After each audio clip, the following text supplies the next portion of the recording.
What's up, people? Oh my god. As soon as I start Windows security, blah, blah, blah, blah, blah. Nonsense.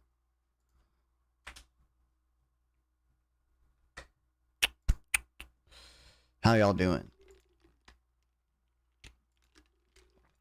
Amino resins, bro. I don't even know what the hell that is, dog. Sounds like a chemical, okay. You know, US makes some chemicals. We got some stuff. Yeah, we're number 3. It could be China as well. It's usually a pretty good guess, but the fact that it's the US number 3 makes me think it might not be China number 1, but okay, China's number 1, yeah. Germany, I feel like could be up there if it's like these countries. It could be Japan. Ooh, Germany's number 2, okay. Could be like Japan. If it's all these countries, it could also end up just being like Spain or some other European country that makes a lot of stuff. Okay, Japan's number 7.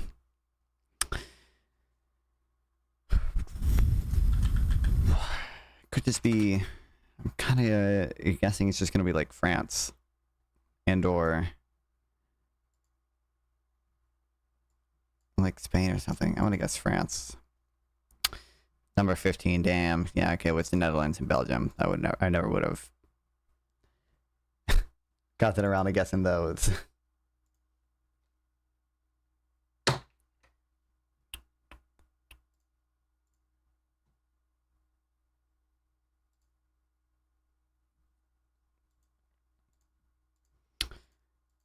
Bro, it's just not just... This is like the US or something. No, we have more oil. Is this Mexico or like Canada? 1.5 trillion, so a fuck ton. I feel like Mexico would have more oil. I'm gonna kind of guess Canada. What's up, Michael? Damn it. Some European country? Germany? I feel like Germany doesn't even have 1.5 trillion. No, it is Germany, goddamn.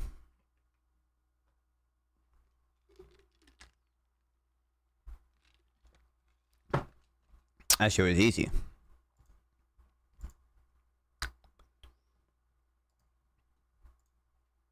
Which means I can throw at this now. Surely. Someone else is playing, surely. Let me get one round in. One round in, come on.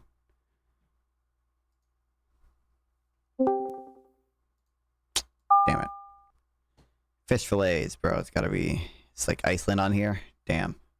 It's a bot. Let's go. I feel like it might be India then. Oh no, it's probably Philippines, right? You might find this interesting. I don't know. Well, what is it? Oh shit. Oh shit, did I even get it right? I didn't tell. Diamonds. Probably... India? Question mark? Okay, yep.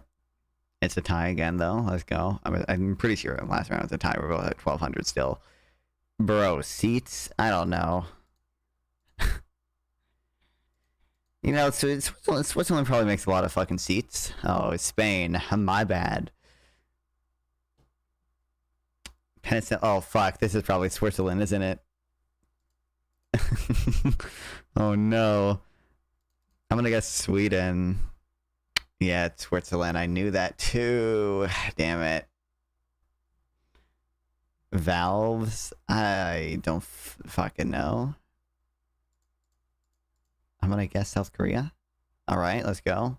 Dude, can the CPU even lose? Wood chips? I'm gonna guess Brazil. Indonesia has more wood chips. Bro, it's within 6 million to kill me. Ruby Sapphire, I'm gonna guess it might be Kazakhstan actually, but it could be. I'm gonna guess Kazakhstan. Oh my god, bro, it's so over. It's so over. Nitrous fertilizer. That's gonna be one of the ones I've already chosen, I bet. But Bangladesh, yeah, it's Kazakhstan. Of course it is. It's so over. Nothing I can do. It's probably not either of these. Oh my god, it was Indonesia. Wow, I'm goated, guys. Wow. Don't look at that, I'm goated. There is no... Oh no, Coleman Hughes? What is this? Dave Smith versus Coleman Hughes, Israel and foreign policy. I don't know if I want to watch 3 hours of this. Oh no.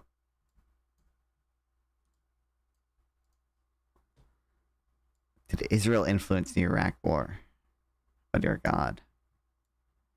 Coleman Hughes is like he's like a conservative and stuff, but he's like a reasonable dude, right? Like he's gonna have the limit of the resistance against them. Well, listen, certainly I think every organization has a desire to expand. I mean, they talk about the Federal Reserve, I think. Oh no. It's still not like Israel. Oh, war spending debt in the Federal Reserve. why is that? The Federal Reserve was the real cause behind the Iraq War, obviously.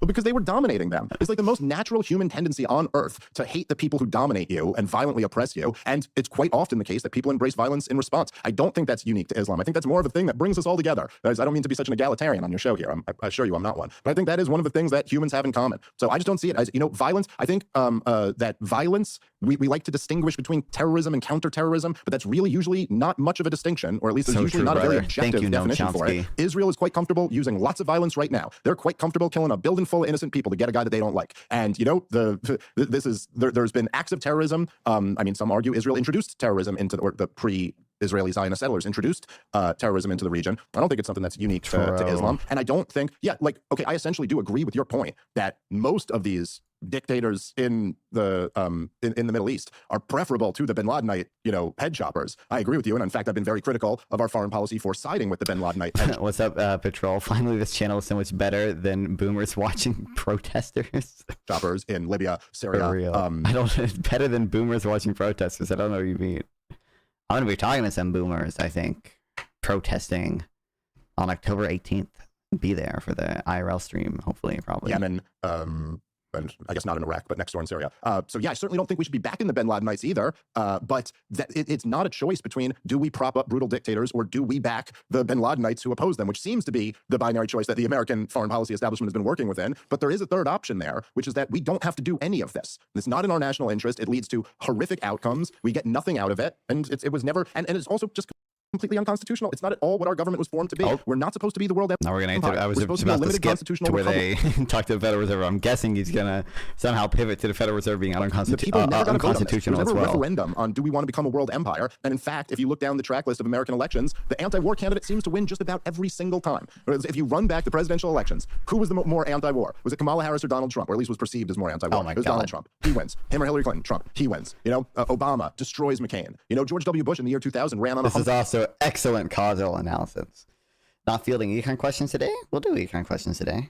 Foreign policy, no nation building. And it's like I don't think the American people want this, and I think if we ever actually, and I don't think it's good for the country. So I'll wrap up here. Okay, so let's move on. So this other idea of Ron Paul's is that the economy and the military are linked, right? The economic problem. Wait, why did he said let's move on, but the rest of this conversation is about Israel as well. That we experience the inflation, the debt, and so forth is linked to military spending. Now, my question here is... I feel I'm kind of paranoid because there are police and military all around. It turns out that I'm in Norfolk as well as at the same time as POTUS, and that went down a few hundred yards from below base. Dude, I have seen, by the way, the fucking the ice shit is crazy. Someone I saw it on Twitter before, but someone also just sent it in my server. I can say in the React on Stream channel. Wait, this is a Blue Sky link. Make me use Blue Sky. What's up north? This stuff as well. It's wild. Oh, there's no speed thing on Blue Sky. I tried to donate plasma today, and how did you fail? What do they? How does one calculate opportunity cost in a non-zero sum system? I don't know the answer to that one, buddy. Obviously, that story was true of World War II. I mean, like the. I don't necessarily know why the non-zero sum thing matters here even. Because the opportunity cost is just the next best. You see your time or resources or money or whatever. In Vietnam, and you have to be not dehydrated to donate plasma. Well, I know that much, but they've stopped my veins because my veins lack so much nutrients. It's hard to pump blood back into me based. I need more electrolytes. I'll keep that in mind when I... I was considering, or I was planning on. I made like a red blood account actually not that long ago. They just didn't have any like blood donation things that soon, but I need to check again. But you can just look at the numbers. I don't think it's actually, the stuff I've seen suggests that it's not actually like that effective. Like from my evil, not evil, but from like my optimal like effective altruist brain. Okay, like it's probably not actually plasma versus blood. Well, yeah, I know. Yeah, it's like not actually particularly effective. What's up, Sauce Like, get this man some Gatorade for real. But the opportunity cost is also pretty low, so you can make good money. Well, you can make good money, then donate it to a shrimp welfare project, and then it is effective. Let's go. Numbers, look at the inflation that happens as a direct result of money printing for wars. $75 for 1.5. Really? Goddamn. I didn't know they pay that much for plasma. I know they give you like you get like a fucking $15 gift card if you donate blood or whatever. I was planning on just telling them fucking keep it, because you can't take that money to the shrimp welfare project, but for plasma. Goddamn. So it turns out everyone in the far right ring has disavowed weed smokers like me, and I get kicked out of the far right wing, so now I have free agent. You know what? I think that's a win for you, Patrol. I think we'll count that as a win. Okay, I think this is. But in the past 40, 50 years, right? Reagan, he expands the military budget, and inflation goes down. We fight these wars in the Middle East starting in 2001 through the financial crisis. Inflation is in normal rates. It's at between 1% and 3%. True. This story that I think you believe, and Ron Paul certainly believes, seems like a true critique that is 50 years out of date. And I don't blame Ron Paul for that, because he's of the age where he would have opinions that are 50 years out of date. But what do you find compelling about this idea? Well, I don't think it's out of date at all. I think it completely applies. It applies even better to the last 20 years. There's a real problem with measuring inflation by the CPI. And I think, oh my God. You know what, Dave Smith? In a really stupid way, I agree. Okay, it's just we disagree in total opposite directions. What meme are we gonna get? Are we gonna get the house price memes? Are we gonna say, oh, CPI doesn't include house prices? Or are we gonna get some other random meme about essential products or whatever? Isn't really a donation if you're getting paid. Oh, what's up, Easy Money? Hi, Jared Steen. My real shape. I don't need to. Didn't you already send this, vegan? I did not. My mom did not have this much Tylenol. All right. To the new AAR2. When I was of its tread near in her womb. Okay. Big rollers. Don't need to know this much. Okay. Listen, train wheels are cool. Okay, because they have very low amount of like actual contact with the steel rail, and it's steel on steel. Okay, so the rolling resistance is very low. Okay, and it's very efficient and it's cool. But that's all I need to know. All right. I think like even today, Silver Bros, you see what is happening? I never expected a meme to pay off like this. Oh no, I'm pretty plasma prostitution. To be based. Sure, I'm right about this. But like, if you were taking if you were trying to get like your Series 7 or your Series 63 license to go sell stocks and bonds, and they asked you on the test for your license, like, is inflation the, if it was like a multiple choice, and they were like, inflation is rising prices, you will get that wrong. That's not what inflation is. Inflation is an increase in the money supply. It's more money chasing fewer goods. Wow. And so if you want to measure, say the price is going up. That's not. The problem with that is that there's just, like with anything else, there's a lot of factors going into it. Oh my God. And they try to account for that, by the way. Like, they do hedonic adjustments. Like, there are things that go into it. Like, for example, the fact that the iPhone gets more expensive every year is not just inflation, because the iPhone also gets better every year. There's newer cameras, there's more RAM, there's all that, other shit. So, like, they do adjustments for this stuff in CPI. But, if you, like, no one uses this definition of inflation anymore. I'm pretty sure every Federal Reserve Bank has like their definition listed. None of them just use an increase in the money supply. I think the one most of them use, and I think the one like the FOMC uses, is like a general rise in a price level, typically caused by an increase in a money supply in excess of trade needs, because there are obviously legitimate reasons why the money supply might need to increase if trade need increases, right? If the amount of goods people need to buy increases. But regardless, no way you actually think the iPhone gets better every year. Like, it obviously it does by any conventional definition, but I don't know what you mean. So like, for example, if you raise the minimum wage in a state and unemployment goes down, that doesn't prove that raising the minimum wage lowers unemployment, because it might be that wow. Wait, why are we even... If you want to measure, say, the price is going up, the problem with that is that there's just, like with anything else, there's a lot of factors going into it. So like, for example, if you raise the minimum wage in a state and unemployment goes down... This is true, but the CPI and everything is not trying to measure the Federal Reserve's effect on inflation. CPI is just trying to measure inflation. PC is just trying to measure inflation. He's right that there's other stuff that goes into inflation, at least in the short term, but like that's my point. It doesn't prove that raising the minimum wage lowers unemployment, because it might be that 3 new factories came and opened up in your state, and that's why employment went down. So there's lots of factors leading into why prices go up or prices go down. But the point is, it's still inflationary. So like, in other words, right, if let's say you had an economy where you were about to go through a steep recession and prices were going to drop by 50%. There was going to be a massive deflationary event. And then the government just like doubled or tripled the money. This is true, kind of. Supply. And so prices didn't change at all. You could sit there and say the CPI didn't change at all. Which, like, that's too, you know, if he's saying that, this is kind of what the Federal Reserve tries to do, and it's probably a good thing. It's funny that he's talking about it this way, because if he's saying that we avoided a recession by printing money, that'd probably be a based use to printing money, but okay, regardless. What's up, Knowledge, the Truth? Welcome back. But again, CPI, PC, none of the inflation metrics are trying to find out the causal effect of the Federal Reserve's action on inflation. They're just trying to measure inflation. I get that it's multi-causal. But that infusion of cash still created a huge amount of inflation there. So no, it's not a theory that war spending, you know, drives the debt. It's a fact. We're spending trillions and trillions of dollars in solving the national debt. How important can that fact be?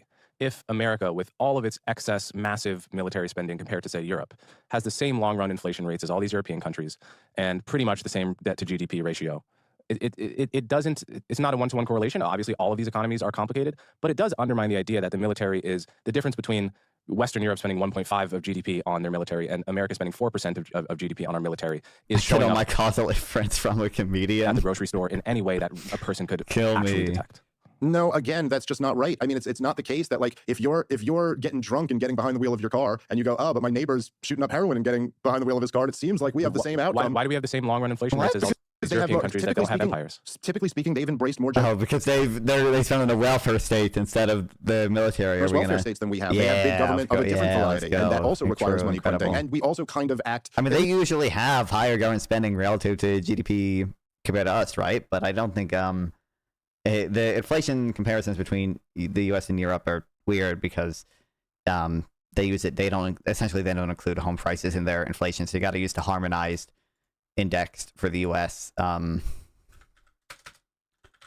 I don't think you see, you know, higher inflation in Europe still, despite the excess government spending.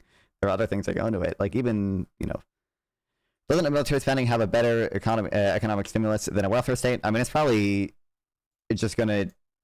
I mean, technically, it would probably depend, but probably generally, if you are just going for pure stimulus, it's probably better to actually fund sort of building new shit and stuff than it is just to give people cash transfers to keep them alive or sustainable, right? But at least to some degree in uniform. I mean, the central banks of Europe and the United States of America do, you know, coordinate. Technically, for inflation, all that should matter in the long run. Really, is how much of a new debt is monetized, basically. But if we just go to percent change from a year ago, I think this is pretty. Yeah, Snable wanted to I don't think you talk to Jason Harrison. Jason Harrison does not do anything outside of Twitter. Conable wanted to talk to him, I think, a few different times, and he just said no.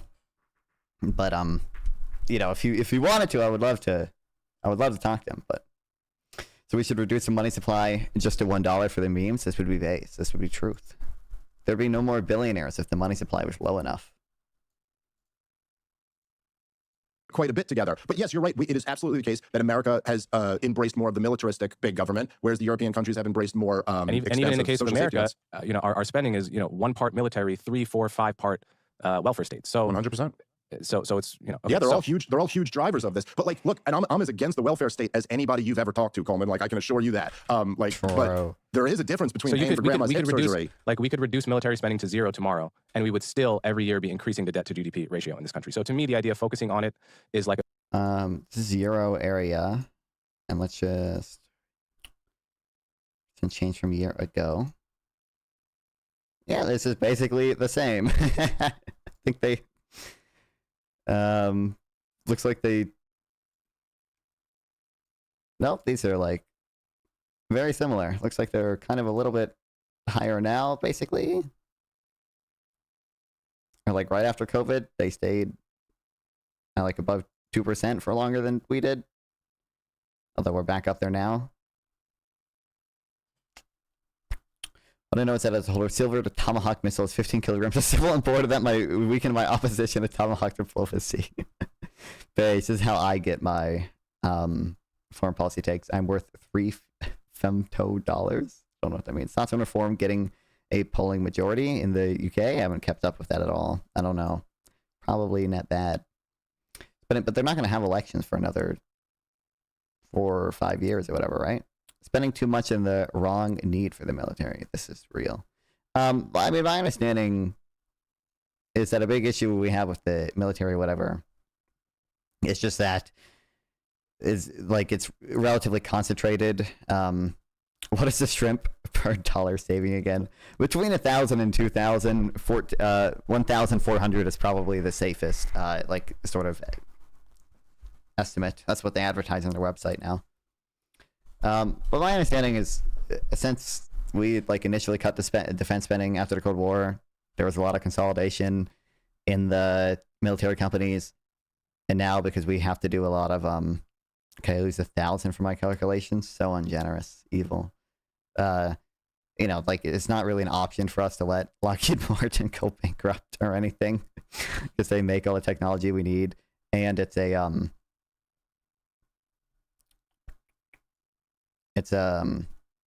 most of the contracts are on like a cost plus basis. So, you know, it's like the cost of building a ship or developing some new technology plus 20%.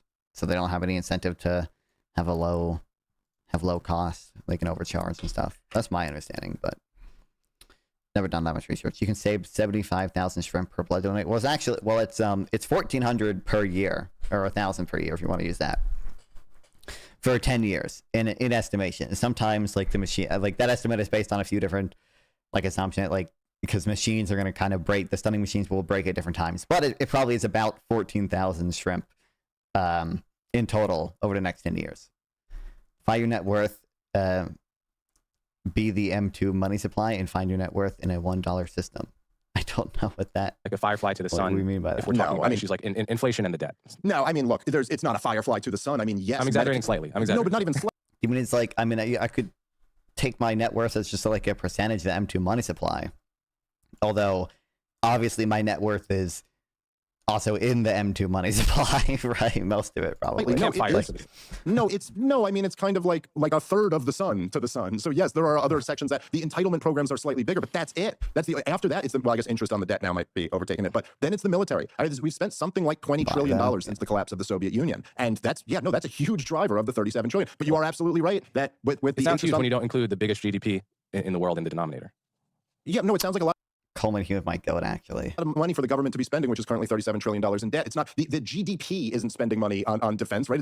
It's the government spending this. No, the GDP is the tax base. That's like that's the relevant thing. That's the amount of taxable like income we can have essentially. The spending numbers only have meaning in comparison to the denominator. No, I don't know. Oh shit. I convinced Sarah to do, or I didn't convince her, but Sarah's doing like a rolling topic thing for her bullshit. No, not bullshit. Sorry, I love Sarah. Apparently they're either talking immigration and or wealth taxes right now, because I commented a bunch of suggestions for her rolling topic thing, and apparently city is full. Okay, kill me.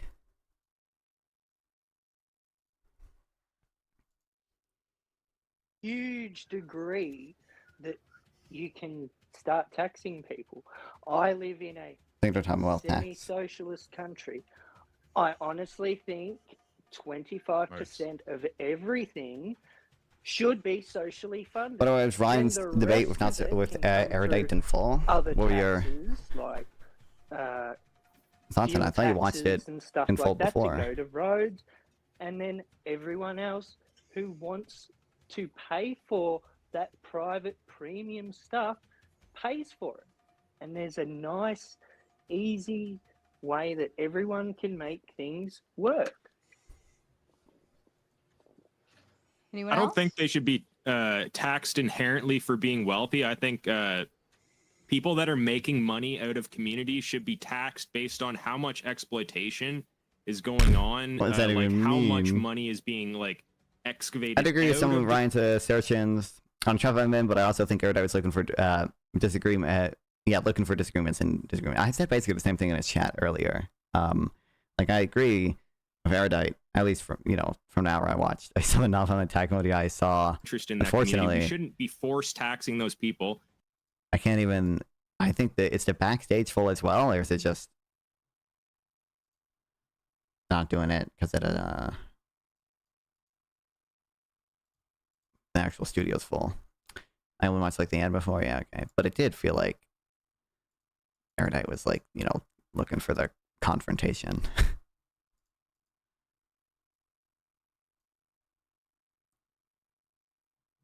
No, but I don't... It's true. Okay, so do you want to move off this? Do you want the last word? No, go ahead. Let's move off this. Okay, so I'm curious. Do you support? I don't think I've ever heard an example of a military intervention that you support, and I'm curious in your anti. Wow. Yeah, but I don't think. Also, again, not only is the GDP relevant, maybe I should read up on the fiscal theory to price level shit. But in theory, it should like the military spending on its own shouldn't matter. It should matter sort of just how much of that is monetized, because you could have 25% of your GDP spent on military spending, like just hypothetically. But if you have all that being fully financed, someone's about to leave, jump in. Hell, well, I'll keep refreshing the page. You could have, if that's all financed, not by debt, but just by taxes, it shouldn't really be on whole inflationary. Maybe sectorally, like you just be influencing demand in certain sectors more than others. Okay, so Mr. Bill was saying these corporations need to make money and they'll leave and go elsewhere, but that's not always the case. In certain circumstances, corporations can actually be operating at a loss in order to infiltrate and control certain areas. So if you had enough money, you could operate at a loss in order to defeat all of your competition, and then as soon as you're a monopoly, then you just raise the cost, right? So if you're backed by enough money, then it's a waiting game, right? You can just be operating at a loss, charging less and less and less.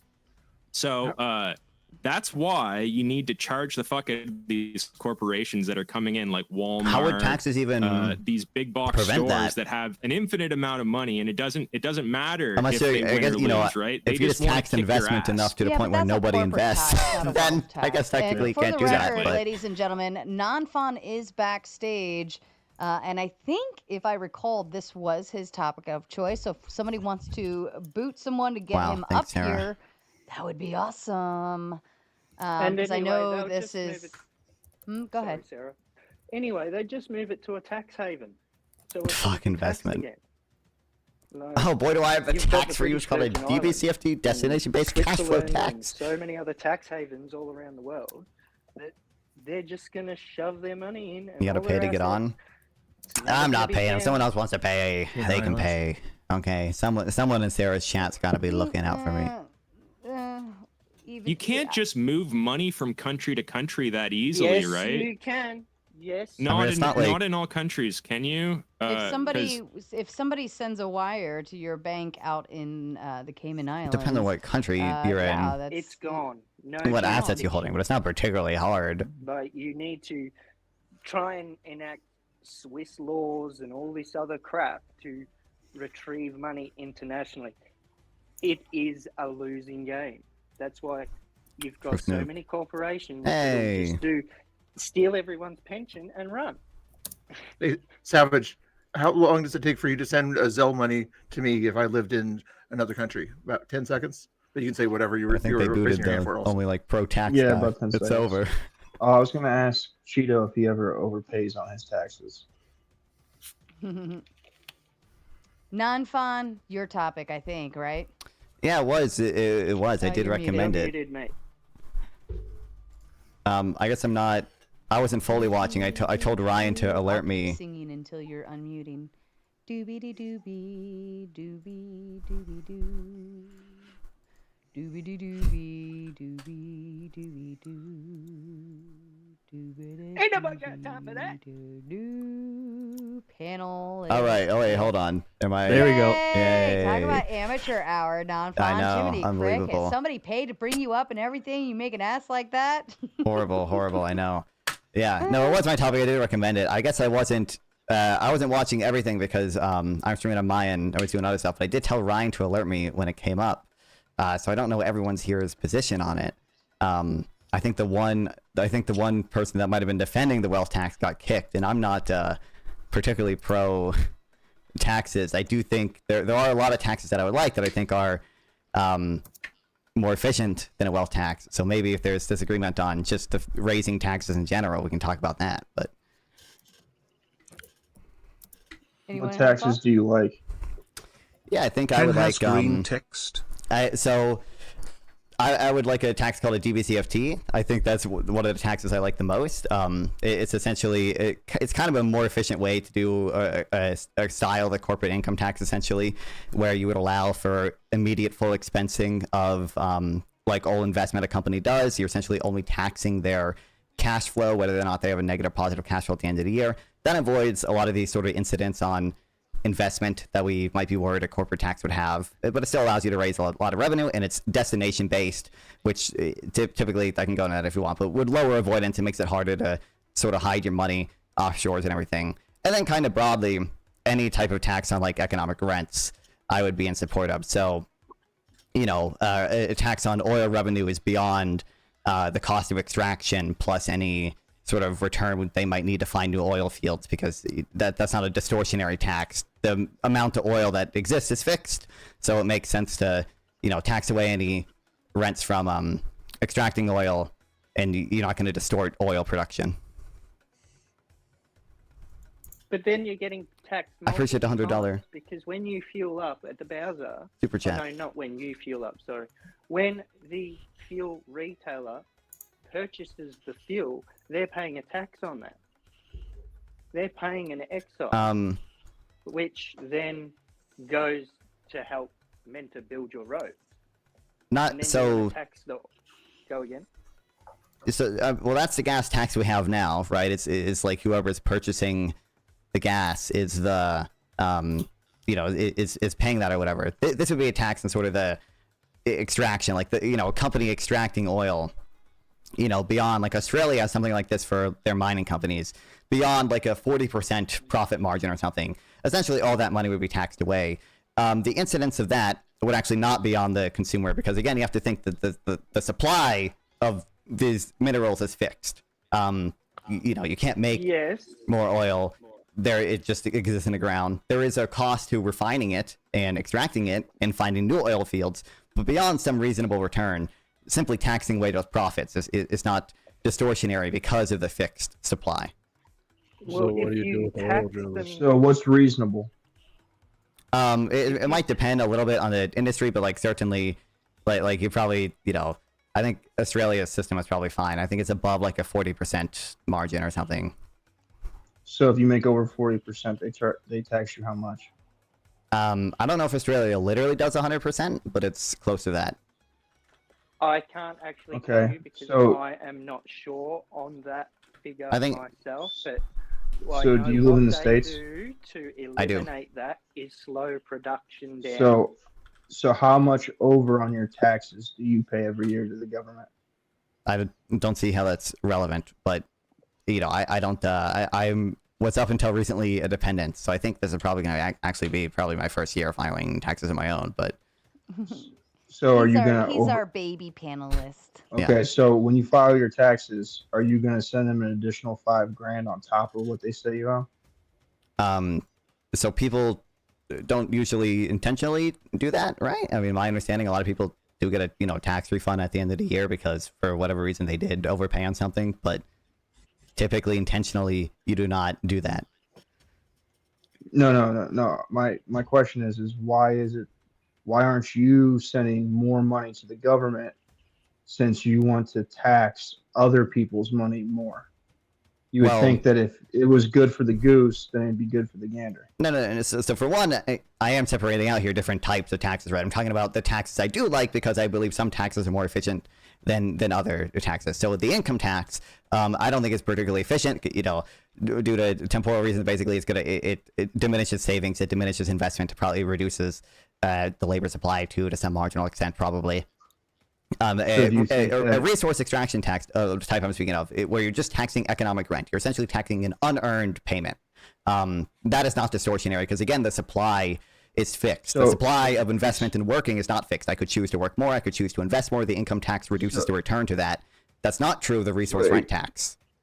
So explain to me how it's unearned, and then also explain to me if an income tax deters investment and savings for the normal person, then explain to me how it doesn't do the same thing for a corporation. Sure. So to be clear, the corporate income tax does do that for a corporation. The tax I'm talking about is a resource rent tax. So again, who does the drilling? It's a corporation. But so it would be a tax to the corporation, correct? If you did a corporate income tax, as we do, that does reduce investment, right? That's why I don't like the corporate income tax. What I'm talking about is if you tax a business for pulling stuff out of the ground, is that also not a tax? Because think about that. Okay, so the reason these things reduce investment in large part is because they or reduce labor supply or anything like that. It's because they reduce the after-tax return to doing that. But so the company is less willing to supply things. Supply is going to shift to the left, or I'm less willing to supply my labor when I'm more heavily taxed. I'm less willing to invest. That's not true of things in which the supply of them is fixed. The supply of oil is fixed. There's no way in the short term, at least, to just produce more oil. There is a cost to finding new oil fields, and that's something you can talk about. That's something that can justify some return. But natural resources is something that nobody created. So from some moral fairness sense, it seems weird to say someone is sort of entitled to the return on the oil itself beyond the cost of the work that they do extracting it. And then again, because the supply is fixed, I'm not less willing to supply oil if I'm just taxed beyond a certain reasonable return, because I literally can't just not produce less of it. It's already there. It's produced. Supply is fixed. It's vertical.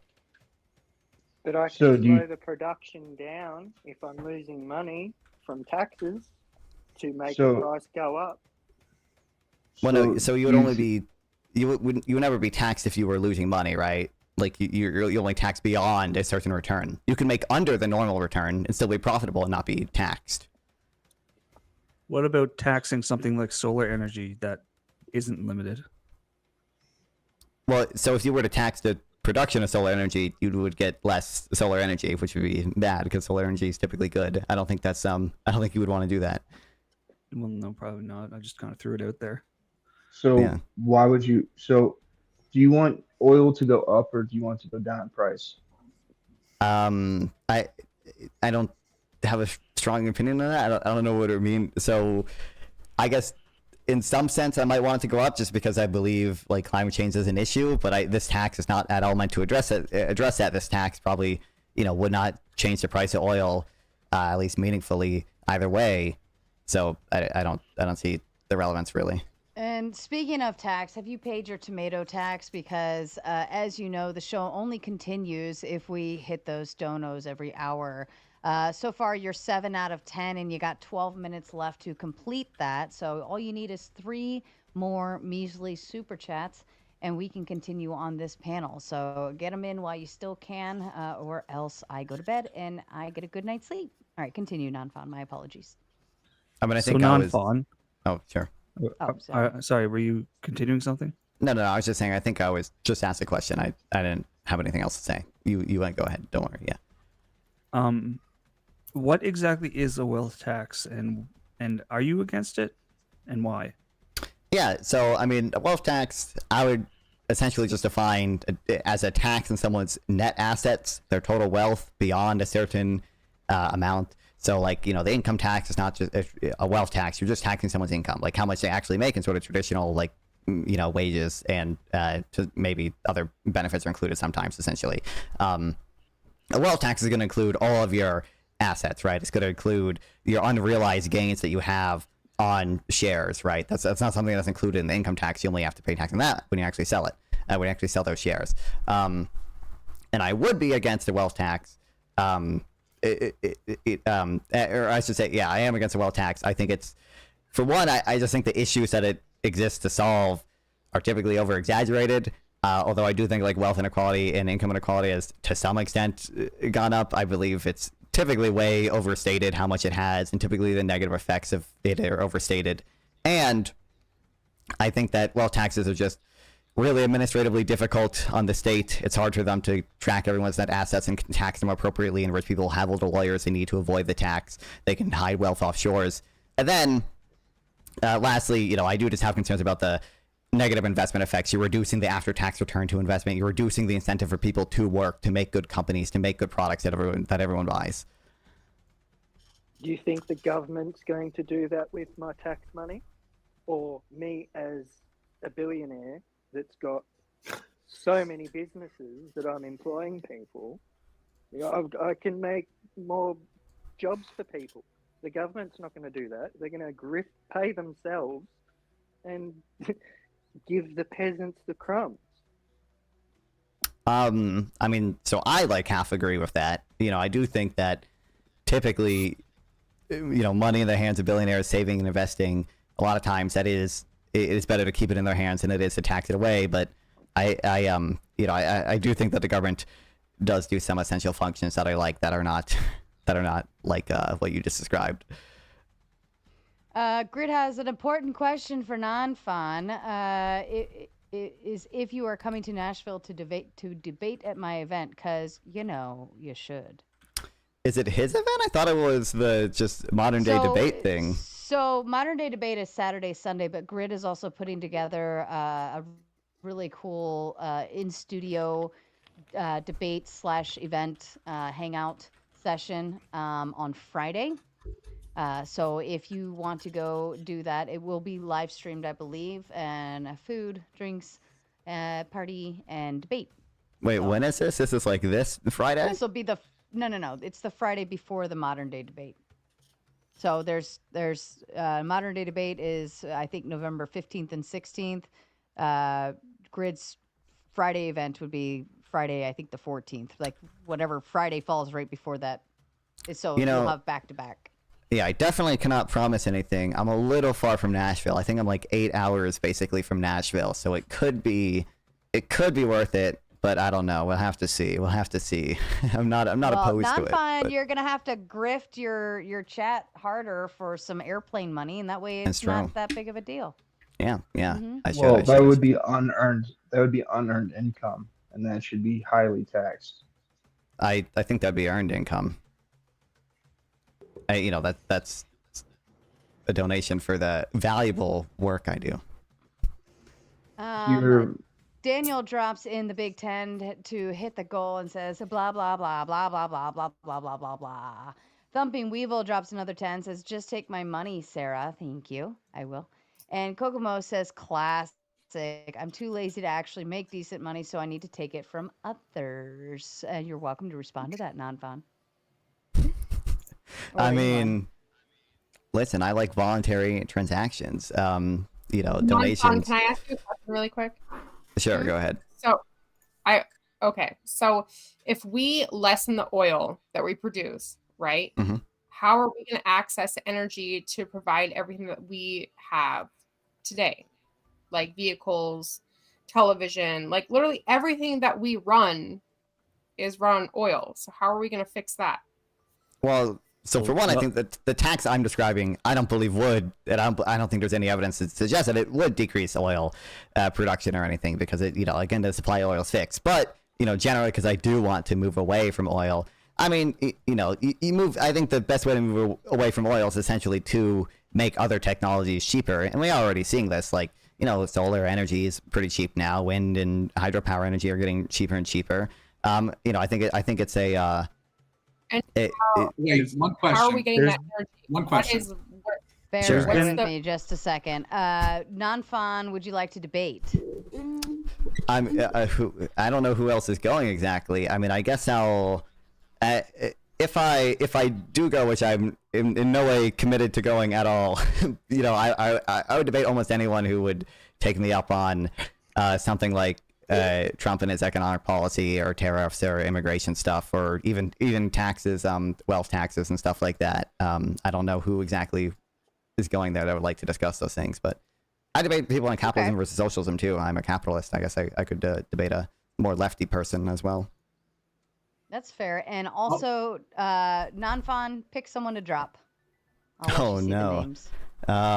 It's Something Weevil hated this Non-Fawn, too. pick me. I'll volunteer. I guess I'll pick Bill Pick an since avatar. Pick an avatar next time.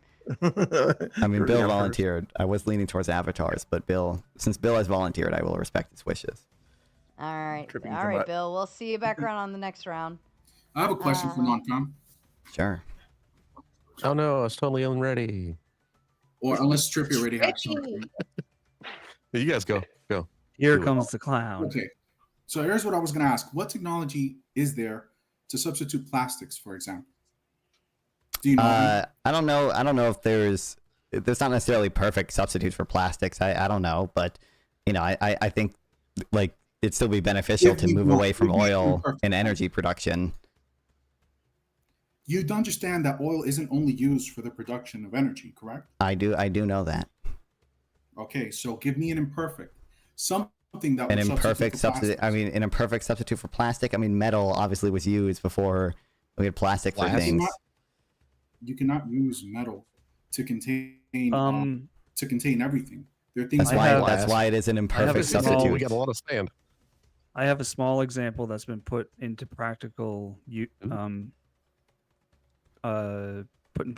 already here in Canada, because Trudeau had banned like single-use plastics pretty much all around, and it kind of got slow rolled. But these days we have like paper straws, and we have paper. Yeah, how did that turn out?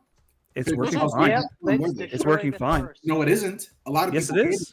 No, we got rid of paper straws. It's working fine. You're not just going to dictate to us what reality is. A lot of people hated them. They get all soft, and people didn't. Yeah, want after you use them, and then you just throw them out in the compost. I probably used one in the last 2 years.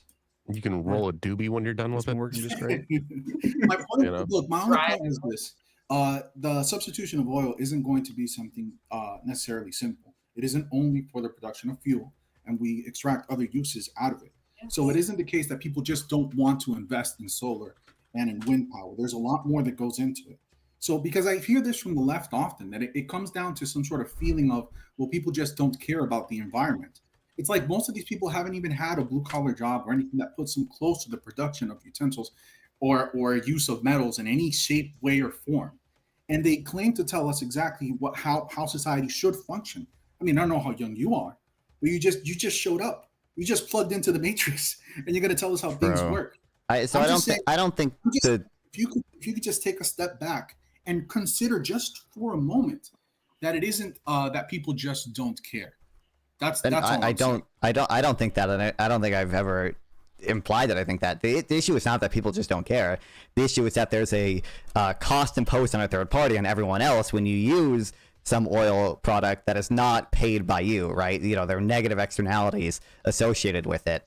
And that, what, sorry? Such as, I mean, global warming, right, is going to be the big one. A lot of oil, obviously, is going to be polluting in a sense that's going to emit CO2 or whatever into the atmosphere. The models that have been used to determine that lithium with all the batteries of solar. The models that have been used to determine that can't be proven to work consistently from 1 month to another. We can't even predict the climate. I don't models of what exactly. Climate isn't about 1 month from another. Climate is longer timescales than that, much longer. years. If we're talking about that's not even what I was saying. and What I not was saying is pollution in that regards to news- oil or energy production, we should really look at the strip mining operations for the rare earth minerals that are used to produce solar panels, EV batteries. They do much more devastation to the Oh, environment here's than Brian. drilling for oil. Even I offshore don't think drilling the evidence says that. I compares mean, nothing to unlikely. strip mining. Non-fun. Solve the energy crisis or you're gay. oh no! Listen, I mean, just tax carbon. Okay, it's that simple. It's that simple. Yeah. But Let's go. Yeah, carbon tax. Oh, Also, yeah. Are you guys Sorry, for like carbon emission recyclable. taxes and like carbon? What do they call those things? Like carbon offsets? Does that actually do anything, or is it just people paying people to feel better about them going on a jet? No, well, I think there's evidence carbon taxes do Uh, stuff. Well, maybe we can kind of slightly shift the topic because non-fun, I know these are in your arena. Trump's changes to H-1B1 visas. There's no, or Trump's immigration policy. You can kind of go into both realms. I mean, I would say the changes to the H-1B stuff, I would say, are essentially indefensible. I don't even think it's incompetently designed such that it's not even going to do like what Trump thinks it's going to do. Like part of it is the $100,000. What? Not fun. As a computer science graduate, these foreigners are taking my job. Obviously. Listen, they should take your job, okay? Because then inequality. See, computer science majors are highly paid, all right, and then inequality goes down if they take your job. But just to start out with, for one, more jobs are probably going to be taken by lower skilled workers because of the changes. Besides the $100,000 fee, they essentially used a wage level system to try to determine the allocation of visas. But the wage level system, if you want me to get into the details of it, I can. But it doesn't actually reward wages. It rewards like relative seniority within a field. So you're going to end up with highly skilled tech workers who are just starting out, not getting visas, but like literally the outsourcing firms that hire like acupuncturists, they will get more visas because of these changes. And I think just generally H-1B visas, these tech workers are highly beneficial. When Ryan says they're taking his job or whatever, I don't think the best evidence says that. There's a reason every tech company invests in San Francisco. That's because it's where all the skilled workers are. The more skilled workers there are in one place, the more these tech companies invest in these places. So it tends to be the case that H-1B workers are actually complements rather than substitutes. And non-fun, number one, can you turn your mic down a nudge? Sure. I feel like it got even louder somehow. It was already up, but I feel like it's getting louder. And then Savage, Ryan is a $20 boot only. So you can either pick someone else to boot. Tax. Preferably our panel squatters who aren't saying anything. That would be great. Yeah. Or pay another 10 to boot Ryan specifically. But Ryan is actually more vocal. It would kind of be a waste of a like. I like him being here. Yeah. Keep Ryan. He doesn't at all look like a chipmunk. Why if are you wanna- guys saying that? If God. you want to pick someone else, Savage, put it in the private chat, and I'll boot them or add the other 10. It's up to you. But yeah. So what's like the strongest argument in favor of Trump's H-1B1 or whatever it is, the H-1B visa policy? Would it give our people kind of like the advantage of? I mean, I know it works against people like companies who want to bring in the biggest, brightest, smartest, but it is still a lottery, right? So you're not even guaranteed to be able to bring in that particular person. So it kind of almost seems like a waste of somebody's time to me, like they're sitting around waiting, because isn't it a long time process to even get picked? I mean, that's not even a guarantee. One of the changes I would make to the H-1B system is instead of having the lottery, you should just award it based on the highest wages being paid, essentially. I would also probably just increase the cap. I'd probably like double the cap. I might not even have a cap in my ideal world because I think H-1B workers are typically just very good. No cap for real. Yeah, like the lottery, the lottery system's not perfect, but Trump is not even, he's not really changing that. He's changing how they're allocated to being a worse way, which is based on wage levels instead of just actual wages. Okay. Grid asks another question. Grid could have literally done this via Discord and saved himself a bunch of money, but I'm not complaining. You can gladly pay me to ask Nanfan the questions that you don't feel like asking him yourself in Discord. Nanfan, hit me up to discuss, but the list of people who will be there to debate is Rob Noir, Fabian Liberty, Jake Farr, Admiral Gibbs, Tyler average debate enjoyer flow state, so on. Going to be a great event. I'll be there too, non-fun. Hell yeah. Hell yeah. I was going, but I don't know if Grid's gonna let me in, so I don't know if I'm gonna go anymore. If Grid will let me, I'm still open to it. Are you going to modern day debate? I'm thinking about it. I probably need to raise a little bit more money for it, but I would like to, yeah. If you have a ticket to modern day debate, then you can get into the event, and you're on my cool list, so Grid can kiss my butt. Ryan, how much for you to go there wearing eyeliner? Like goth up. That's all I'm saying. Like, you don't have to do it, but it would be kind of funny. I could own my JD Vance energy. Yeah, I'll think about it. Donate some money to me, and I'll consider it. Cover his flight. You gotta grift your own chat, dude. Cover his flight for him. Okay, so what about Trump's immigration policy as it stands? I know that we've obviously been booting a lot of people. Feel free to go in either direction of that.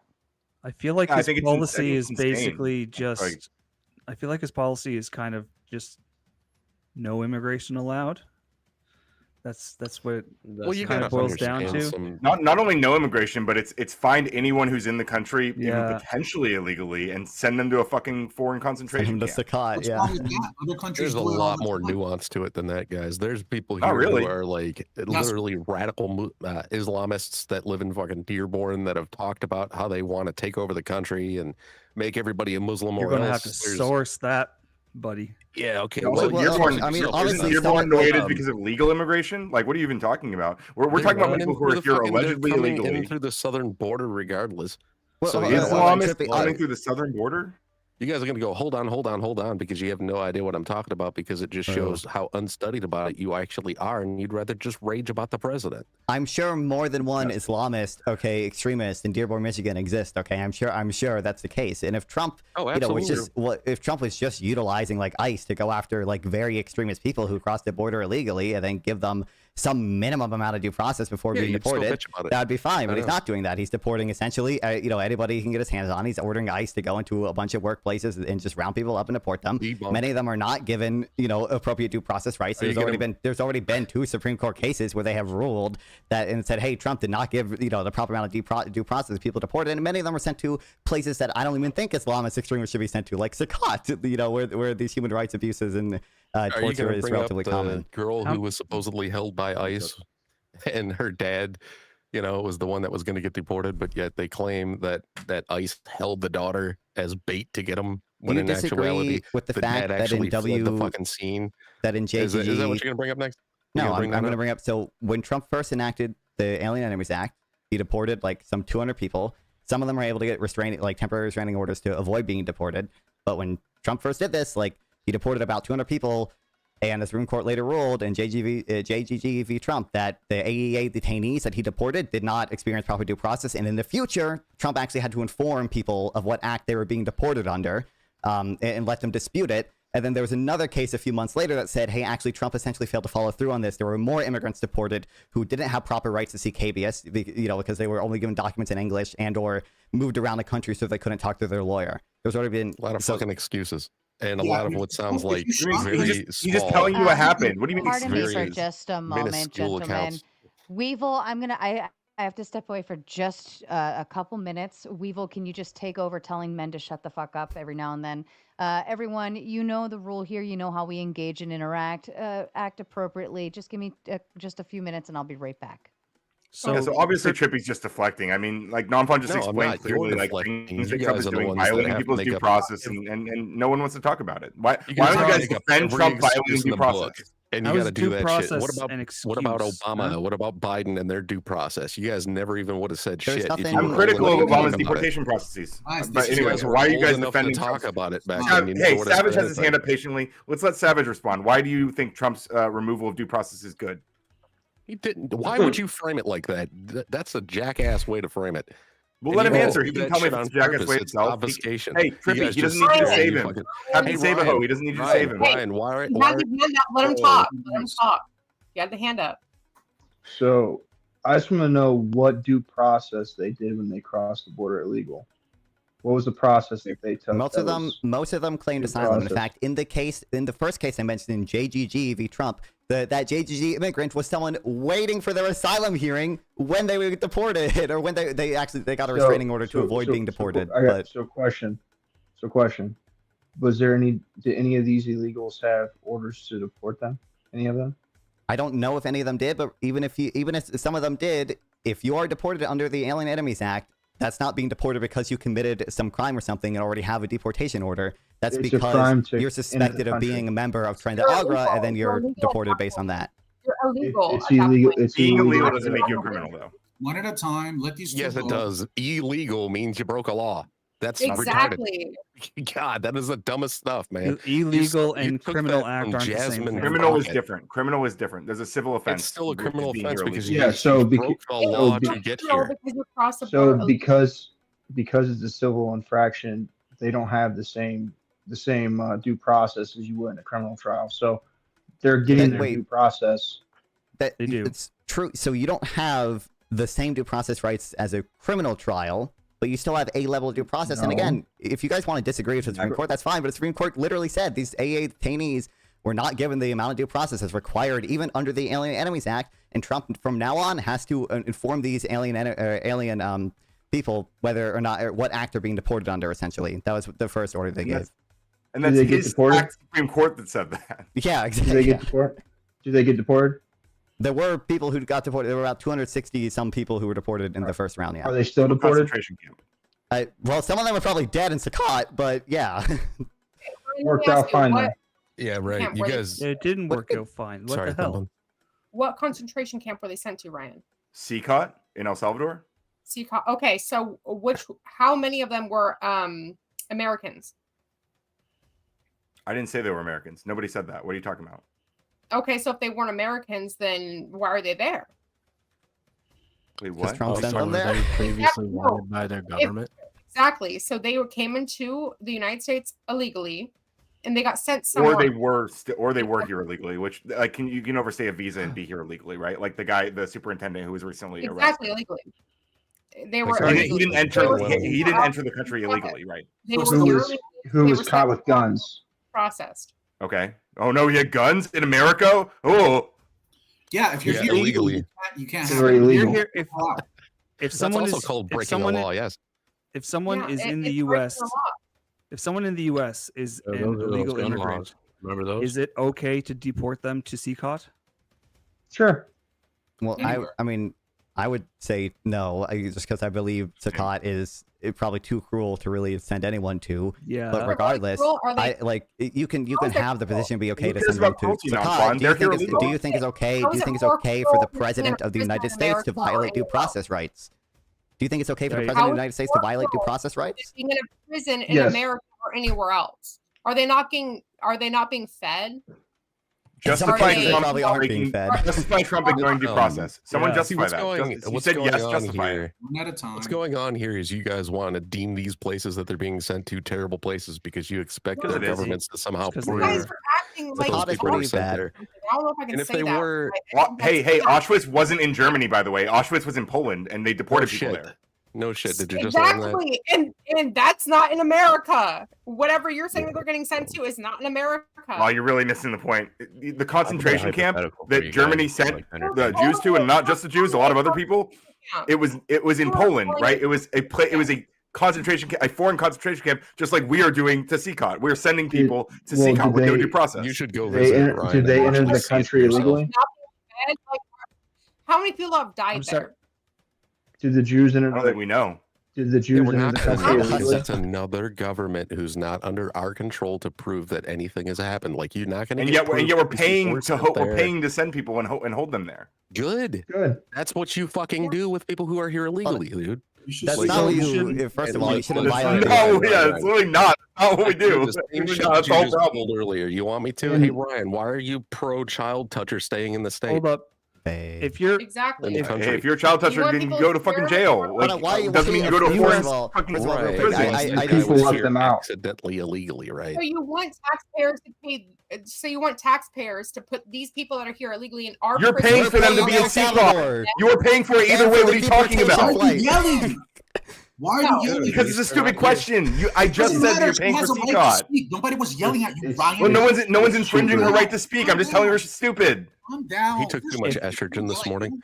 Fucking wish, dude. Okay, so first of all, you pay for the deportation flight and we have paid El Salvador for CCOT. Also, this is just funny. I checked my notes for 5 seconds. Okay, this is from like an exhibit in a Supreme Court case. There actually are reports of a lack of adequate food in CCOT. You know, there are people who have said that who have been in CCOT. There is evidence of that. But regardless, can I ask you a question? now it's funny because someone asked before, are they withholding food from the non-fund? And it seems like there are some people that they are withholding food. Where's the proof that the people are purposely being killed? Like, where's the proof of that? Since you guys want it to be a concentration camp so bad. Send you this link. This is from exhibit anybody was in the Supreme Court case. Salvadorian government officials have directly stated that dangerous and unsanitary conditions for prisoners taken into custody during the state of exemption are being created intentionally. I don't need to let him answer. He's just gonna blah blah blah blah blah. It doesn't matter. I'm reading a source to you. Oh my god. Right, but who cares if there's not notes and fucking shit like that? He needs fucking notes because he's talking out of his ass. Yeah, because oh my god. Wait, it's the opposite. You are the one talking out of your ass by not using notes or not using sources. Who it's cares? the opposite, dog. You're just projecting. Brain, dude. Who cares if they don't have adequate food? I do. Yeah, exactly. I do. I care. Literally especially if I'm paying to keep them there. I think it was. You I think do it was know Weevil. I think if they stayed in their own country, then they wouldn't have to worry about it, right? Let's be honest. Why the fuck does that matter? Why do you think they were so desperate to get the U.S. in the first place? Why do you think so many people want to come to the United States, right? And because it rocks here, or did rock here before Trump. Let me talk. I'm not done. People, I'm sorry. I answered your question. My bad. Shut the fuck up. All right? Shut the fuck up.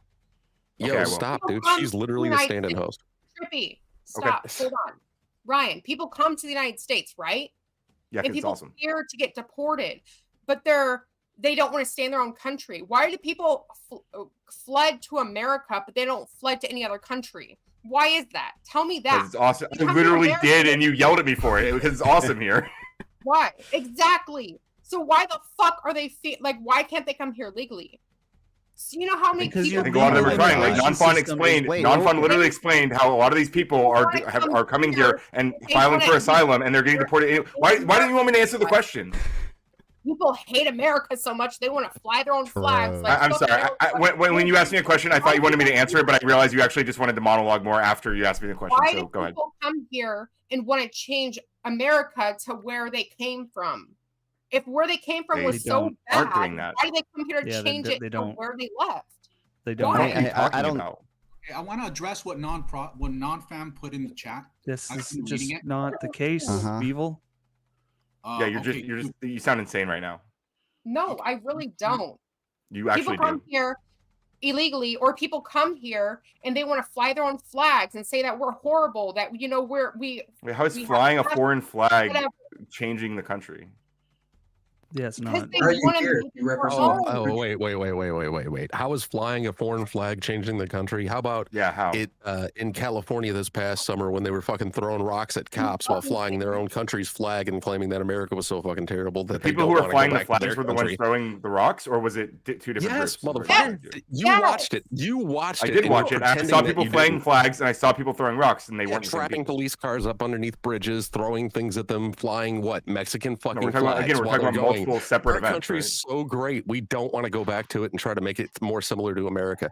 That's what they could fucking do. They could have real pride in their own country and try to make it more similar to what we have, instead of coming here and trying to make our country. Anyway, so as I was saying earlier, the people who are coming here, they are actually filing for asylum. As something we will ask. The main question she asked me before she started crying over me. Well, I will. The main question she asked before she started crying was, why don't these people do it the legal way? And what Non-Fun told her earlier is that they are doing it the legal way. They're coming through and they're filing for asylum, and Trump is deporting them anyway. Yeah, sure. Okay, a couple of them are coming over in the legal exactly. Good, because you don't care about the law. You don't actually care about the United States of America. You fucking hate this country. Why don't you fucking leave? Pretending to care about the law, but none of you have given a defense for Trump. You should fucking leave this country. Fuck you. Look at here, little Antifa wannabe bitch. You should leave too, Trippy. Fuck you. Fuck both of you. Get out of my country. You don't even have enough balls to attack Andy. No, you don't even have enough nuts for that. Right. I have a question. You want to be Antifa fucker? So Ryan, I am anti-fascist. Yes. No, he wants to be. They won't let him in their club because he's too much of a dork. Anti-fascist. Yes. There is no Antifa club. There's no like organization. It's just right. Am I against fascism? There are organizations, but there's no like there there's are no organizations, but there's no. Go ahead, Savage. While everybody else talks over each other, and you politely have your hand raised. Shut the fuck up. Go ahead, Savage. Okay, so for the libertards, so does Donald Trump have ICE operate in Mexico? No, I don't believe so. Do they operate in South America at all? As far as I know. So if they stayed in their country, they wouldn't have to worry about ICE, correct? They probably have to worry about a lot of other things, but Yeah, I don't they think have I don't think the justification for the president being authoritarian and violating the law should be, well, these people wouldn't have to worry about it if they didn't come here. That seems like a dumb justification. You guys are just we can violate their rights because we couldn't violate their rights if they weren't here. Like, so did you complain when Obama violated the rights of American citizens by drone striking them? True. I don't know if that was actually held to be the violation of their rights, because it was like a case of war. I don't like, my understanding of that situation is that Obama went to his legal counsel before that, and I think they gave him the okay. That can be a bad thing even if it is legal. He was a minor. He was a minor. Sarah, can you bring I that? understand, but it was also attempt to boot Ryan up.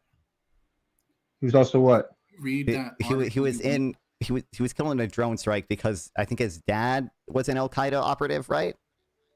Who was dead? Okay.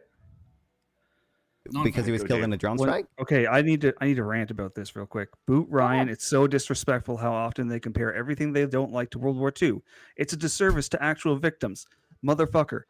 The real disservice to actual victims of World War II and of the Nazi regime and of Italian fascism is to not recognize fascism when it is ascendant once again. That is the real disservice to those victims. It's a disservice to our ancestors who fought and died to defend our free world from fascism. Oh yeah, you're a big man calling him a motherfucker when he can't answer, right? He's 100% right. That guy is a motherfucker, and he also just disseminated it back. Hold on, I ain't talking to you, Ryan. I'm talking to the fat ass. I know. Well, the fat ass is right. What up, Toothless? Hold on, please. Thank you. But I mean, in World War II Yahtzee times, right? Like, they were pinpointed on a very particular group of people. Can you show me where we're pinpointed on a very particular group of people? Illegal immigrants. Illegal immigrants. Illegal. Yeah. Hold on. We're the through racial profiling. Hold on. We're the J people. Stop. You start the thing with illegal. I don't think that's wrong.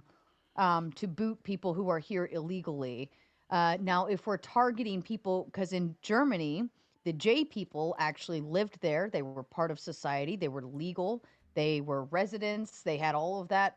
Like, there was nothing wrong with them existing, living, being part of that society. They were all 110% legally there. So what if they let's make sure we're doing apples to. They were. Okay, but if they weren't, it doesn't have to be. It doesn't have to be a one-to-one like comparison to recognize. No, it doesn't. Okay, if you're gonna compare, stop. If you're gonna compare us booting illegal immigrants to actual citizens of a country who live there, have lived there for years, generations, yada yada yada, whereas the J people were being booted because they were deemed as dirty and they didn't like their religious beliefs and who they were, and yet there was a whole bunch of reasoning behind it, and I believe there was a monetary, fiscal, and there was very interestingly enough, there's been very similar language used to describe these immigrants. Illegal, haven't there? Before I get kicked, you should know, Sarah. Before I go to the back, they've been called murderous. Hang on, Dave, please give me 1 second because I'm about to go to the back. I want a really important point. They were actually declared illegal before they were booted. They were actually their citizenship was actually revoked, so they were actually "quote unquote" illegal when their rights were being violated when they were being booted. But that's not what we're doing right now. It is literally what we're doing right now. People who are seeking asylum legally, or here legally, we're going through the legal process to seek asylum, are being deported to foreign prisons. Yes, that is literally what's happening. Let them in. Legal, Ryan. All right, then what are their names? If you know them, what are their names? One of them was Kilmar. And these people are being deported to the prisons. The question is, did they commit crimes in their country before they came here? Because if I committed heinous crimes in the United States and ran to Canada, and Canada deported me to the United States, am I then absolved of the crimes I have committed in the United States? Nope. Okay, number one, regardless of whether or not you commit a crime, that's a disgrace to what It's happened. not our job in the United States to determine whether these people have committed crimes in their own country. Because if we interfere with the political and judicial processes of other countries like that, then it's an act of war. Do you not understand that? We are then encroaching on the sovereignty of other nations. That's not what we should do. I think everybody here can agree that. Savage, you got to learn to just cut in, bud. You Yeah, just you got to just learn gotta to do get it. I in. love how polite it is. That was with so Savage. polite. I can't watch it all the time, and I will. It becomes just like I'm immune to the thought that your hand is up. Go ahead. So if we're gonna make the argument about World War II, I know my grandfather did not fight in Germany. Bro, I don't know for if I us World War to II. Kill me. have kids transitioning. I know my grandfather did not fight Incredible. for there to be gay Incredible. marriage. Incredible. So why is it that only on this issue you want to try to invoke the emotions of our forefathers fighting for World War II, but I know for a fact that all the other social things that are going on, our ancestors didn't fight for. Because So why are you drawing the line here? Because I believe that fascism is ascendant in the United States, and I believe that I can point to the similar behaviors of the Trump administration to previous fascist regimes, and I can show how like they're like that using idea, things Patrol. like immigration and the trans issue as scapegoats, as to point them out as others in order to blame them for society's ills, which is a common motif in fascism, right? Do you have kids? No. Okay. So in the school that my kids went to, a teacher was telling a sixth grader that her parents were teaching her wrong, and that her parents need to get with the times, and was trying to tell them about homosexuality and transgenders. I don't know about you, but that doesn't seem like a scapegoat to me. The lady lives 3 doors down from me. So when you make this claim of a scapegoat, you don't have children. So I don't need children to see. I don't need children to see that trans people are being scapegoated by the Trump admin. Sir. When your teachers are teaching your kids about gay butt sex and about transgenders, it's not a scapegoat when this is becoming an issue. Exactly. Sex is funny. Just like notice how like there's no defense of what Trump is actually doing. All it is everything has just been like deflection to like there doesn't need to be a people about due defense. process, but haven't they committed crimes? We all support. They're We support getting too, all of these illegals out of here. We voted for this. There's no need to. There's no need to defend it. We voted for it. He's doing it. If you want to say that you voted for Trump deporting people without due process, that really just seems like an argument that really just makes you seem. I don't care. I cared about due process if Trump was the one getting kicked I don't- out of the country. I don't care. You would be totally fucking fine with it. Biden shouldn't have let them in. I think Trump is I would as not entitled to be due able to. process as Biden- anyone else, and actually Biden Trump is Hold on, not Biden shouldn't have let them One in. at a time. You guys all know this isn't going to get Yep. anywhere if you keep going over I need- each other one at a I time. need to make this very clear. If in any of those trials that Trump was a part of during Biden's administration, if he wasn't given due process, I would have had an issue with that. He wasn't. I don't think he was. But by the way, not Also, only like, does your side- not only did he get your due process, he's been ruled a criminal immunity. So he has absolute criminal immunity for any core constitutional act. And in fact, those things can't even be used as evidence in the trial against him. Right. And the next thing out of your mouth is that he raped E. Jean Carroll when that wasn't even what he what is did. this random deflection? I don't know what. But hold on though. But hold on. Yeah. Our system worked we had a fail-safe built in place, and our system worked to prevent something that was what you deem is wrong from happening. Like that's what the trials did. They did our process did exactly what it needed to do. So you guys sit here and preach, "Oh, fascism is on our doorstep," but our system stopped it, and we will always have a system that stands in that place. I got a question. You should not make that assumption. The systems can be destroyed. It's not an assumption. It's constitutional. So the court. I'm not done, Clay. Thank you very much. I'm not done, Clay. Go ahead. Do your thing. I love this. Yeah. So these institutions are not indestructible. Remember what was said by, I forget which of your founders said it, but it's a republic if you keep it. Right? You need to stand up and, it's not gone. And you need to stay. It's going. It's in the middle of not going. Going anywhere. The Constitution is still here, bro. And it can still. The Constitution only matters if people believe in it, and I'm seeing more and more people just choosing to believe in Trump over the Constitution. I don't even believe you believe that. Let me ask you: did the January 6 people get a fair trial? Yes. Yes. You think that they did? They did. But what is this 4 deflection years even? for I'm trespassing. on the side of them over here. I know what you're talking about, man. Because like they just all got shoved into jail, and you guys were fine with that. You guys weren't bitching about. Don't talk to me What about do you mean? They did not get shoved in jail. They got trials. Due process. That's why they were all released. They didn't get due process. That's it was not just true. They were like certainly not all of them were released. At least some of them had to get due process. Okay, but no, they all got trials. They all got to make their case. You guys start talking over each other. I start talking money. It's my favorite part when you guys fuck up, then I get to speak money. Tom Carpenter, I think Tom is maybe behind on the show unless he caught up and just had a random thought. But late here, really hate it when people who didn't grow up in extreme poverty in West Virginia like I did try and impose their lack of basic understanding onto us. I and others made it without your help. See, that's a bootstrap What about all those guy. who didn't? Why do you put other people's lack of effort or failures or You're assuming a lack of effort and failures. or failures or just shitty circumstances, worst of luck, whatever. Why do you impose that to be everyone else's responsibility? Because we should care about each other. Right. Caring is one thing, but like that doesn't If you don't mean act on caring about people, then like what's the point? But again, that whole conversation came out of, well, black people should move where white people live and white people should move where black people live. And all that came out because, the people in West Virginia couldn't get out and they're stuck in the coal mines and yada, yada, yada.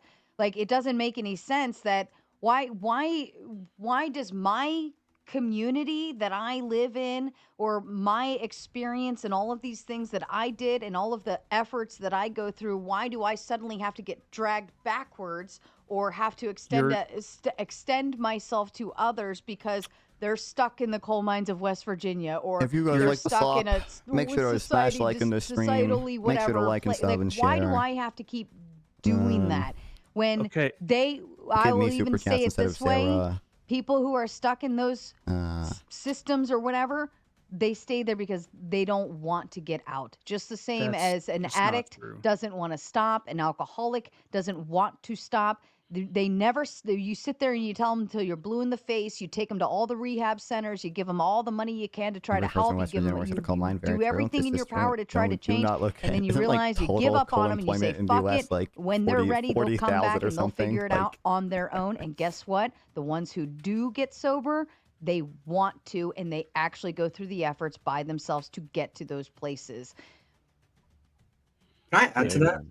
Yeah, go ahead. 40,000. So, I mean, there's a lot of things that I even do on a daily basis where if I avoided actually doing that, I would be in a much better position financially. Like, for example, earlier when I went and bought lunch or dinner or whatever from like Taco Bell, if I rather instead spent that on something more useful, I'd be in a better position financially rather than just wasting that money on garbage that I put into my body. Right. Same thing with my mom. She got sober. She's been sober over 5 years. Her life is extremely better than what it was before that 5 years. And she has a much better life now because of that. But guess how she did that? She took accountability and made a better situation for herself. She wasn't just handed that. No one helped her with that. I mean, she had support from people, but no one gave her money or, a place to live or anything like that to get her to that point. Okay, my point is that economics and government social systems, these things are not zero-sum systems, zero-sum games. They're not. Brave. There is a overall improvement to be made for everyone involved, and that includes people like us who are lucky enough to be doing well, right? And it really is that rising tide. A rising tide lifts all ships. It really, like, that is the simplest way I can put this. That if we help those who are in some unfortunate situation that is beyond their control with just some simple government social welfare programs, and when we find the problems in those programs, we agree that we found them and we fix them, right? Then when we lift those people up, they can become more productive, right? And when they become more productive, the entire economy becomes more productive, and we all are better off for it. All right. I mean, I think you could design like. Hold on, Clay waited. Go ahead, Clay. Thank you. So, Kay, look, I agree that it's great to help people. Two things. One, some people really don't want the help. Number two is even when you help some people who want the help, they continue to do the wrong thing. I want to ask you a question, and it is a personal question, and it's not a real gotcha. I'm not trying to do a gotcha, but I want you to. It's more of an internal critique. How many refugees do you have living in your home? Have you ever had any refugees living in your home? No, I have not. And the reason I'm asking this is because very few Americans would want than any refugees living in their home. The old phrase is NIMBY, not in my backyard, right? So you want these things, it's not the right? same thing, but though, right? you don't want to do it yourself, and it's not. It's not. That's not what not in my backyard means.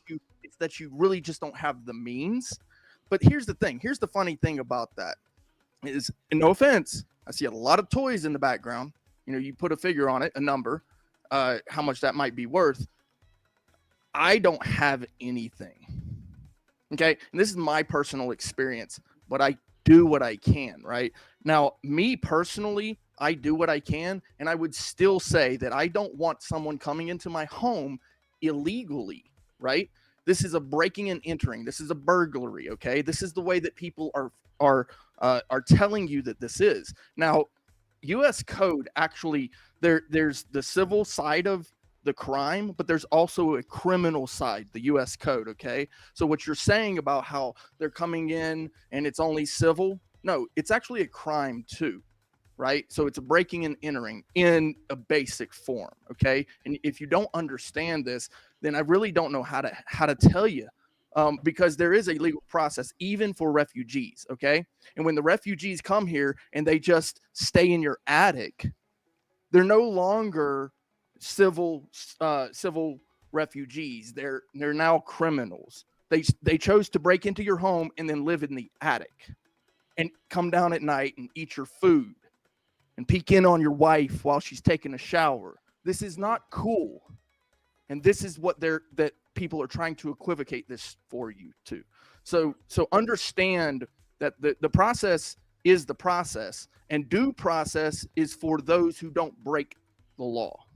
That's not true. What do you mean? Due process is literally for people who break the law. Due process is for those. American listen. citizens? Due process is for even non-American citizens. If you're in the jurisdiction of the U.S., you have due process rights. Not true. Yes. Yeah. Yes. Do you agree that Trump has deported people without at least proper due process? Like, what do we? It doesn't matter. There's a process for that. That is the due process. Do you? I want to talk. What do you mean? There is a process for that. Trump invoked the Alien Enemies Act, and then Trump deported people without even informing them about what act they were being deported under. And then the Supreme Court said, "Hey, actually, you can't do that, buddy. That's a violation of due process rights." Let me explain something to you. Okay. I've been arrested for things I did and didn't do. Mm-hmm. And you know what I did? I went through the due process. Okay. Do you agree that Trump deported people without that? I didn't go. No, listen. Stop. Talk over him. I didn't go beat up the cop. I didn't go steal his food. I didn't go peek on his wife in the shower. Mm-hmm. There is due process. Okay. Mm-hmm. And the due process is for those who don't break the law. Nope. Right? No. You break the law, you're still entitled to due process. Okay. And The due Okay, process and is for Trump deported people to Sakat, mind you, without due process. You're missing my point, non-fun. What is your point? It is for those who don't break the law. It is for You're missing my point. I'm going to now say something factually inaccurate. I don't know. What is your point? Listen, it is so that we who don't break the law don't have the law broken against us. It's for us who don't break the law. Okay? It's for us. It's for everyone. Yes, if you're just saying that because they broke the law, but it's for us. Savage Red, if you just want to say something, just say something. Well, Just I think he's going based off the concept of innocent until proven guilty. Sure. If I could try to translate that, Clay, that would be the best way I could. No, I mean, I think if you're just saying the purpose of due process is so that people who don't break the law don't get punished, I would agree that is an essential part of due process, but it doesn't. It's not. I'm not explaining it correctly. Okay, so the people who don't break the law are the law-abiding citizens. The due process is there so that we don't suffer. No, I agree. Like one of the purposes of due process, yes, is to make sure that people who don't break the law can prove that they didn't break the law, and then don't get punished or whatever. If you're acknowledging that's an important part of due process, I would ask: do you think it's bad that Trump deported people without going through that due process?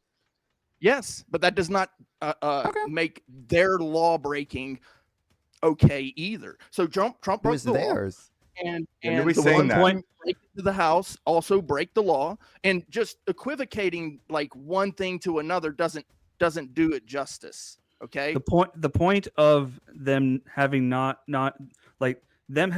gotten the due process they were due means that you cannot then say with any certainty at all that they actually did break any laws. When when due process is not followed, that is what the court is for. And the court has solved some of these issues. And guess what? There's still going to be more. This is what the court is for. There's going to be a lot more because they're ignoring the process and they're just kicking people out. Yes, there's going to be a lot more. Cool. That's what the court is for. They're clogging up the courts so that they can keep doing it. Yeah. Like the court already ruled in the first case I mentioned, JGV Trump. You're absolutely wrong on this. Trump. Courts have been clogged since the beginning. So that's just bullshit. Wow. Frankie says, Ryan and the fat dude, how dare you cheapen the victims of war? I was actually hoping Ryan was going to come up so that you could defend yourself. How dare you cheapen the victims of World War II? How dare you cheapen Salamo Arouch? I wish you would have. I don't know. Arouch. I wish you would have met Arouch. Yeah, I don't know what the Arouch thing is. It sounds vaguely threatening. But yeah, I mean, I don't think. Again, I agree with Kate. Ryan, what? Clay, I wanted to respond to the actual. I'm responding to the super chat, dude. They donated money to talk. Hold on. Stop. For a minute. Let him talk. I think Clay was trying to tell you who Salamo was. Yeah, he's a Greek boxer from World War II era. There you go. Okay. Go ahead, Ryan. Okay, finally, now I can make the point that had nothing to do with that. Thank you. Yeah. Okay. Cool. So I'm going to respond now. So yes, I think like KO Dave said, what's disrespecting the victims of World War II is ignoring the fucking signs. You guys cry about trans people. You know what? One of the first things that the mustache man and his people did? They burned down a library, or they burned down institutions that were studying LGBTQ stuff. They fucking destroyed all of this work. They attacked gay people. That's what they went after first. Then they went after the communists and the socialists. There's a whole fucking poem about it. And it's like, oh, I didn't do anything because I wasn't a communist. Oh, I didn't do anything because I wasn't a socialist. And then they came after me, and there was no one left. It's a whole fucking poem. These things that when I point out, shut the fuck up. When I point out the things that I view as fascism, I'm telling you that historians recognize these patterns in history as the things that result in the things that you're talking about the victims of. You are cheapening what happened to them by ignoring the signs. You are disrespecting their graves, and you're a piece of shit for it. Fuck you. No. Who was it who stood up? What the LGBTQ is doing now. Okay, so my kids are young. My kids are 7 and 8. Okay? Oh, and they're going to learn about gay people. Get the fuck over it, lady. Gay people. That's exactly what the fuck I'm talking about. Okay, my kids. Yeah, I know, because you're a fucking crybaby, dude. You're a fucking baby, and you're so scared of having a hard conversation with your kids about, gay people exist. Oh no, they're gonna tell my kids are gonna find out gay people exist. They're gonna become gay. No, that's not. Finding out about gay people doesn't turn you gay, you dumb woman. To tell them who they fucking are. God. My kids are watching fucking shows on Netflix talking about gay parents and talking about trans drag. There are gay parents. There are trans people. So what? That doesn't turn people trans. Doesn't turn people gay. Me, I'm their fucking parent. I should tell my kids who the fuck Oh, they are. boo, fucking boo. You're a shitty parent who won't tell your kids that gay people exist. Fuck you. You want to come tell my kids who they are? You want to? No, I don't care. No, nobody's doing that. I don't want to do that. No, you have no idea what you're talking about. You're just crying. Do you think learning there are like mixed race couples is gonna turn your kids into black people or some shit? My kids, who the fuck gay and trans people are? That's who it is. It's on the. They're on. Yes, they're seeing that trans people exist. Oh, boo, fucking who? My kids, who the fuck they are? My kids should telling your kids that gay people exist is not telling your kids they are gay. Do you understand the difference or not? I do. I 100%. It doesn't fucking sound like it. It should not be thrown in their face with every show that they've seen to make it. It's not on every show. It's just in some. It's in some shows. Oh no. And this is equally consequential to the. Some shows have gay people in them. That's what you're crying about, by the way. Just remember that. You're crying about shows that have gay people in them because you're a homophobic fucking loser. It's not just about having them in it. That is literally what you're crying about. Putting them down their throats. Oh, if you feel this way, you should be it. No. Honestly, no. That is tempting kids into something that they are not. Do you know how many people? True. Do you know how many people? How the fuck do you know they're not? What if you have a gay kid? What if you have a trans kid? Are you gonna tell them they're not trans or not gay? I'm gonna wait until they're a certain age. Yeah. If I have. What if all the signs are pointing that they actually are as they're getting older? What are you gonna do? They're not signs. Oh my god, so based. Dude, fucking kill me. Liberal teaching my kids have empathy. What the hell? I know, it's so... Really, how is this? How did we get here? How did we get here? Bro, I can't be talking about a wealth tax. Bro, I can't be talking about a wealth tax. Oh my god, bro. I don't know. Whenever I watch the trans Netflix shows that I see on Twitter, get a little more gay every time. I don't know, guys. It's happening. Jesus. Watching a show. It's my 7-year-old son watching the fucking show. Seeing a trans character. Oh no. Well, you know what? They might go to school and there might be trans kids at your school. They might meet a trans person. What are you gonna do then? Do you want your school to kick the trans kid out? Do you want your school to kick the trans kid out so that your fucking child doesn't have to meet them? Trans at 7 years old, you're being provoked. You don't know that. You don't even know what it means to be trans. You have no fucking clue what you're talking about. Are you trans? No, I'm not trans. Personal responsibility. This is true. Then shut the fuck up, Ryan. Don't fucking. What is gender dysphoria? Hey, Weevil, what's gender dysphoria? Made up. It's fucking me. I don't like fucking trans people. I don't like trans people that like this. Exactly. You have no idea what the fuck you're talking about. Like I said, yeah. No. Exactly, Josh. I let Netflix parent my kids and it teaches them bad lessons. That's you. You're a fucking loser. She came out. Do you have kids? This is so happy. Right, I'm so happy for her. Not yet. Sorry, him. No. And if you had a. What does that matter? Plenty of people have kids who disagree with you too. If you had 5 to 7-year-old child that had a bunch of trans people on their screen and be like, hey, I like this. Can I do this? Can I wear makeup? But they're not showing any other signs. Are you going to allow them to do it? At a certain age, I would.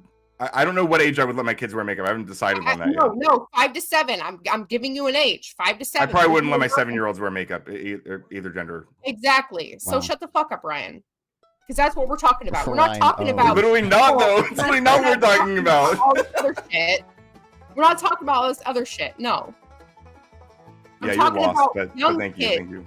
There are baby shows. Dude, there's baby shows. My kids, like, I have a 6-month-old, and I try to put on a show to interact him with 5 minutes of a day. Do you know what I saw in this baby show? What did you see on the baby show? It's a trans flag. A trans flag on a dress. The kids don't even know what that means. Who cares?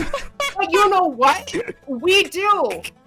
Us adults do. And you know what? That's being so it hurt your feelings. It has nothing to do with the kid. It hurt your feelings. Your feelings. You're upset about it. Yes. Dude. Oh my god. Oh shit, I feel it every guys. Oh shit, it's coming. Oh shit, HRT Fawn is here. Oh no. Bro. Who's adding the banjo music? That's Sarah adding that. Oh my god, dog. How long is Sarah gonna do this for?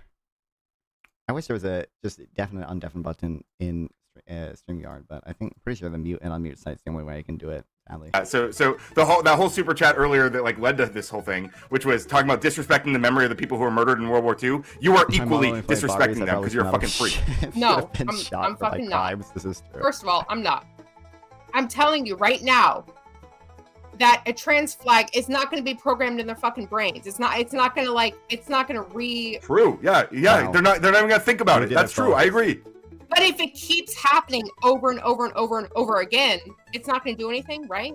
It's not going to do anything. Eventually they might grow up and go, hey, what's this flag about? And then you can go, oh, well, some people have a transgender identity. Oh, no, you might have to talk to your kids about trans people, the things that exist in the world they live in. Oh, no.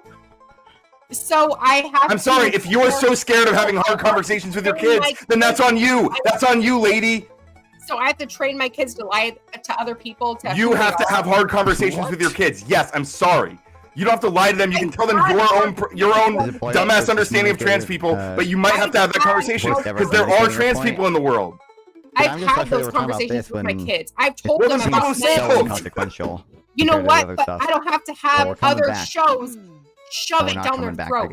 Is the other thing. I get to teach my kids. They saw a flag, and I might have to have a conversation that I've already had apparently. If I could offer some clarity to the conversation. Number one, I think the Netflix thing, like, I get it. There's wasn't like that a 2-year-old clip, by the way, out there. The thing that recently blew up on Twitter. But I also wasn't that think literally it is a responsibility a 2-year-old of parents to be clip? mindful of what their children are watching, and if they disagree with something, then they should be the ones in charge of what they're watching during that time. Setting your parental controls is a good start, but number two, either pre-watching or watching stuff with your children is a good way to be a good parent and ensuring you're not everyone on exposing welfare, your children to personal something that you responsibility. disagree with. Okay. That's just When it start comes off to the the woke hate right there. shows, though, Number two, Ryan, to you, Donald I Trump's think gonna it's not ban that about shit. people. It's not about gay or trans people. Everyone I think that's been a it's homophobic more line for a while along now, the yeah. lines of you're talking about people's genitals, you're talking about sexuality, and that's the thing. I'm not, that, to be clear. Hold on. Okay, but you said I'm talking about those things. You understand how that's frustrating, the right? general understood you, Okay. Ryan. Come on. Okay. Well, you posted a pretty fucking nasty clip of me hold recently on, that hold painted me in a on. bad That was light. a good so. one. That was a good one. Yeah, you Ryan, implied were I was saying sexualizing that. kids, which I'm not. Which Well, you're putting that's a target on my exactly back. what it is. So that's what this is. Well, that's absolutely So not what I'm doing. When you say, listen, hold on, listen. What it is when you say we should be okay with exposing children to gay and transgender people.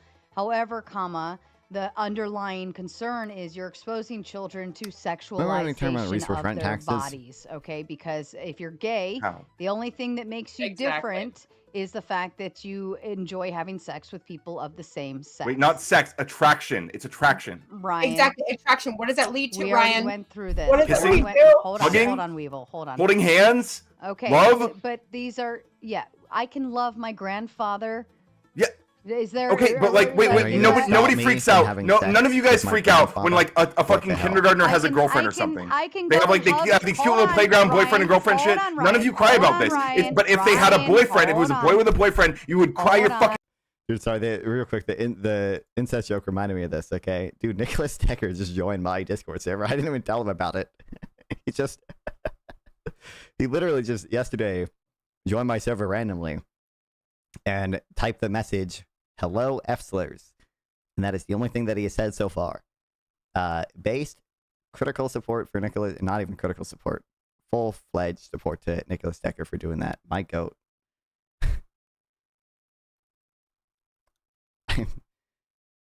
He's not even in. He's only in. We have two mutual servers. It's my server and the academics economics server. You know, I'm glad. Apparently, he. I don't even know how he found my server. I mean, it's linked in like my Twitter bio, but goated, I guess. Constantly being exposed to your gender, your bottom is wrong, your top is wrong. It doesn't match with what's in your brain or how you feel. This is real. Am I ever gonna have any success making a scene of fun light children to pants think here? of their genitalia in a wrong light. We shouldn't be exposing people to that. So real. Exactly. We're not. It's the Decker. Hang on. It's not sexualizing. Hang on. First There's of all, nothing else to it. Jesus Christ. Okay, well there is some. Here's something else to it, right? Something else too is that there are people who. Dude, Nicholas Decker and like Wick panels would be goated, except it would be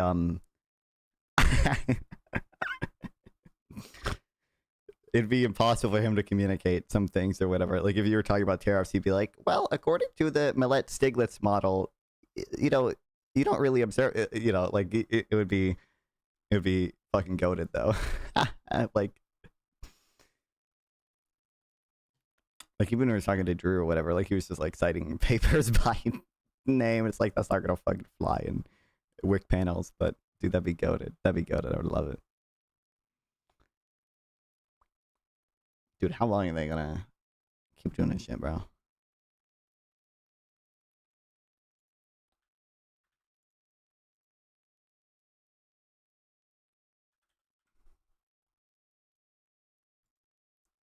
Every time I see a Nicholas Decker tweet, I get a little gayer. That's the thing that's that really does it. It's not the trans kids shows. It's the bisexual Nicholas Decker tweets.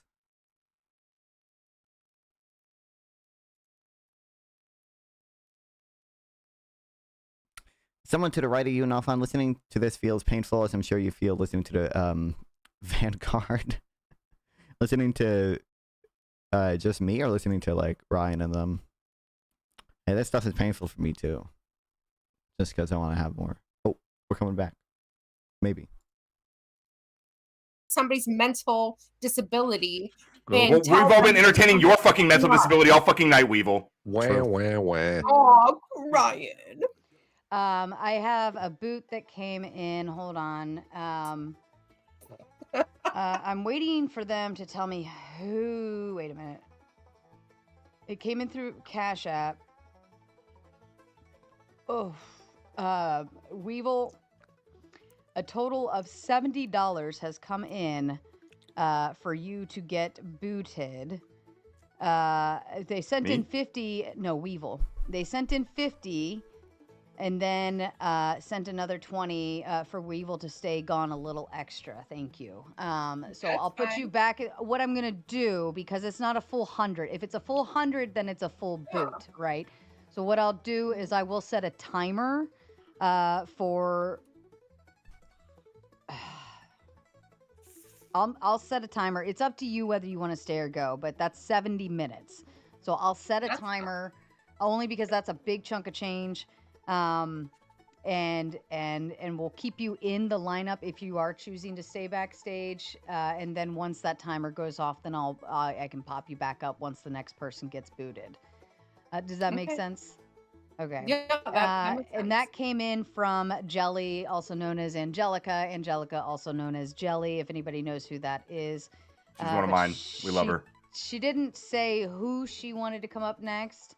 So I think the default was just to go to the next person in line, which was Mr. Bill. But I think she was holding on who she wanted to bring up next. So Jelly, if you're still watching and you want to pick a person, I'll give you 60 seconds to DM me if you want to pick someone else. Outside of that, I'll just bring Mr. Bill up. Weevil, since it is a 70-minute boot, I'll go ahead and let you have your final thoughts just in case, because I know you got the babies, just in case you have to make an exit. So we'll leave the floor to you. Honestly, I don't have any final thoughts. You know, it was really good getting on a one-on-one with Ryan, even if it was a screaming match or whatever, you know. It was good. And Ryan, you know, I don't hate you. I don't hate you as a person. I really don't. I just want I don't hate you you to know either. that, you know? I'm sorry for when I called you a dumb woman earlier. That was my inner misogynist coming out. I think you're a dumb woman. I think you're dumb, but I don't think it's because you're a woman. Honestly, Ryan, I don't hate you. I really don't. But, you know, I just want to say, like, you know, it's a debate war world, and I'm still trying to get into it, and I'm mumbling. But, yeah. I'm still, like, all from yelling. We get emotional doing it. It's fine. I understand. I feel you. I'm not emotional. No, I'm just, you know. Okay. All right. Well, there it is. Oh, you have been saved. Hold on. She's been saved. Wait. You've been saved, Weevil. Keep Weevil They for couldn't the save me. entertainment. What? Nate is almighty. Nate. He is almighty. Almighty Nate, and because it was only a $70 boot, now you have Wait, who is that? this is $100 to save you, which means you also have a $30 credit in your name. Ooh. Who is that? Almighty Nate. He's Almighty Nate. He's Almighty Nate. He always He's stays just in almighty. the chat. And Oh, actually, well, I know he I've just seen him. Has he ever been up on your he's never panel? popped up on panel. No? I like the mystery behind our chat heroes. Almighty Nate, Kokomo, Chef Dylan, and many more come through. Well, Kissy Cat has been on screen, but these are our super chat heroes. And Almighty Nate actually just completed that goal as well. So congratulations. Ask if the Conservatives have ever heard of Burke. We were down to the last final minutes on that. So you have been saved I can try, with a $30 Michael. I credit. appreciate the $2 regardless. And now I whether don't or have not to get it bring out. anybody else I don't back know. up yet. I did think this was funny though. I don't have anywhere to go from Come that. on, right? You know, we are in the clipping industry, and I finally felt like I had something that was clippable either because just say yes usually or I'm very no. quiet. So I was like, I'm And I'd gonna be like, do okay, it. anyway, I'm so gonna fucking do taxes. it. Almighty Nate also sent another 50 to say it's always entertaining when Ryan crashes out. Just has I don't no think he further was question. crashing Yeah, out. I think they it'd were be both weird. kind of. I could just A say little bit. Both kind It of was a little bit of a crash out. both I was in pissed. it. I was If mad. any of you guys know this dude, but I was mad They too, admin honestly. Burke. Like when it comes to my kids, I doubt they're gonna know. I get pissed. I'm sorry. Yeah. I'm sorry. Well, I get it, but the I understand. Netflix, the Netflix, the Netflix Netflix. concept. Oh my god! I understand Green how paper early people about want to play economic model, cancel whether we're culture. That's tracking fine. economic Boycott all you function want. as fourth dimensional Honestly, your waves. What subscriptions, the but hell? to me, I as for haven't me and canceled mine, Netflix. Not the same kind you of know, conservative. like well, I think well, yeah, because I exactly. think you That's could Michael's just block point. the shows, but like my kids are old enough. If I say we're Except they not don't going to have any watch of this this or we're traditional not going to watch conservative that, values. like they've respected and I don't have to worry about it. But And I that's think another thing I wanted to say to Ryan, like without yelling, is like I have talked to my kids because me and my husband both have a gay friend that wears makeup. He's not trans, he's not, he doesn't want to be a girl, woman, or whatever. He does wear makeup. And I've talked to my kids when we went to meet him for the first time. And like there's different things that come out. But like when it comes to like a certain group that my kids follow, I don't want them to be intrigued or like feel like they have to be something that they're not. Or be tricked into something. That's my whole thing. Is I don't want my kids to be tricked into something and then later down the line that they regret everything. What about trans and H-1B they workers? become depressed by the Why are we fact letting H-1B that I've workers seen come a over here lot if of they're trans? children and teens. Actually, I don't even have know. It wouldn't these surprise days. me if They've there's been some policy influenced into a restricting way that visas to they trans migrants. they counteract at the end. I'm just gonna throw in the back, just for the record. I encourage you to actually check this out. I really everyone and I'll probably throw it in the regular chat too. It's just a diagnosis criteria for gender dysphoria specifically, because I think there's a lot of confusion about what it actually means for someone to like or for someone to become trans or whatever, what the actual signs are. A lot of people bring up just like people being tomboys. There are still tomboys. We don't assume that anyone who's a tomboy is trans. Like people who end up being trans go through a lot of processes to determine this, and it's Oh my god, holy shit. I actually don't think you can get an H-1B visa if you're trans. I think that's been effectively banned by this executive order. It's what Google AI told me. Dude, let's go.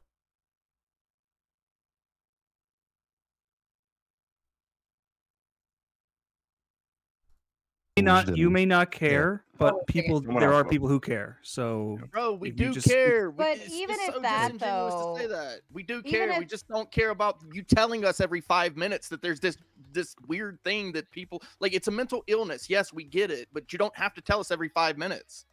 We do care. Like if you don't know anything about the mental illness and you talk about it all the time. Shut up. It doesn't sound like you do. It doesn't. Most of the people up here don't, because they're talking about fucking tomboys. Guys, We know now. We know. You told us every 5 minutes. No, I really don't think you what? do. I even don't remember, think and you this is gonna be weird, okay? But I'm using it as an example because I think it relates. But like, I even one time thought I could try to pee like a boy. Like that's how badly I wanted to be a boy because it was so much easier and so much cooler and like all these different things. Like I remember trying one time and it was a total failure. Okay, and I was like, I guess that doesn't work, right? Like, how do you go forward? Like, like it just. You go through weird stuff as a kid that doesn't. But if you have this like affirming shit that says, oh, I'm like trying to be something that I'm not, but there's all this stuff saying you can be what you're not actually, what you actually not are. How do you fucking say that? But like all of this reaffirming stuff out there that doesn't allow you to kind of teeter-totter and test things out and then come back to your reality and you're like, oh, well, that just doesn't work. That's not who I am, right? But when you go in and reaffirm everything, you're like, yes, come to the dark side. Come be the other side of things. You know what I mean? Like when you have that out there pushed in your face, it's just like, well, oh, I guess maybe that's what it all is. Instead of letting us just figure it out for ourselves. Godzilla with the big I promise 10. you that wanting to stand up and pee is not part of the gender dysphoria. Oh my god! I promise you that would not have gotten you. I want to respond to this one. Godzilla says Ryan has brain dysphoria. His brain identifies as a potato. It actually identifies as an Umbreon. An Umbreon. No, I like that. Where is Umbreon tonight? Yes, we want to see the. He is way cooler when he's here with us. Hold on, let's get a puppy shot because Ryan had a little moment, so we want to Umbreon. We all need to reduce our blood pressure a little, so that's perfect. Yeah, he's like, why'd you wake me up? Everyone can be happy for a few minutes. Let's all just have some moments of love. That's an adorable cat. Oh, look at that! I wish my dogs were small enough. Cat. Because if my I'm telling dogs you, were small dogs are the enough, best. No, big dogs are the best. But if I had one that was small enough, like I would 110% have my doggy on stream all day, every day, and it would just be the puppy footage all day. Ryan, if you told a class of kindergartners the symptoms of cancer and asked them to raise their hands if they thought they had cancer, how many would? I have no idea. Oh, dude. A lot of them. I had a question if you paid to have me booted, but Savage has been waiting. Yeah, for go ahead, a long Savage. time. Hey, Savage, listen. Just it's super annoying. grab your balls, okay, and Yeah. just fucking. You can't. Your Like, hand must be tired by now, bro. it's got. Well- You just got to do it. Yeah. So that doesn't stop people from talking. They just keep talking. Once they start spurting, they keep spurting. So it doesn't matter. If you put your balls into it, people will stop talking. Yeah. It's- And I'm assuming you're on a cell phone. Correct. Yeah, and I'm assuming you're not using earbuds. It's just the noises coming out of your. So that's. I'm using the earbuds. Oh, you are using earbuds? Okay, even more so.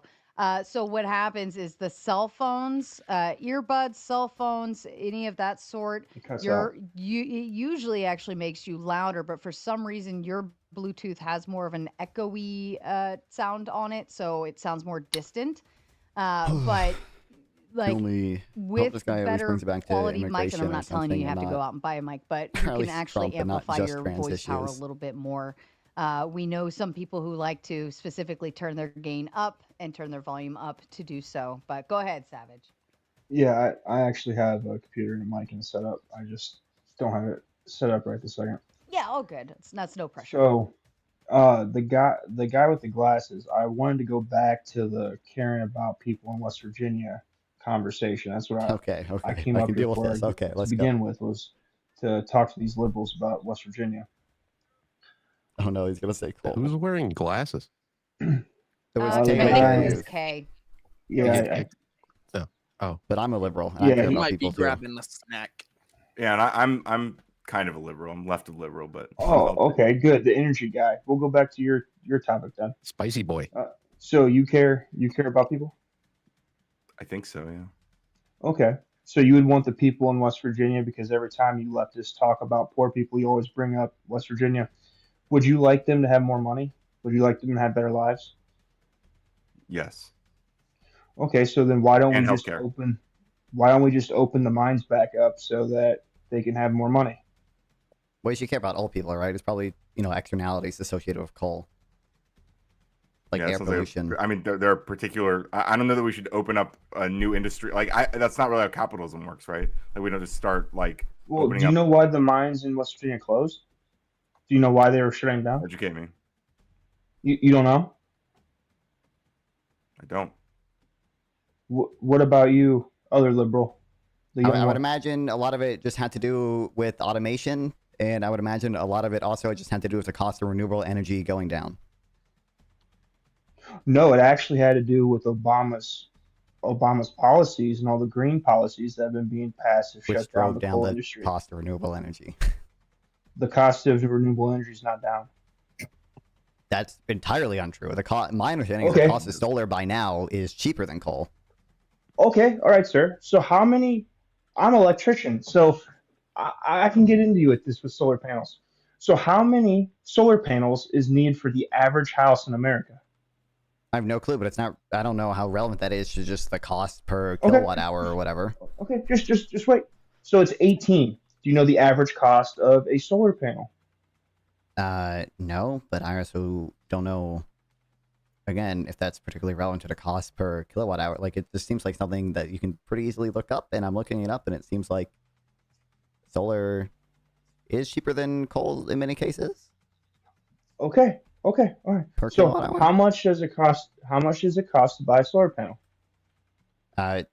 Probably depends on where you live and how much government subsidies you can get, but I don't really know exactly. Okay, so how much does it cost to have them installed? I don't know, but can't we just look up cost per kilowatt hour generated solar versus coal? Oh, he's got a 6-shooter. So he's got a lot more bullets in there than 6. How Almighty can Nate you say? says Trippy can pick who gets to get booted. Is it a 45? I gotta be careful though, you know. Wait, can you pick even though you look okay? It comes back. Yeah. I was drowning a little. You know, normally somebody, you know, would go, hey, boot the guy who booted me, but I actually forgot who all's on panel. I'm not gonna boot Ryan though. Well, you can't because it's only $10 anyways. And he costs Ryan, 20. you That's have to right. have 20. Yeah, I love that we made that new rule. Kalota loves me and shit, but he hasn't said a single word since he's been up here. Kalota, Oh, no, I have. Are you awake? But hang on, Okay. I got one better for you. I was about to head out, so Oh, shit. you can choose someone else as well. Well, I'll go with I hate to do it to Rev because I don't even know Rev. I'll go with Rev. That's all right. Thanks, Almighty Nate. I don't even. Rev, are you still with us? You've been quiet. Yeah, I'm still with you guys. Yeah, he said that's all right. I heard him. Okay, fair enough. Love you, All right, Rev. Rev, I'm putting you backstage. Next in line, Mr. Bill. That was all Almighty Nate's fault. Bill. Blame him. Hey, old man Bill. Go back to non-fun. I apologize. Okay, so non-farm. So how much does it cost to buy and install one solar panel? I have no clue, but like I'm looking at a chart right now that says like the cost per megawatt hour of solar is $68 and it's $109 for coal. There are other charts that say similar things, or a few other charts that say different things. Like I would need to like probably look up other stuff, but there are plenty of things you can find out there that say per kilowatt hour, megawatt hour, solar is cheaper than coal by now. Well, one, you're looking at things where they've already stopped coal production. You can't produce coal. They've regulated the crap out of it to increase the cost of it, but you're not addressing how much it actually costs to get solar energy. So how much I does feel like the I've told average you like home 5 need? times. I don't know. I don't install solar panels. Hate to break it to you, buddy. Well, so why would do you install why solar would it be? So why would it be that you would want solar energy, but you don't know the cost of it or how it works or any of these things? Because there's so there's not like a topic I'm like super well educated on. So like I'm generally, when I talk about things I'm super not well educated on, I'm trusting stuff that I've seen from other reliable sources. But generally, seems like there's negative externalities associated with coal. Seems like it pollutes the It seems like it pollutes the environment. Okay. Seems like it's probably partially responsible for global warming. It seems like solar energy is not going to be that negative for the environment, essentially. So you do know to make the batteries to store the solar energy is more toxic than a whole car, right? Having does a more car and toxic putting mean? gas in. Well, the amount of earth that you have to move, You might have to the move more process in earth, which but it you doesn't make emit it. as much CO2, right? How do you move earth? Via, well, there's a lot of stuff you need. You need something to actually dig or mine with, and then you need stuff to transport. What do you dig and mine with? Do you dig and mine with solar energy? I mean, you can. There are electric vehicles for stuff that can use solar energy.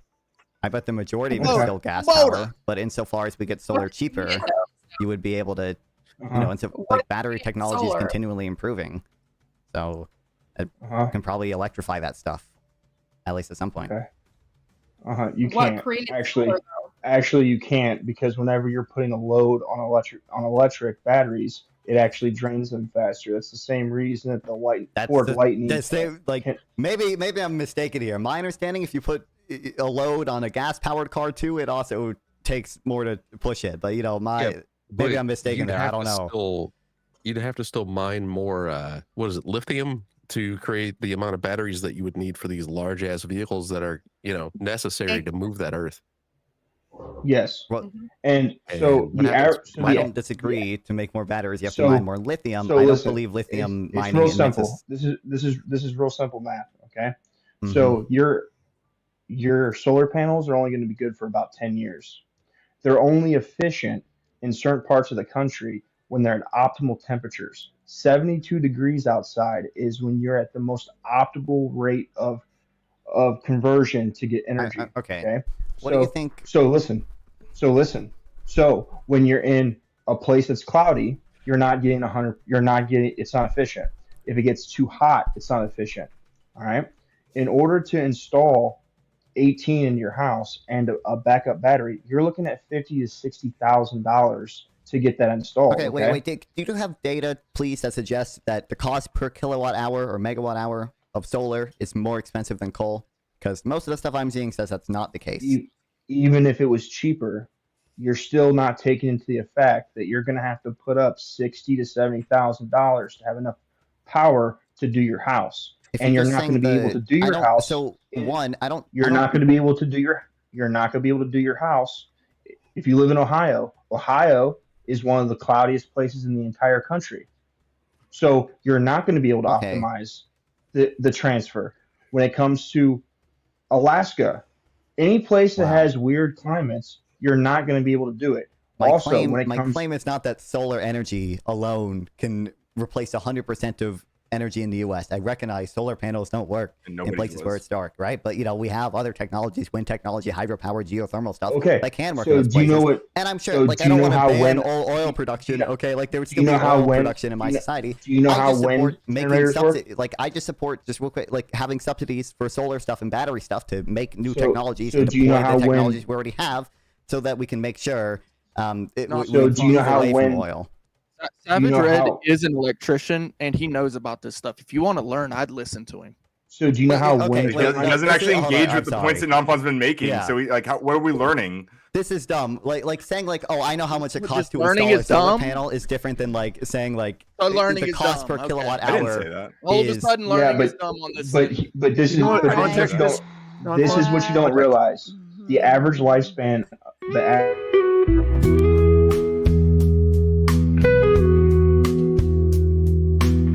This message is sponsored in part by... Good choice, Weevil. I was just saving that one. I had that one sitting there thanks to Weevil for the horse girl, and I just figured I'd use it instead of having to yell at people. Tom Carpenter says, and this goes back to our earlier conversation with the transgender and gay, and then I think the cancer question. Research fact, between 50 to 80% think that they have a psychological disorder when presented with the symptoms of it, often called the Barnum effect or Forer effect. Yes, this is why we call it WebMD. When we WebMD like my symptoms, and it's like it started with a headache and I ended up with cancer after I got online. Like that is a thing, and that's kind of what I was referring to with the whole transgender concept. And when we just used to have tomboys and tomgirls, I just had to figure out that, okay, this is not working for me. And I feel like most women go through that phase of being a tomboy or tomgirl. Not all, but I think most. I mean, most of the women I've talked to all had a phase of some sort, and a witch phase. We were all witches at one point. But I don't believe I'm a witch, right? But if somebody out there gave me some kind of information to say, if you can do this, or this, you're a witch, I'd probably have believed it at that young, vulnerable, impressionable age. Thank you, Tom. Any thoughts to this, Ryan? I mean, yeah, it's a good thing that we don't do diagnoses through just people feeling like they might have a condition. We actually have a process for diagnosing people with a condition. I'm happy for the places that have the process, but those processes have been diced to bits in a lot of liberal states. Yeah, I mean, I think you're just bullshit. I think you have no idea what you're talking about. I think you just bullshit. You're All right, just like buddy. regurgitating propaganda, You need to which is fine. calm the fuck I wouldn't down. expect anything less from you. I think you need to go to the doctor and be diagnosed with high blood pressure. But All right, I'll do that. Go ahead. Finish your thought, Trippy, and then I'm going to move the topic. Well, there's a lot of states out there where it's basically, you know, I feel this way. The doctor checks and sees your underwear, and then they give you estrogen. You know, they're like, I "Oh, appreciate you stopping by, Patrol, and I really appreciate the super chat. Thanks so much for stopping by. I hope to see you again next time I stream, that's a really or later down, tonight. I'm still streaming. you know what I mean? if A you're- real if you're dumb not way done, to but say yeah. it, but there are sure places is. that you can go. You're right There's about that certain part. doctors that you can go Ryan, to, Ryan. assuming You know, he's right about chime in this. with your little snide remarks and shit, but you actually have no testicles. Ryan, assuming Trippy's right about that people can go in there and 5 minutes later they can say their excuse. Would you be okay with that? If the doctor Not said for yes, children, no, absolutely based not. on this 5-minute conversation, we'll give you all the hormones you need. Would you be okay with that? Yeah, 5 absolutely minutes not later? for children. No, absolutely not. For an adult, maybe. 5 minutes later, an adult says that. Potentially, yeah. I don't think any. I mean, they do that with ADHD. We've kind of learned that concept pretty quickly. No, with it doesn't take with children. minutes, It's not as fast, but with adults, I could probably walk into my doctor's office, say a few specific things, and they would prescribe me with methylphenidate or something along the lines of that. It's just symptoms, cure the symptoms, and not the actual source. But let's see. All right, down with the guy who raises his hand instead of speaking up. Up with Mo. All right, Savage, say your thing, and then I'll put you back to the back. Yeah, so unfortunately, even wind turbines need hydraulic fluid to operate, and after they run for about 10 to 12 years, they just throw them in the dump, and they can't do anything with the parts. It's actually 100% waste. And if you spend $50 to $70,000 to get enough power generated from solar, you're still not going to outrun your electric bill. Your electric bill on average, let's say, is $200 or $300. It's going to take you a long time to hit net zero to be even able to be ahead in the carbon, and they're going to go bad. The solar panels only last 10 years. You're not going to pay them off in 10 years. So, yeah, you don't know what you're talking about. Yeah, it's about 15 Notice to how 20, these people never if what I understand is correct. It's like 15 to 20 years to pay off. Yeah, notice how these people are never citing data. So I'm reading through someone else's notes right now. Just to be clear. My dad has solar panels on his house, dude. How's that? Yeah, exactly. You're not citing data because you don't know. It's not data. Personal experience. I want to learn. You never pay taxes. I want to talk about batteries tax that power policy. solar batteries that power solar needs lithium, need oil, bruh. All right, Savage, I'm going to put you backstage. Poor Mo has been sitting backstage so patiently, as has Daniel. Oops, sorry, Nuke. Hey, everybody. What's up, Mo? Happy birthday, Trippy. So I commented on your stream the other day. So you'll be doing good, man. Thank you.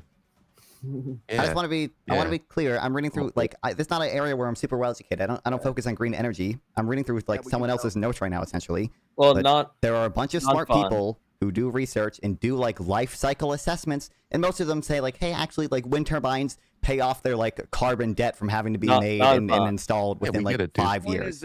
Not fun. Yeah, going on what Savage was kind of commenting on. Wind turbines take up to 200 gallons of oil too. So okay, did you not hear anything I just said? Yeah. Well, hold on. I have a follow-up question. Mm-hmm. Why not just nuclear? I like nuclear energy. I don't mind nuclear. Way much late. We can both get on. Let's just get nuclear going again. We got way less waste. I mean, the waste that you get over 60+ years, I think, can fit into a football field. And 90% of that was just stuff like clothes. The actual high level waste is only 3 to 5%. It's the most badass thing we can do. Clear. I would like nuclear energy. So why not champion that instead of all these other ones that fail? I don't. Various reasons. So for one, I don't necessarily believe they failed, but for two, when you say I'm championing it, I'm disputing factual things people are saying. Some people are saying things that I believe are. We have a practical solution. Why not go for that and cut all this? I don't know what to tell. I like nuclear energy. I non-fun endorse nuclear energy. Okay. All right. Is that what you want from me? I remember you saying that before too. think you were on my panel, or maybe it was one of these, and we talked about a little, a little bit. Yeah, I'm not speaking like a broadly genius when it speaking. comes to it. I always hear the progressive types. They never really talk about nuclear, and I don't understand why. It seems like a no-brainer. Let me do a topic shift. Should we ban all forms of immigration for at least 10 years? Yes. Ooh. No. That sounds insane. Why would we destroy our You would- fucking economy? Yeah, it'd just be suicide. So our economy is based on illegals. That sounds like a bad. Wait, did you say illegal immigration? Did you say immigration? Yeah. That honestly sounds kind of racist, Ryan. That's weird, man. Wait, did you say immigration or illegal immigration? Did I misunderstand the question? It doesn't matter from what you said earlier. Wait, Yeah, they're both the same, Sarah, right? was the question about immigration or illegal immigration? It just says, should we ban all forms of immigration for All at forms. least 10 years? Right, so we Yeah. would destroy our economy, like I said. Right. That's not even if you don't like the asylum seekers. This is also talking about like every high skill immigrant that comes to the U.S. and everything. Ryan. It's Ryan, remember interesting. under Title 42 happened? Basically, there was very low immigration under Title 42, where we didn't allow anybody in. Besides COVID doing things to our economy, did those 2 years, did we have a super bad economy at that time? Or were we still able to eat and take care of ourselves? Because there's very little immigration at that time. Yeah, I Very believe little it's immigration or no immigration? Yeah, I believe it's very impractical because ultimately, we do want immigration. We want people with wealth to come into this country, at least, if nothing else. Yeah, but the problem with a lot of Just immigrants. remember, so number one, during the Title 42 era, we did have a lot of a decent number. I think it did probably reduce immigration overall, but we did still have like I think 800,000 something like known gotaways, people who have essentially like evaded border patrol. So there was still definitely immigration during that time. Biden sent back 3 million people. Here's a problem though with immigration. And then hold on, just real quick. Also, that's not People like are not- if you, so. Oh, let me even- not. I want to respond to the last thing Mr. Bill said. So what do you, like we had so we have like studies that do a lot better causal inference, actually trying to distinguish the cause and effect of immigration than just saying like, look at this 2 years where we didn't have much immigration and look at the whole economy. Like there was a study that's forthcoming in the American Economic Review. That's like one of the like highest like prestige economic journals that was looking at like the U.S. immigration over the past like 130 years and comparing like county by county, and they found like, hey, immigration actually led to increased innovation and increased wages in the counties where it happened. So like that's much better and they have much better causal inference than just looking at 2 years the whole economy. So my previous point I was gonna say is the problem with current immigration in general is that immigrants today, they come in and they don't integrate. They don't become like part of the U.S. They come in and make little pocket communities. Back in the day, when immigrants would come in, they became Americans. They were more in line with that American spirit. Currently, it's we don't see that. And so until I see that change, until I see that change, I'm all for reducing it all together until we can get back to American roots. I mean, I don't think. Let me interrupt. Colada is going to make his exit. If you'd like to give your final statements, and everybody else can shut the fuck up for a minute. Go ahead, Colada. Yeah, so as being new to the panel world, I've really just been a viewer before. I think everyone has done a good job to maintain some sort of peace during this stream today. I just want to say, keep it up, guys. Keep the conversation going, and just make it quick. Just remember, God loves you, and God bless. I like that guy. Have a He's a good dude. Good night, guys. Good night.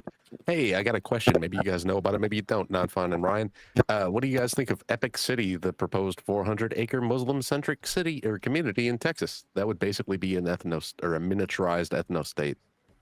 I mean, you couldn't like in America. There's no way to like literally legally mandate that, right? So that's just a group of people. No, they bought the land, and they're planning to do that. Oh, really? Look at Dearborn, Michigan. I know Dearborn, Michigan. That's been taken over since the 70s by a lot of Muslims. Anything? Are you gonna cite a bunch of statistics that don't match to what I'm saying, and then you're gonna bitch, whine, moan, and complain about Trump for 2 hours? Thing, if you, I think with Trump, I don't think any of this is a really justification for what Trump is doing or banning immigration altogether, which is what the prompt is about. Have stats is stupid. I think if you guys are trying to like cite, like, I think it's better to rely on like actual statistics published by actual economists and just to rely on these like weird anecdotal examples that don't prove what you think they're proving. But like, so for one, boring in America, like if you own land, if it's like a public business or whatever, like you can't differentiate, like you can't discriminate based on race or religion, right? So like even if they own land or whatever, like if it's a public business or whatever, like you know, we have the Civil Rights Act. You can't just not let Muslim people in or whatever.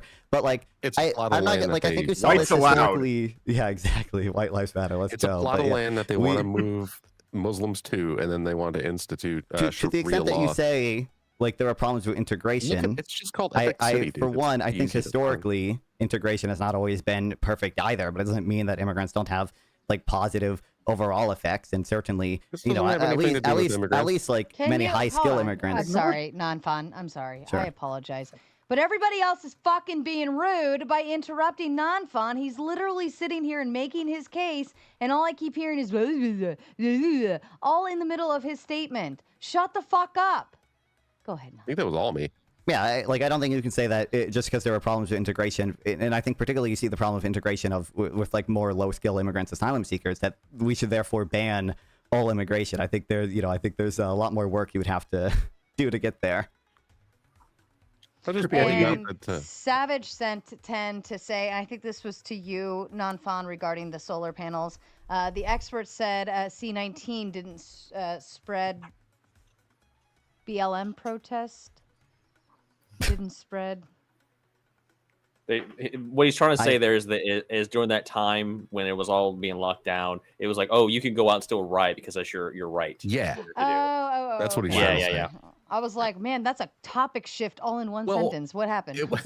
Let's be a little bit more fair. It wasn't that they were allowed to go riot. It was just like you can do this gathering and like we'll. Well, I just associate rioting with Black Lives. Also, real quick about Epic City. Apparently, Governor Abbott launched a bunch of investigations in April and temporarily halted any construction from moving forward. So it's technically not even happening right now. Yeah, I know. I was just bringing it up because it was something I knew about. Did you know about it before that or no? Like, it's fine. I'm not gonna like chastise. I mean, I don't care. Yeah, I understand there are Muslims in the United States of America. I'm not opposed to Muslims living in the United States. I have friends, in fact. Some of my friends are Muslims, in fact. No one loves Muslims more me than neither. Like, you could become a Muslim tomorrow. I'm not gonna like change my opinion on anybody who does. Now, so I also think Muslims should be able to own property in the United States. Fine. But if you're sitting there and you're covered in makeup and you're saying, "Hey, I'm gonna read the Quran and then follow it from now on," that is literal, like asinine. Here's a little on the topic. Should values of a country like diversity include ideas that oppose it? I mean, you know, obviously. To some extent, there's a paradox of tolerance or whatever, but like tolerance should be one of our values, right? Like you should, in a liberal society, want that. I mean, you should want other values just because, you know, you should always think that your values might be wrong, and like you should want other people to have a say in things. And, you know, you should want a tolerant society because, you know, one day your side might not be in charge. You want a society that tolerates your beliefs as well. We have a First Amendment. Like our First Amendment literally allows us to be extremely critical of our government. Like we should be able to criticize our country and almost endlessly.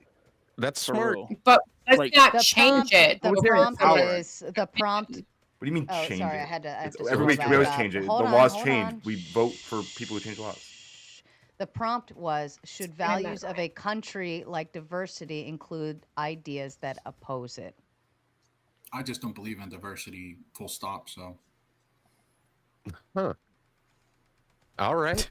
Okay. I think it's unless those values would go against the core of what that nation is. So, like for instance, having someone come here and try to inject communism, I think that would be a very bad idea. So, do you think I think it depends. Do you think globalists should be banned? Do you think I would say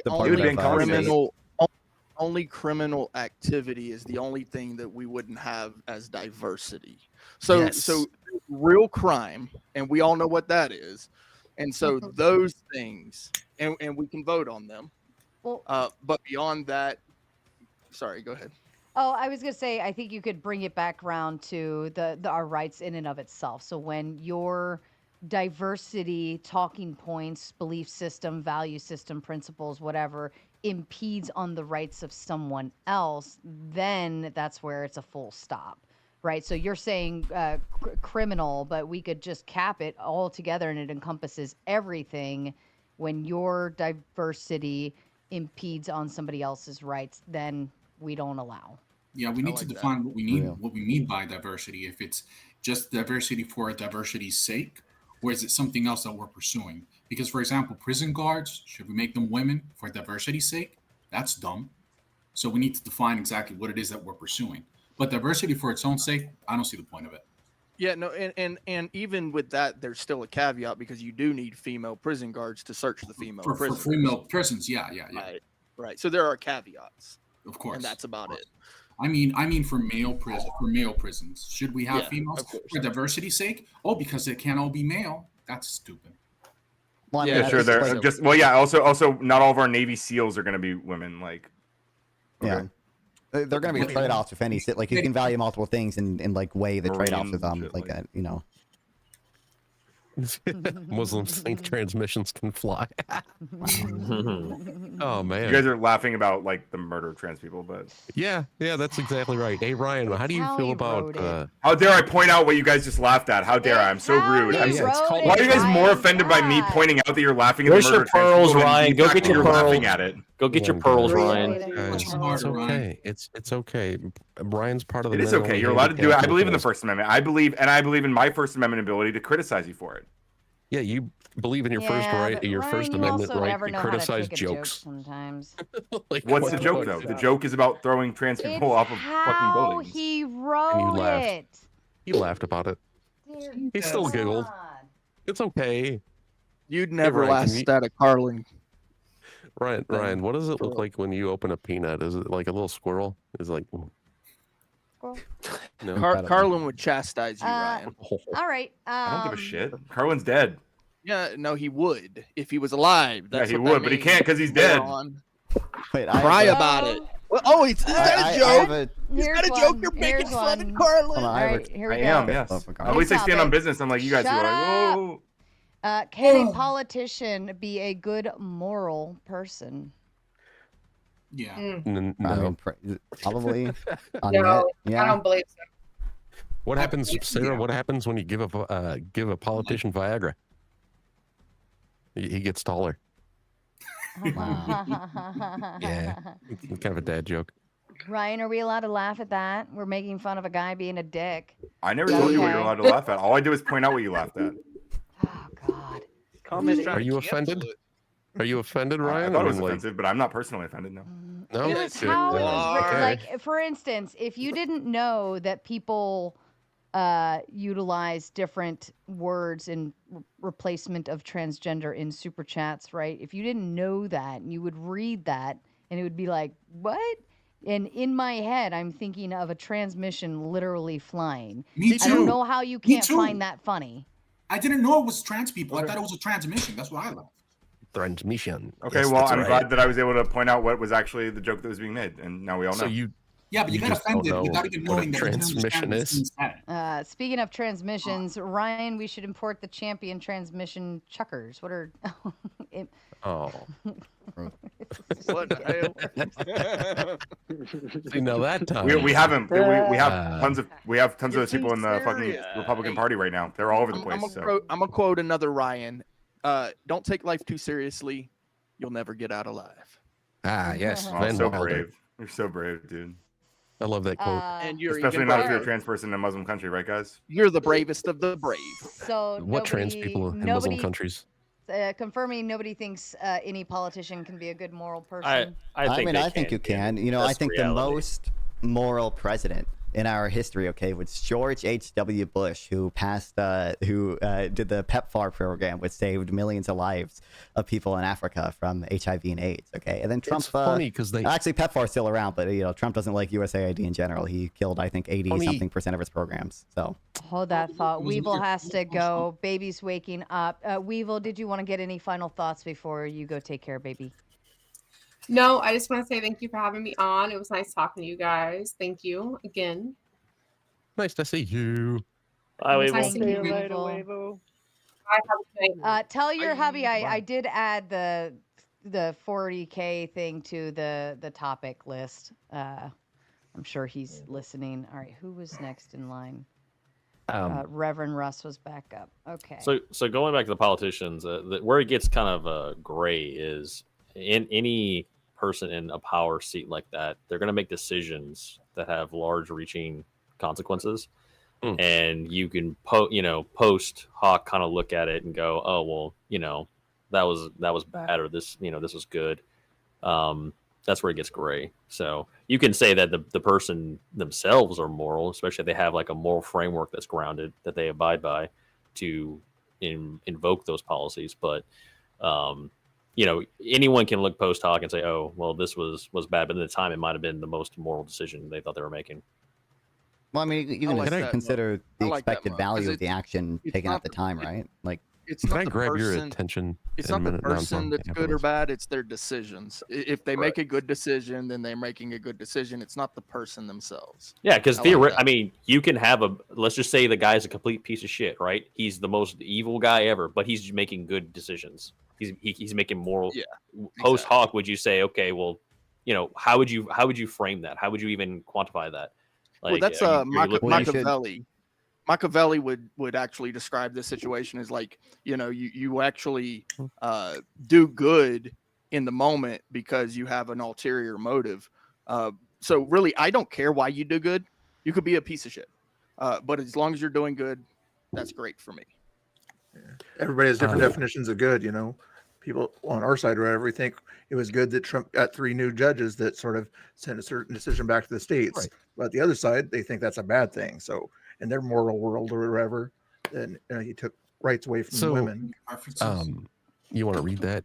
I got a question for Non-Fun afterwards. Go ahead, Trippy. Go ahead. I was going to say, Non-Fun, did you know that people called George H.W. Bush, George Herbert Walker Bush, they called him a fascist during his presidency? Do you think those people are ridiculous? No, I mean, the people who called George Bush a fascist in hindsight, I think were probably a little crazy. But yeah, I mean, I was kind of they're on your side of the political spectrum. Yeah, it's crazy. I know, but I mean, look, I was kind of memeing. Like, I don't think everything George H.W. Bush did was good. I think a lot of I think he was. What's funny about George H.W. Bush is that I think most of the things he did were pretty bad, but he did one like really, really good thing, which was fund PEPFAR, which saved like millions of lives. So I wonder how he benefited from that, though. I have a question for you. I don't think he majorly did. Before you do, guarantee it. I want to address the super chat. And his son did also later on. About nonprofit organizations, how do you feel about those? How do I feel about nonprofit organizations? Yeah, do you think that they influence our politicians in order to get their own, let's say, things across, or get their own? Some of them certainly do, I guess. Would you trust one if, for example, they were saying that, I don't know, the conditions of the people in Salvador who are deported there, if they were saying that it's actually good, right? So if Elon Musk was to commission a non-for-profit organization and they said that the conditions over there are actually good, would you trust that as a source? Like, I would be maybe somewhat biased against it, but it could definitely it could overcome it if I thought if I just looked into it and saw the agency like just put out like generally decent good stuff or whatever. Are you gonna try to draw a connection to the Human Rights Report or whatever I linked because you at one point they interacted with the Biden administration? This stuff is biased as won't you dismiss all NGOs? So I'm just gonna read a little bit about this. It says this guy. He was actually paid by an NGO, and he is, let me see, a scholar, lived and worked for the Department of Libertad, consulting with local academics and a nonprofit personnel to develop a project that chronicles the experiences of individuals affected by gang, government, and domestic-based policy violence. This guy was actually paid to go and write this over there. You're gonna human rights agencies pay people. I don't like it's such a terrible thing. Human rights agencies pay people to do research. That's crazy. I know. Paid for his opinion, I'm not arguing against it being paid for. I'm saying that the people who have to go there, they have to interpret the evidence, don't they? And this person is obviously to some extent. I don't think anyone no one's gonna be totally unbiased, but like I bet they for some of them they probably like published the full transcripts of the interviews or they like actually published like the evidence itself. I'm not immediately skeptical just because someone's works for a human rights organization that when they see human rights abuses they're gonna like lie about it. Like okay, fair enough. Now you've read this whole thing since you're so gun ho. No, I have not read that whole thing, I admit. Okay, so you went ahead and posted this 227-page document for which I've only read 3 pages and I can see glaring issues already. And you're talking your glaring issues is that a human rights expert was paid to write it. No, I have more. Yeah, you literally just read something like in a scary voice, but like it was a nothing. It was literally a nothing burger. I have published 3. Let me read. I have published 3 books on the experiences of refugees and undocumented immigrants. This is the guy who authored this. He already has 3 books on the subject. So he's a subject matter expert. So he's Let me finish reading it. The United States in 2022, Columbia University Press published a book, A Story to Save Your Life, Communication and Culture in Migrants Search for Asylum. Please, man, we're going to take this. He wrote about people searching for asylum? That's crazy. I gotta cut you off because he's afraid to hear anything that he doesn't actually want we to all believe. hear it. He's just... They are definitely cutting him off constantly. I will cut off in order to read money. Savage Red Recovery says, I vote the liberals will go on their own. I vote the liberals go on their own dime to help with the HIV meds, team up with the transmissions, and go help out. Yeah. Well, let me speak to that because Autobots roll out. Number one, I mean, like obviously, like the liberal cities in the United States pay insane amounts of tax money, and and we also elect people into office to allocate funds before now, where we have Trump now deciding where Congress gets to allocate their funds to. For that, I'm pretty sure his point is like, isn't this similar to if cigarettes paid for their own reviews, like they have done in the past. Like you'd agree that that's a bad thing, that if a cigarette company went out and found somebody who could say, hey, these cigarettes don't make you sick, and then they published that as a review, or they had somebody build some statistics that were underpayment by the government or by the cigarette companies, which are run by the government, or owned. Okay, can I answer the super chat now? You would say that's a bad thing, though, wouldn't you? Wait, hold on. I want to answer this super chat too real quick, just because I want to say, badly. Yes, we know. Can we get to something more? We're trying to respond to the person who gave money for the panel. Like, why are you crying? How do you respond to that? Respond to which thing? Okay, non-fun. Do you want to start with the super chat and then I can? Real quick. I was just gonna say, I donate a decent amount of money to charity. Like I'm broke to begin with, so as a percentage of my income, technically it's probably a decent chunk, but it's still relatively low in absolute amount. Like I did a whole fundraising stream for the Shrimp Welfare Project, which I think is the most effective charity. All right, or at least one of the most effective charities. But regardless. Did you say the shrimp welfare? Ryan, do you want to respond to it too? I would like to, yeah. So I think liberals pay a shit ton of taxes, and they pay into a system where we can elect representatives who are supposed to be able to allocate funds to particular projects like USAID, which they had done, and then Trump came in and decided, no, actually the power of the purse that Congress is supposed to have, I get it instead. And now that money that was allocated through voters and through taxpayers who actually paid to make sure these things were going to, to pay for HIV meds and stuff in foreign countries, which I know you guys are really upset about. This was legally done through that allocation process. And so the liberals were doing that on their literal own dime. But okay. They went. Yeah, I'm not too upset about that. I mean, we started the HIV thing. Was it the 90s or 80s? Yeah. Are you upset that they stopped? That they stopped sending that? Hold on. Wasn't like Princess Diana was a part of that too, wasn't she? Thanks. That was a whole I don't know if big she did ordeal. PEPFAR, but something along. I know she was an advocate for Walden people. But I kind of look at it like how much longer do you need to do something in order to get it completely out of your system in that aspect? I just don't, or like how long do you have? To me, I look at aid as supplemental and short term, okay? Just the same as I would deem welfare to be supplemental and short term until you can get back on your feet, right? How much more do we have to provide for these other countries to stand and get back on their own feet and handle it themselves? If we're saving all of these lives and that puts more people to work, right? Because they're, and it is healthier people, is healthy babies, so on and so forth. Like, why are we not like backing away? Like, take the nipple out of the mouth and wean them off. I mean, so the answer is, Sarah, that like because this is what people are voting for. People voted for politicians who want to continue to supply aid because the problems are still existing. The problems aren't disappearing. And so we're trying to help as these problems exist. But you can make that argument, right? You can argue that, hey, we should have different people in office. We should vote for different people. But what we don't like what we don't want to see is the president deciding what Congress can spend their money on. And that's what we're seeing right now. That's the scary part. That's the cry about it harder. So that's true. But also, like, I'm sorry, I love this country. I'm like, you fucking losers. Like, on the AIDS thing, like, decent progress has been made. Like, if you just look at the death from AIDS in like Africa, it used to be over like 1.4 million in 2005, and that's fallen in large part due to PEPFAR to about like 600,000. So like decent progress has already been made, and also like if you could prevent large amounts of suffering by spending a pretty low percentage of your budget indefinitely, that's just a good thing to do, even if it is indefinite. Like, I don't think anyone. How do you avoid getting AIDS? Support the whole third world, then. Well, PEPFAR. So my understanding of PEPFAR is how do you avoid getting AIDS? So my definition. So PEPFAR. Yeah, PEPFAR is given to babies and mothers to make sure they don't have AIDS when they're born.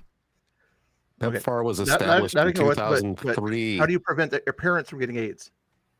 Do you think a baby is morally culpable for its parents' decision to engage answer in? The question. Sounds like it. So you can get AIDS either through sexual transmission, or I think you can also get it from eating like whatever animals that are infected with it. AIDS is a sexually transmitted disease. Sharing needles as well. No, you can't get it for the eating. I thought you could get it, or maybe it's not eating, but it's like blood. You can get like blood transmission. Isn't like AIDS initially jumped from animals to humans via that, right? Like, I think. You can't eat it. It's blood to blood transfer. Sure. It's a bloodborne pathogen. I don't know. The whole To myth me, about it just HIV seems... coming from chimpanzees was actually a racist narrative developed in like the early 80s. And Why? I mean, that could be true. They were I think it's still assuming that possible to people get in it. Africa were I mean, how did mating HIV with initially get to humans? Do we know? It got to humans. It was created because by it's the government. a transmitted disease, bro. Like, diseases form when you start doing stuff outside of nature.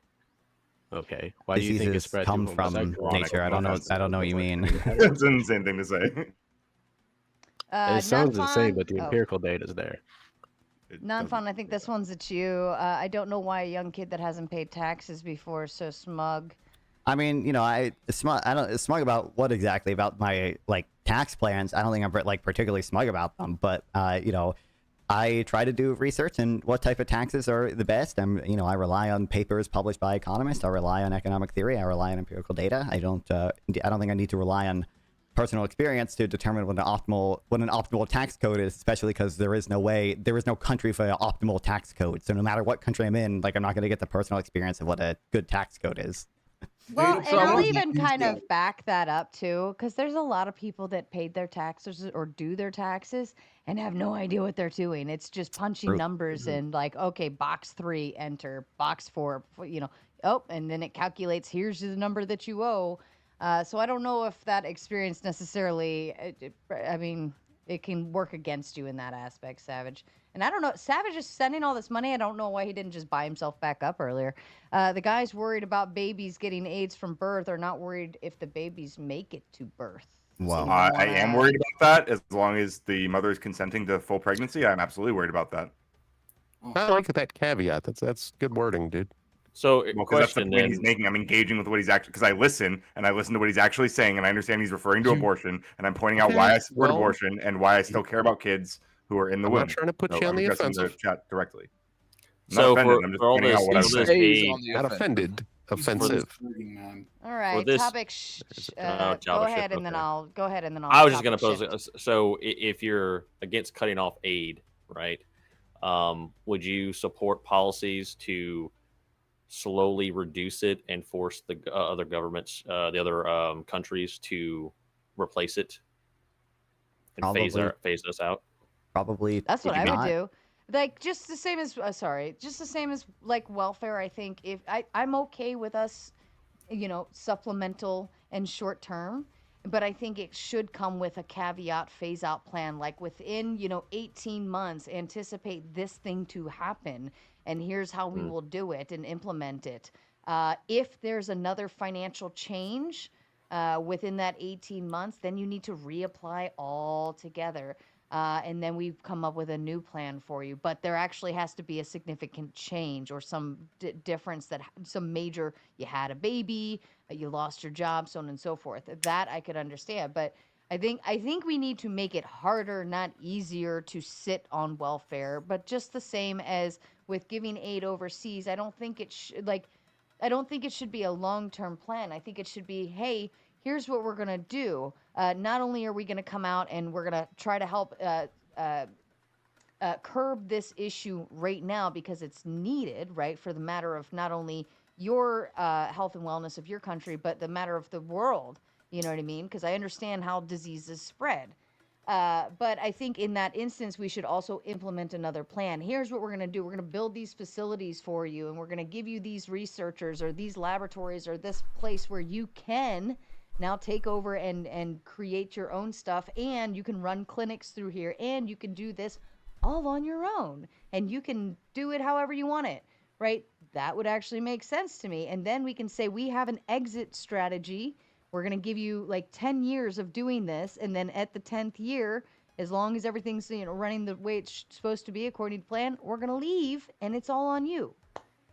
Like, I don't know how it's that hard. Like, why do we feel the need to just constantly just put money into something that isn't doing something itself? Doesn't make any sense. Bad investment. Right, Wait, I don't think most of the countries we give it to have like stable enough governments to effectively do it. I think that's usually the concern. Well, that's the point of a plan, not to just give them and give them and give them for 20 and 30 and 50 and 100 years and just keep giving them and giving them. That was the point. If you could solve every, crisis of government stability in Africa, it's not about solving that'd be wonderful. Not helping somebody that wants to be helped if they don't want to be helped. Yeah, we're not solving it just by, hey, every year we're going to come in and we're going to make sure that you're all set and squared away with these pharmaceutical needs, yada, yada, yada, right? I get it. But that's not solving the actual problem. The problem is that country doesn't know how to solve the problem themselves. They don't have the tools, the resources, the knowledge, the research, yada, yada, yada, right? So we solve the actual initial, like, the thing that I teach my kids is you don't have to know everything in the world. You just have to know how to go find it. You have to know how to be resourceful, because then if you know how to be resourceful, you will now be able to know anything in the world when you need to. So I think that we should implement that with all of this aid that we provide across the course. Is like, let's stop just giving and instead provide the tools, the resources, how-tos, yada, yada, yadas, and then they can eventually pick it up on their own. Even if it comes down to... Why are you so sure they're not already doing stuff like that? Then if they are, then why the fuck are we there?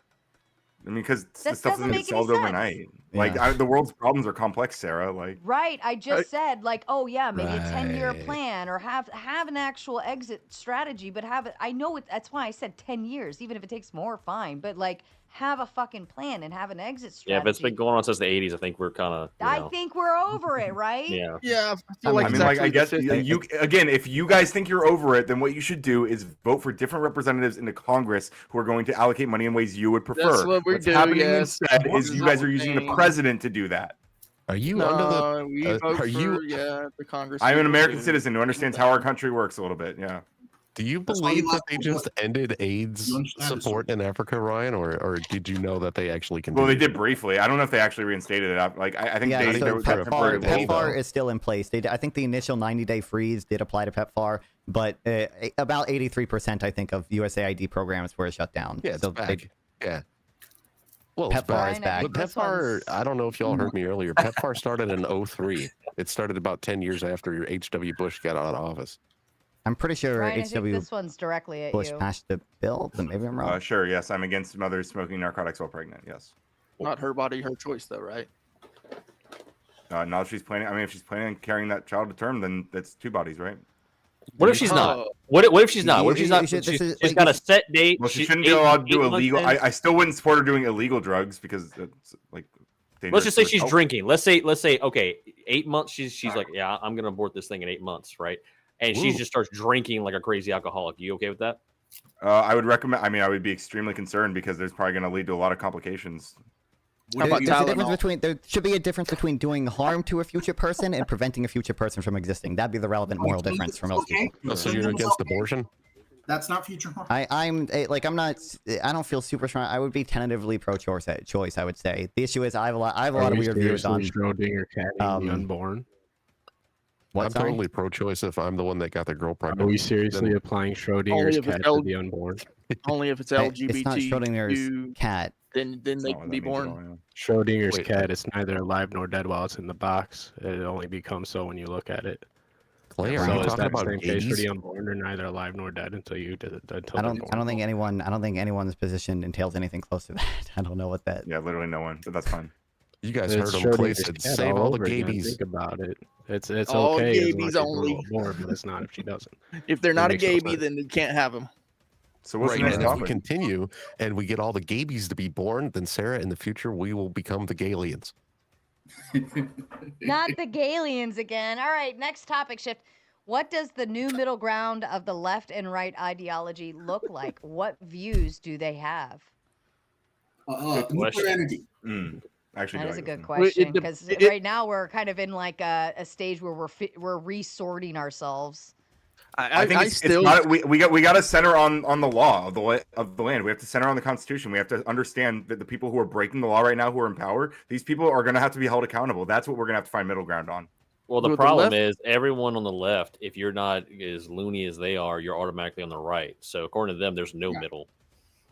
Right. Well, yeah, no, that's actually where I was going to go. So the left and the right are what they are, and the people seem to not understand what the left and the right are. When you go further left, that's liberal, so that would mean less and less and less laws until you get to anarchy. And the further you right you go, which is more and more and more rules, which is eventually like what they call fascism, dictatorship, whatever, king, that sort of thing. So the left and the right are defined.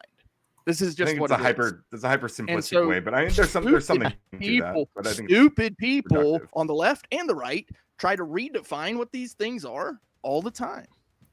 I think people just have a lot of disagreements about what it actually means to be left wing or right wing at the start. Like you have your very specific understanding. That's your proprietary definition of those things. I don't think everybody agrees on those things. Who like historically even. Like okay, so, but if you look at the conservative movements, right? Conservatives, right? Like conservative values haven't changed for a long time because it's in the name. If you're not conserving something, then why are you even calling yourself conservative, right? Do you think Trump represents conservative values? The left side though has, you can look at left-wing activism from like the 90s, 80s, 90s. It has gone off the rails and super far extreme since then. So the gap has widened on that. Wait, do you think Trump represents conservative values? That's what we're talking about. Talking about what? What is J.K. Rowling to you, Ryan? Let's just get our terms correct. She's a children's book author who hates. What would she be on the left? You know what I'm talking about. Don't be pedantic.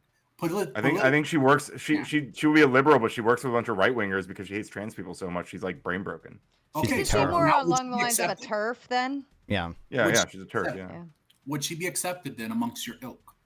I mean, if she wants to vote for liberals, then I'm down. I would support her doing so, but I don't think she will because she hates trans people more than she actually cares about the issues that she pretends to. J.K. Rowling was considered the farthest left person in the world until she said the statement about trans people. She was in for like the farthest left. Basically open border policies. She was open border policies. Let them all in. She had no cares in the world about that nonsense. She was going to and then she got her brain broken by trans people. Yes, I agree. No, she made a statement. She made a very clear statement that women are women and men are men, and people lost their minds over it. Non-fam, yeah, that's all she said. Okay. Since you want to be so smug, what is J.K. Rowling not on you with? I don't know J.K. Rowling. I have no clue what J.K. Rowling's positions is, but I don't think it's fair to describe her as the most like far left person ever. I don't know if J.K. Rowling was. However you want, non-fam, because you don't know. So if you don't know something, non-fam, then why even get involved? Exactly. So I don't think J.K. Rowling would. J.K. Rowling would. Stop. We can still speak to concepts even when we don't know specifics of one particular person's stance or whatever. We can still speak to over the generalized concepts. It's literally what these panels are made of, people. It's okay. Leave the kid alone. That's fair. That's fair. I mean, tell me if I'm wrong, but I don't think J.K. Rowling would ever accurately be described as like a leftist. I think she was always like a capitalist. I don't know if she ever. absolutely still a leftist. So if you take alcohol, okay, currently According the to Clay. state Clay of decides who's a alcohol leftist or not. Clay gets to consumption, decide. Even if hey, J.K. Rowling hello, Ryan. doesn't I was matter. Clay gets to talking. decide Hello, for her. Ryan. Hello, Ryan. Okay, How go you ahead, doing? Clay. I'll let you Are go you doing now. all Now right I'm done. today? Are you doing all right? Are you? Did you take your medication? Okay, so alcohol, okay? Currently in the United States, 21 is the consumption age. If we raise that to 22, that would be a more restrictive thing, right? So that would be going right. If you lower it to 20, that would be a more liberal rule, and that would be going left. This is how it works. The law is the middle, okay? And whatever the law is the middle. That does not change. I don't Currently, know the if law that's is it. I the think you middle. can make It's an not argument. liberal. Yeah, I don't agree with that. That, like, Not so right. someone This who's is what the really law- right wing, for Hold on. example. Hey, Non-Fun. Hi, Non-Fun. I was talking. Hi. Okay, continue, buddy. Hi. Hi. I know you like to interrupt people constantly. Yep. Asshole. For Anyway, real. Yeah, go ahead. when you move the needle to the left, that means more liberal, okay? When you move it right, that means more authoritative. It's making more rules. This is left and right. This is what liberal versus conservative Clay's means. proprietary definition of left and right. We It all is have what to it accept is. it. It's We left all and have to right. accept it, guys, or else. A libertarian, someone people who generally consider right wing, like Fabian Liberty or someone, would say that we should lower the age of alcohol consumption. We should have no laws in that because it's my personal liberty. I own my body, my personal right to consume alcohol whenever I want. So, like, I don't think it's. I think libertarians can sit on either side. It just depends on how they make that take. Yeah, exactly. It's more complicated than what Clay is saying, right? So, because there's left libertarians, there's right libertarians, there's right authoritarians, and left authoritarian. Yeah. It's not libertarian. It's left versus right. Wasn't that the prompt? The prompt is, what does the new middle ground of the left and right ideology look like? What views do they Shit, have? Princess, thanks for the raid. What's up, Princess viewers? W, we're in a really dumb fucking panel right now. Okay. I don't But think there is. it was fun when we were talking about taxes. Now we're talking about. But what the middle understanding ground between the why left and why right we can call be. it the left But versus thanks to the right Princess, is I very appreciate important. it. See, the left is always pushing for more liberal rules, which is great. I like the idea of certain liberal ideas, right? So free speech originally, before it was written, was a liberal idea. Then they wrote it into the Constitution, and now it's law. It's now center. Okay. Now to restrict that would be more right, more dictatorship.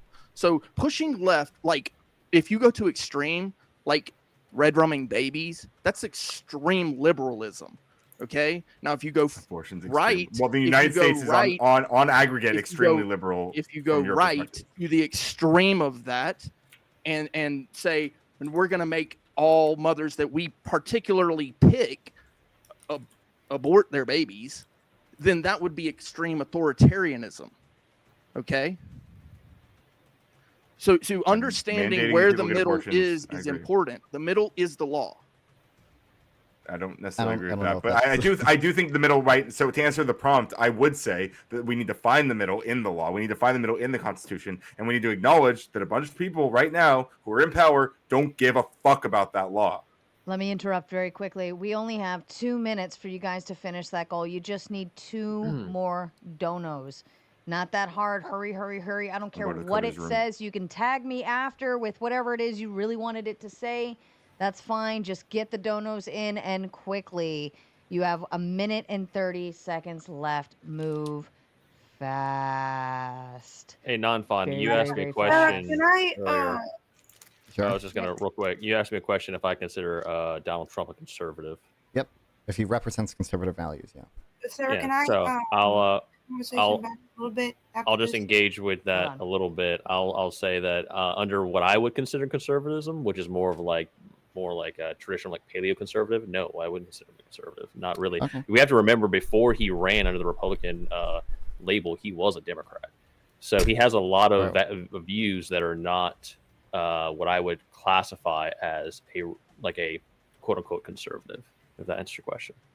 Sure. I mean, I basically agree. I don't think he represents views of the Democrats or the left either, really. Well, you can still represent some conservative views and not be considered like a real conservative, right? That goes back to the whole analogy of like, you know, if a bad guy is doing good things, you know, he's still doing good things whether he's a bad guy.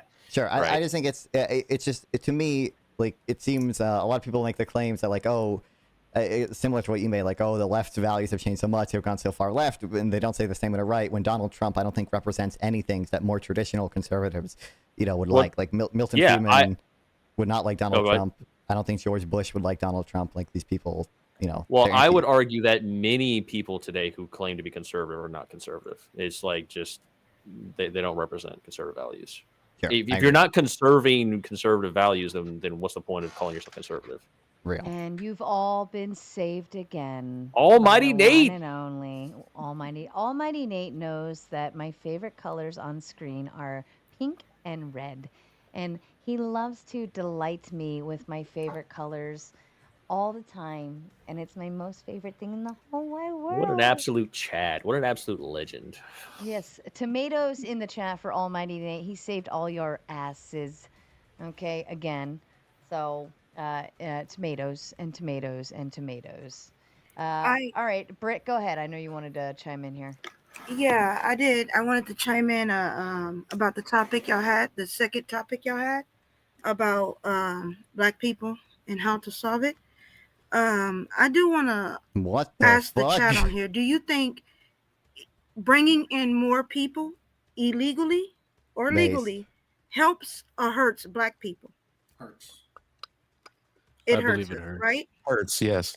On net, it probably it probably depends who you're talking about, because I'm sure like Black people are disproportionately probably lower wage, lower skill, and like immigration of low skill immigrants can have short-term negative effects on those industries. But I mean, longer term, it probably helps them on net, and even in the short term, higher skill immigrants, like he's answering it with nuance. Like it's okay. It doesn't have to be like a simple yes or no. Like conversations are actually more complex. The real world is more complex than that. Sorry. It's a yes or no. Moderator. You might want it to be a yes or no, but like we don't have to give a shit whether you want it to be a yes or no. It definitely is, because I'm one of those. Hold on, Britt. He gave you a very specific answer. Nanfan even specified on the front end XYZ, but on the long term XYZ. I think that's a very yes and no, both in terms of circumstances and whether it's long term or short term effects. That's even more of an answer than what you're even asking for. I would just say, in the short term, low skill immigrants probably don't. Long term, yes. In the short term, high skill immigrants will help as well. Like in the short term for Black people, in the short term and long term, immigration does not help Black people at all. As a San Antonian, I live according to what? In the area. Well, baby, there's not going to be some statistics that's actually against illegal immigrants at this time where they want them to be here. So, I mean, they literally shut the whole government down for free medical for illegal immigrants. I mean, that's not what happened, right? I mean, you probably actually don't know this, but so you understand what actually happened is that the Democrats were trying to bargain to make changes to the big beautiful bill so that people would actually get their health care that they're getting kicked off of because of the big beautiful bill. Sarah, when you were saying, you can continue lying, I guess. It's fine. Pick up their bootstraps and things like that. On the Black community side, a lot of the Black people don't even have boots to strap on. It's actually it's imperative that people understand that Black people's plight in the hood is hard. They don't have a father. What about figure. white people that live in trailers? They still have families. A lot of them still have families. Don't do shit, though. They still have a mother and they still have a father. Don't do shit. Get the fuck out of here. You try not to laugh. White parents leave their kids. No, listen, it's poverty.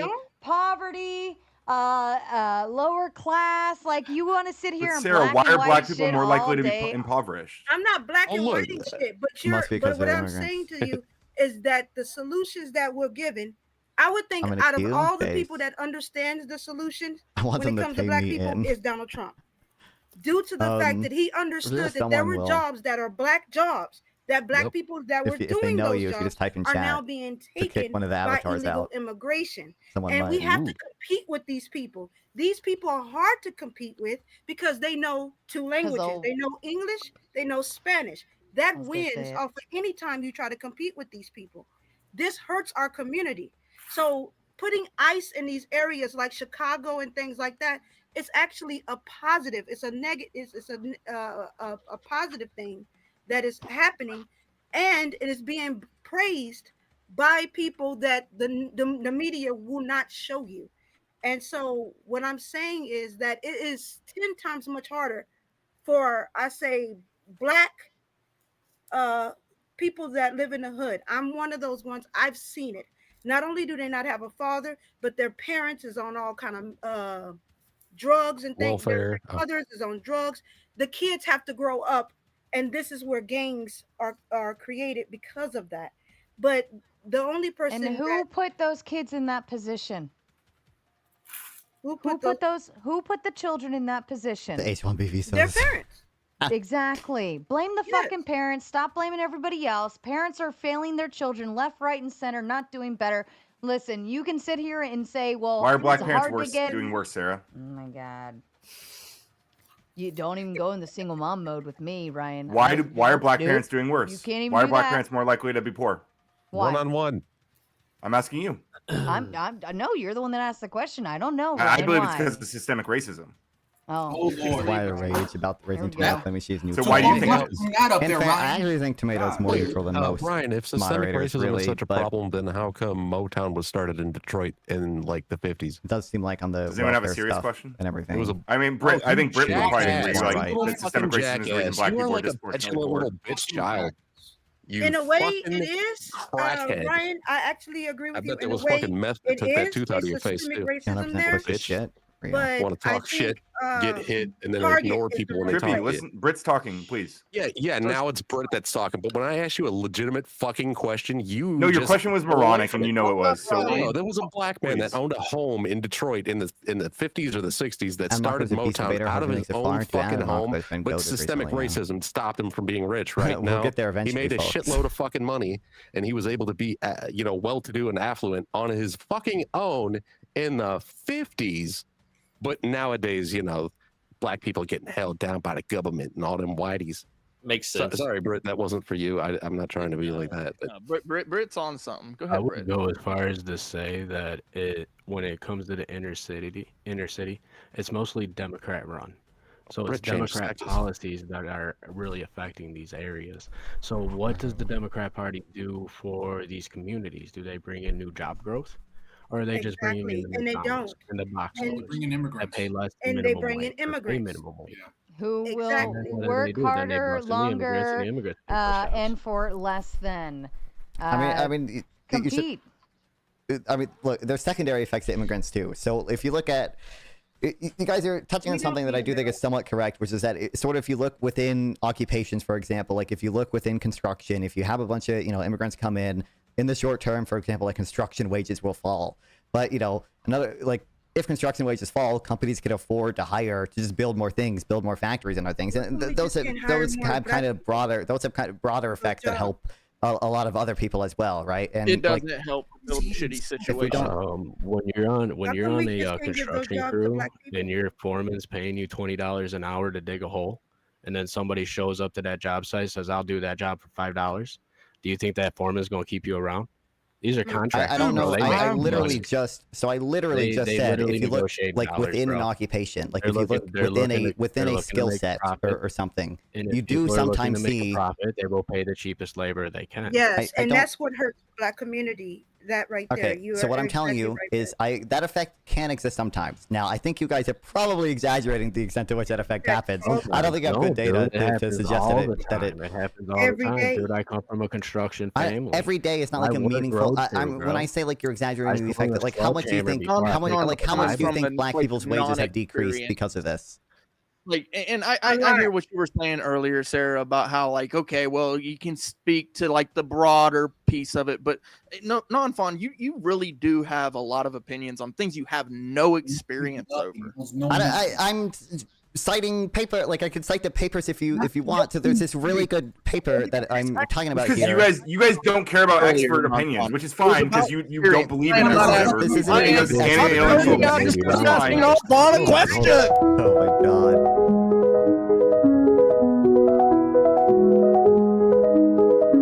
This message is sponsored in part by.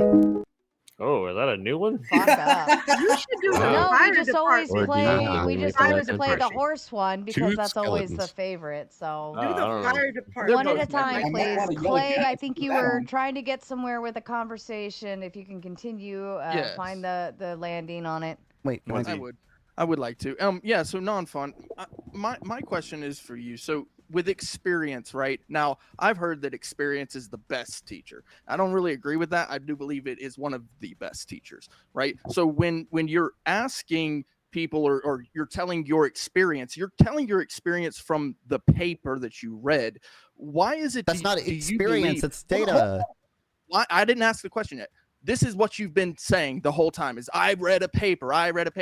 Why do you believe that your reading of a piece of paper is more important than my experience on a matter? Because they're citing actual data and looking and doing actual causal inference. If you just see like something happen, first of all, it's very hard for like one human mind to like actually separate out the effective thing. Like if you just look at like around you, you see a bunch of immigrants come in and you see wages fall, like, and that's your personal experience, doesn't actually tell you much, because maybe wages would have fallen more if there weren't immigrants, and immigrants actually had the upward positive effect. Okay, so there's a lot more steps that you have to do this type of causal inference, and economists write good data that do that. That's number one. Number two, obviously most people's experience is just anecdotes, and that's not like I would rather prefer an actual data than just these anecdotes. I understand that. My follow-up would be this, okay? If I know how to swim, okay, and I write down on a piece of paper how to swim from instruction from A to B all the way to Z, okay,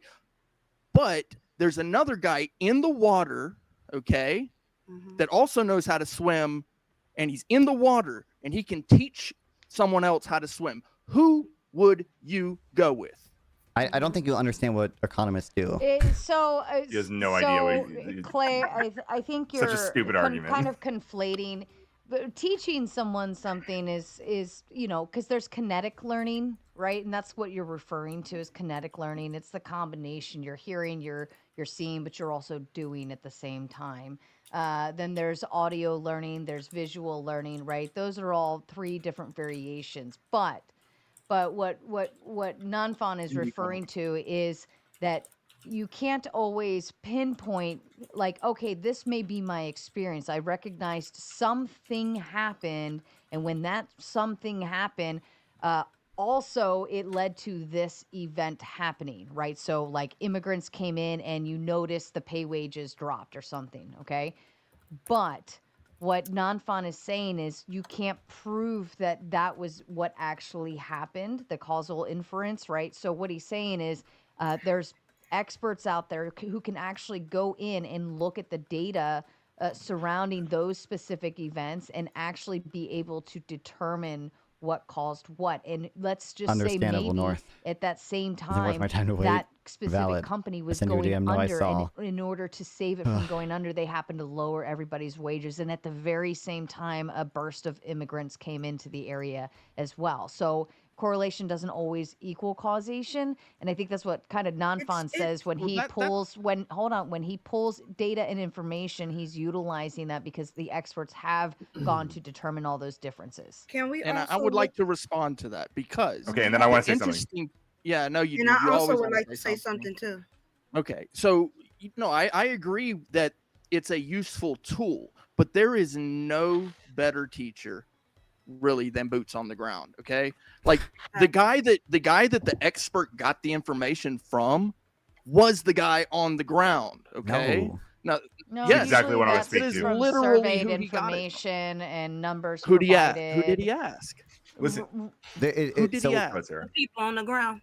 Look, I never thought I would actually be fighting on the side of Ryan and non-fawn, but in this instance, if the guy's not on the ground, you don't have data. Right, we understand that, but what we're saying is it's not. I have a really good analogy. If he's only providing numbers, he's not providing the experience to the expert that runs the data. He's just simply. And that's my problem. All right, everyone on panel, if you are a man, please raise your hand. I hope you're all raising your hands. I'm just going to presume everybody's raising their hand except for me and Britt. Okay, like that's just me asking for data. Does that mean that somebody who is on this panel and has the experience is going to take that data and run back and say, you know what? Every panel on YouTube has 8 men and 2 females. Why? Because every panel I'm on has 8 men and 2 females. No, that's just your experience here on the Tomato Show. So you're not right in that instance. You're not. I have a really Yeah, good exactly. analogy. You actually made my argument for me. No, so the no, data stop, shows something else. Stop. Let me explain why, Clay. Because your experience is only in this little tomato world. 8 men and 2 women on a panel. It's the experience. Right? So if you go over to Flo's channel right now, he could have 5 women and 3 men. Okay, if you go to someone else's, but your experience in this little moment right here, and if you're using this as the only causation to listen, every panel on YouTube only has 8 to 2. That's not true, and it's not data, and it's not facts. Exactly. Right, so we're talking about. Hang on, we're looking at we're measuring different things as well. Hold on. You shut the fuck up for a second. Me and we are talking about different things. When you talk, want to spurg, I know, I get it, bro. You really want to call it spurging. I'm just trying to engage with the point. You won't let me. How is it spurging to try to engage with the point? Hold on, Clay. What I'm saying is your appeal to your experience is incorrect, and this is why. And I'm giving you this example of you utilizing this one panel. No. Sarah, that's not what I'm saying. I'm saying. I know what you're saying, and I'm trying to fucking explain it, but you won't let me. Dude, no, you shut the fuck up, Clay, you dumb bitch. No, I'm actually going to talk over you now. I'm going to talk over you. Yeah. I am so literally what I'm trying to tell you what is my position is, but you're being an absolute muppet. I've been listening to your position. I understand what the fuck you're saying. You let me respond to it. I'm going to tell my position anyway. Okay, now you're going to tell it again. Okay, we're all going to listen again to Clay meander on and on. Go ahead. Yeah, no. Shut up, dude. Shut up. Listen, okay? Non-Fawn was trying to say that experience means nothing because he's got data. That's exactly what I said. He literally tried to tell everybody that the experience means nothing. And this is the point that I was trying to make to Sarah before you so rudely interrupted me and Non-Fawn and everyone Sarah. fucking knows Non-Fawn didn't say that. You're such a dumbass, dude. That's not what he was saying. That's not what he was saying. Every time I brought up my experience, he said, that doesn't mean anything because I got data. That's exactly what he was saying. That his data trumps your minimalized small-scale experience. So my experience means nothing. No, it doesn't override the data. It doesn't override the data. It does not override the data, is what he's telling you. I believe that your and Non-Fawn's experience being a man. It's so funny that you said I was spurging. Like literally see yourself right now, right? Mean something. My experience being a man does mean something. Your experience doesn't. It has dude, no you're such a fucking victim, dude. Okay, well, let me know when you're done, though. It has no exponential factor in this data. Your experience being a man means nothing. I get it. But for me, it does mean something, okay? My experience means something. Now, your data might trump any exponential data that I have, but I don't really give a damn, bro. Experience is the best teacher. In this instance, me being a man and you being a lady, right? This is two different data points. You can put it down on paper. But if you want to crash out, that's cool too. Since you were crashing out and you want to talk over me, it's cool, bro. Go ahead. Do you have a point to make? Yeah. So what I'm pointing to is that you're describing experience being the best teacher. And I would agree in the case of teaching someone how to do a specific thing. So for example, if we talk about someone working as a mechanic, someone might teach them how to work on specific parts of the car, right? Someone might teach them how to take apart specific things and put them back together, etc., to replace certain parts, things like this. So that might be great to have experience with working with those things. However, if you want to understand how many of a particular product is made across the country, how many of a thing is sold across the country, you can't look at just that person who has experience selling those parts. They can't tell you how many of these things are sold all across the country. You have to look at data. You have to have people who collect data about that thing. We're talking about two different kinds of experiences, but you didn't want to hear that, and you don't want to engage with that, and you're just gonna, I'm not even sure how you're gonna respond to this now, but you look like a fucking idiot. You can say this, and you can calm down so that we can't see your reaction to what I'm going to ask you. Do you believe that human beings are just products? Yes. Are you serious? Is that what the fuck are you Yeah, talking because about? you just compared human beings to products on a shelf. Real. Yeah. Your data points don't mean shit when we're talking about human beings and their experiences, right? So when we're talking about the black population, you want to trivialize them down to data points, right? No, these are individual people with real fucking stories, kid. And you don't want to hear their stories. You just want to reduce them down to data points. And the same thing with the immigrants. They're all just either immigrants or illegal immigrants. It's the same thing. You keep doing this. And it's so much bullshit coming from your bullshit extra liberal mind, extreme liberalism, to the point of anarchy. Literally. Do you like rules? Yeah, so like I said, there's a difference between learning how to do something physically with your hands and even doing something like selling a product, right? And then actually understanding at a aggregate scale how much of that product is moving, how much of that product is produced. Mm-hmm. This is a different kind of data collection that you cannot get from a ground level. This is a kind of data collection you cannot get on the ground level, is what I'm telling you. Human beings data points. Hold on. No. I'm going to let Ryan take a break from you, because this is like retarded in my head that you're not understanding what we're referring to when we refer to data.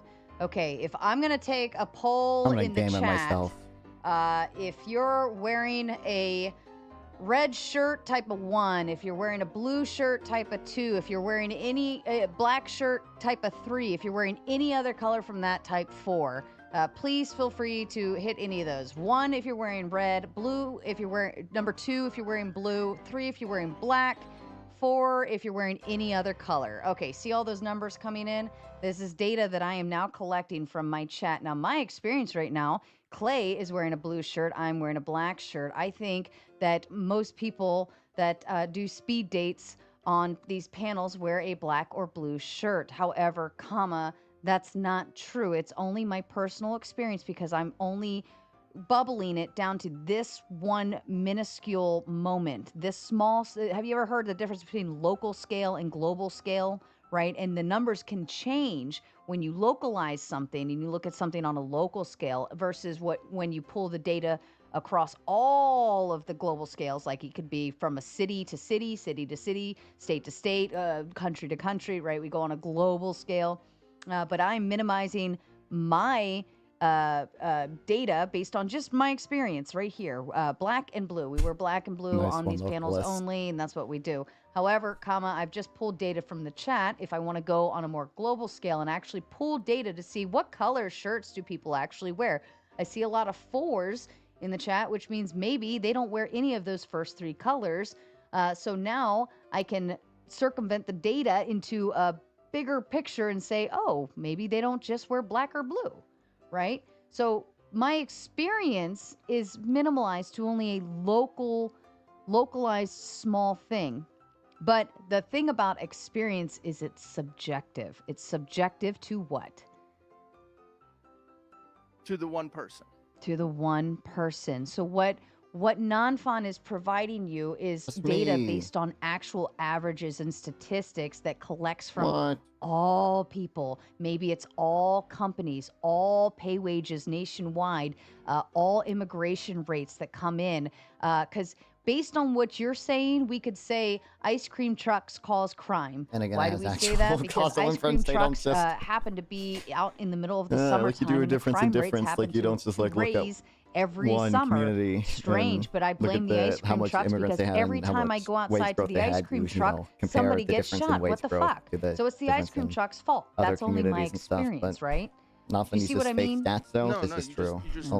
You created a data point saying the ice cream trucks are out in the summer, therefore it's the ice cream trucks. Well, that's a data point. That's a simple random model. Okay, now you're following. Right? That's the actual data point is that crime rates actually lift in the summertime. The heat rises, people get crazier. We don't know maybe it's because kids are out of school, so on and so forth. But overall, I'm only foreseeing, okay, every time I go to the ice cream truck, somebody gets shot. Therefore, every time the ice cream truck comes, crime rates raise. You can do However, I only see the ice cream truck in the summertime. That's so not maybe it's just the summertime, right? But then we can start getting bigger and bigger and bigger and actually collect the data to see what is the actual causation for why that crime rate determine goes the up. effects of the immigrants who didn't get. Are we getting somewhere with this? No, seriously. This is the thing.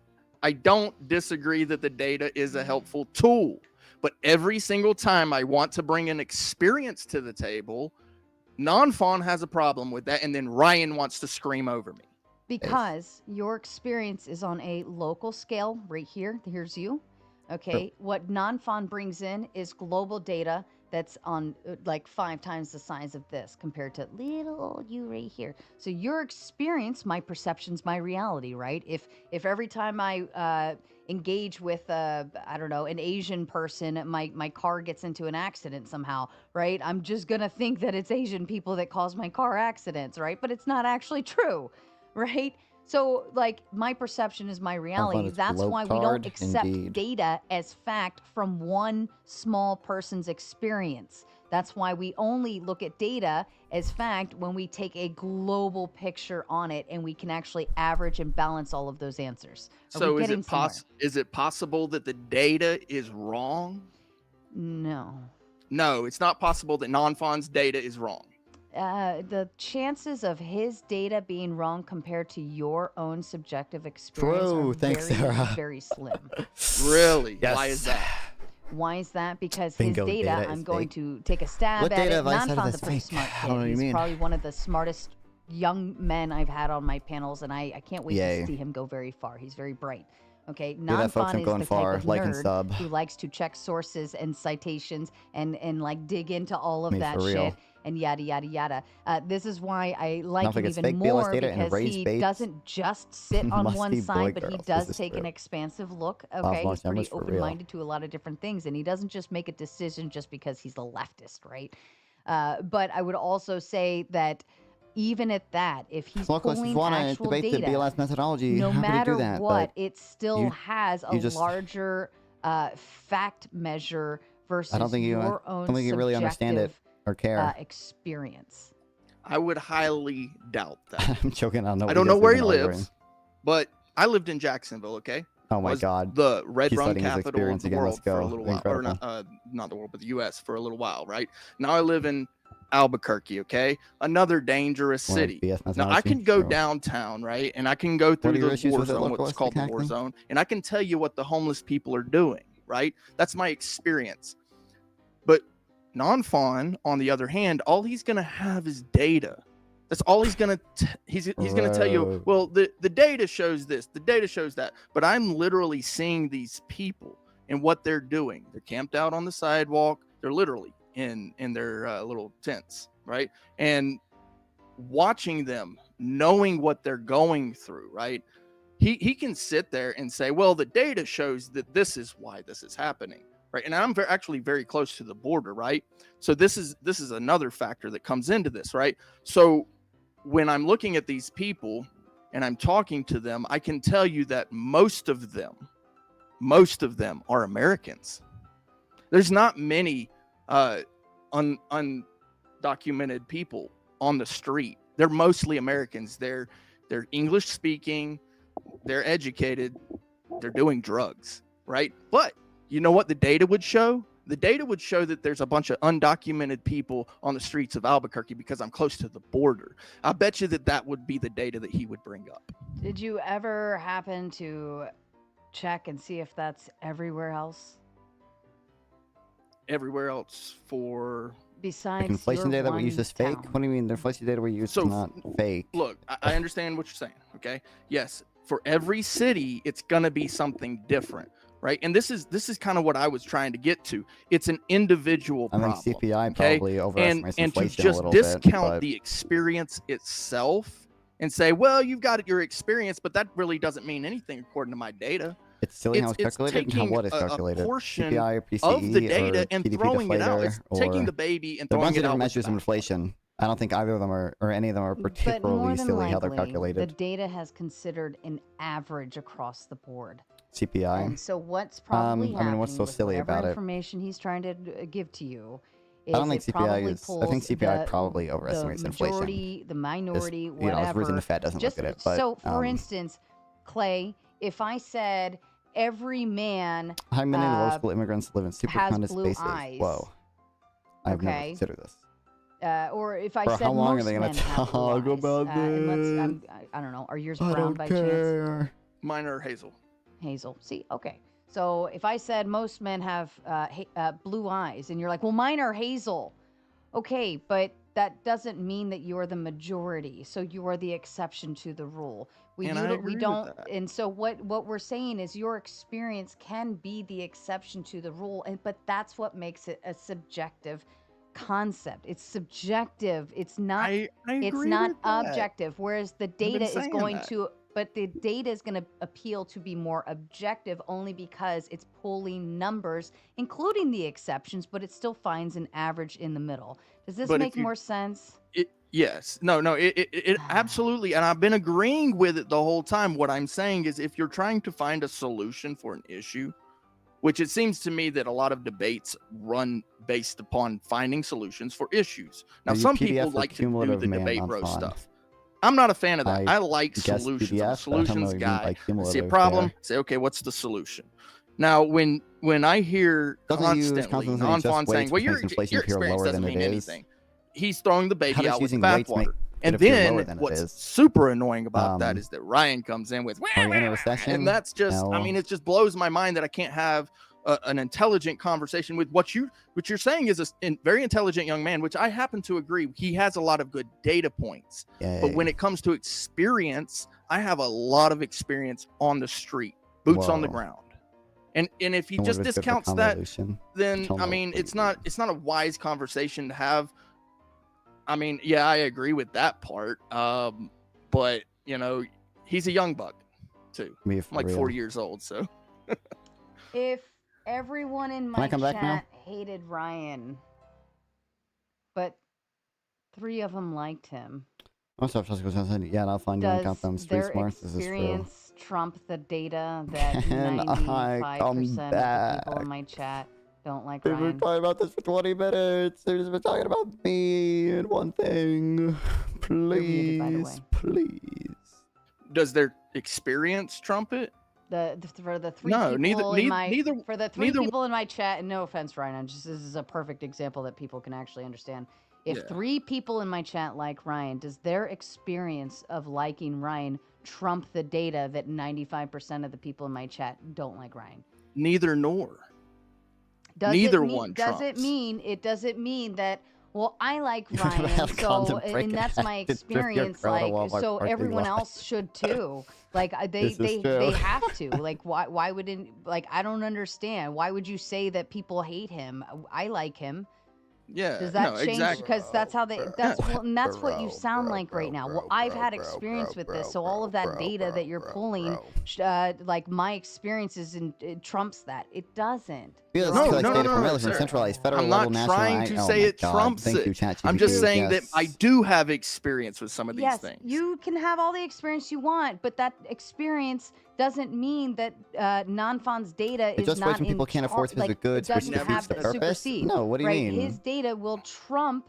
That's because they're not buying the good anymore. No, it won't. Your they just for how much the good could people actually very buy. well be the actual exception. It's the and they other. don't even. The CPI is like the worst at substitution How does it bias. trump it? Oh my God, please. If the price of straws goes up like a million percent, inflation shouldn't go up a million% too if people just stop buying straws. Okay. And non-Fon wants pizza, and everybody in the house wants pizza, but we all know that there's leftover pizza and there's leftover roast in the fridge. Why can't I have roast?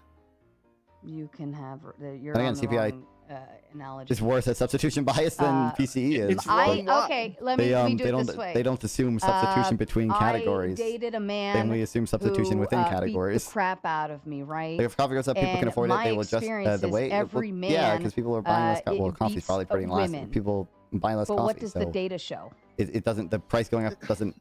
I'll even put it this way. I dated 3 men who beat the crap out of me. So therefore, my experience, every man beats the crap out of women they date. But what does the data?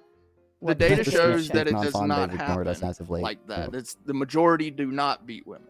So right? does that mean that my experience is completely hogwash, or does that just mean I might be the exception to the rule? Bro? That means that you are the exception, and you should still get away from the guy. Okay. At least we got somewhere closer to that. The data might show the Stop hitting yourself. I would like to say that thank you, Trippy. That doesn't mean you should do. Data doesn't always speak for the voiceless. It doesn't. Like data doesn't always tell everything. And when you're dealing with sometimes in situations where they don't want you to know certain things, they're not going to put that in the data. And they do this all the time. It's not just wages for Black people that goes down, but their communities is uprooted as well. That's why they changed the zoning in Texas. But the damage is already done. My neighborhood that I lived in was a Black community, and it was a middle class Black community.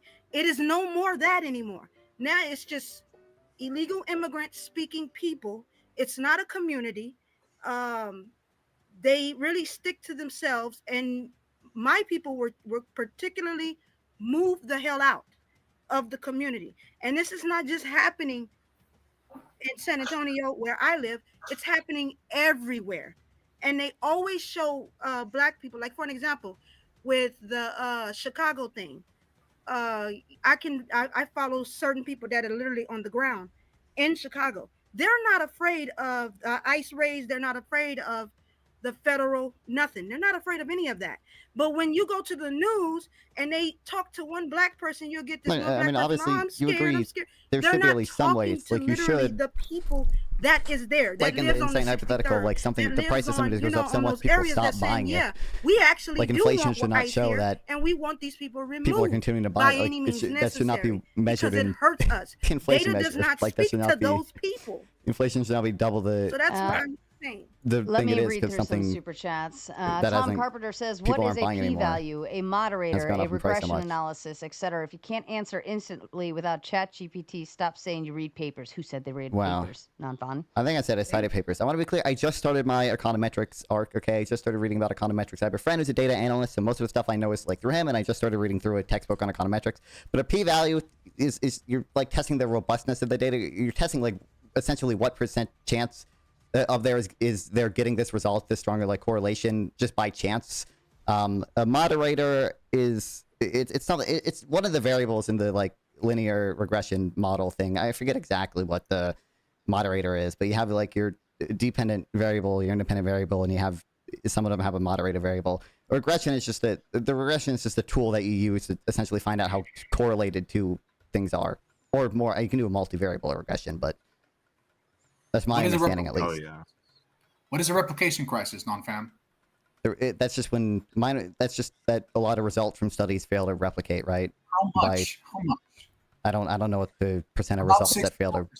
And let me ask you: is it getting better or is it getting worse? It's probably getting worse. I don't know if it's getting worse within the economics field. And I don't know how big. Yeah, I think when we talk about the replication crisis, I think I'm not talking to you, Ryan. I'm not talking to you, Ryan. I didn't ask if you were talking to me. Actually, I was just engaging anyway. Well, why are you talking if I'm talking to non-fam? Because I don't give a fuck. I can talk anyway. I'm allowed to. It's a panel with fucking 10 people on. I'm allowed to talk whenever I want. Non-fam. So I think the replication crisis is people use it as a blunt tool to dismiss data because they actually don't want to engage with that data. Like you, who's a loser, who doesn't care about what the data says in the first place. So you're looking for excuses like the replication crisis to lean on so that you can dismiss any data offhand without actually doing the work because you're a lazy. Ryan loves you, non-fun. Ryan, shut up. True. I think people would probably all kind of sort of agree, and nothing against non-fun, but it could be the delivery mechanism in which the statistics are actually being handed to us. Like people look at non-fun and they're like, "Oh, he's just a young guy." I know he's not just that, but a lot of people would look at him and go, "It's just some young guy who has no life experience." That is like, fair, Trippy. People would do that, but you gotta know him a little better than that. Just like Ryan, like I know he's not constantly screaming.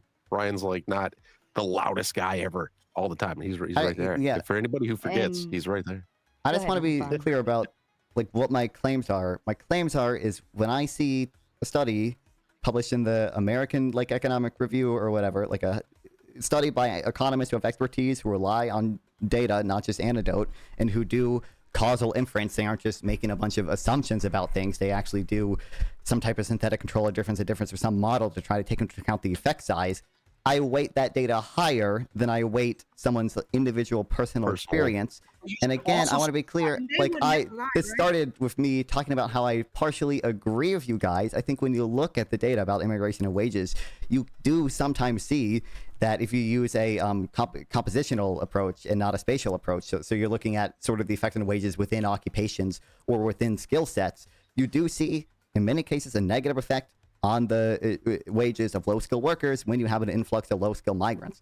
And I would assume that would disproportionately affect black people, but there are other sort of secondary effects of immigration that probably tend to net that out in the long term, even for black people, even low-skilled workers. How long does it usually take before the studies are refuted? Just out of curiosity, do you know? What do you mean by if you're talking like 4 years? Within economics, I don't know what the average is across the whole field, but I probably care most about the economic stuff. I know, like, one of the papers I cited earlier, like that took I think like years. It took like 2 years to write and get through peer review before it's. You don't know. I'll tell you. I said I don't know. I said I don't know, but I also want to know, is it within the? And then you kept talking. So usually takes about 4 years. Okay. Mm-hmm. Now, do you know anything about unconscious bias, and do you believe it's true? Yeah, but that's why we have causal inference mechanisms for a reason. Like there's it's a lot harder and that's why we have peer review. It's a lot harder for that to affect things when you have. Okay. You know that it's been refuted. What has been refuted? The paper that initiated the entire movement of unconscious bias. I think it was actually it came from study in law, or something like that. But two out of the 3 authors have now taken back what they wrote. I don't know if all unconscious bias relied on that one paper, but all unconscious bias has been debunked. Yeah, because of one paper apparently. Well, you guys are always citing papers, and if I can refute it, then shouldn't you take evidence, being that you pose your entire case? What would you refute it with? More data, right? Yeah, other papers. So it's just data to data to data. So the concept is it's silly. Savage Red says, Savage, either way, you're still using a study or a data point, a data set to refute the initial data set, or even if you're utilizing a different analysis or interpretation of information. I've seen that happen. I know a lot of red pillars like to take the 70% of women divorce men, and these all be bad things happen, but Ashley and I, we went and actually broke down the study and actually looked at what was being actually said in the study, and it was they were missing all of the stuff that was actually like good for women. Is fucking hilarious. So interpreting a study and misquoting it, so on and so forth, you can run into that, but you're still going to refute it with more data or more interpretations from smarter people. Okay, Savage said, can I have one more sentence to that? What I was saying. So the authors. So the authors of the paper that initiated this whole unconscious bias admitted to using manipulated data. So the basis for the entire movement was BS. Now, be it that you guys are putting your entire case on these studies and all this, and be it that they're regularly refuted years later, by the way, and then nobody ever finds out about it, to the point that even I guess we have no way to understand anything. We all just have to throw up our hands and go, we can't use any data, guys. Data's all bad. Data gets refuted, so it's all bad.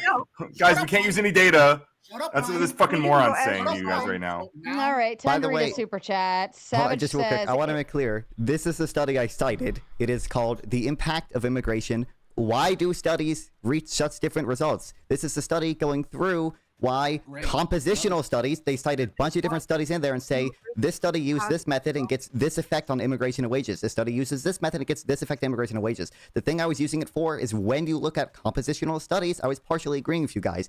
The effect of immigration on wages within a certain skill set or within a certain occupation, you do sometimes see negative effects. You don't see that when you use a spatial approach and look at the overall effect on whole cities or whole states or whole countries.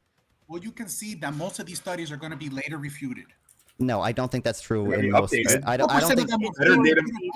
In economics, do you think studies published in the American Economic Review are refuted often? that often? I don't know that much about that specific case. I'm not going to claim to do so.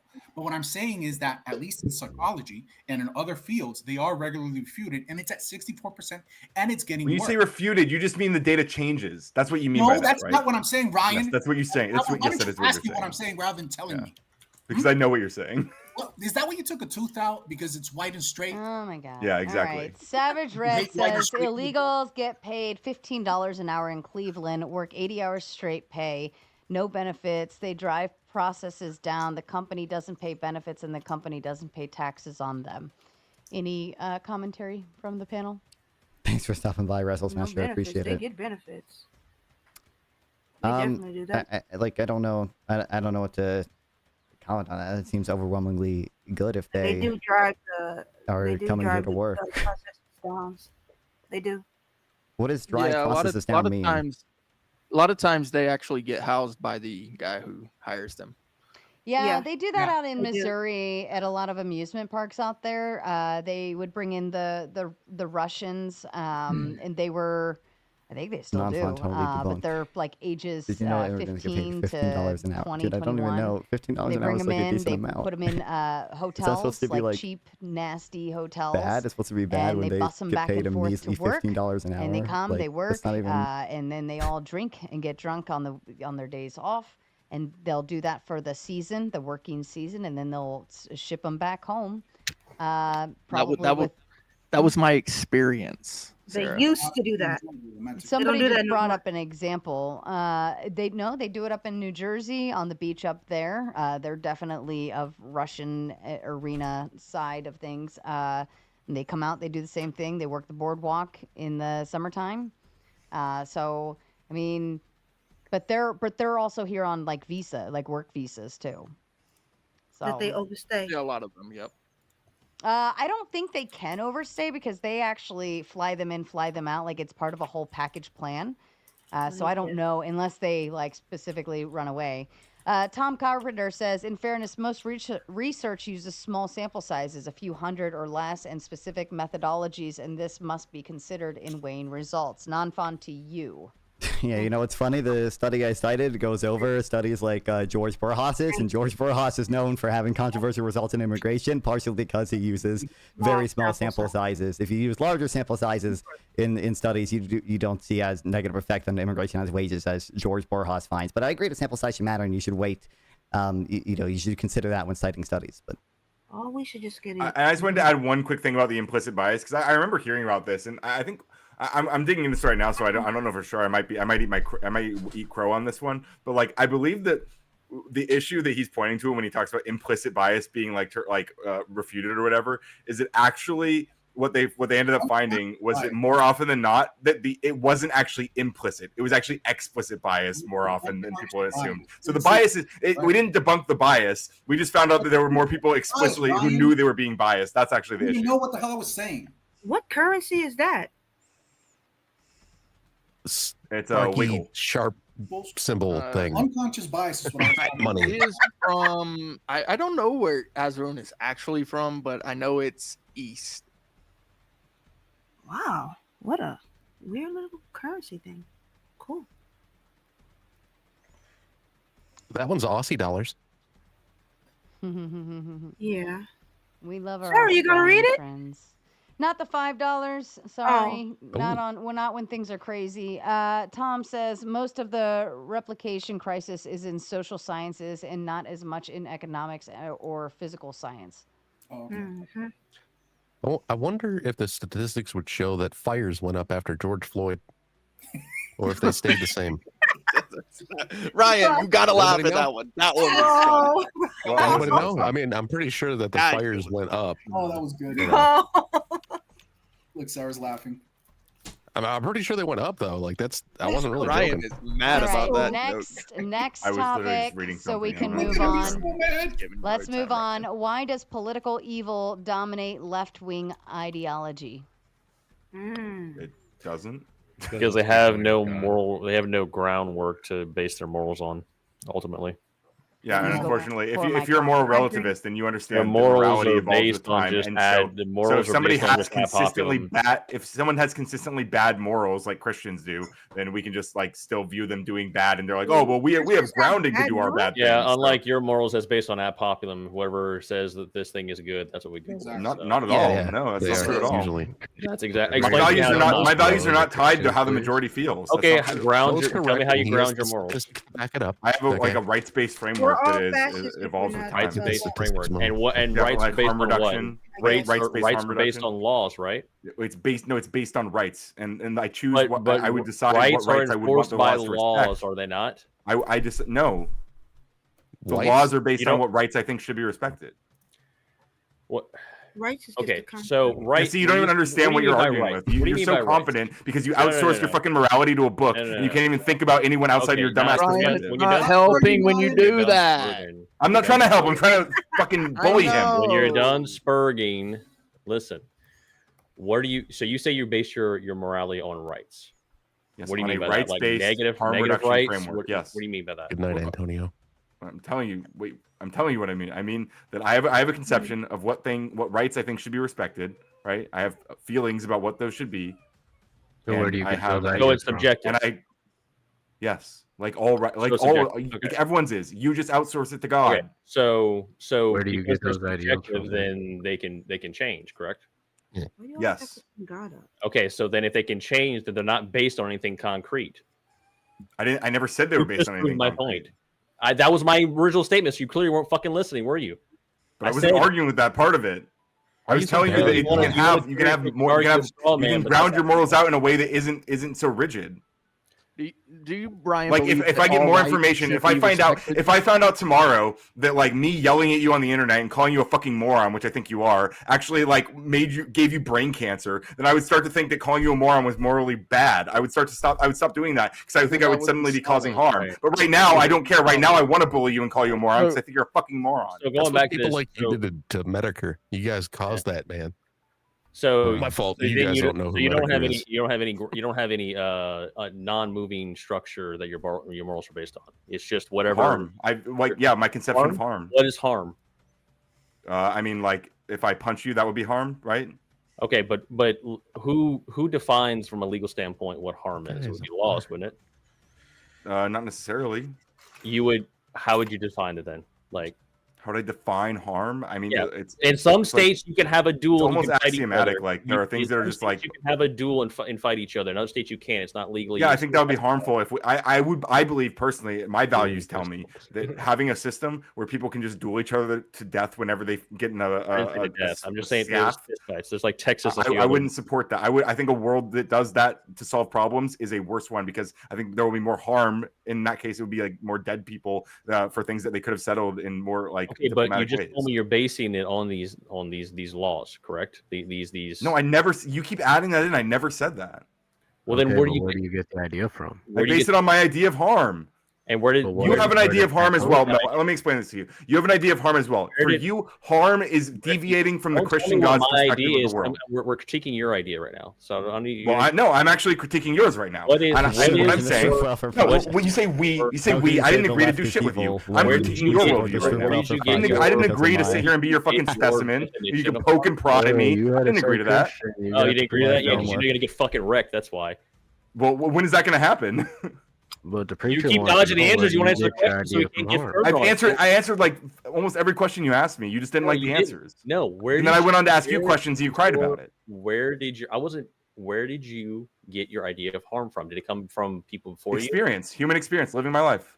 So you were the arbiter of your own like morals. Not a data point. You brought this shit up, right? Like you just made all this up yourself, or did it come from? I can only know what I experience. Yes. But did your ideas come from people before you? Like when you born, like reading books. When you were born, did you just go, "Oh, I just know murder's wrong" at age 12, or did you learn to do shit in the background? Okay, exactly. So there's a history to it, right? It goes back. But I literally said that. Why do you keep arguing like I'm saying dumb shit that I'm not saying? Follow me, Ryan. My blood goes back. Right? Help me. It goes back. So over. To before you that had that same. Yes, and the Christian morality that you get your ideas of morals from, those morals actually go back from before Christianity as well. Great. I haven't streamed with the Emma since I go down this train of thought, right? Well, since we did the if all of your morals are based on things that you learn from other people, if tomorrow you could have a population that just decides, you know what, murder is good, and they could teach their kids that murder is good, and for them that would People be their do teach their kids that. I don't like it. Exactly. You just fucking proved my point. Exactly. So it's an ad popular. That people do immoral things. I think you do immoral things. I think your worldview does immoral things. You know what ad populum is? Ad populum would be the idea that I get my morals from what the majority think, which I don't. The idea is the example I just used, hypothetical. Let's say Ryan was born on some island somewhere, right? You were born on some island, and they taught you murder's good. That would be your morals because you get your morals from an ad populum idea. That's all. Yes, you have bad morals from my perspective. Yes, I agree. No, you wouldn't know any better. You would think it's right. I didn't say they would. I'm not saying they would know better. I'm saying me. I'm saying me from the outside perspective. I would say they have a bad moral system. Yes. Well, could we move outside of the morality concept and what does the left do outside of just moral grounding? Well, I was naming, we advocate for universal health care, advocate for higher wages, advocate for human rights for all people, including black, brown, and LGBTQ people. Somebody brought up George Carlin earlier, right? And he used to say, firefighters fight fires. What do freedom fighters fight? Well, y'all fight freedom. You guys sit there, you fucking freedom fighters. I don't know if anybody up here calls himself one. What was the prompt again? I'm sorry. The prompt is, why does political evil dominate left-wing ideology? Oh, okay. Because they don't accept the fact that boundaries exist. It has nothing to do with morality. It has to do with that everything is on a sliding scale. They put everything on a spectrum. There's no real lines in the sand unless they create words, but the words that they create to fabricate their lines in the sand are completely subjective. They're nebulous. They change the meanings of the words. It started out with the horrible racist word. Oh my god, you're such a fucking victim. You guys are such babies, dude. It's so sad. Oh my god. It's all about nothing is stable. How are you saying that, Ryan? Yeah, you have to be grounded. Otherwise, anything can be evil, anything can be good if there is no grounding. Exactly. Right. And that's what Ryan and all the other leftists that go by. They go by, oh, what makes me feel good? What is subjective to me? What is it's circular logic? And it goes and the people around me and the people I see and the people in the world, right? Exactly. Ad populum. Thank you. You just proved my point. No, I don't have to agree with everything they say.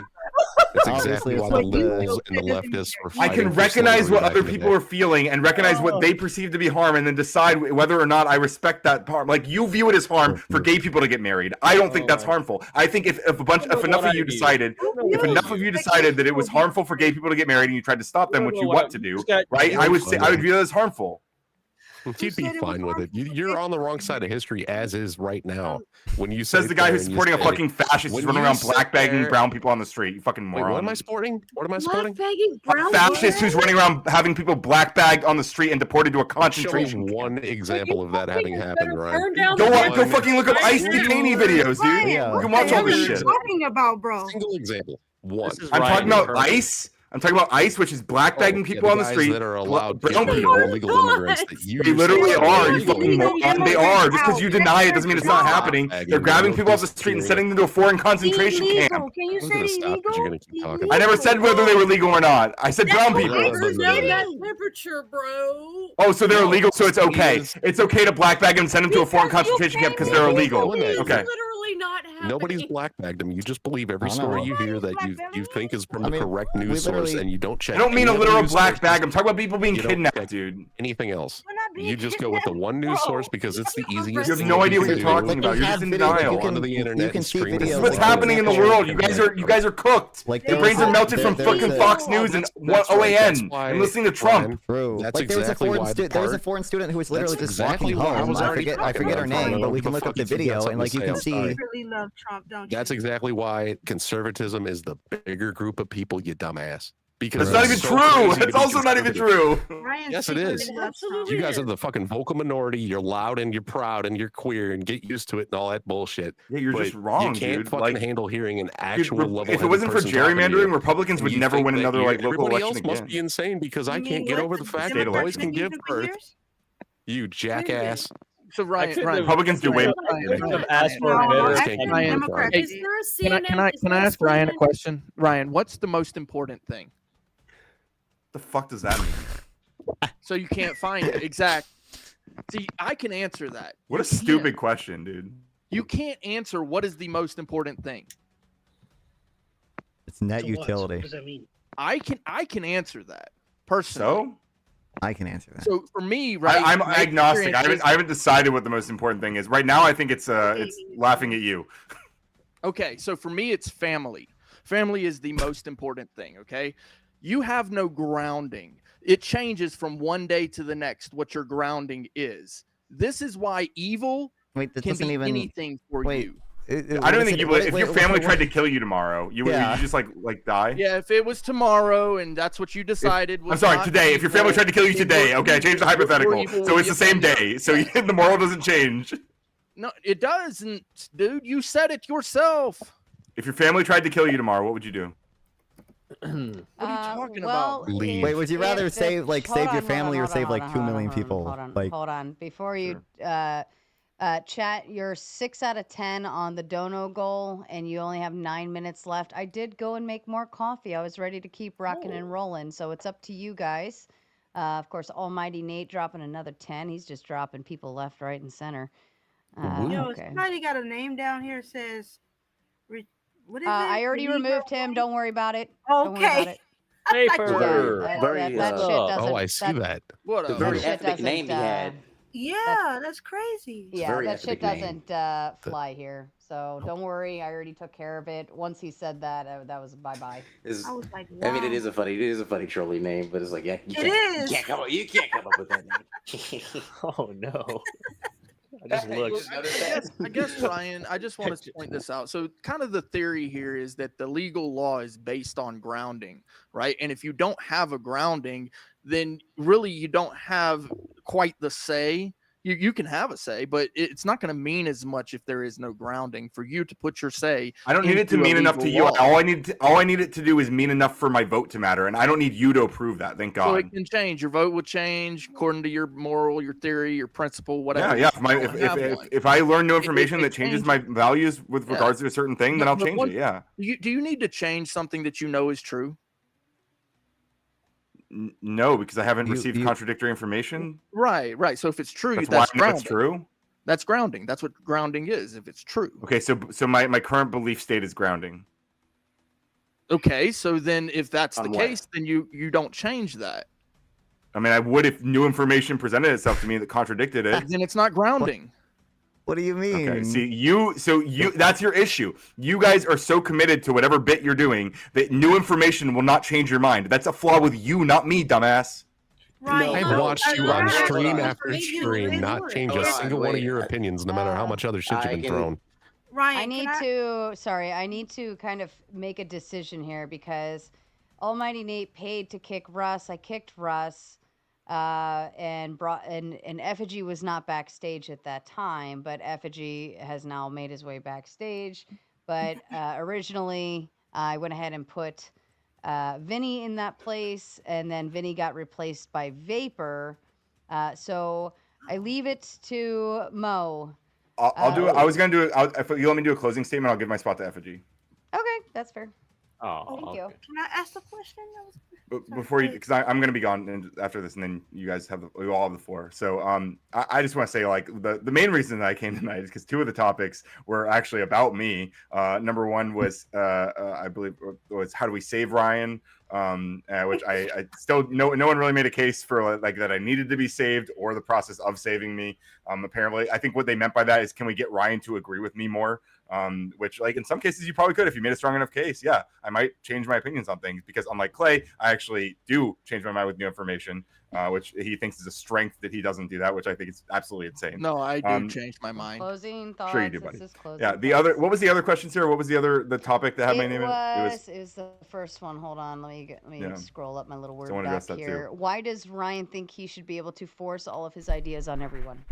Right. So this is another one that I don't know where people are getting this idea from. I believe that I have a right in this country, thank God, because of the Constitution, that I have a right to influence the laws of this nation. And I believe that those laws should impact me and the people around me and the people in my nation. And I'm glad that I have a voice in that, just like everyone else here who is an American at least.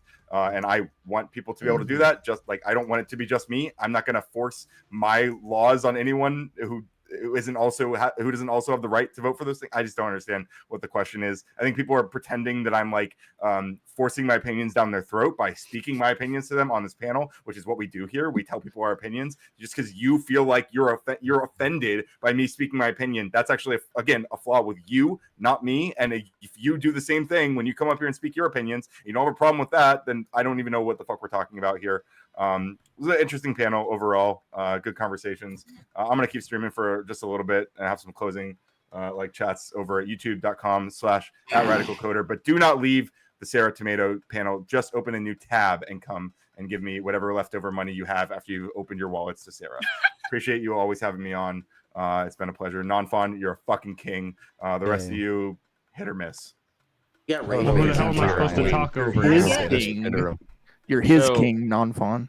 Yeah, let's go. Shout out to Carpenter dropping the big 20 to add to the dono goal. And then also Kazak adding another 20 to hit the dono goal. You have one more to do. One more to do, guys. One more. Just finish it. Finish her. That would make me a very happy little tomato. All right, and Osfron was next. Who's doing the sound? Is that the sound clip for you, Trippy?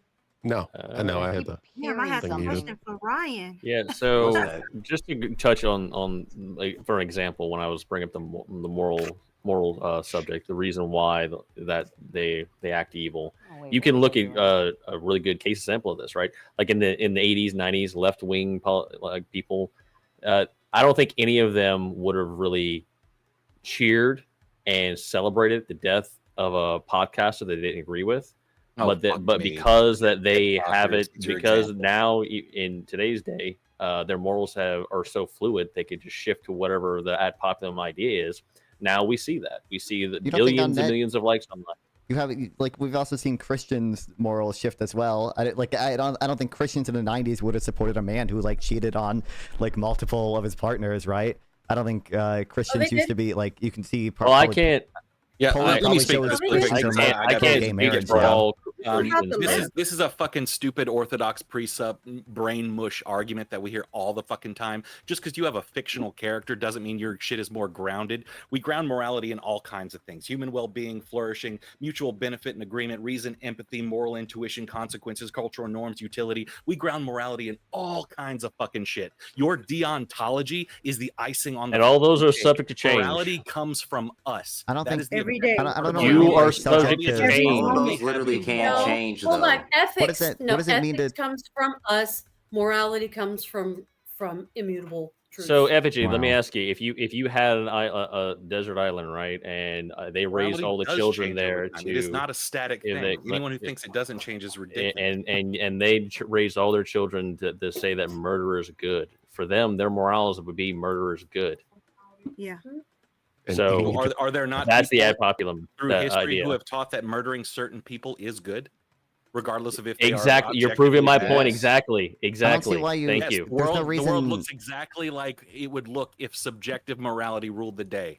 It looks exactly like it would look if subjective morality ruled the day. The premise is that from a Christian standpoint, morality is grounded and it doesn't change. Thou shalt not kill. Don't covet thy neighbor's wife. These don't change. You voted for a guy who coveted thy neighbor's wife, but regardless, well, first of all, I don't think like 4 of them are actual moral arguments. So you have plenty of disagreement on both the right and the left about what moral. Like you have moral subjectivists on the right. That is obviously a thing that exists. You have moral objectivists and Christians who are on the left as well. I don't think just because you're on the left you have to accept whatever ad populism moral framing. I think you could be someone who's Christian and still be on the left. There's obviously examples of that. Wasn't it true? You can be someone who's quite literally you can be, though. and that moral wasn't my take, but... objectivist utilitarian and be someone on the left. Like you can. But but you quite literally do have to stick lockstep with what the left says if you're going to be a part of the left. If you don't, you get excommunicated quite. What the fuck quickly. are you talking about? Why would we ever listen to what the right says the left is? Like you guys don't. No, I'm talking about observationally. The left is a coalition of very different groups. like extremely different, like group of black people, group of Hispanic people, group of Asians, groups of Christians. Yes, you're proving the point that they do exclude people because there's different fucking groups.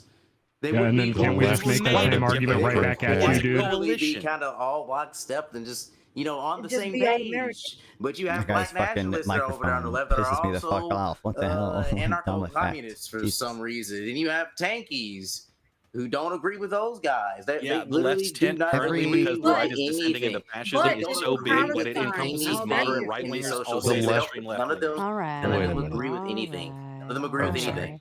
But let me move it to the next. Let me move it to the next topic. It's still in the same place. Does the left and the right want separation or balkanization? BALK. Balkanization. The blackanization. I believe the right does, but the left does not. The left actually just wants to indoctrinate. Bro. I want to separate completely.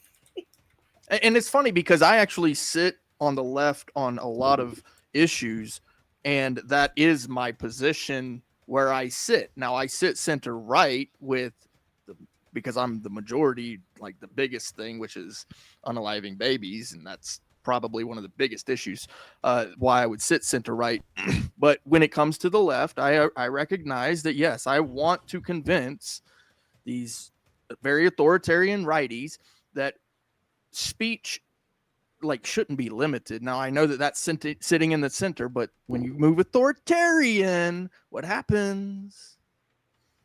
Start limiting before things. or after you use the gun to hurt people because they speak their own speech. Yeah, you need to define authoritarian before we get anywhere on this.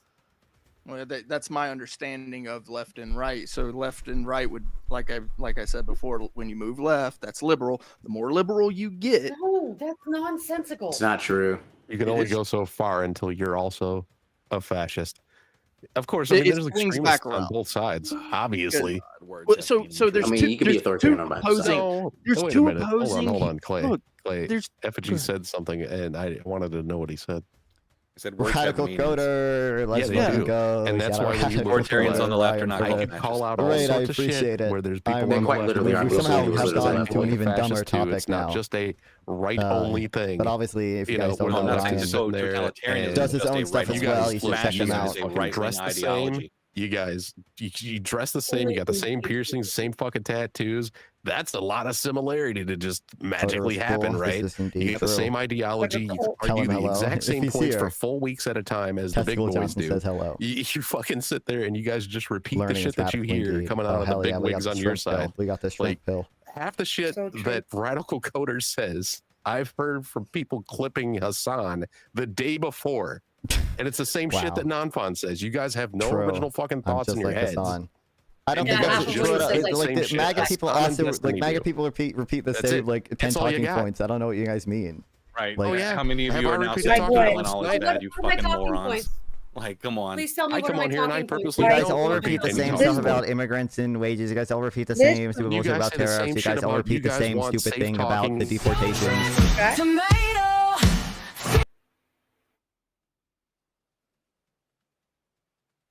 Why is it frozen? Sponsored in part by. Most of you guys on tonight's panel said the same thing when I brought up the deportations. When me and Radical Coder were talking about it, you just said these people are criminal. They don't deserve due process. Like 5 of you guys said that. Nobody said they don't deserve due process. I was listening. Came here legally anyway. And they broke the law, and they got sent back to different places. Due Who gives a shit where they go as long as they're not here? But even still, it's crazy. They can break the law, but I can't break the law.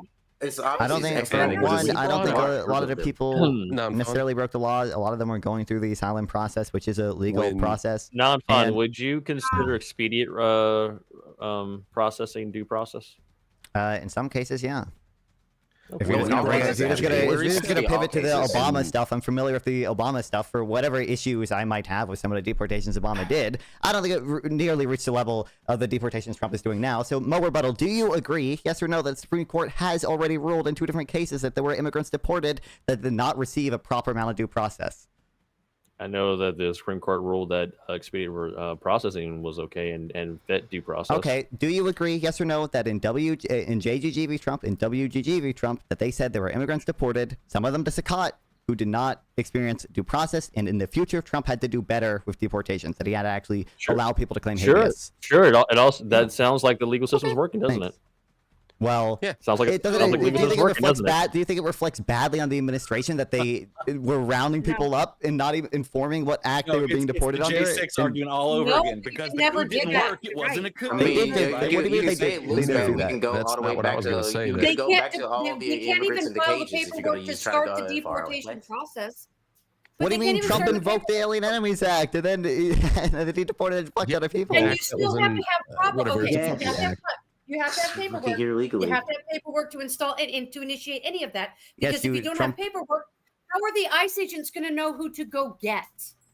Trump, so my question is, if you consider the paperwork needed, Trump signing the Alien Enemies Act proclamation, I agree, you need paperwork. By the way, some of the immigrants who, many of them didn't speak English well, were only given documents in English to sign, and were made to sign them under false pretenses. There were immigrants told that the documents they needed to sign were for the release when it was actually about transferring them to different ICE facilities. Like, I haven't seen any proof on that. That is technically a release. Oh, it's No, your it's not. voice. It's your voice that I'm hearing. That's such a weird sound. What mic? Do I have a filter on? Hold on. Yeah. You do. Yeah. You're 8-bit Because I was right like, now. I know I'm hearing something weird. No, I have it unchecked. Thanks for the stuff. I appreciate You're it, Billy. You Way sound Norwood. like you're coming in. It's like surround sound. That's what it is. Yeah, you're like 3D audio right now, dude. Oh, you know what? I bet it's I this. Hear it. He's about to get it. It was probably motive. So my question is, why is it near half of these deportations you guys are claiming there's no due process? Why are they being picked up at courthouses? Yeah. What do That's you a mean? good Why question. the fact that they're picked up at courthouses? Number one is not a good thing. You don't want immigrants going through the legal channel. Wait, just to be clear. So one of the headline immigrant in the case I mentioned before was JGG. That's his or the anonymized name. He went to a court hearing for his asylum claim. A judge was going to rule on whether or not his asylum claim was valid. Before the judge ruled on that, the Trump administration deported him, or tried to deport him. He ended up getting a temporary restraining order. Or tried to deport him. He was picked up because he went through the legal process, and they tried to deport him anyway. So non-fun, going back to using data on small sample sizes, you would say that that's probably not the whole picture now, is it? Just because you have these fringe cases that pop up here and there. These were the first 261 people that Trump deported under the Alien Enemies Act. 200 is still a very low number compared to all the numbers that's gone out. Which is so insane also because we're not in the middle of an invasion. We should add. That's true as well. Obviously, the invocation of the Alien Enemies Act on its loan is pretty fucking horrible in my opinion. Not fun. Earlier today in the stream, you guys heard our argument about January 6th and how all those people got round up and stuck in jail with no due process. They all got trials. It's not true. You guys are just lying. You guys do all these talking points, by the way. This is one of the dumb talking points you guys have. Or do you just fucking get off on it? Does it make your little ding-a-ling jump up in your pants when you fucking cut people off, or what? Okay, go ahead, buddy. All I had to do to have you was sign up for tier 2 of your Patreon. 'Cause you're my Patreon girl, and your love for me depends on how much money that I pledge to you monthly. So 2,000 Sorry, people. you said ding-a-ling, and I thought of little wieners humping on screen, so I had to play it. What the hell? It was 2,000 people at once. He was so happy watching that video. They had court bat laws, DOJ decisions, and pandemic-related bullshit. I'm in the middle of talking, man. Like, seriously. I don't know why everybody always cuts each other off. I try not to. I do it sometimes. I apologize. I know I've cut you guys off, too. Anyway, okay, we forgive you. We love you. It's 2,000 people, and you guys are going to sit there and claim that was due process when they were put in jail and they got you. You are in jail when you're waiting for a trial. They got trials. There it is. There it is. Some people held for over 4 years in a 2 year. I don't know. I don't think there were. I don't know if there were many, if any people held for 4 years. without going through there was some actually trial. a guy who was held for 4 years and was stuck in solitary confinement for a huge chunk of it, ended up coming out. Now he's no longer alive. That's still that's how our American legal system. If you want to just have a general complaint against solitary confinement and against our legal system, I agree with you. There are probably some people who are screwed over. Generally speaking, Effigy, you and Non-Fun would have never said shit about the January 6ers not having due process. You guys were totally fine with it. You were proud of it. They did have due process. You're just being disingenuous as to why they're delayed. Why were there so many lawsuits? Did your against data tell you that? they didn't get due process? What do you guys? What do you mean the lawsuits? There were people for any lawsuit that doesn't fit your opinion. True. What lawsuits are you talking about? There were people in. So there were. My understanding. There were people who like made claims that like the DC jury couldn't be or would be biased against them, and so they asked for a change in venue. Like there were people who disputed whether they would get a fair trial. I don't know if there were any lawsuits about people not getting due process. They got nothing. They were shown on camera as having been there, so they were immediately arrested. What do you mean? They all got trial.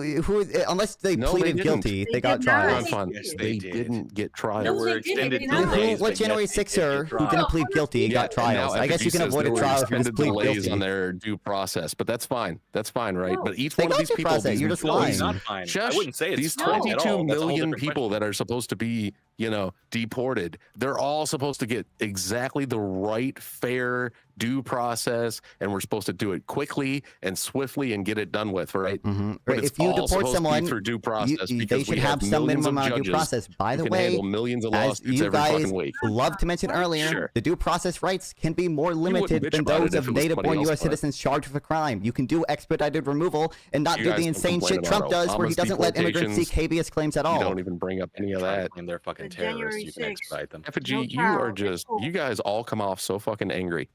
You sound like you. I'm angry because you're lying. You're like lying about January 6ers not getting due process to justify not giving due process to immigrants who are being deported to prison camps. Did your volume go back up, Non-Fun? It's still coming through loud again. I feel like your volume just keeps. I feel like your volume just goes louder and louder and louder throughout the. I heard an Adam Dole.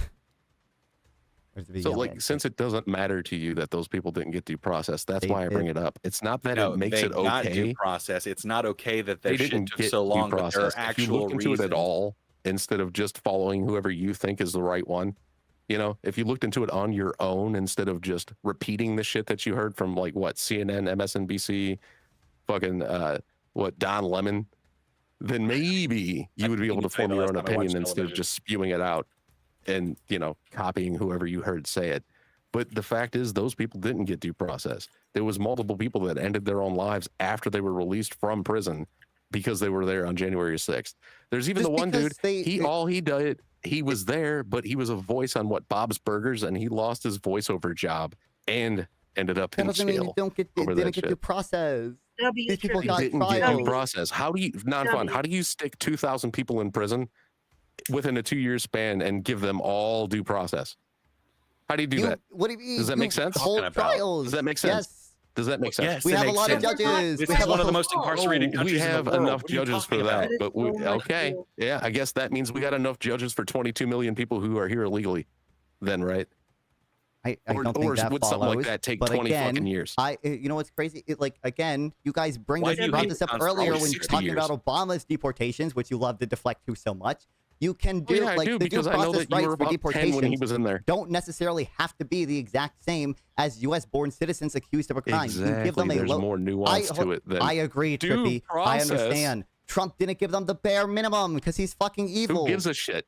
Yeah, because Trump's Me, the one out I care there about our on country foot. and I care about our rights. Yeah, because we care about the fucking Constitution. Trump's the one out there arresting every single person. Not the January 6th. Trump's the one out there doing every single little bit of it. None of it could Trump's the one possibly be ordering handled by it. somebody on Trump's their the one own. doesn't care.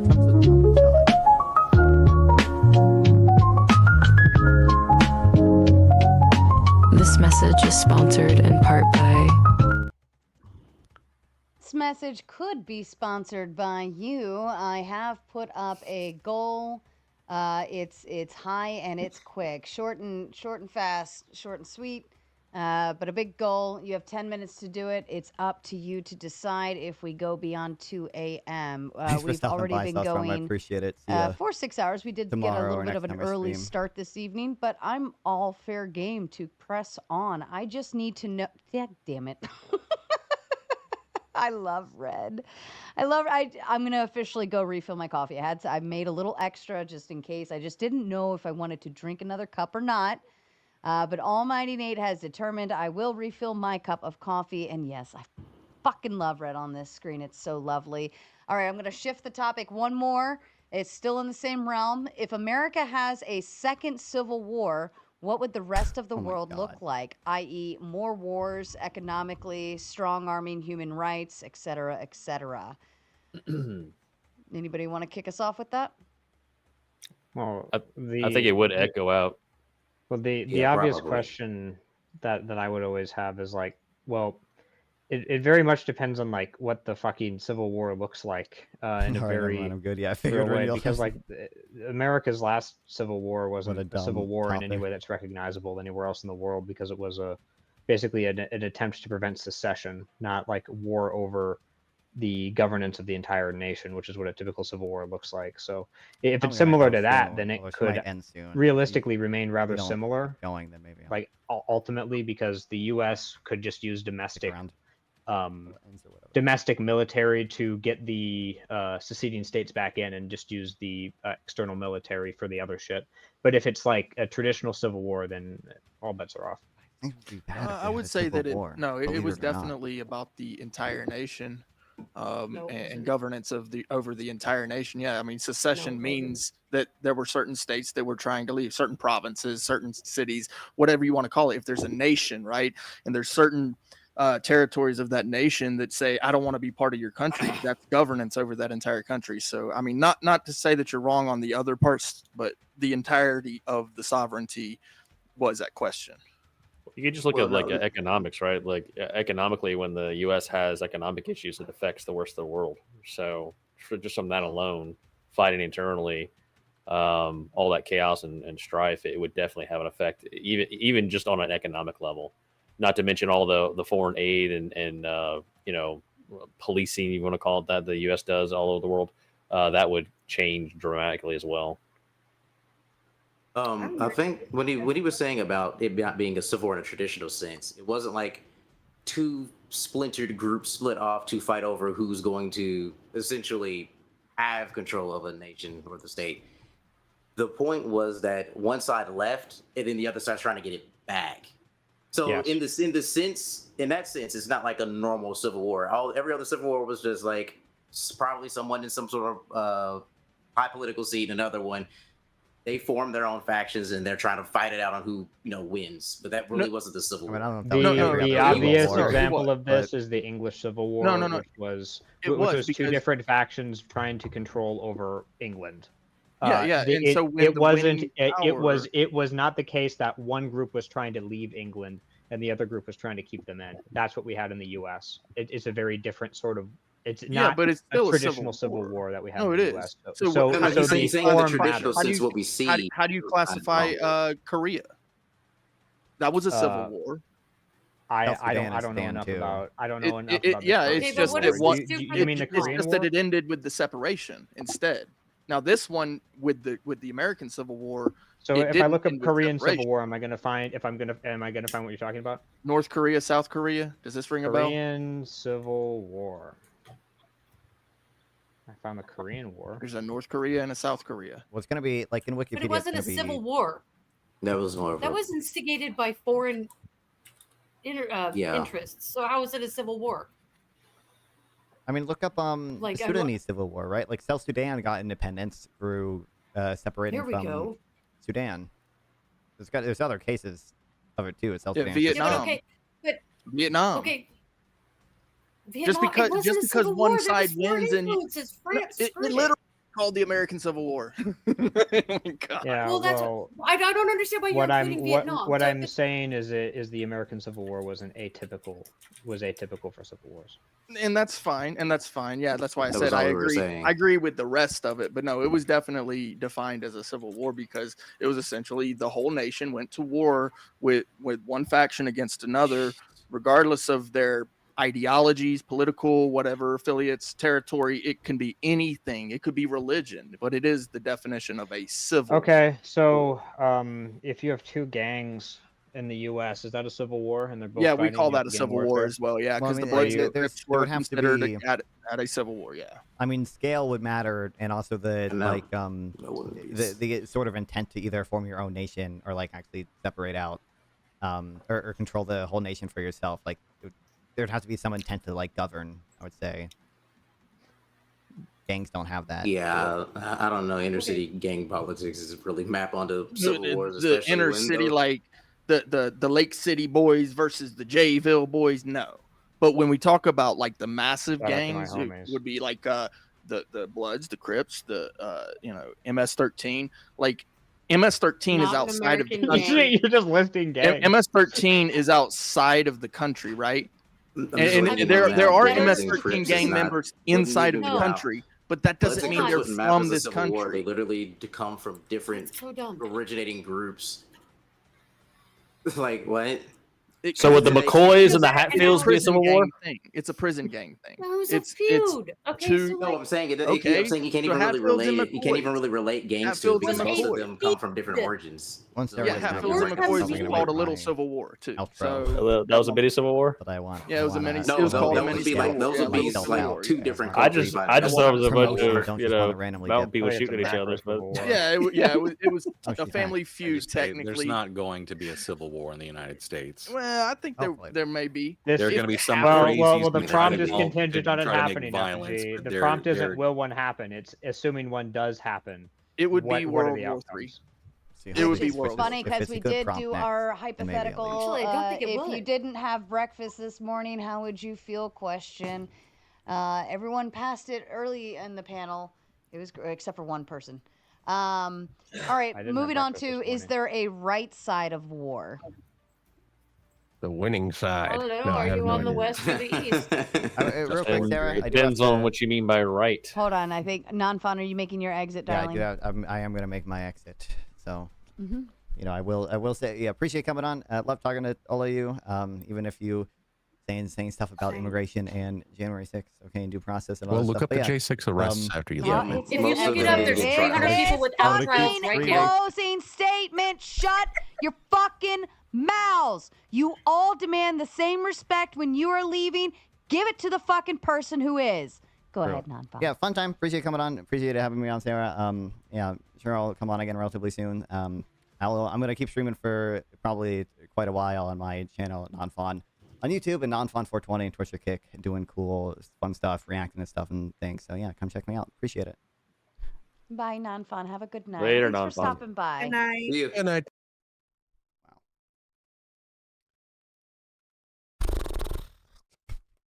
Kill me, dog.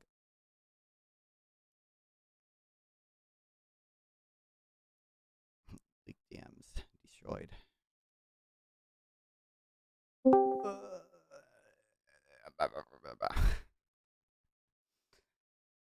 The transcript's got no due process. You don't say anything about that. Will I provide any evidence? No. Dude, it's so funny. I can't believe they bring up the expedited removal stuff with Obama, and then are just like, wait, but you're saying every immigrant has to get infinite, it has to get the same trial that every criminal citizen in the U.S. gets. It's like, no, you guys love to bring up the Obama deportation shit where he didn't do that, but he still gave them some hearing in front of an immigration judge. This is my understanding, even for the expedited removal shit. But you know. Also, my understanding, a lot of deportations under Obama as well were not actually deportations. It was basically just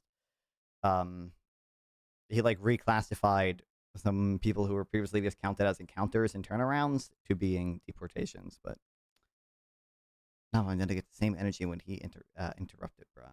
Real. GG's not fun. Non-fun equals moron. Indeed.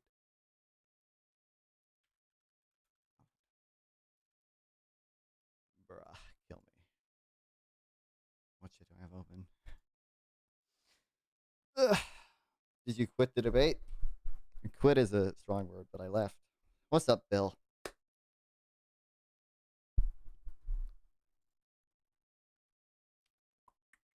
I left when it no longer became particularly interesting. You are when we started talking about dumb shit.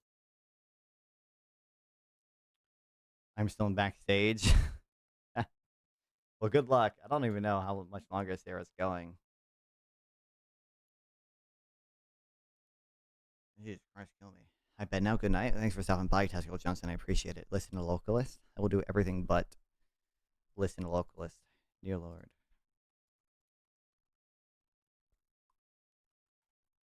Right now, I'm fucking notes.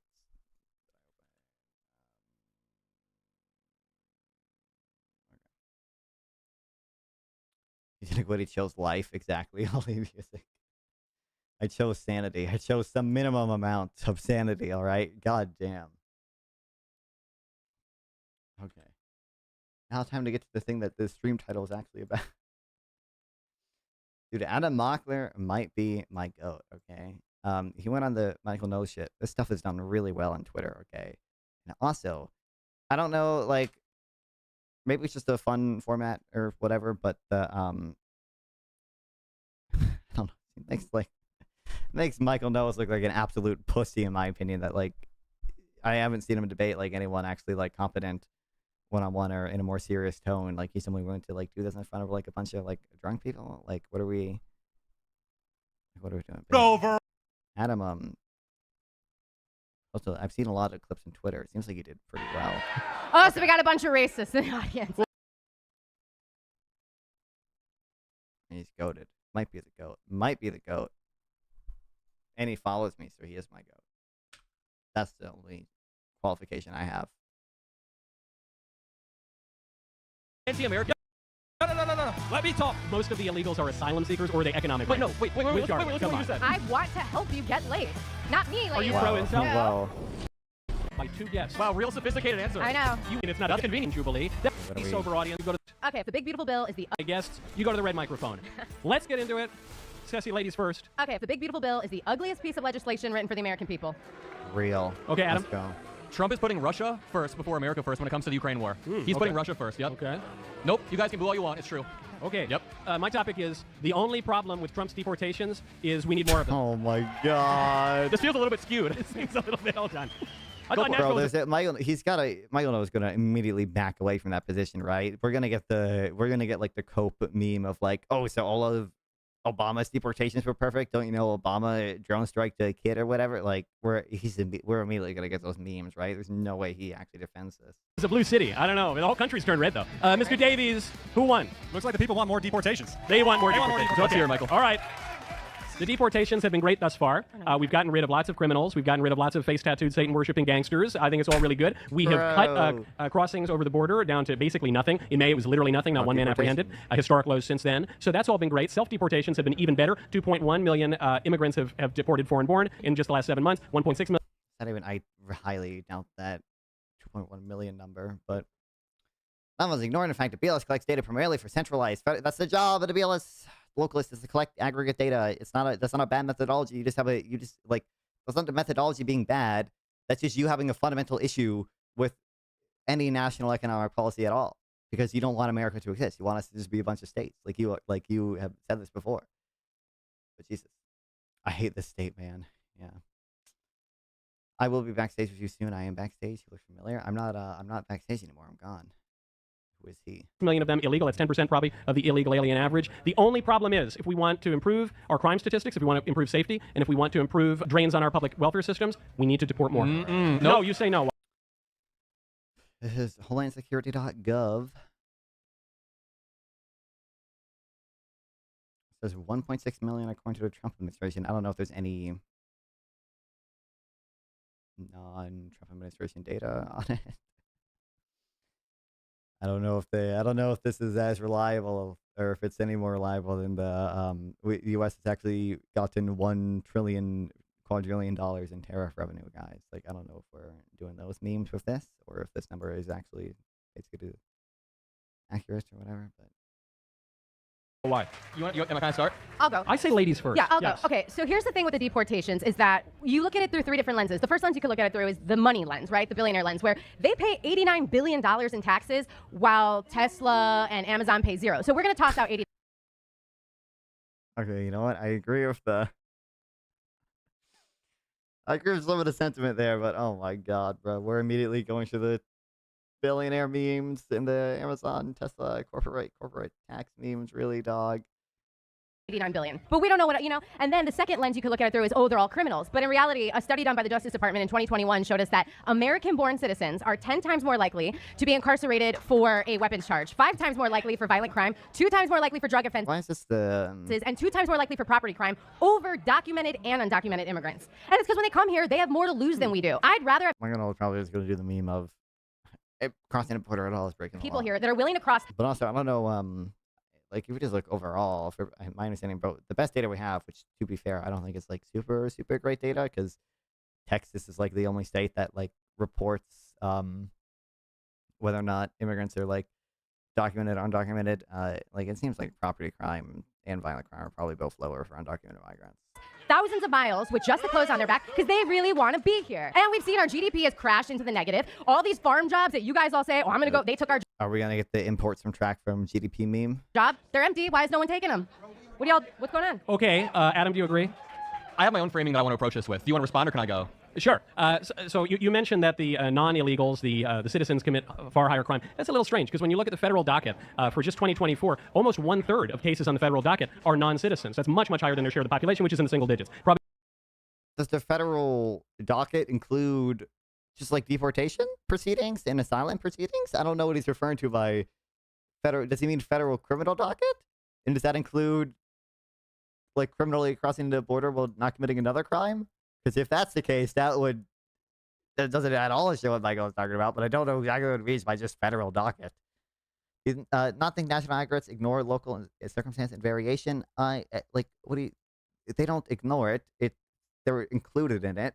So I don't think it's fair to say they ignore it, but it's not the job of aggregates to reflect only some local things or whatever. Like, the Federal Reserve should care about the total unemployment rate, the total inflation rate. I don't think there's good reason for the Federal Reserve to care about sort of like local variations within that. Probably about 5% for illegal aliens alone. Then if you look at the prison population, BOP, 15% of inmates are non-citizens, much, much higher than their share of the population, which is 4%. Again, does that even, like, does that include like people who are temporarily being held until they're deported or whatever?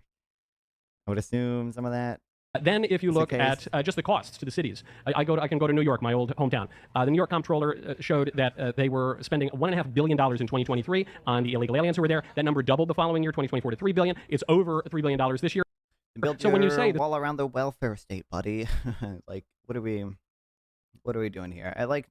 I've seen so on the local level, there can be issues with immigrants draining public services because some blue cities or whatever allow for immigrants to use those things. I'm in VC. Yeah, what do you want to chat about or whatever?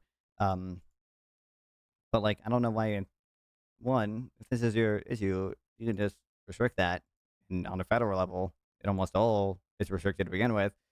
And second of all, a lot of it's enabled by the fucked up asylum process and everything we have now. I left Sarah. I'm gonna ask how you felt about the panel. I mean, I don't know if I need to comment on that right now. Like, I don't know what you mean by felt. It was a Raising Tomato panel. Like, that's how most of them are, whatever. Fun times, fun content, but insane slop conversations with people. But yeah, I don't know. Like the fact that like immigrants can't get like work permits a lot of times until they're here for 90 days or whatever. Like, if you had an actual solution to the asylum crisis, I'd love to hear it, but I don't think the Republicans on net don't seem to, even if Michael Knowles probably have his own solution of banning all immigrants for 10 years or some bullshit. This is a net positive for the economy. They're contributing so much more than the billionaires. When you say they're no good for crime, I don't know. I look at the numbers out of New York. I look at the numbers out of the CBO. I look at the numbers out of the National Academies of Science, and I say they're all contradicting you. No, your study. I don't ever trust your statistics. Can I hop in real quick? Go for it. Okay, so I'm going to take a little bit of a different approach when it comes to this. I want to start off with the fundamental idea. Everybody in here agrees that if somebody is here illegally and they commit crime, Hey, 1.5 only for what? You can't just throw numbers out and think you're saying anything real. Get them the out of here, right? I'm gonna assume he's referring to the like housing that like New York City has put them in or whatever, and like the hotels that they have rented out. Get the hell out of here. If somebody is here, listen.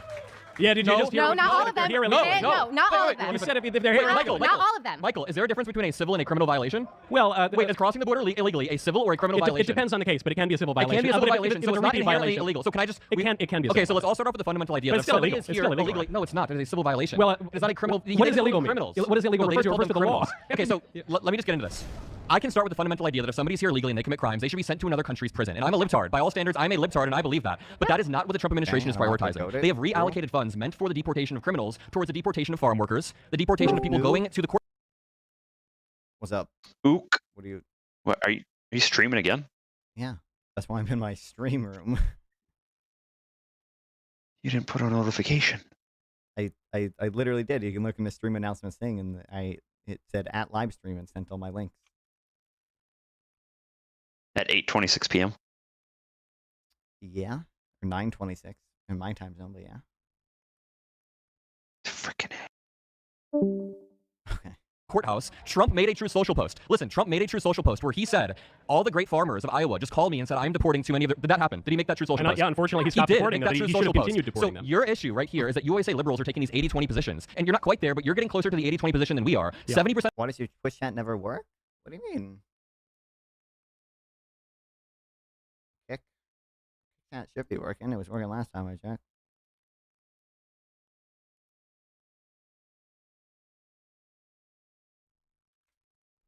I don't know why it's not. It worked for. There we go. I don't know. I think it was times out or whatever or something. Percent of Americans want a legal pathway for people who are here contributing to the country. And what Donald Trump and non-fun is ignoring facts. But it's the facts you said. Look, all you said is that the VLS collects aggregate data. Or non-fun, I'll say something like illegal immigrants drain Chicago social services in our tax drain, and you'll be like, according to national aggregates, illegal immigrants pay. What can we do movie night? For what? I don't. Well, one, I don't think people would watch that or care about that. People don't like when I do non-political stuff. But two, I would get copy striked for like almost any movie. Donald Trump is doing, one more point. What Donald Trump is doing is criminalizing asylum en masse and prioritizing the deportation of farm workers and other people. Adam, most of the illegals are asylum. Kick? Well, that's true. Not on Kick, but nobody watches on Kick. Asylum seekers or the economic migrants? Wait, listen to what you said. Yeah. Most of the illegals are asylum seekers. Asylum seeking is not illegal, No, Michael. it's not. Is No, asylum that's seeking what I'm illegal? asking. That's a pathway. Oh, sorry, then. The people that we call illegal aliens, non-citizens in the United States who aren't on a green card, who are not here on a visa, are most of them asylum seekers or are they economic What migrants? percent of the people deported? You're not going to answer that question because you know the answer. Wait, no. What percent of the people deported have had criminal violations? It's only 30 to 40%. Yeah. So 60% of the people deported have no criminal violations. Guys, They're not rounding up. can I just test the criminals. audience? Can I test you guys? If somebody comes over here and seeks asylum, and what they try to do is build a better life, build a family, and they're working on a farm, do you guys think there should be a path to citizenship to become an American? That is the antithesis of what America stands for. You guys are anti-American then. Yeah, you are. You are anti-American. Can you imagine going to a Nashville bar talking to... Also, Trump doesn't even... Trump at one point said, I don't think he ever followed through with this, but on the True Social thing, like, I might consider granting amnesty to, or I don't know if he posted this on True Social, they're just internal reporting about it, that he was considering amnesty for a lot of the farm workers. Great patriots and saying you're anti-American. That's the craziest thing America I've ever was heard. built off of immigration. Wow. Yeah. Well, hold on, Thanks, Adam, you Michael. can That finish was your point, then we very got the question. substantive. Okay. Okay, to the panel. Americans will work every single job. They just want to be paid a wage that's worth it and treated well. The only reason, do not let me talk. The only reason that we have illegal immigration and so much legal immigration is because... No, you're not allowed to abuse our asylum laws? Whoa, I didn't know this. Because the corporate lobby wants cheap labor and they can treat their workers like shit. Hey, hold on. I want to make a correction. Michael Knowles is going to forget all of his conservative economic positions now because he's just going to say, oh, this is so true. Yes, I'm a populist now. Let's go. Almost 400 followers. Good job. Exclamation point Twitch and chat, everyone. Make sure to follow on Twitch as well as YouTube and Kick and wherever else I stream. Okay, let's go. What am I at? Yeah, I'm at 396. Talking to Hick Bar, how can we get a debate in the in the Cobra or something? LMAO, dude, it is like I said. I don't know, like I think it's so. It seems like he's such a fucking pussy. Although this can be a fun format or whatever to debate people in this way. I don't know why Michael Knowles won't just debate people like one-on-one. I don't know. Maybe he does that more often than I think, but I really don't know the last time he did that.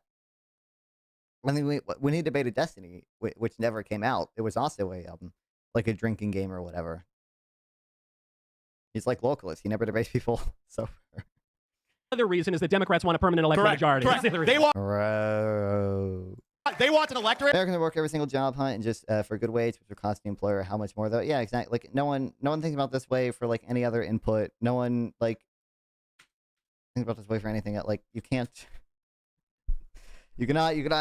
There's a Brian Kaplan quote. I always forget it or whatever. It's like you cannot, take labor out of the hands of producers without taking goods out of the hands of consumers. Like. Even if immigrants to some extent like decreased wages in whatever sector they work in, which like is an effect that like can happen at least short term for low skill immigrants, like there's still other just broad benefits to that. My 395 bot accounts have gotten you this far. Shout out Bones, thanks buddy. Where they do not have to campaign. They don't need good ideas. They will just win every single election because of the people they imported. That's funny because okay, Latinos went red. No, Latinos went closer to being red this election. So okay, it's but funny. do you think that once we deport everyone, that suddenly Congress is going to raise minimum wage? It's not about the minimum wage. It's about labor economics. Wages go up when there are less people to do the job. Whoa. Let's go. Like no one actually, you know what? Michael Knowles might think this way. It wouldn't surprise me. Like no one does Michael Knowles think what's on net bad when women entered the labor force? Like probably not. probably not a net bad. It's not a lump of labor, but okay. Immigration advocates want us to make us more like Europe in terms of reducing selectivity and reducing social and legal pressure to assimilate. Man, are you on speed? I mean, I have the video 1.5 times speed. I don't know what I mean by immigration advocates. Certainly, there are plenty of immigration advocates, quote unquote, who would probably only want immigration insofar as they assimilate. Will go up when there's less people to do. I'm getting cocktail party effect so hard right now. That guy is seriously vying for a VIP table spot. Wait. I want to say something. No, I want to say one more thing. Okay, I want to say one more thing right now. Okay. So this whole mass deportation thing, first off, they're not going to raise minimum wage for you because everyone's I'm not asking you to do that. I'm not asking you to do that. I think what he's saying is because it's not about the minimum wage. Right, because there are pressures on the labor market when you flood it with local. I'm a contractor. You should blame the men at the top who are hiring and Oh, he's a contractor. Oh no, guys, we're back to the experience. The personal experience. Oh no. Ways to go up when there are less people to do the job, sure. So with the prices of goods, businesses simply would shut down. Yeah, exactly. Like there'd just be less. And also like immigrants bring their own innovations and ideas too, especially high skill immigrants. Like, H-1B visas, even if they like suppose H-1B visas lower wages for tech workers. Localists, we've debated localism like 20 times. There's no, I know everything you're going to say. You know everything I'm going to say. It's not interesting. I don't care. You only pay people when you're drunk too. You never... Like good faith is never a fun conversation. I don't care to do it, but yeah, obviously, there are other secondary effects like H-1B workers probably bring their own innovation. They make their own patents, and that increases everyone's wages as well, insofar as it increases people's productivity. But what is localism? How do you define? You want decisions made on the most local level possible, okay? And you want communities to be self-sufficient. Exploiting them. That's because why. They're available. That's also, the market. This whole mass market. deportation thing, just so everyone knows, it is all to fuel the racism in this country. No, it's when not. in reality, no, it's not. when in reality, the only color that matters in this country. Who is this girl? This girl is being Anna Mockler might go. Okay, this girl is being cringe in my opinion. I don't think this is the way to. I don't even disagree that like a lot of this woman is so soy, yeah. Like, certainly some of the deportations are motivated by racism. Like, I don't think... What the fuck?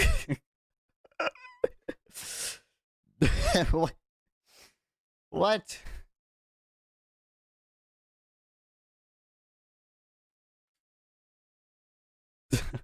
Okay.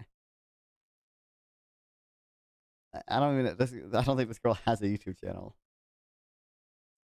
Why are you proving she's right? Listen, I don't disagree. Like I said, that I think a lot of deportations are like literally motivated by like dumbass like Reifers and bullshit in the administration from people in the administration. But I don't think I think it just comes off as silly or whatever to scream racism about the deportation shit when I think the fact that they're like violating due process rights and shit is probably Dolphin just found new gooning material. Absolutely. Don't worry. I'll got that bookmarked already, okay, for later. But then it like there's just throwing out there racist some shit is cringe or whatever. If you want to bring up like a specific like Stephen Miller quote or something, then I think you can, probably get away with, or that's can probably be good. But What is this, Metro? Putting you on podcast. Oh, this is her podcast. 900 subscribers. I got more subscribers than this girl. Let's go. I bet she's got 1 million fucking TikTok followers, though. Oh my god. Not even.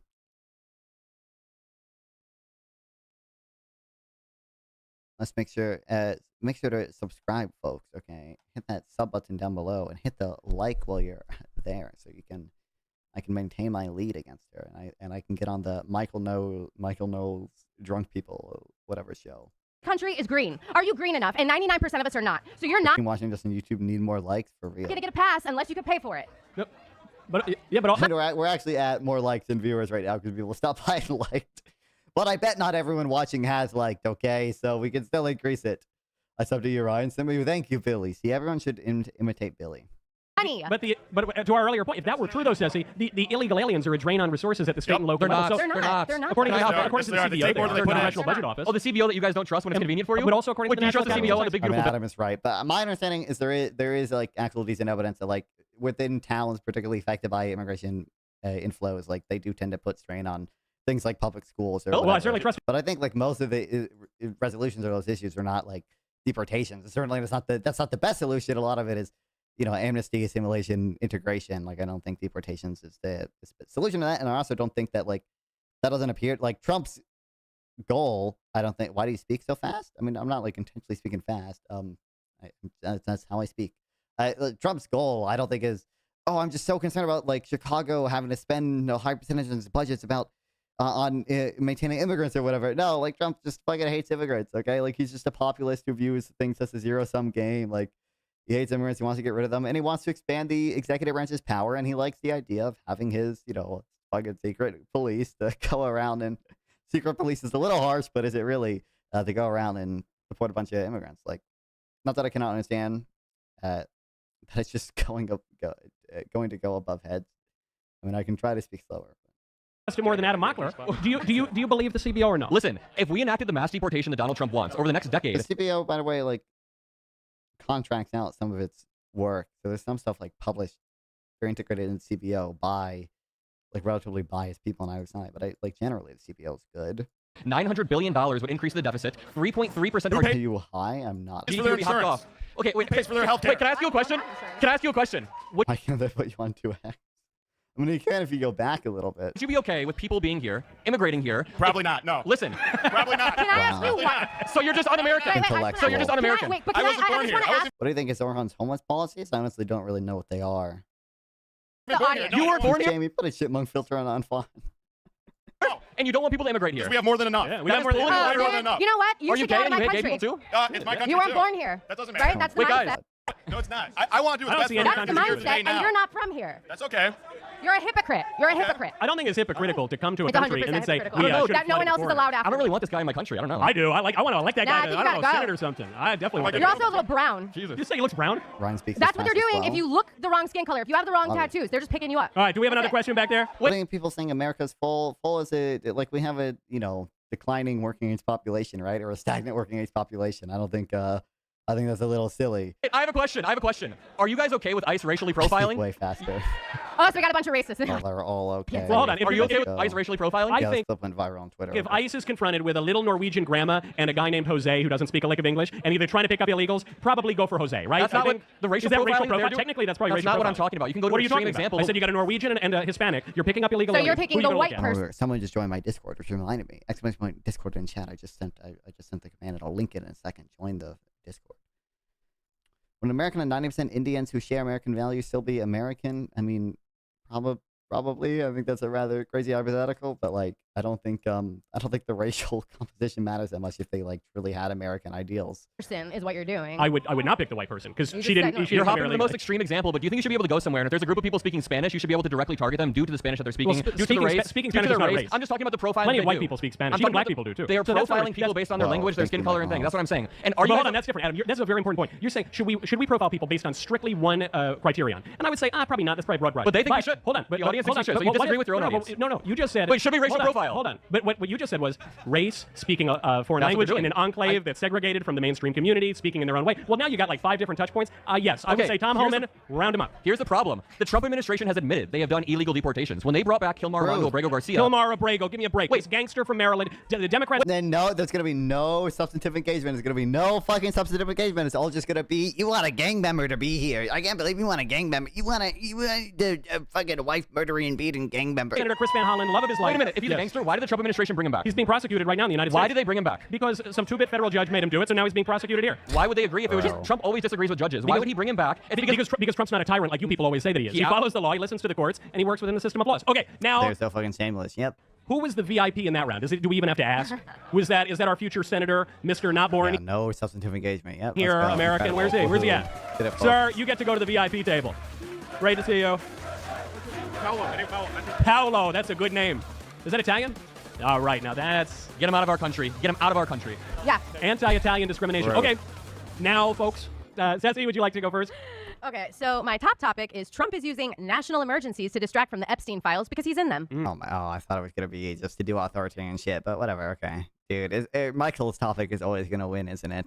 Okay, does that do it for you? That's it. Okay. All right, Adam. How about this one? Trump's tariffs have been an unmitigated disaster. They have been a disaster. Boo the tariffs, yeah. Boo. I kind of like that topic because it's so wrong. Okay, my topic is, it's Adam and Eve, not Adam and Steve. Gay marriage. Oh, my God. It's over. I'm killing myself. Oh, my God. It's really bad for kids. Is that? Okay, I think the tariff one wins, though. I think the tariff one, because I've seen clips about it on Twitter, so I think we avoid the... All right. Michael, you won. We're going to do Adam and Steve. Oh, my God. Are you fucking kidding me? Of course he wins. Never mind. Okay. Now, how many languages do you speak? Only English. First. Is that a wig? That the girl is wearing? I believe so. Wow, man. 2003 slogans still crushing in 2025. Love it. Okay. Dr. Shrimp, that is true, though. Let's get into it. It seems to me there's no such thing as gay marriage. There's nothing against guys who are a little light in the loafers. I lived in New York and LA. I went to the gayest university in the world. But it's just... he was in the gay film. He guessed it. But men and women are different. And so the union of two men is different from the union of two women, and that's different from a marriage, which is a man and a woman. And I think that men and women both have something to contribute. I think that children benefit from... No, if I just say there's one unitary permissible definition of marriage, which also relies on Christianity being true, then gay marriage is different than real marriage, guys.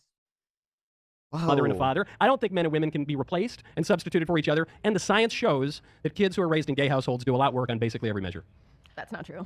Yeah, so what'd I get wrong? A few things. First of all, I just want to start with the fundamental fact that I think marriage is important. I think that marriage is something that should be incentivized. And in America, there is gay marriage. You can say gay marriage does not exist, but there is gay marriage since 2015. It's like saying there's up-down, though. You could say it, but it doesn't make it real. Legally, can gay people get married? Have gay people gotten married in the United States? No, well, some have when they're hiding their true desires, I guess. Legally, have gay people gotten married in the United States? Have a man and a man legally gotten married? Yes no, that's not possible. That'd be like swimming in outer space. Legally, it doesn't mean anything. No, legally, they are married. Wait, guys in the crowd. Two men have never gotten married? Ever in America? They've married women. What do you mean semantics? Can you explain what you mean by semantics?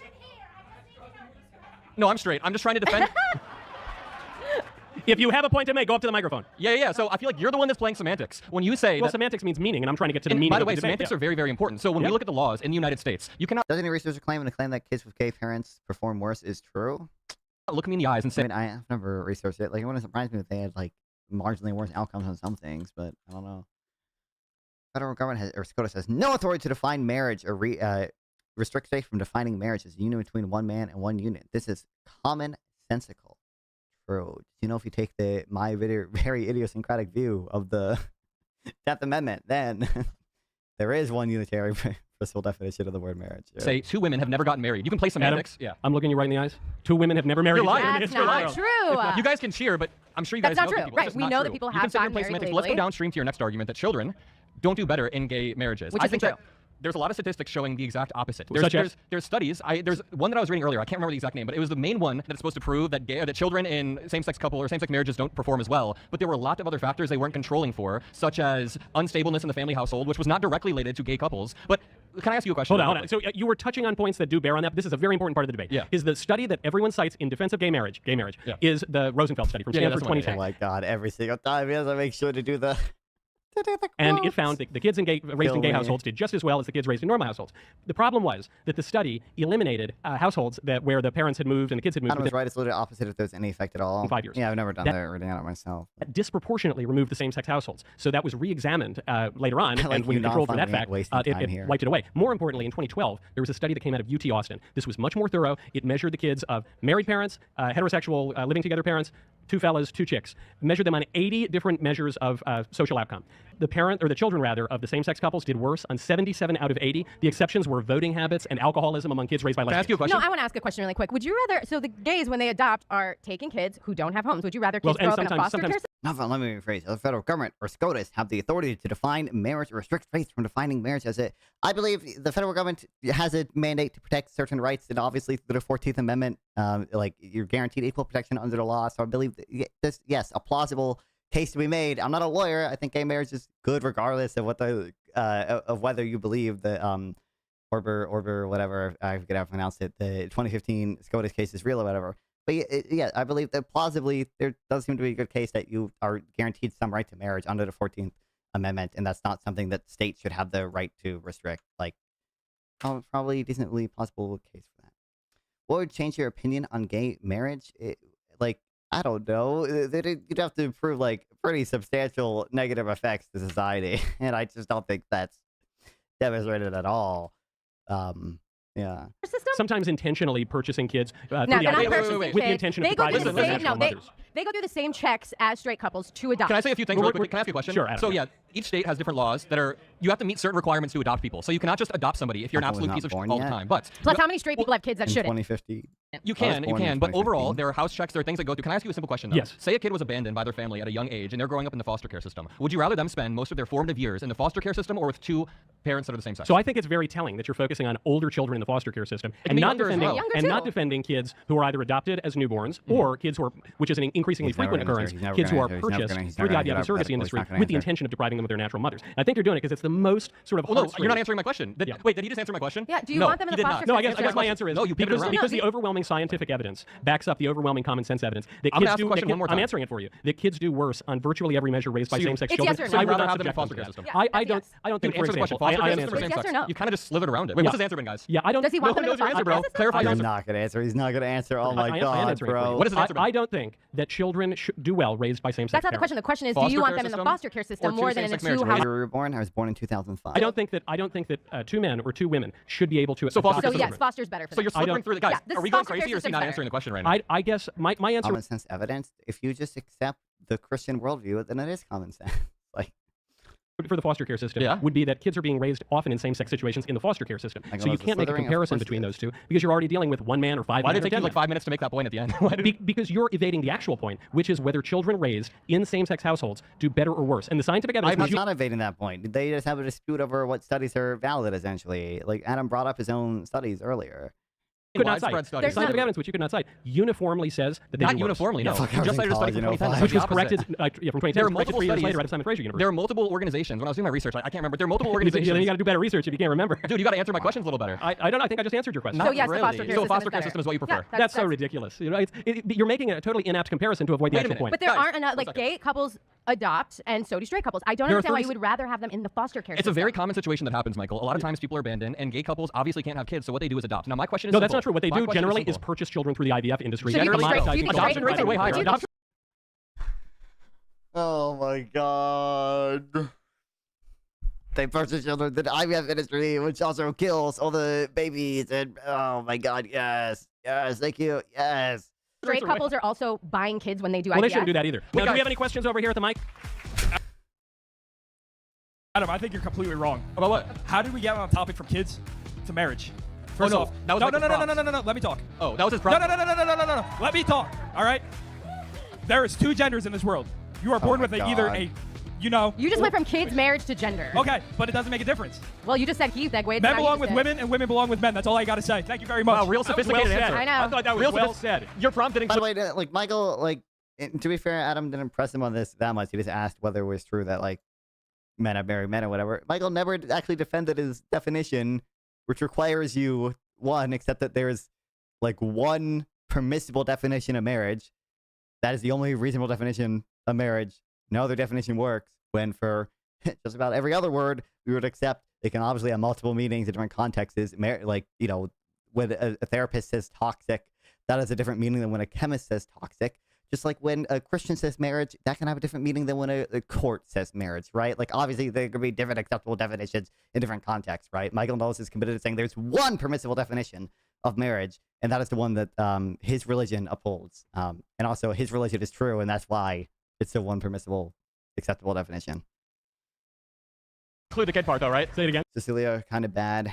I mean, she's silly, but... Your prompt didn't include the kid part, though, right? Also, you're here with a giant group of men, right? Well done. Excellent question. All right, we have to move on topics. Okay, so please, I want to buy you a drink. 1971. My dad was born a year later, 1972, I guess. But I appreciate you being here anyway, Bill.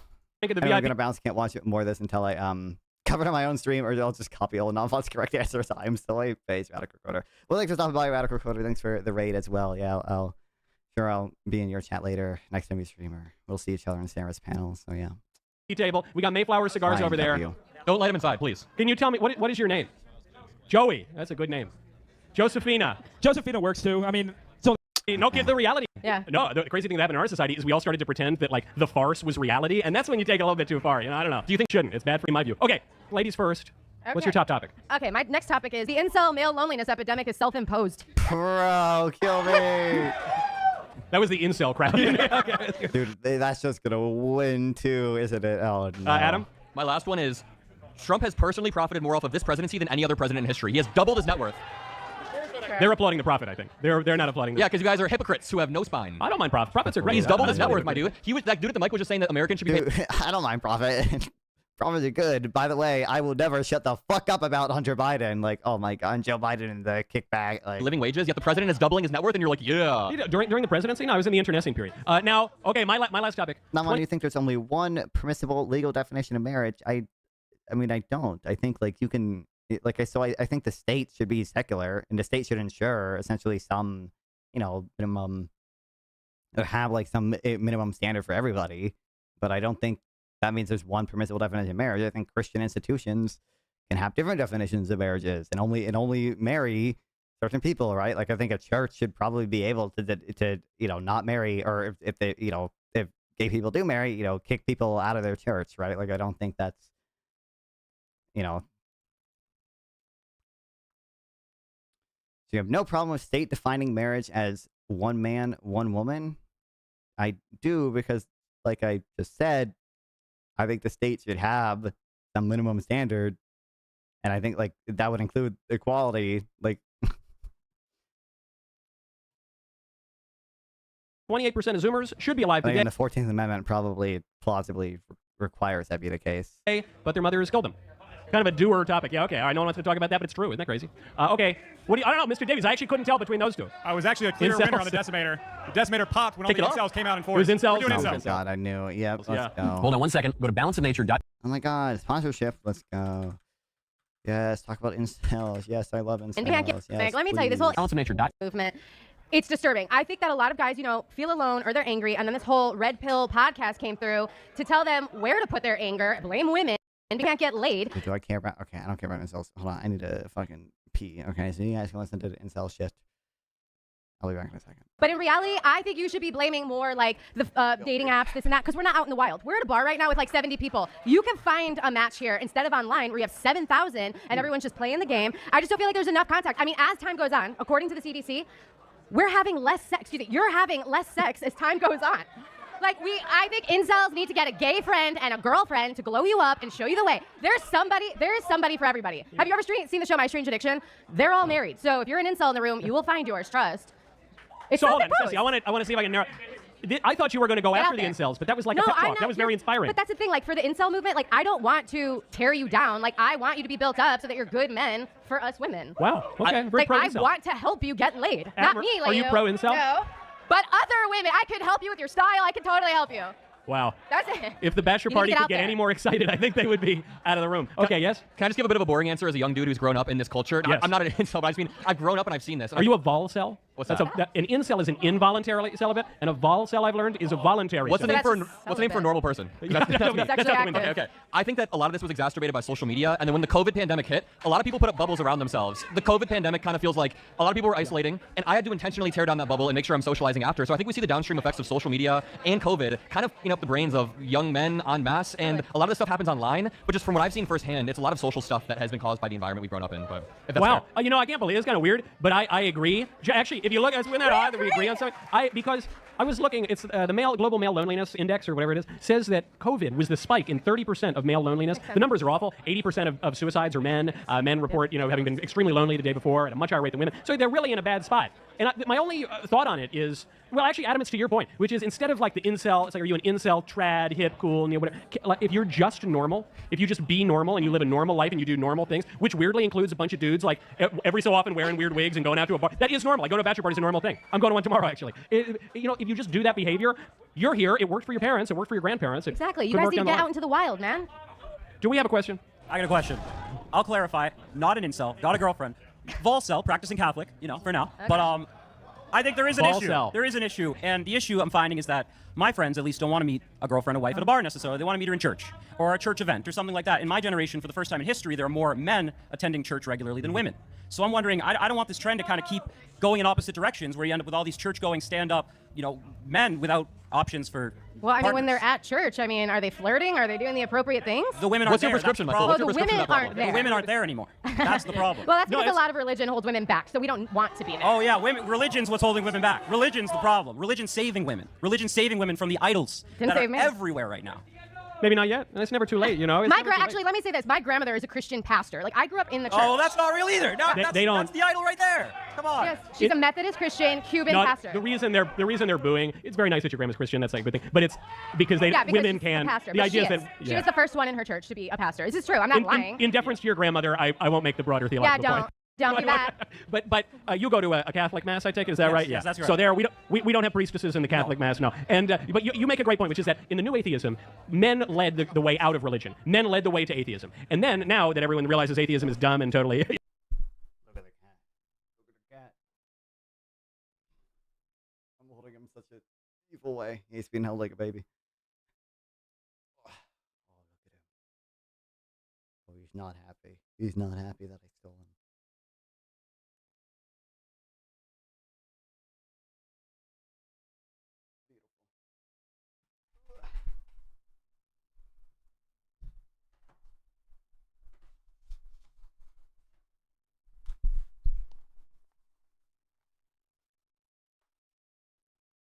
Howdy, kitty. Indefensible. Now it's the men leading the way back, but you have this problem, especially. Thank you, Bill. If you go to the traditional masses, where if you want to date, the odds are good, but the goods are odd. I mean, these are real particular people, and it's a lot of guys. So in that case, I would just say you have to do what is incumbent upon a man, and you got to lead, and you have to kind of lead by example. And maybe that means that tonight, when you're leaving this wonderful bar, you see a girl who's relatively wholesome. Well, you're Volcel at date, but some of your friends, you see a girl who's relatively wholesome for Lower Broadway in Nashville, and you invite her to the traditional Latin mass tomorrow. I think you guys just need to shoot your shot when you want to. It's a numbers game at the end of the day. So, I mean, no, legit, it is. All right, it's a number. Any hot singles in chat? Okay. From it. That's a big. There's an. You can't buy. I thought we argued of what's moral. 2 equals 4. You have degenerates who are so you want more. No. Hold on, Adam, you're not clapping. That makes you look personal decision. And regulate something like OnlyFans. Can I just do something? What happens when one been on the book since the founding? When's the last narcotics? Narcotics. This is good, and it's your personal opinion. You and I don't want to put anything into legislation that's decide for themselves. Or, saying so. Okay, I feel terrible. Chicago. Well, no, I was in New York last night. Chicago is a great. Like. Supremacist MAGA supporters can take my Subway sandwich away. That is not talking about well, point. Are they still talking about start off incels? A nice, affordable city. Like, it's what?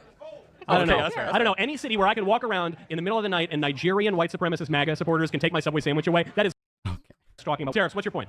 I can. Should they choose? I want them to finally. choose. Say they want tariffs. They want tariffs. Let's do tariffs. Oh, let's do All right, tariffs. there we go. We're doing tariffs. What's your point? I can start off with a lot of points, but I guess I just want to start off with a question. Is that fair? Yes. When do you think Liberation Day tariffs went into effect? Well, it was a process, and they're still going into effect now. But they began in April of this year.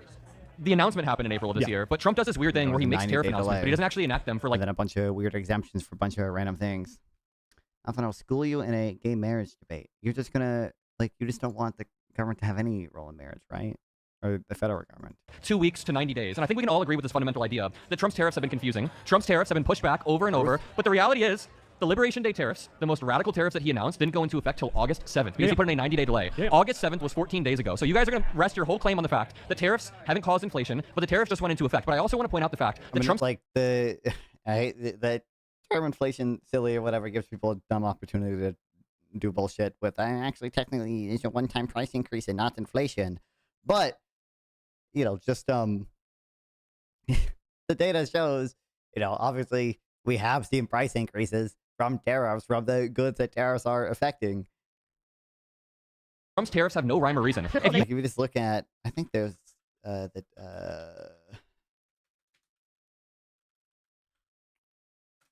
fuck, what's the, oh yeah, it's this. Like, this just has a graph of the price of, imported goods versus domestic goods. Like, oh, it probably is increasing prices. I mean, you just look at, the trend in PCE and, the price of goods in PCE, and it's like, oh, actually, growth is above trend in good prices for imported goods, obviously. If you want to argue that we have trade imbalance. Born in 2005, really? That makes you 20? I am, in fact, 20. In America, I wouldn't disagree, but that is not what Trump was remedying. How is remedying trade imbalances putting tariffs indiscriminately on every single country? Do you know what country has the highest tariffs right now?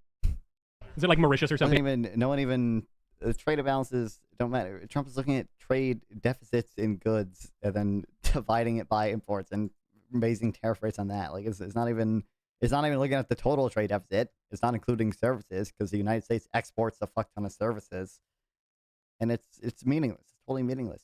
Even the total bilateral trade deficit, not just in goods but in services as well, is not very. It's just not meaningful. Doesn't mean they're ripping us off or anything. It just means that typically, it more just represents savings and investment flows than it does. It's Brazil. Yeah. We read Mike Feldman's article soon. Maybe. I read about half of that one or whatever. I don't really know if I don't think I wholeheartedly disagree with them. Other than obviously, I don't think that conceptually there were probably cities where you could decrease that price of homes to still see more home growth just because the marginal if the marginal what's the term or whatever alpha, if the rate of return is high enough, you're still going to see firms enter the market and invest to bring home prices down even if the price is falling. You're still going to see that. You don't necessarily need higher prices for these things or whatever, but not even to rebalance trade. Enough on who trains your brain. I don't know what you mean by that. Because of Bolsonaro was being targeted. So what I'm making my point here is that Trump's tariffs have not been to intentionally or targeted help the economy. What they have been doing marginal cost is a lever for him marginal revenue, really, right? Help Bolsonaro to use corruption, a lever that has not helped the American people. Tariffs are inherently inflationary, which you'll agree. Tariffs are inflationary. Not necessarily. Well, they can be, but they're not necessarily. Who pays for it, right? It goes down to the consumer. They largely are inflationary because at Customs and Border Patrol, that is when it's collected by American companies. So I just want to wrap this up. Or, you can directly import something and pay the tariff too. Like when I shop on eBay now, because I was looking for headphones on eBay, if I'm buying something from Japan, I have to pay the tariff. I think that Trump's tariff policy has been an unmitigated disaster. It has been awful. And so I agree with your point. Not fun. What do you mean instructor? So that's confusing. I think that was intentional. I agree with your points that some of the measures for implementing them seem arbitrary. I also think that was intentional and effective. But I guess my question is, that was intentional and effective. Really, the bullshit formula they use. This was some strategic goal. Really. Let's get specific here. You say they've been a disaster. By what economic measures have they been? There's a few. PPI just came out and showed that vegetables are up by 38% over the past month. Why do you think PPI went up? Why do you think PPI went up? There's a few reasons. It could be tariffs. It could be weather. PPI is a producer price index, which is how producers are counting what things cost and what they're selling to people. But overall, why did it go up? Vegetables went up 38%, a combination of weather and tariffs. Weather and tariffs. Is there maybe a third possibility? I don't know what you mean by Jedi. It's correlated with PPI going up. The fact that we just hit the highest stock market ever recorded in the month of August, which is correlated with higher PPI. You want to know why we have the highest stock? What is that? 8%, a combination of weather. How is that? Weather and tariffs. She's not even. Is there maybe a third? First of all, okay, this is insane. Okay, projects only pencil in. Oh shit! Thanks, Sarah, for the incoming raid. Projects only pencil in when prices are rising. That's the whole point of the supply curve. I don't know if that's if you saw high enough marginal revenue still, even if the prices were falling, if there's still a return to be made, you would still, there a high enough return to be made, an above normal return to be made. You could still see more projects being built or whatever. But regardless, hold on. they're selling to people. But overall, why did it go up? He switches from like some causal claim. Vegetables went up 38%, a combination of weather and tariffs. Weather and tariffs. Is there maybe a third possibility that's correlated with PPI going up? The fact that we just hit the highest stock. Like he's like, are you an economist now, Fawn? No, I'm not an economist. I will get an econ degree, but right now I'm just in my, community college for an associate's degree. But he switches from like the causal claim. He says, why is PPI up, to just saying that a higher PPI is correlated with a higher stock market, which maybe that's true. I kind of doubt that's true, but it could be the case. In the month of August, which is correlated. But it doesn't with higher PPI. That's not causal, number one. You still have to lay out the causal claim there, and there doesn't seem to be a clear causal mechanism by which the highest stock market ever would cause an increase in PPI. But secondly, for the stock market, the highest stock market ever, whatever, like you should be comparing to the counterfactual. We have very good evidence that, tariffs just reduce the price of stocks, both in Trump's first term and in this term. Not that you should even need like actual papers on that, because it's pretty obvious. Bookworm, I am kind of a bookworm. I read less like full books nowadays, and I kind of just hop around from chapter to chapter and stuff, and like read papers and read blog posts. But you want to know why we hit the highest stock market? I don't even care why we did this point. That's why PPI went up. No, you can claim the highest stock market. Why? How is that causal at all? I could like maybe plausibly see like some case where you just say like if companies are doing really well and they're trying to expand, they could buy more products, they could buy more inputs. And like that would be if we're running pretty close to like full capacity utilization, basically, like that could raise the prices of certain goods that are common inputs or whatever. But I just don't think there's any good evidence that it's causal. It's impressive, but you know what's impressive to me? Trump took office and crashed the stock market on Liberation Day, and it didn't recover until he reversed the tariffs. So the only reason the market didn't reverse the tariffs. You just said the tariffs are being implemented right now. He put a 90-day pause. Even a lot of the tariffs that went into effect were still like lower than they were announced initially, or whatever. But again, compared to the counterfactual, like, does anyone seriously believe the stock market wouldn't be higher today if Trump had just never said the word tariff? Like, obviously not. That's like, should be obvious, but even if you don't find that obvious, like, it got fucking papers on it. Like, this is looking at the effects of the Liberation Day tariffs. I think there's a paper. This is a good paper. This links to your paper. This is not the paper itself, but here's the paper itself. But this summary is good. So it's complicated. Like, this is looking at not just the Liberation Day tariffs, but also tariffs in his first term. Like, we find that stock market returns are consistently big and negative, with particularly large drops following the March 2018 and May 2019 tariff announcements. The last line of the table shows the cumulative effects of these announcements across all event dates. Overall, the U.S. stock market fell 11.5% on days when tariffs were announced, which amounts to $4.1 trillion loss in equity firm value. And then they go on. They use this data, by the way, to look at the. They estimate the aggregate impact on the U.S. economy, the like aggregate welfare loss. I think it says minus 3% overall. Mike,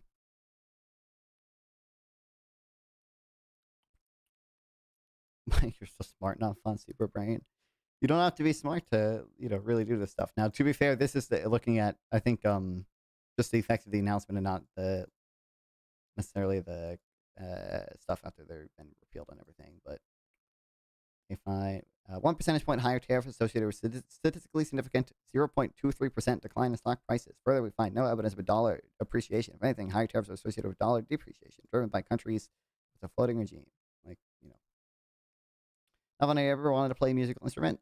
It depends on what you mean by want. I think it would be cool if I could, but I never. I'm very bad at music. When I did recorder karate in recorder karate, they called it, in like my middle school, where they just taught us to record it. Dude, I was unbelievably bad at it, dude. Whichever like class got to all black belts first, you like got a pizza party, dude. I single-handedly threw it for a class. The rest of the class was on their black belt. I was still on my green belt, bro. Oh my god, I was so bad. And what sucked is like everyone who was like a certain belt level like practiced together. I got left behind so quickly. I was still on my green belt. Everyone else was on their black belt. No one was fucking helping me, dog. It was so bad. I threw so hard. But I would feel cool if I could play a musical instrument. I'll say that much. Let me finish. He put a 90-day pause, which confused people to such an extent that nobody believes him. The stock market is hitting all-time highs 7 months into his presidency, which is not impressive. As the tariffs are being implemented, as you just admitted. Because nobody believes him anymore. Why are we thinking about think about the counterfactual. It would be higher if there weren't tariffs. The stock market trends upwards over time. It doesn't mean tariffs aren't having a negative effect on the stock market. It just means that the overall upward trend is still continuing. Anymore. Not a single person believes that Donald Trump is imposing tariffs, that they will start. You didn't even know when they started. The guy who was saying, I told you they were being implemented successively, and they began in April. I gave you the precise answer. Did you say August 7th? No, but you did not say they August began 7th. to be implemented. So you agree with my fundamental in April. You agree with my fundamental axiom that tariffs have been confusing? Have they yielded any results? Yes. What? Okay, well, here are the results. Because there are 3 things that tariffs can do. Tariffs can raise revenue, tariffs can get you better trade deals, and tariffs can boost manufacturing. All of those things are contradictory. Yeah. Oh, Adam, my goat. Adam, my fucking goat. Oh my God. Let's go. Let's go. I was gonna say, yeah. Although there's gonna be a trade-off for any individual tariff between those things, by the way, insofar as it gets you better trade deals, and you have to remove the tariffs on your sides for the trade deal to come into effect or whatever. You're not gonna raise revenue and or bring back manufacturing. If you want to raise revenue, well, that implies people are continuing to buy the foreign products, which means that you're not going to help manufacturing. And if you want to help manufacturing, that implies people are going to start buying the domestic products, which means the tariff is not going to raise much revenue. I mean, tariffs are not a particularly good way to raise revenue in any case. They affect capital goods, they affect intermediate goods, which is not what an optimal tax would look like. You would not want a tax to do that. Ideally, you would only tax, essentially consumption and economic rents, and tariffs don't do that. But, there was one other thing I was going to... the manufacturing stuff is stupid, too. One, there's no... How many times can I go on the same rant, folks? Okay, we'll see. One, there's no good reason to believe that trade was even that harmful for manufacturing employment. A lot of it was just automation.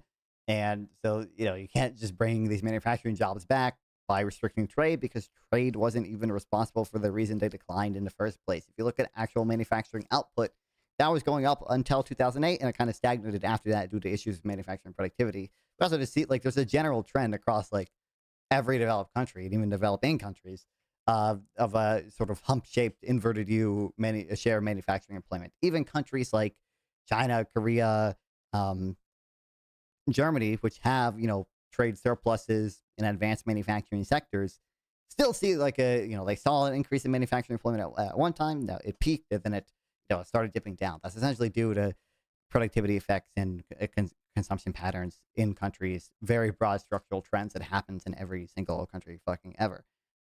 Robert Z. Lawrence has a lot of good work in that. He has an article even going over the effect of even if you closed the entire trade deficit in the U.S., you would barely raise manufacturing employment. And additionally, there's not even there's not good reason to favor manufacturing jobs over service sector jobs anyway. So to the extent that manufacturing jobs would just crowd out employment in the service sector, that's not a good thing. The service sector in the U.S. is really good. It's really good that we have a bunch of software engineers doing really cool shit, making software for the entire world. It's really good that we have banking institutions that do banking for the entire world. That's what we want. Those are good, high productivity service sector jobs. Yeah. And a lot of manufactured products are, a lot of imported products are intermediate goods that manufacturers rely on, which is why you see, you could look at studies from Trump's first term. We tariff steel, for example, and manufacturing employment was hurt by it, because even though there were more steel jobs, there were less jobs in all the sectors that use steel. This is true of any intermediate good, which about 50 to 60% of the products we import to the U.S. are those intermediate goods. Contradictory. Yeah. Exactly. So this is what's so amazing, because you make such a great point, Adam. If you get the better trade deals, usually you don't get the revenue, you don't get the manufacturing. If you get the manufacturing, usually you don't get the trade. You don't get the revenue because it's not going to. There's obviously, at least for any individual tariff, going to be a direct trade-off between those things. The uncertainty is not going to fix that for you. But right. Now, what's so strange about Trump's tariffs is that we have raised a lot of revenue, $100 billion since April. Wait, why is the deficit still increasing? That's not really that much revenue. And the relevant thing is, again, there's much more efficient ways to raise those revenues. Why not just do a VAT? A VAT would be a whole lot more efficient than than these stupid ass fucking tariffs. But increasing at a massive rate. What the hell? The budget deficit? Yeah. Well, because we're only, as you point out, like 2 months into the tariffs. No, But Trump claims that he's raised $3 trillion or something. Don't distract. Right? Don't distract. Okay, go for it. $100 billion in tariffs. That is more than twice. That's 2.5 times the historic average. So we are raising revenue at a huge clip. Then manufacturing activity is at a 3-year high. No, it's not. No, it's not. No, it's by what measure? I don't know what measure he's looking at. If you look at the ISM manufacturing index, that's down for I think 6 consecutive months or whatever. If you just look at the surveys from the New York Fed, Philadelphia Fed, Dallas Fed, and there's one more Fed in there. They all do regional surveys of the manufacturing sector. All of them say manufacturing is down and or flat essentially since Liberation Day. Like, there's not good evidence that has helped manufacturing. If we just look at total manufacturing employment, that's down as well.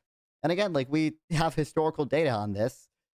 It doesn't appear that the tariffs in Trump's first term helped manufacturing employment. The uncertainty is not good for manufacturing employment. The fact that you're tariffing intermediate goods is not good for manufacturing employment. By this point in Biden's presidency, we had I didn't, Michael. added 200,000 manufacturing jobs. We've lost 28,000 since Trump took office. Manufacturing activity today, August 2025. Nope. Is that it is? I mean, I don't know. Look it up in the. Look it up. Manufacturing. I don't know what it means by manufacturing activity. Industrial production, maybe that metric alone might be at a 3-year high or something.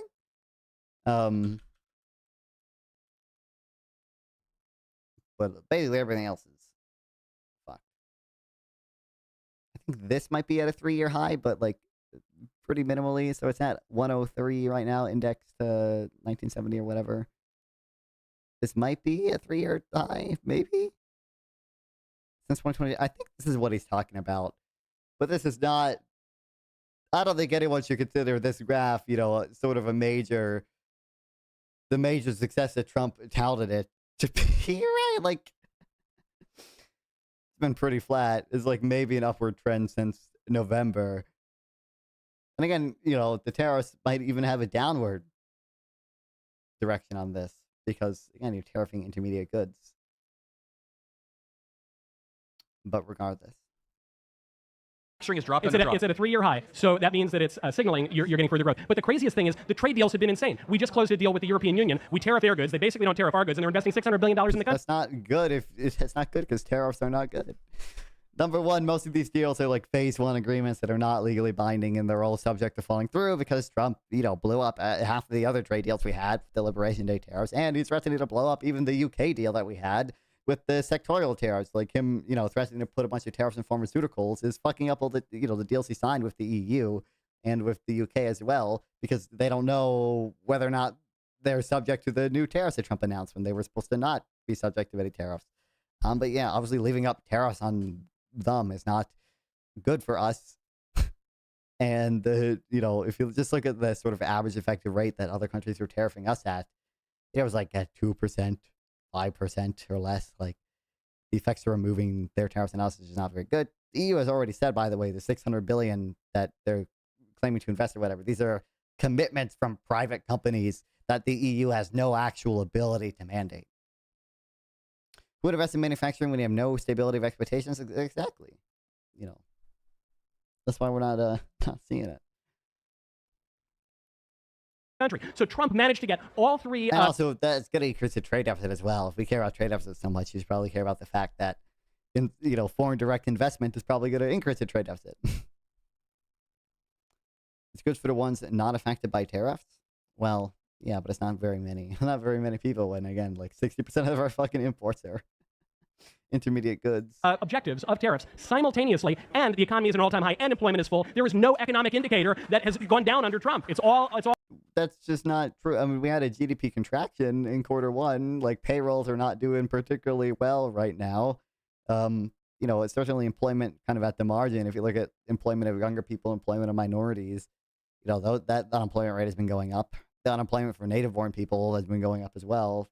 All at highs. But I noticed that all the time the market is brought up when in reality the average American, sometimes the stock market isn't what we're showing out again.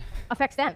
Like, not everyone's playing into the market. Well, to be fair, by the way, MAGA said this exact same fucking thing when the stock market crashed. You're like, Trump is helping Main Street, not Wall Street. He's helping the average American and not the evil, greedy corporation. The average American. Can I ask you a question, Michael? I mean, the average American is not like most Americans have retirement accounts and pensions and that sort of thing. But in that way, they I want to be fair to reply to your EU crazy. point. Did we have those same thoughts on April 2nd, Michael? No? just one second, but I want to ask you the question. When you cite this $100 billion raised, who is that raised from exactly? It's raised from the countries that were tariffing. That is not true. Oh so when you're God, dog, ain't no way that we're doing this. Ain't no way we're doing this. Ain't no way we're doing this. saying goods are coming over the border, Customs and Border Protections is taxing the other country. Oh, shit. Thank you for the grace of agreement.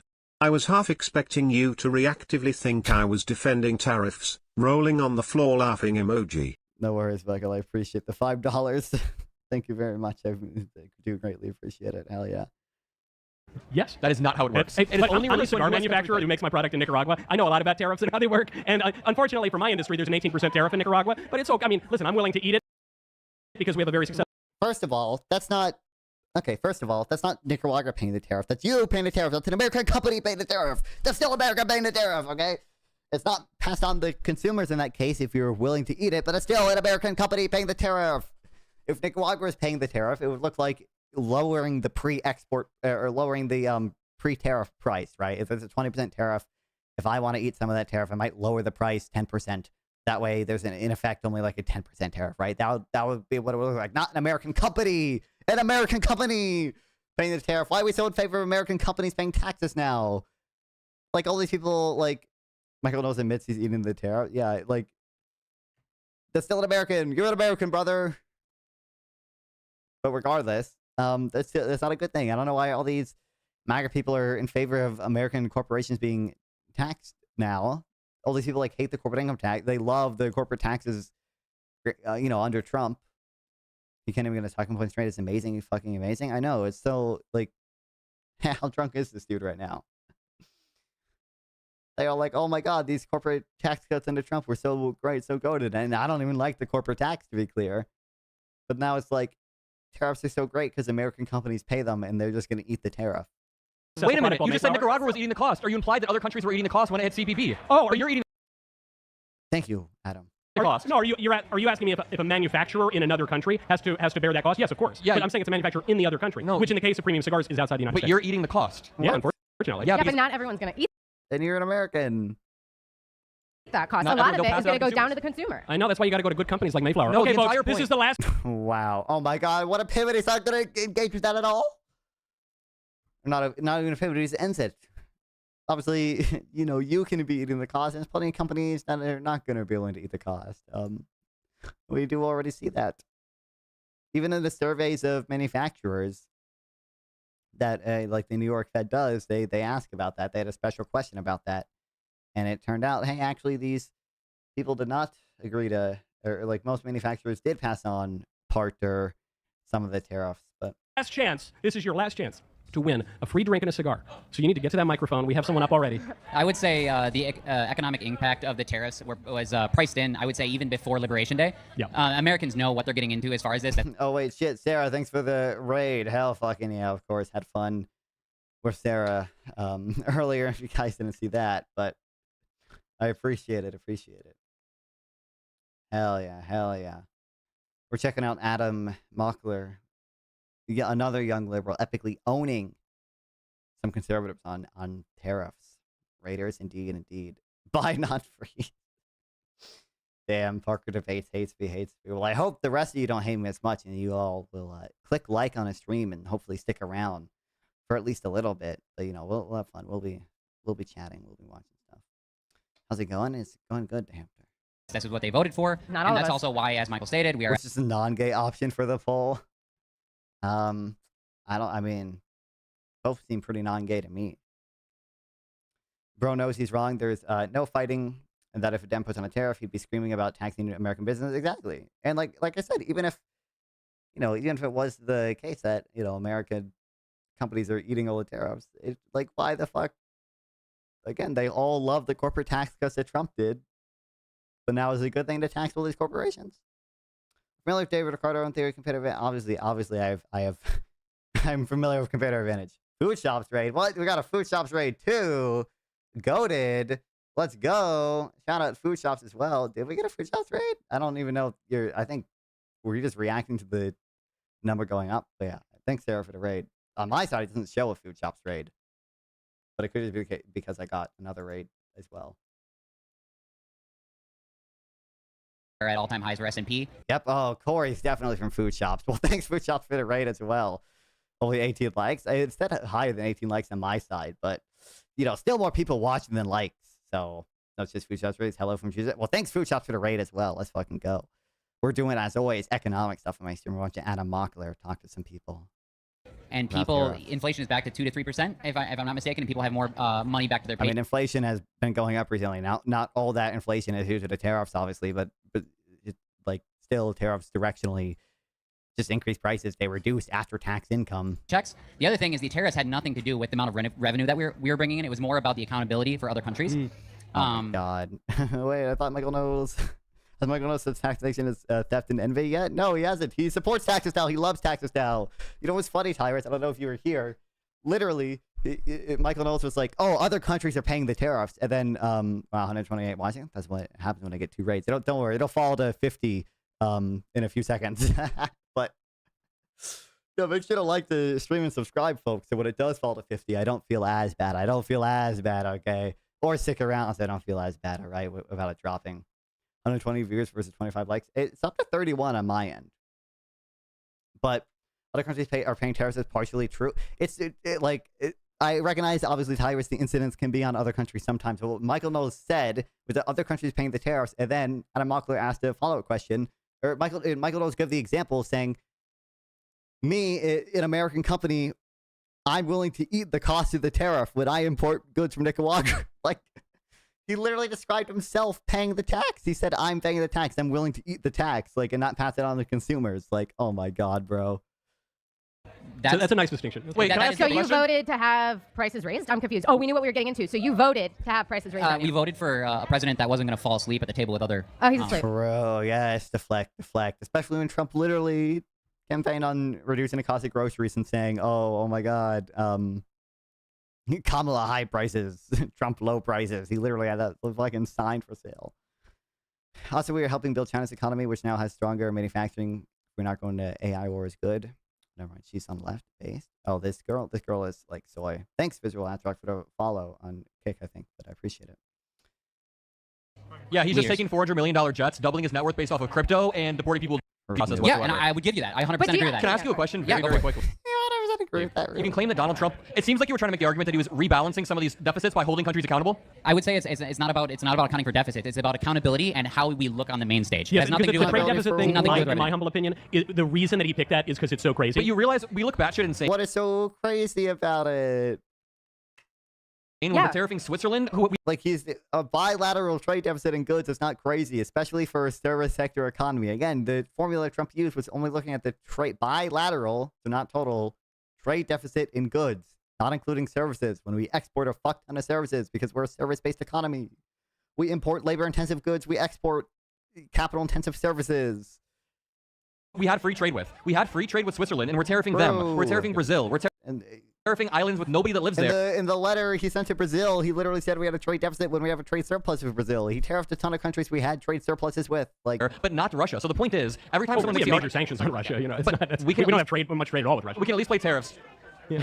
But the point that I'm trying to make is Donald Trump claims that he is intentionally and targeted, or people claim that he is trying to hold countries accountable in a targeted way. That's not what's happening. It is broad, sweeping tariffs that make no sense, that you admitted were confusing, and now you guys have to reverse engineer some sort of weird cognitive... No, because look, you make this point about Europe. You're making the point about Switzerland, but let's talk about the European Union. You would say, well, this is crazy. These allies of ours... Oh my God, what if we're going to do we're going to get some dumb truck meme. He's going to say, oh, actually, don't you know they're tariffing... He's going to, VAT, chicken tax, fucking tariffs on American trucks, beef...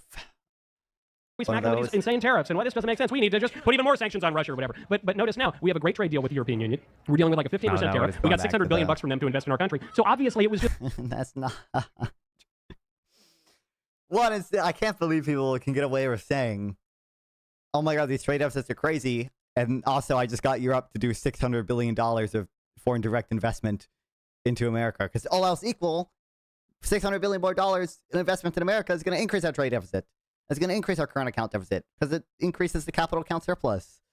And those are just opposites of each other. You get 600 bit, all else equal, which is an assumption you can challenge, I guess. You shouldn't reason from accounting identities. If you get $600 billion in investment, in foreign investment, that is going to increase the trade deficit by $600 billion. Oh my god. It's just a way to negotiate, and it also happens to raise revenue and boost manufacturing. Wait a minute. No. Now we go back to the stupid contradicting goals. Those are ancillary effects. Okay, if you're negotiating to reshore manufacturing, then you can't be raising revenue off of tariffs because nobody's going to be importing anything. That's what you think. It actually takes a very delicate balance to be able to serve all three interests. Lord, so but Trump he's is playing 40 in chess right now with other No, countries. just the numbers don't lie. Okay, next question. The numbers don't lie, and Michael Knowles said I don't even know what Michael Knowles cited. He just said manufacturing something. It wasn't employment. It was. I don't think he even said protect. I think he said manufacturing activity is at a 3-year high. The thing I think he's referring to is the industrial production. I think he's referring to this, but like almost any other metric is down. The ISM manufacturing index is down. The sentiment analysis by the Dallas Fed, New York Fed, Philadelphia Fed, they're all down and or flat since Liberation Day. Manufacturing employment is down. For years, I'm trying to outwork machines in the coal mines is a better job than any current job in America. MAGA truth news. The numbers out, but don't you know the numbers? I mean, I think I do know the numbers. I think I literally know what number he's talking about. I think he's talking about the industrial production, which is like, technically, I guess I gotta give him. It's up to a 3-year high since 2022. We did it, folks, but doesn't seem like it's that impressive. But it could be, again, it could be downward. The tariffs could be putting downward pressure on it because studies historically show when you tariff intermediate goods like steel, like the other shit that we import that manufacturers use, you see total industrial production go down. You see total manufacturing jobs go down. That's what we saw under Trump's first administration when he tariffed steel. I wish they would ask Knowles what his opinions on tariffs were 10 years ago. Dude, yeah, that's, you know what's funny? It's like all these people, like the conservative, like the Heritage Foundation, like has their article about why you should never like have tariffs. It's like, yeah. U.S. has been screwed over by China, Europe, South America. This isn't just about South America's really screwing us in trade, guys. We need to be looking at long term. We need to be looking at 5 years, 10 years, 20 years. Like, obviously, the long-term effects of tariffs are still going to be negative. Every, like, estimate, every fucking study historically says as much. It's going to reduce total employment. It's going to reduce total wages. It reduces total productivity. Trade is just good, folks. Trade is just good. And it's probably not even going to be that good for manufacturing alone, especially because, again, we're tariffing all the fucking intermediate goods. So if you look at the estimates, it's like, in the long run, you do see some marginal increase in manufacturing employment. But most of that is not in defense sectors. It's not in semiconductors. It's not in the high-skilled sectors. It's in the fucking toy industry. Like, since NAFTA, we have been screwed over. USA. You make a great point. You make a great point. Stop looking at the last 2, 3, 4, 5 months. We need to be looking at 5 years, 10 years, 20 years from now. These tariffs are sending a message that the U.S. will not be screwed over. Amazing. Let me ask you a question. We need to rebalance trade and stop China from ripping us off. And Donald Trump is here to stand up for us. Then let me ask you, what deal has he cut with China? We are done. What deal has he cut with China? We don't necessarily. This isn't about right now. What deal has he cut with China? Setting the future. This is about setting us up for 5 years, 10 years. No answer. What deal has he cut with China? I'll give you an answer because you're saying, well, we need to balance trade. But that's no. My question is, what deal has he set with China? Because you were saying that he set a deal with China. He has set 2 90-day delays. I mean, I think we got a quote unquote deal. W. Adam for real. That was like just it was just like we're gonna keep instead of having tariffs at 145% and 200% or whatever. They agreed to keep tariffs at like 30% and 50%. I think it's like 30% tariffs on our exports, 50% tariffs on China from our end for like 90 days while they negotiate a broader deal. I don't think that broader deal ever came to fruition though. Doesn't Sam like tariffs? Sam is like, I mean, I don't think Sam likes tariffs really. Sam is less of a free trader because he's a post-Keynesian than like I am and like Sample Texas. But Sam does not defend, for instance, Trump's tariffs. To my understanding, at least. You can't answer what a deal is. He can't answer what a deal is. Nobody can answer what a deal is. I'm trying to answer it to you, even on the delays, which are obviously strategic. The point of setting the obviously strategic. It doesn't appear that way. The reporting I've seen suggests that the only reason Trump did the 90-day delay is because Peter Navarro went on some business trip or vacation or whatever, and there were other advisors who pressured Trump into doing the 90-day delay. The trade equilibrium as being the metric is because it's so crazy and kind of impossible in certain cases. Obviously, what's he going after in China? China's trade issues with us for 25 years have been illegally subsidizing steel, manipulating their currency, stealing our IP, all of these things, right? Now, can look at Shapiro's reaction to Liberation Day was. I feel like I remember him being against it, but I forget what it was exactly. I think he called it like pretty fucking stupid. All of the previous presidents, since we stupidly let China into the World Trade Organization, all of them went at that directly. They got no results whatsoever. Trump comes in like a bull in a china shop, pun intended, and he does in the first term, and he does in the second term, and he says, no, I'm going to pick this totally random metric, namely the trade deficits, and I'm going to start punching people around until we get better deals on all Michael, of the I'm going to ask my question one more time. Yeah. What deal did he get with China? Trump has been ranting about trade deficits since the 80s. It doesn't appear to be the case that like Trump just chose a random metric to instigate this weird 4D chess move. It seems to be the case that Trump just has a pretty broad fundamental misunderstanding about trade and trade deficits in zero-sum games. I can't believe being in Adam's shoes, it's so aggressive and unbalanced, and he's doing good despite that. Yeah, I feel like he's been doing really good. The girl's been a little soy, unfortunately. But yeah, Adam's been doing really good. That's why, like, a lot of the clips, like I said earlier, went fucking viral on Twitter. But yeah, this is Trump advisors took advantage of Navarro's absence to push for tariff pause. Like, my understanding, the only reason. Like, Trump's a retard who, like, will oftentimes just agree to whatever the last person said to him is. Like, he goes back and forth on dumb shit like this all the time. Like, even Ukraine. Like, he goes back and forth on whether or not we should send weapons to Ukraine. Biggest issue is I don't think a lot of people in office know it's going to hurt American people, but they also know their base isn't fact check real. Oh, she's soy. Well, I mean, I think she's been doing better recently, but she's been, like, when you, like, they're talking about, like, deportations earlier, and she was like, deportations are just a way for people to be fucking racist or whatever. And it's like, I don't even disagree that a lot of deportations are motivated by racism within the administration, but yeah, it's like just showing out to the drunk audience like that's not going to be effective. Yeah, but I think I remember this Easy Money. I'm pretty sure he called them, like I said, really stupid. I don't really know why I need to watch this. Today was Liberation Day, and we are going to go through everything. And then I want to talk about what it is that he actually announced. Because how are we going to actually do yesterday? It seems to be predicated. His Ascar is charging us 93% tariffs, and we ought to charge them 47% tariffs. Hey, that's what it says. That's what the thing says. There is only one problem with this. That is not remotely true. And if we have a trade deficit with Madagascar, then so the hell what? It's Madagascar. Yeah. I'm pretty sure he said it's pretty stupid. Although I think he probably buys into the stupid 40 chess arguments to some extent. Yeah. What specifically are you asking me? What deal did this person just came up to the mic and said Trump took office and is going to hold China accountable? All Trump has done is pussyfooted and delayed 90 times, and you're sitting here stuttering because you can't. Okay, then answer the deal. What deal has he cut with China? No, shut up. What deal has he cut with China? Trump is not retard. Please stop saying that. You cannot manipulate that many people and be dumb, short-sighted. Sure, I think like Trump. I don't know. I think Trump is pretty retarded a lot of things.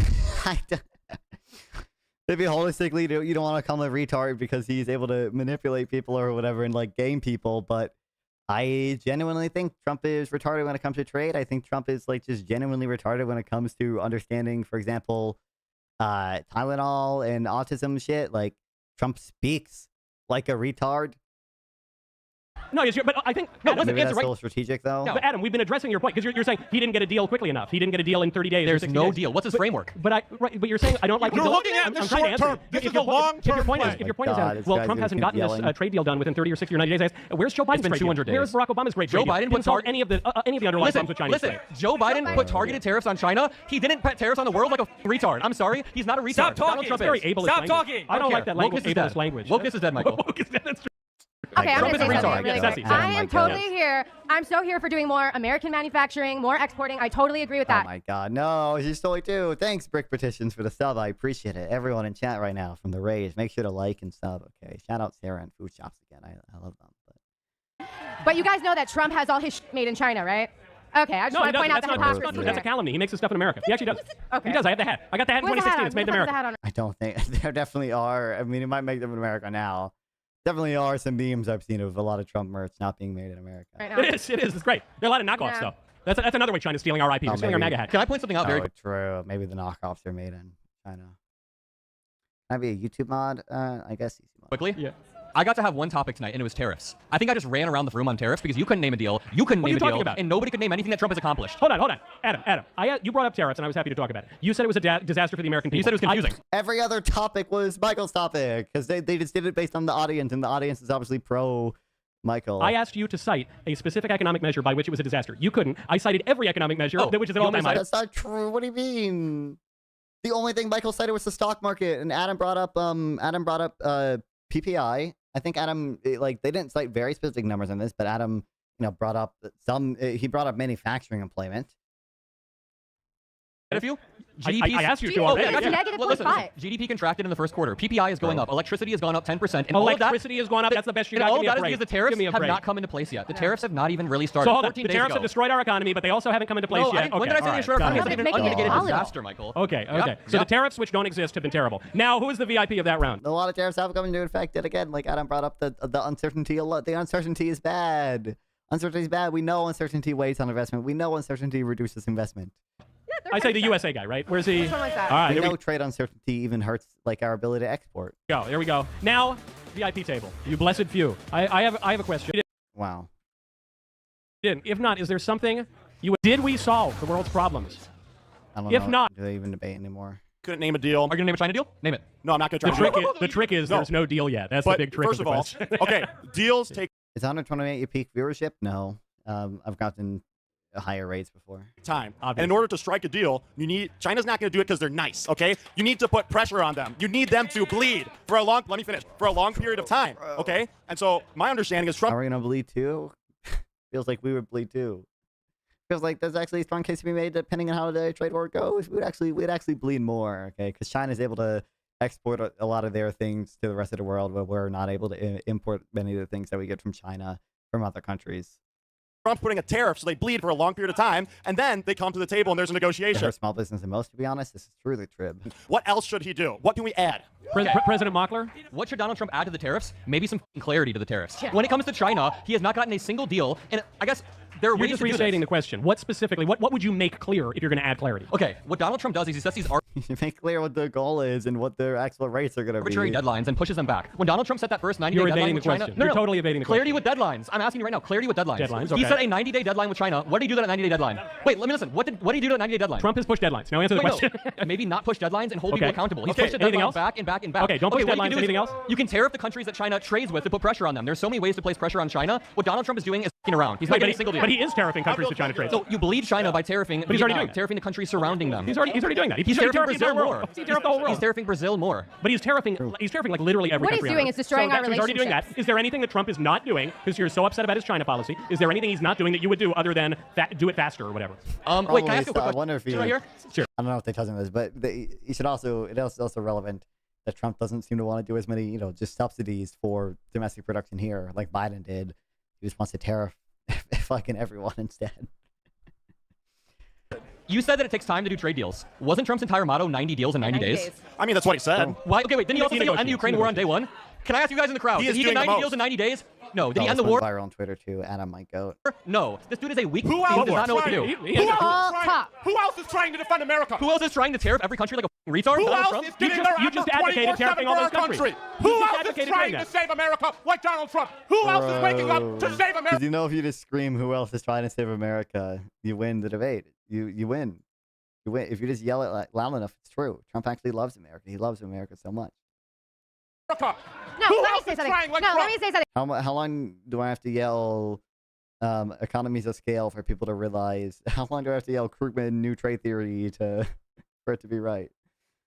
When you want to make a fucking deal with someone, you need to schmooze. You need to do this and that. You don't bully people and strongman them. You need to know Captain America needs to live. This is true.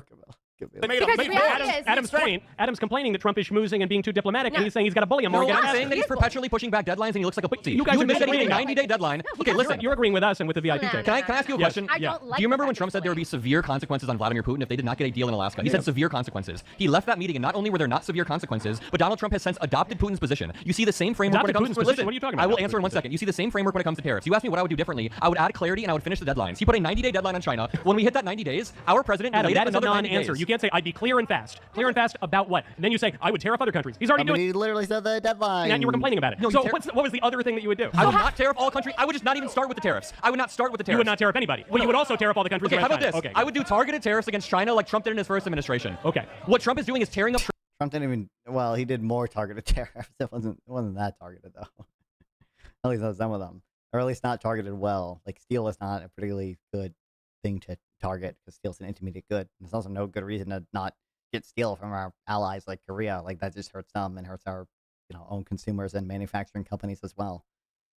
regardless. Trade deals that he negotiated himself. Listen, if your problem with Trump's second admin is you'd prefer the Trump first admin, that's a pretty good. Can I answer your question about That's Putin? okay. That's all right. They probably didn't help steal that much, by the way. Like, I've yet to see good. I need to see good causal data on this. I don't know if it exists, but like because tariffs just also increase the price of products. They also just incentivize substitution away from the good. So, you know, if you increase the price of steel via steel tariffs, yeah, people might buy domestic steel, but they also might start trying to substitute away from steel. They might try to use other metals that aren't being tariffed, and that it can actually hurt steel producers in the long run. Say America from what though? What in God's name are people ever talking about? The cheap, evil foreign labor is okay, like the evil trade deficits. Your question about Putin? Sure. When Donald Trump went into this Alaska meeting, he was promising a ceasefire, right? He asked for a ceasefire. He said there would be severe consequences if there was no ceasefire. Yeah. After he left, guys, it's a free country. It's a free country. After he left, what he did is he said, I don't want a ceasefire anymore. I want a peace deal. What that has allowed Putin to do is not negotiate for short-term peace. He has killed hundreds of civilians in Ukraine since Donald Trump said he doesn't want a ceasefire. What Donald Trump is doing is falling into the Putin framework of using negotiations to inevitably delay. What Russia does, they're smart, dude. They're very, very smart. They delay. They kill people. So hold on. Your issue with Trump convening a summit in Alaska, getting Putin there, then convening Zelensky and the European leaders 3 days later in the White House to work on not just a ceasefire, but a broader peace deal. Your problem is you say, well, the war is going on 3 extra days. Was he even working on a peace deal with Zelensky and stuff? Like,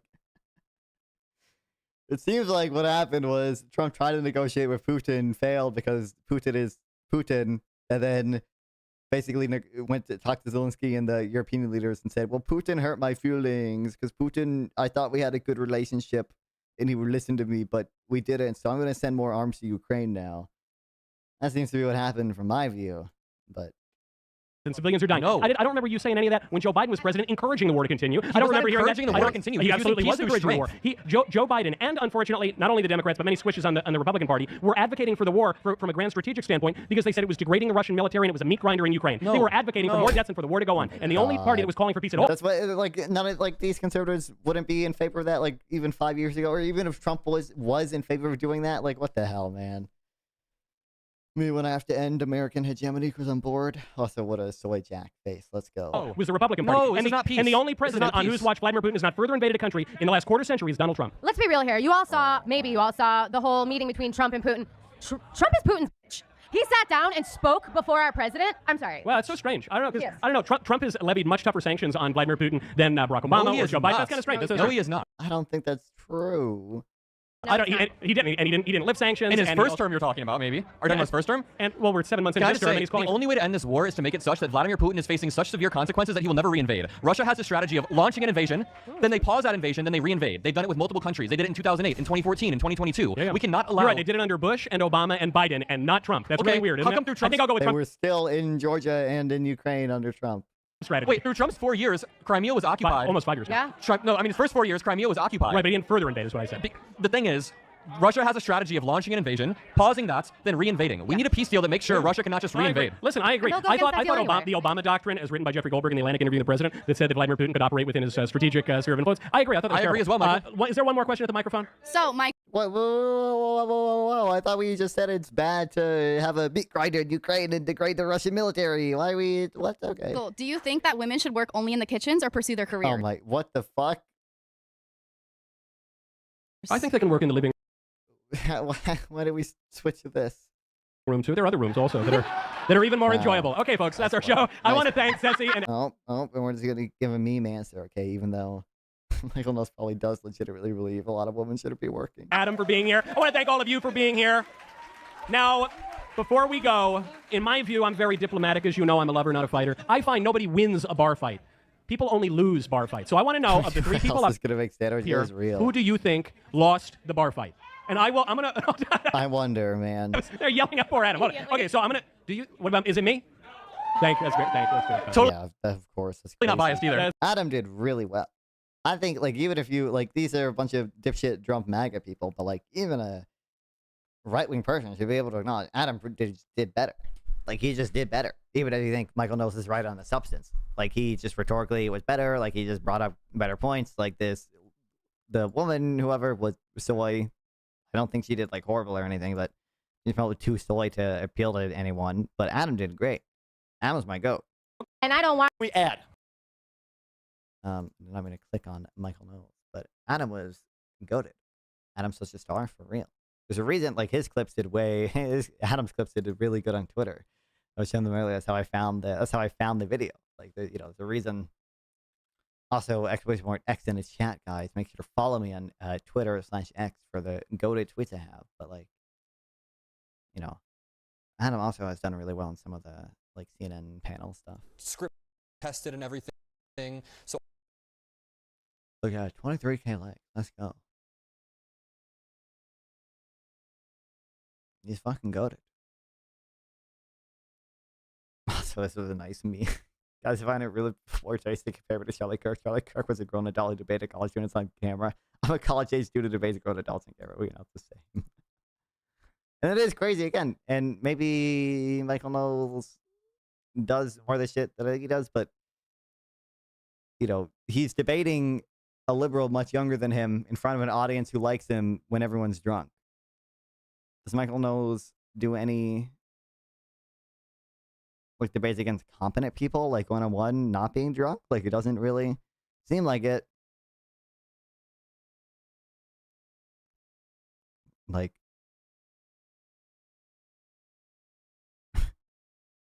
oh no, we got the by the way, I think Destiny said this on stream once. I don't have the clip or anything, that he did a thing with Michael Knowles, and it was like a drinking game.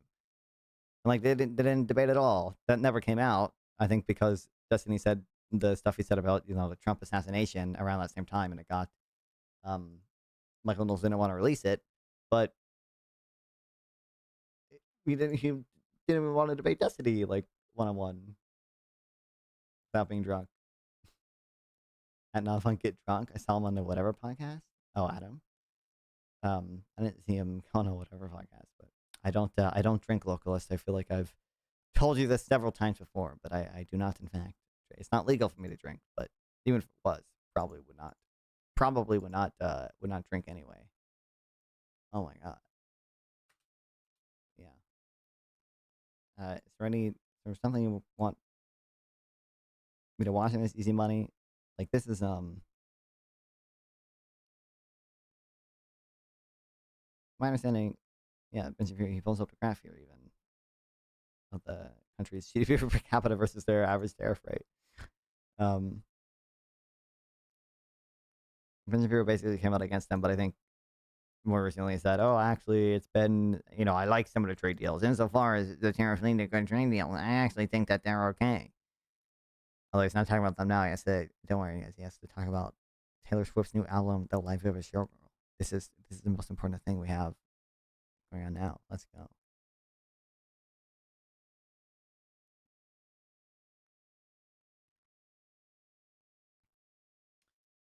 I wonder what your new watchers would think of the Shrimp Welfare Project. I'm pretty sure they know what the Shrimp Welfare Project is. It's funny. Not when I saw the Crystal v. Tommy debate. No. At least I don't think so. Tommy. I don't know who Tommy is. Not when Charlie XCX and Taylor Swift are about to have the biggest pop beef ever. Trust.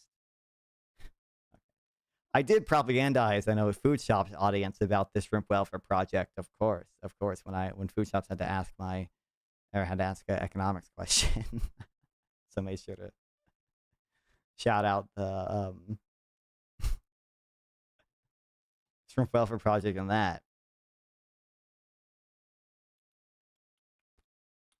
Wait, are you talking about Crystal Ball, right? I just look up like yeah, Crystal Ball. What is this about? What's the actual video? This is very fun. Underrated, but yeah, I don't do Shrimp Welfare Project W. Let's go. Let's go. I think I've had to mention the Shrimp Welfare Project on Sarah's stream at least once or twice before. Wait, where's the actual? It's on Tommy Lawrence channel, or should be. I don't know who this girl is, quite frankly.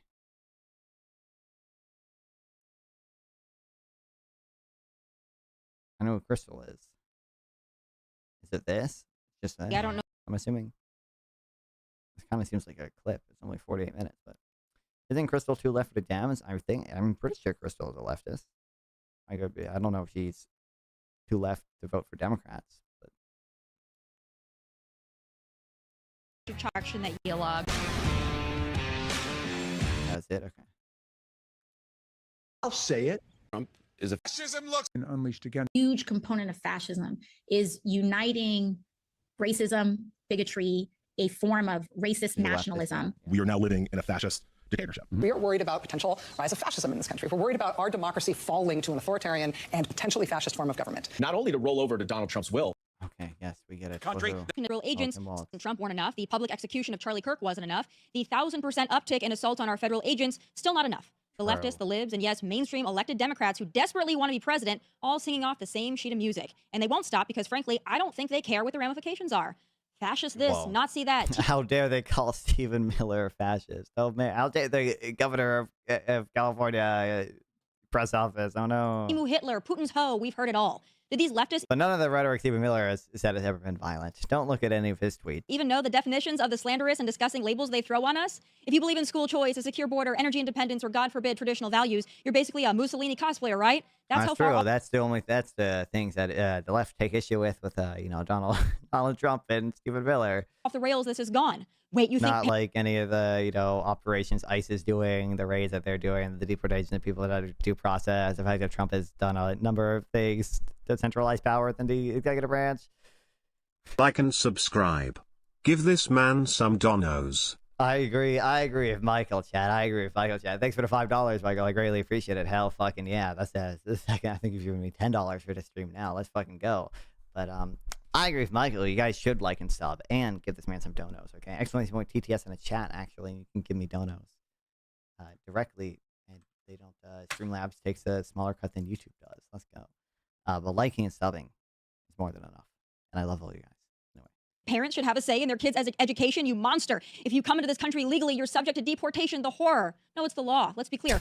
Real fascism, actual textbook, boots on the ground fascism, is not just someone who disagrees with me politically. It's dictatorship, it's state-run media, it's suppression of dissent, it's political violence used just... like dictatorship, do we not like Trump? Kind of seems like he wants to act like a dictator a lot of times, the way he does, a lot of things solely through the executive branch, the way he does, doesn't want any checks within the executive branch. He wants to be able to fire anyone within the executive branch for disagreeing with him. The president's speech and stuff like that. I don't know. It seems like a lot of the lawsuits Trump has done are pretty anti-free speech. Seems like the fucking FCC Jimmy Kimmel shit is pretty anti-free speech. Like, what are we? Silence the opposition, which, let's be honest, sounds a lot closer to some of the tactics we've seen from the radical left for at least the last decade. Calling everyone who leans right a fascist is not just dishonest, it's dangerous. And not true. Okay, when do we actually get to the debate part of it? I don't care. Okay. Liberal commentator the discussion. I know that you tweet a lot about it. And I'm very interested to hear if you think President Trump is a fascist, and if you think that I, by definition, as a conservative, am also a fascist. I don't think everyone who supports President Trump is a fascist. I do think that President Trump is a fascist, though, and I'll give you a perfect example, Tommy. It's kind of an awkward day for you to give this spiel, because Trump is speaking to all the generals today in Quantico, and he just said that he's going to use the military against the enemy within, which is part and parcel of what he's been doing with deploying the National Guard in cities across the country. So when you ask about the definition of fascism, the president really sort of gave his own definition of fascism today. We'll see.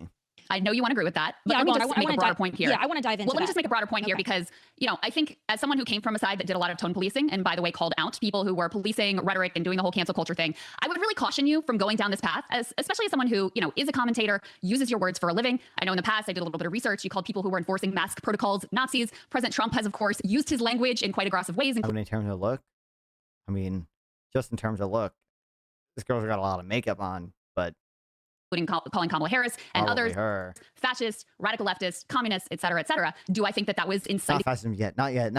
Yeah, you can't call it. Can't call it that. You can't fight it. Go to gulag. Violence against Kamala Harris? Do I think you were inciting violence against people who were enforcing mask mandates? No. So I think we have to really maintain this commitment to First Amendment free speech, even in the face of incredible crackdowns from this administration in ways that are truly extraordinary and quite dystopian. I would love to hear about the First Amendment crackdowns from this administration and what you would classify those as. But I want to go back to President Trump this morning. And again, I know that the liberals, I know that you all love it when he says something and it's like, oh my God, this is the definition. He's going to use the military against us. Well, I would argue it's well within his rights to use the National Guard in D.C. And D.C. is a pretty great place right now, by all accounts, because of his use of the National something can still be of fascist action, even if it's well within your rights. You can do actions that would be considered fascist legally, obviously, number one. Number two, he wasn't just suggesting deploying them to DC, he was suggesting deploying them to places where he probably doesn't have the authority to deploy them. I don't know where that lawsuit for the California the deployment of National Guard to California ever went. That might not have been illegal. Use supercalifragilisticexpialidocious, sign a sentence. Also, do you think MAGA will ever be brought to a place where facts matter again? Or is it too late? I mean, it's hard to predict what will happen after Trump. A lot of the MAGA people, and in quote-unquote, to be fair, quote-unquote, a lot of just populists in general, I don't think are ever going to get to the point where, like, actual facts really matter or going to be salient politically. It's hard to see a path forward to be where, like, you know, data, facts, reality is just more salient for voters in our political discussion than they are like now. But it is hard to predict what will happen after Trump leaves. So it could be the case that things get a little bit better after Trump hopefully doesn't run for a third term. But you know, I don't know if Vance or Ron DeSantis even, or whoever wins out and then primary stuff will be any better. True, could be a populist thing. I mean, I think like it's probably worse on the populist right than it is on in like the MAGA side than it is just on a populist left. But like I do think like, you know, Bernie voters, sort of that breed of leftists, and like they also don't particularly like care about facts. Like they, you know, have a lot of dumb, what I would say, kind of just like dumb populist memes about corporations being evil and greedflation and blah blah blah, and BlackRock buying all the homes, like things like that. We know he'll push for a third term. I don't know. Well, actually, you know, he might die of whatever fucking diseases he's got. Okay, and whatever strokes they might be hiding as well before we get that far, though. National Guard there to keep people safe, mostly black and brown people, I would add. But also, when you what Bernie Bros loves fact. I mean, they just don't. Need a very good day. That Bunny got canceled by MAGA for performing at the Super Bowl. I barely know who Bad Bunny is. are deploying troops to protect federal agents. Did you read Sam's paper on greedflation? No. In federal buildings, you're also well within your right. That's not authoritarian. But I don't like the greedflation that like post-Keynesians talk about, which is like firms might be opportunistic and like raise prices in uncertain times, is different than from the greedflation that the Bernie Bros talk about, right? Like, if you want to have Antifa lighting the streets on fire and terrorizing people in these cities, President Trump is going to protect his agents and he's going to protect federal assets. So I don't know what part of that you think is authoritarian. To me, it's just, if you guys want to play stupid games, we're going to make sure that we have our federal assets protected. Would you rather they just be out there and be attacked by Molotov cocktails and bottles and things being lit on fire around them? What do we even think? Do we think like the federal agents like being attacked and everything, or just like federal agents going about their regular job that they were doing before?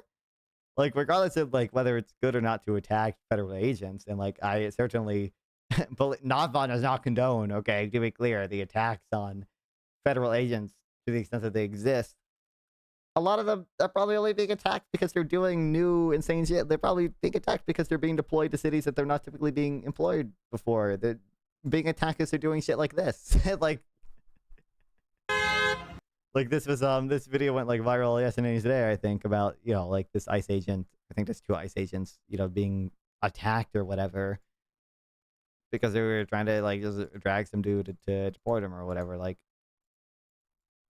this is not like a normal, like, these ICE agents need protection. This is like a, you know, we just didn't have masked ICE agents doing this shit before. That's why they're being, I mean, I guess they are being to some extent attacked, but like it's not, I mean, like the guy in the bulletproof vest that has a fucking gun in his mask got like pushed around a bit, like boohoo, brother, like. Buildings being lit on fire, I mean, is that your preferred course? Well, first of all, I would say I don't think you should believe everything that you see on Fox News, Tommy, because that is not the reality in any of these cities, and I spend quite a bit of time in Washington, D.C. Second of all, you know, local law enforcement exists for a reason, and there's a reason why we have a separation between civilian local law enforcement and the military. The military is trained to go after enemies. Do you see the American people as the enemy? Because that's the way that President Trump is framing this. He is saying the enemy within is the American people. ID, I say it's fair. I mean, listen, like I said, I don't condone probably much of the quote-unquote attacks on federal agents, but like, I mean, ICE just does some fucked up shit a lot of times. It doesn't make it okay to, like, bomb their fucking buildings or shit, but, like, I don't know, like, there are probably some deportations bad enough that, like, like, I don't give a fuck if you push an ICE agent around a little bit just to stop him from doing some fuck shit, like. In the National Guard in D.C., have they gone after you? Have they militarized? Have they gone after me specifically? Or have they gone after anybody? Can you tell an example of where the National Guard in D.C. has hurt an American civilian or has been militarized against an American citizen? Because they've been there for what now, a couple months? Wasn't there a case of, this one National Guard, but I'm pretty sure ICE, like, broke some dude's leg recently. ICE, like, shot some dude who was, like, didn't stop their car, and, like, I think when they reached for their ID, their car started rolling back, and one of them just jumped in the window and fucking shot the dude twice or whatever. Like, seems like that's happened. Months? I haven't seen. When a guy clearly knew the agent was trying to detain him. Well, sure. Although, to be fair, I mean, it's harder to know whether they're a real agent or not when they, like, literally don't ID themselves. Like, they don't show their face, they won't answer who they are, but. In any example of where the National Guard has overstepped their boundaries or authority or done anything that would qualify as like this militarized authoritarian rule. I haven't seen it. Maybe you have.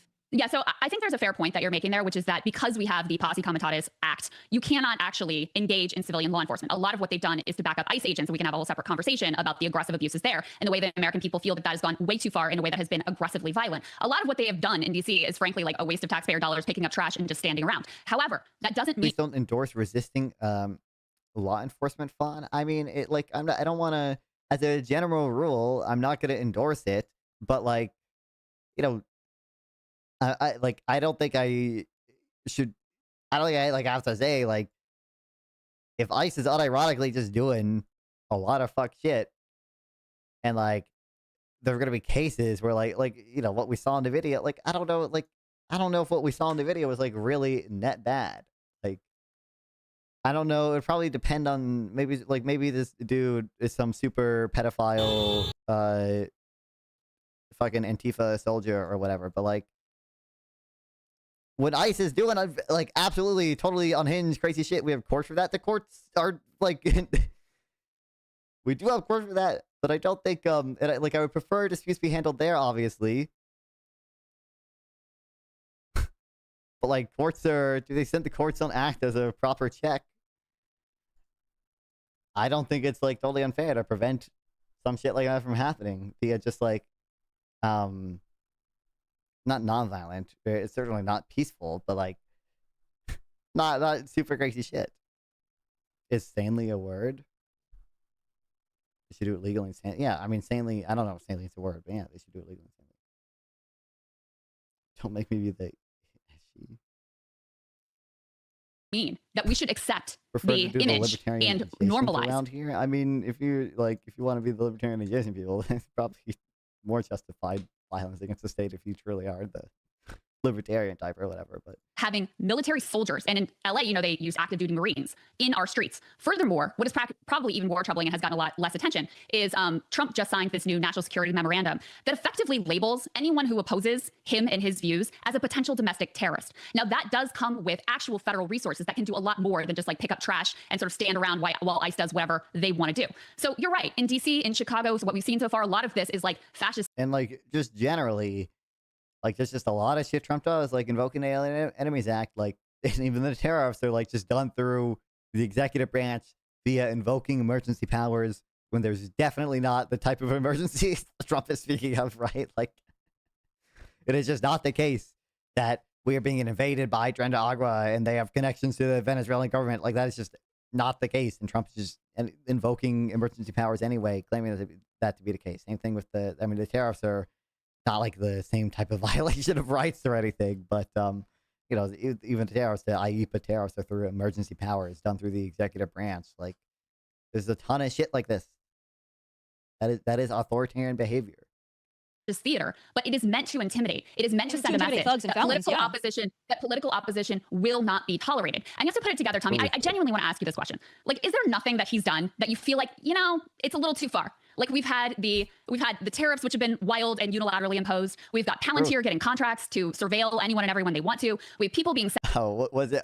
She's got to at least say something here, right? She's got to at least say something. And what it's going to be like the dumbest thing too. It's going to be like, well, maybe the Qatari jet was a little too far.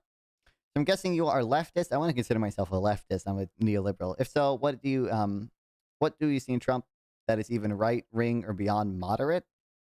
I mean, so a lot of the shit I just mentioned, the like unilateral action through the executive to do a bunch of insane bullshit. If you want to say like some of those things, you might not consider right wing, but I view Trump as a center right populist. Just curious if you you are a leftist. I would not consider myself a leftist. I would consider myself a neolib / center right Democrat. But some people, I might be a leftist relative to some people. Okay, but I think that the deportations, the tariffs, the big beautiful bill, the crackdown on free speech, like the attack on universities, the defunding of all the science shit, just the rhetoric in general, even is foreign policy for the most part. You said center right Democrat? I said center left Democrat, did I not? I might have said center right, but I meant to say center left Democrat. Like I'm center right overall, or sorry, center left overall, and a Democrat. Like I'm sent to a foreign gulag with zero due process. We have National Guard being deployed in city after city after city. You have American citizens. City after city after city. Which cities has he deployed National Guard to besides protecting LA, federal? DC, Memphis, Portland. We invited him here. We invited him to Tennessee. We invited him to Tennessee. Governor invited him to come clean up the streets. I mean, it's not the case in California, and I wonder if you would reject that then, but it can still be the case that things are authoritarian even if the local government agrees or whatever. Memphis, because they desperately need the help. So this is, I'm genuinely curious. But Tommy, let me, can you respond to the question though? None of this you feel like, this is a little too far. Saying policing comedians' monologues, Incredible. right? He's not using lawsuits to threaten media, consolidating he lied about Charlie Kirk's shooter. In the hands of his allies. I know that you're not trying to allege that Jimmy Kimmel or Colbert were taken off the air because of President Trump.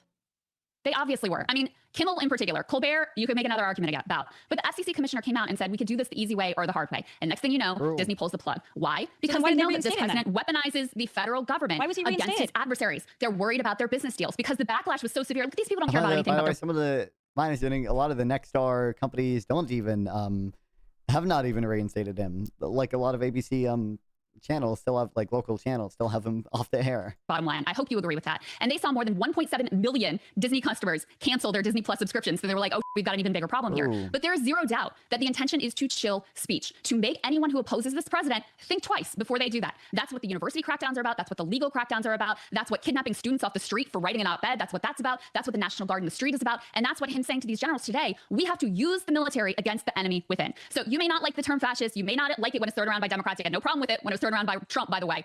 But that is, in fact, the accurate description of what we're seeing here. And so I have no problem with people trying to accurately describe the situation that they're experiencing in their own country. You think that I have so many questions for you.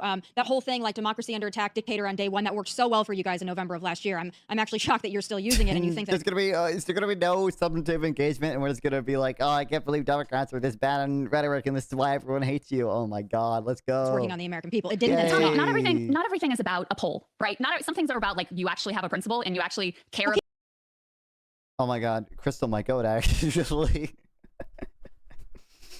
Protecting First No, Amendment. you guys think that though? That's fine. This is to me one of the best things about America. My ability and your ability to say what we think. You know, and I know you've been critical at times of Trump. I'm sure you'd like to preserve the ability to be so. I'm sure you'd like, of course, if there's a future Gavin Newsom or AOC administration. Yeah, I don't think that. But do you worry? Do you worry about the turnabout though? No, I don't. Do you worry that when it's an AOC or a Gavin Newsom, that you're going to be the one put on the domestic terror watch list? Because that's what's happening right now. Crystal. So if you did a little bit more research, you would know that your guy, AutoPen, actually did pressure social media companies to deplatform me, to move me down the YouTube letter, say it, YouTube letter. If you did a little bit of research, you would know that I complained and protested against those sorts of actions. I have been. I guess we're gonna just accept the equivalency. Damn it, Crystal. Consistent in saying we should not have a ministry of truth. This is an actual government example. should not be involved. Hold on. Government should not be involved in pressuring social media companies to cancel. What the Biden administration did, as revealed in the Twitter files and the Hunter Biden laptop suppression, I spoke out against all of that. So you can't get me on that crap. Bro, it's Hunter Biden shit, bro.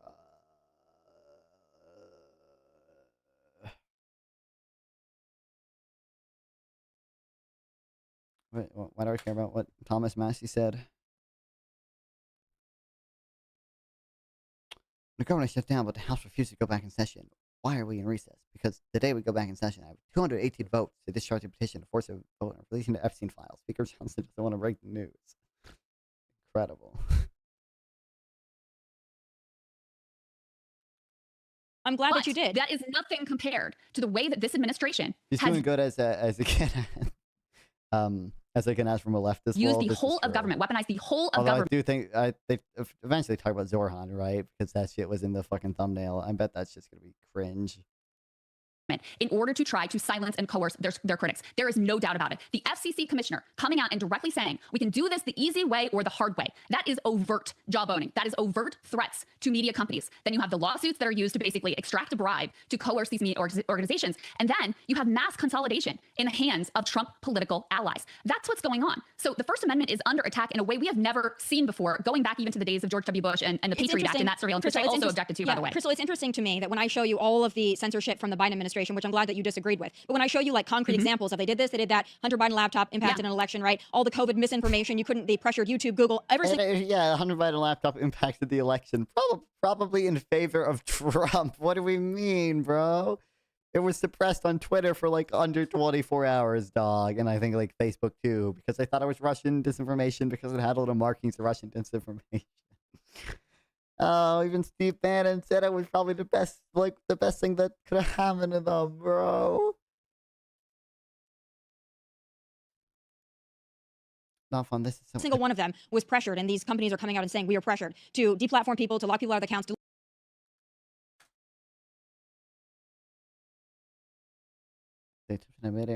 What is it? I don't care about this. Lead accounts, reduce people on these platforms. Do you think I'm defending it, localist? Really?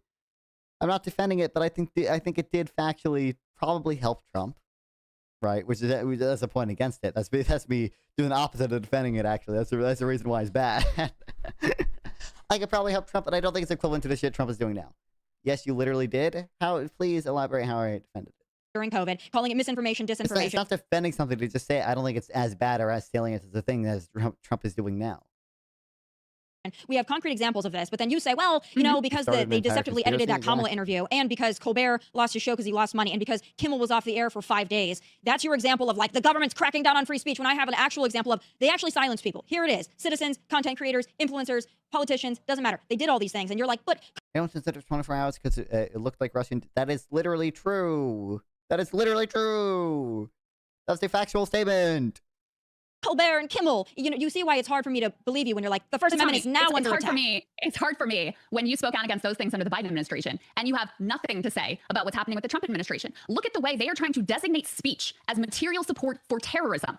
Pam Bondi coming out and saying the exact woke thing that I'm sure you objected to in the past. I did disagree with that when Pam Bondi came out and said, when Trump came out and said the exact same thing and said you're not allowed to criticize me. No, he did not say that. He never said that. He said we're cracking down on Antifa and domestic terrorists. Do you not? I guess I would ask you. It was Feds telling them it was Russian disinformation, and they walked it back because the backlash was that doesn't. So you agree with me? What I said was true. I understand. Yeah, they walked it back because they were wrong. Ask you this: do you not think that? And it helped Trump. You're right. The backlash was insane. That's why it helped Trump. Antifa and their tactics, which I've seen firsthand. Do you not think Antifa and the things that they pull, particularly in places like Seattle and Portland, do you not see that? Twitter, by the way, did it on their own. It was at the FBI. What's up? No, they thought it was disinfo. Well, yeah, can never trust Gov. This is true. As domestic terrorism. I think crime is crime and should be dealt with as such. But in the same way that I objected to the mass surveillance of the Bush administration and the expansion of the terror state apparatus that has occurred ever. Feds intentionally lied. There's no evidence of that. To them, I told them it was Russian disinformation, knowing it wasn't to help Biden. It didn't. I mean, I don't think there's any good evidence of that, to be clear, at all. But it sure as fucking shit failed. It didn't help Biden. And you can... It's not defending it to say, like, this happened, but it doesn't seem to be as bad or nearly as threatening as what Trump is doing now. That's not a defense. That's not saying it was good. It's just saying, you know, I have reasons to vote for Biden or Kamala Harris if I think Trump is a bigger threat to free speech. No, it wasn't Brian. No, it was Trump's FBI. Yeah, like, but that's the deep state, the Trib. You haven't considered that's the evil deep state working against Trump. Like, ever since then, I vociferously object to this attempt to use Palantir to surveil everything that all of us say for wrongthink.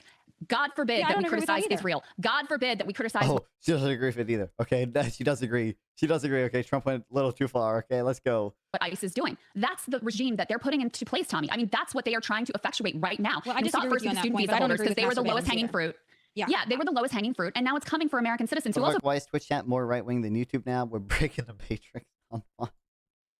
Biden created the FBI under Obama. By the way, are being caught up in these immigration raids as well. So this isn't just staying with, the people you might be more comfortable with. This has huge impacts on all of us, and especially as people who make our living through our ability to speak and to say at times provocative things. Like that's part of the job, and that's exactly what this administration is really trying to go after. Chris, and I'm make not sure, disagreeing with you. not that nobody won't be able to say anything, but that they have to think twice. I mean, you mentioned Google and YouTube, and then I'll shut up and let you say the next thing. But they just had to do some, multi-billion-dollar settlement and basically pay tribute to the Trump administration because they want to make sure their deals can go through and they get their tax breaks or whatever it is that they want. That's what all of these companies are doing, and we are totally dependent on these big companies. You are saying that. All this stuff is not, that we have the companies that actually came out and said, Biden administration pressured us to remove this, and that. But you are just assigning that to these companies because you believe that was reported within Disney. No, that's not true. That was reported about the deliberations with regard to Jimmy Kimmel. So why didn't actually have a problem with what he said. Because all these Americans now ratings still on the Rolling Stone. Because 1.7 million. Yeah, now the ratings are back in the tank. People canceled Disney Plus. Yeah, the ratings are back in the tank. He got that great big boost, and then boom, his audience left again, and they will. And I'm all for him being on air. How is this relevant at all? I think he should be. I haven't watched Jimmy Kimmel in ages. I don't know what he has to say. Nobody is. It's fine. Obviously, these are all. Bro, who gives a fuck? You wouldn't care if people didn't. Is someone reporting the Hunter Biden story had bad ratings or whatever? Dinosaur programs that are going to go away. Still missing bigger picture. Eventually. I don't. What's the bigger picture? It's about the principle. I stood up where a lot of people during the Biden years that I have no ideological agreement with whatsoever, because it's the principle of protecting free speech, protecting the First Amendment. Crystal actually, I feel like it's doing pretty good. Both sides don't give a fuck about free speech. Crystal is literally playing into that. I think Crystal's been almost too harsh in the Biden administration.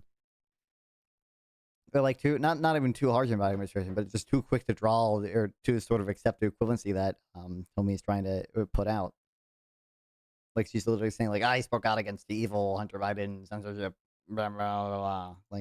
Even the right to say things that are offensive to people, that are provocative, that are outrageous. And so if you have a government that is trying to weaponize all of their agencies to try to chill speech, that's where you lose the media. I don't know enough about it to say whether she has principles or not, really. But I don't think that they're doing that. Now, I believe in free speech. I don't believe that Kimmel or Colbert were taken off the air because of President Trump. I don't believe you on that. But you're talking about speech, and I agree with you. I don't believe you on that. I'm not going to dispute any of the factual things you said. On speech, all right? I believe in you should be able to say. But did you know he had bad ratings? Provocative things. I think that there is a limit when it comes to credible threats. But outside of that, I'm more talking about. You mentioned the National Guard. Was Kimmel did a credible threat?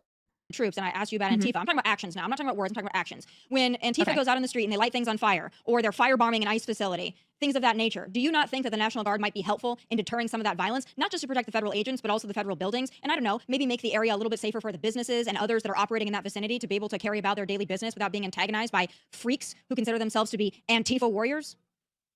First of all, let's talk a little bit about Antifa. Antifa, as you know, just stands for anti-fascist. I think we should all be anti-fascist. I would suspect that you would view yourself as also being anti-fascist. So Antifa, as this well-organized, well-oiled machine thing, is a right-wing fantasy made up and invented out of whole cloth. So let's just put that out there. But look, if there's crimes, prosecute the crimes. Guess what? Local law enforcement is saying, we got this. Local leadership is saying, we got this. They're not. And local law enforcement has been hamstringed by liberal Democrats who want everybody to be doing arts and crafts out on the street. And you know that damn well. They don't prosecute crime, Crystal. They don't prosecute crime. That's why you have people that have been arrested 36 times in the city of Portland. Oh, Portland is just a crime reduction in the city of Portland. Baltimore, Maryland has the lowest homicide rate right now, on track, lowest on record. Walk around the crime Baltimore is going down, so you can't. Crystal, you can't walk around Baltimore at night. There's no actual engagement with the statistics or reality here. You can even have issues with Democrats being soft on crime, but no engagement. There's no engagement. She's just saying bullshit. By yourself? I would be fine walking around Baltimore. I'd love to see it. Would you film it I'm next not time? afraid of this country. I'm not afraid of the people in this country. Right, I don't think we're at war with the people in this country. Crystal, I would love to see you go walk around these cities at night by yourself. Take a video and send it to me. I've lived in these cities. I've walked around, not Baltimore specifically. I walked around plenty of cities, New York City at night, etc.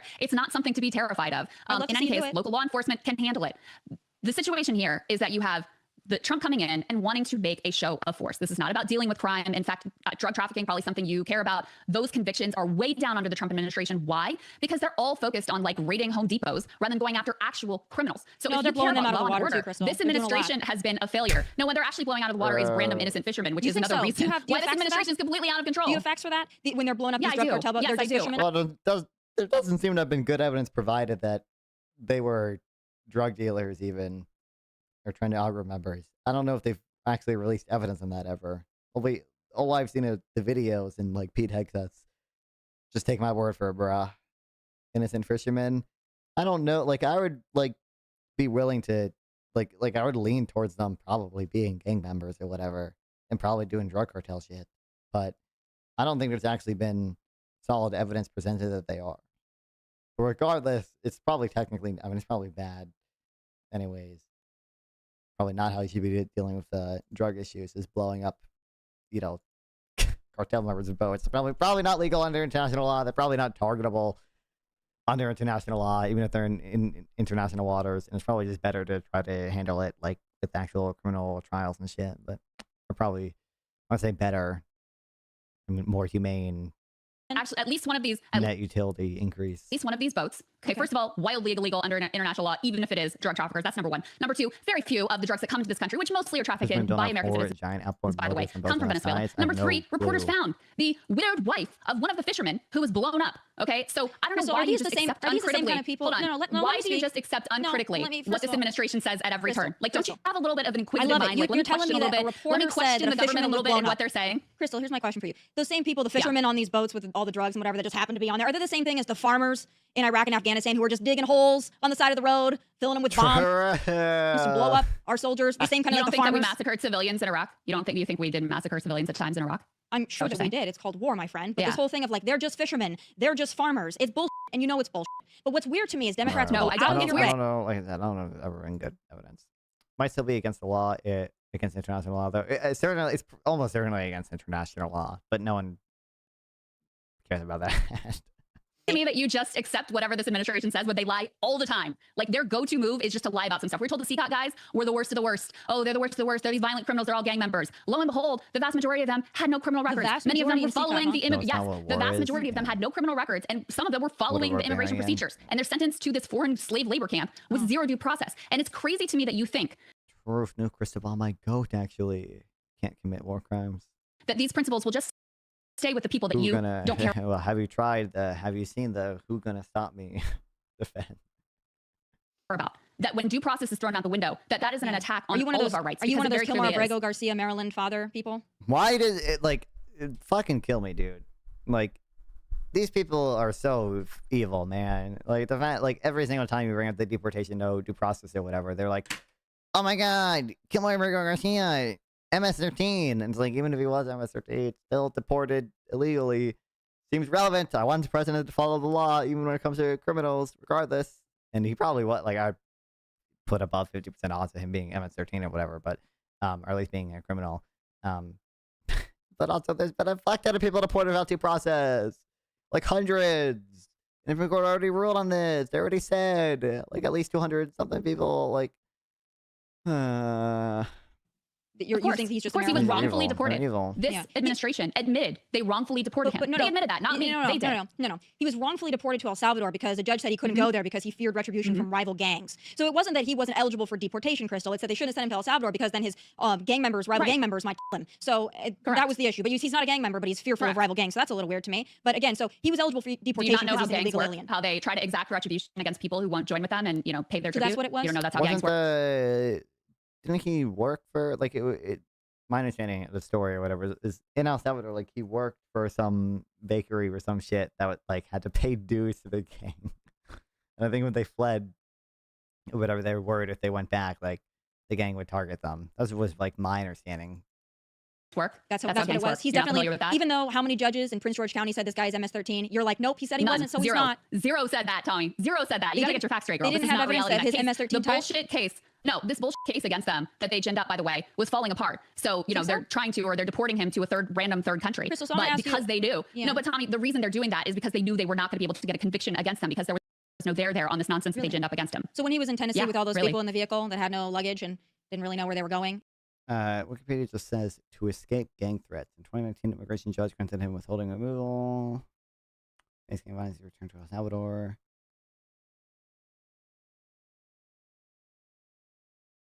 He wasn't trafficking people. They were just heading out to a party? Heading out to law enforcement. Party, or? Local king extorted his family. That's just my understanding. I think he... I think at least the thing he says.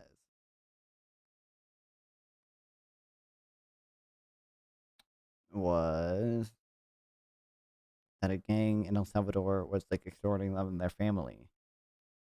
Not that they ever were fearful because they're part of a rival gang. Law enforcement evaluated the situation and the Biden routinely extorted his parents' business for rent money and threatened to kill him and his brother if the family didn't comply. Family sold pus studs, something like that, in an El Salvador signature dish, which are flat tortilla pouches. Yeah. So not quite a bakery, but administration said let him go. I'm going to take the cops. No, Crystal. I'm going to take the cops for it at the time. Crystal, versus those are our law enforcement officers in Tennessee. For the government. Crystal, law enforcement officers in Tennessee. Let me see this, Tommy. I know that this is your game to just interrupt me the entire time, but you're not going to do it. Shouldn't they prosecute him then? If he's this violent Crystal, gang leader. the Biden administration said to let him go. He was on body cam with our Tennessee law enforcement officers that said this guy is human trafficking. The Biden administration said to let him go. It wasn't. I don't think the evidence of human trafficking was particularly good, but it was not impossible that he was a gang member or whatever.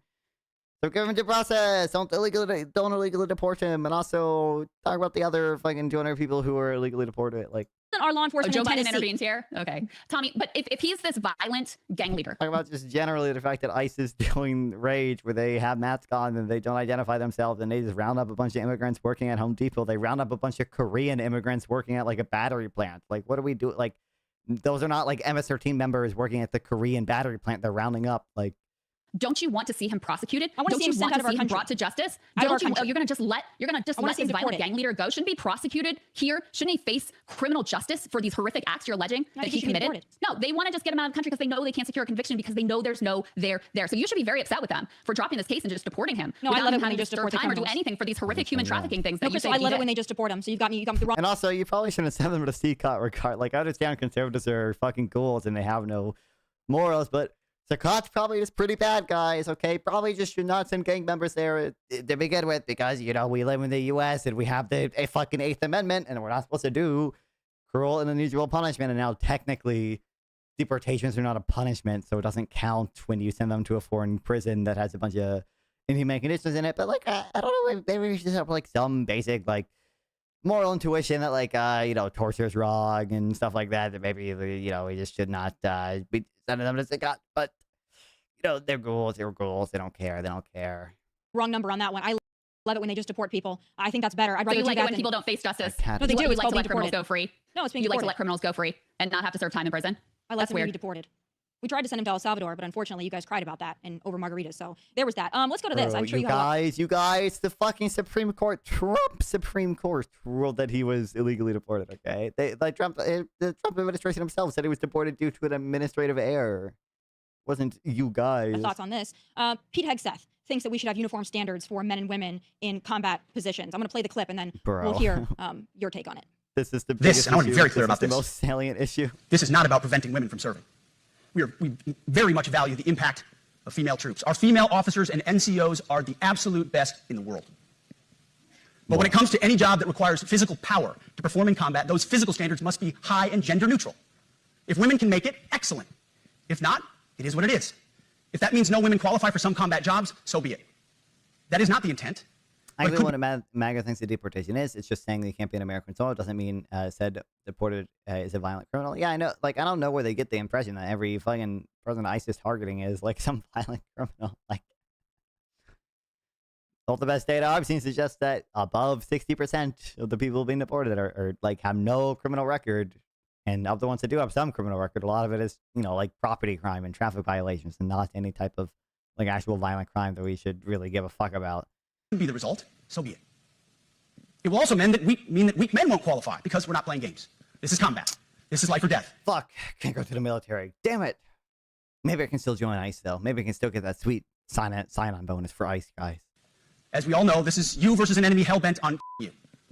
To be an effective, lethal fighting force, you must trust that the warrior alongside you in battle is capable, truly physically capable of doing what is necessary under fire.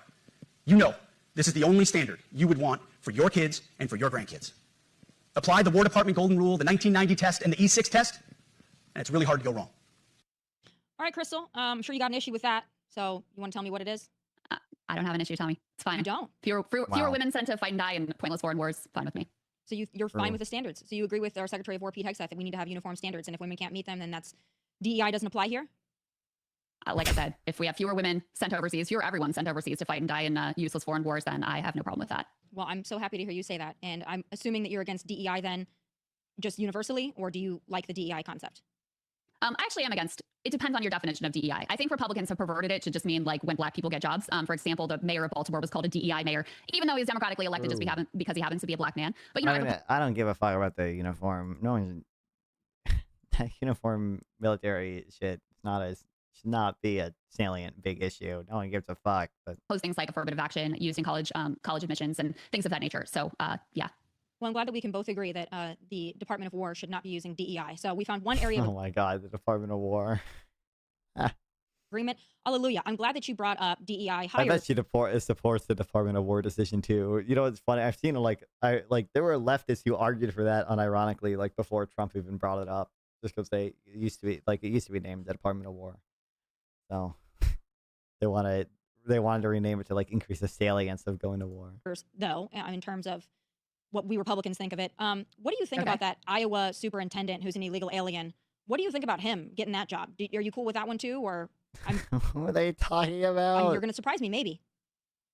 I mean, in terms of his performance on the job, did I miss this news story? Seems like he did a good job. The community is out protesting his potential deportation because he was getting test scores back up after there was COVID learning loss. And, you know, I mean, to me, this is someone who apparently is exactly the type of person we would want in this country. Not just when he was in Des Moines, but he also had a high-level role in St. Louis school systems and Pennsylvania school district. He was considered an outstanding principal in the Washington, D.C. school system. He's been in the country for decades, and he seems exactly like the sort of person that we should reward with citizenship, who's a tremendous benefit to our country and to his community. The weapons they found, that doesn't concern you at all?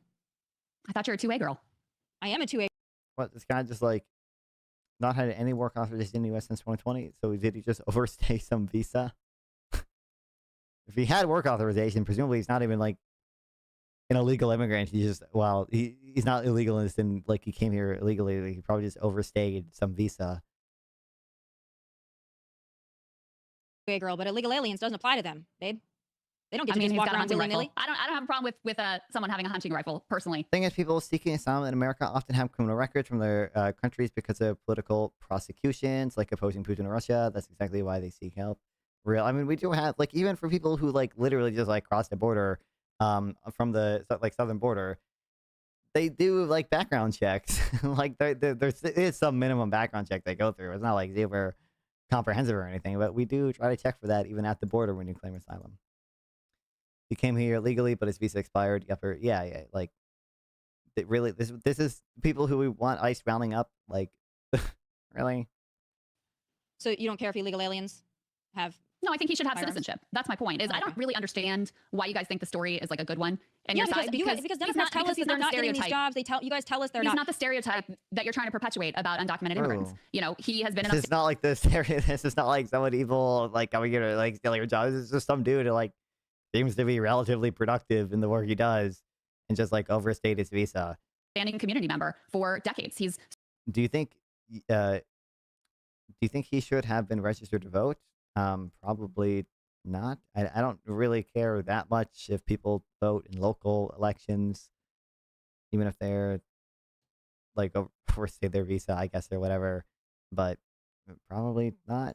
Serve school districts. He's been a fantastic educator.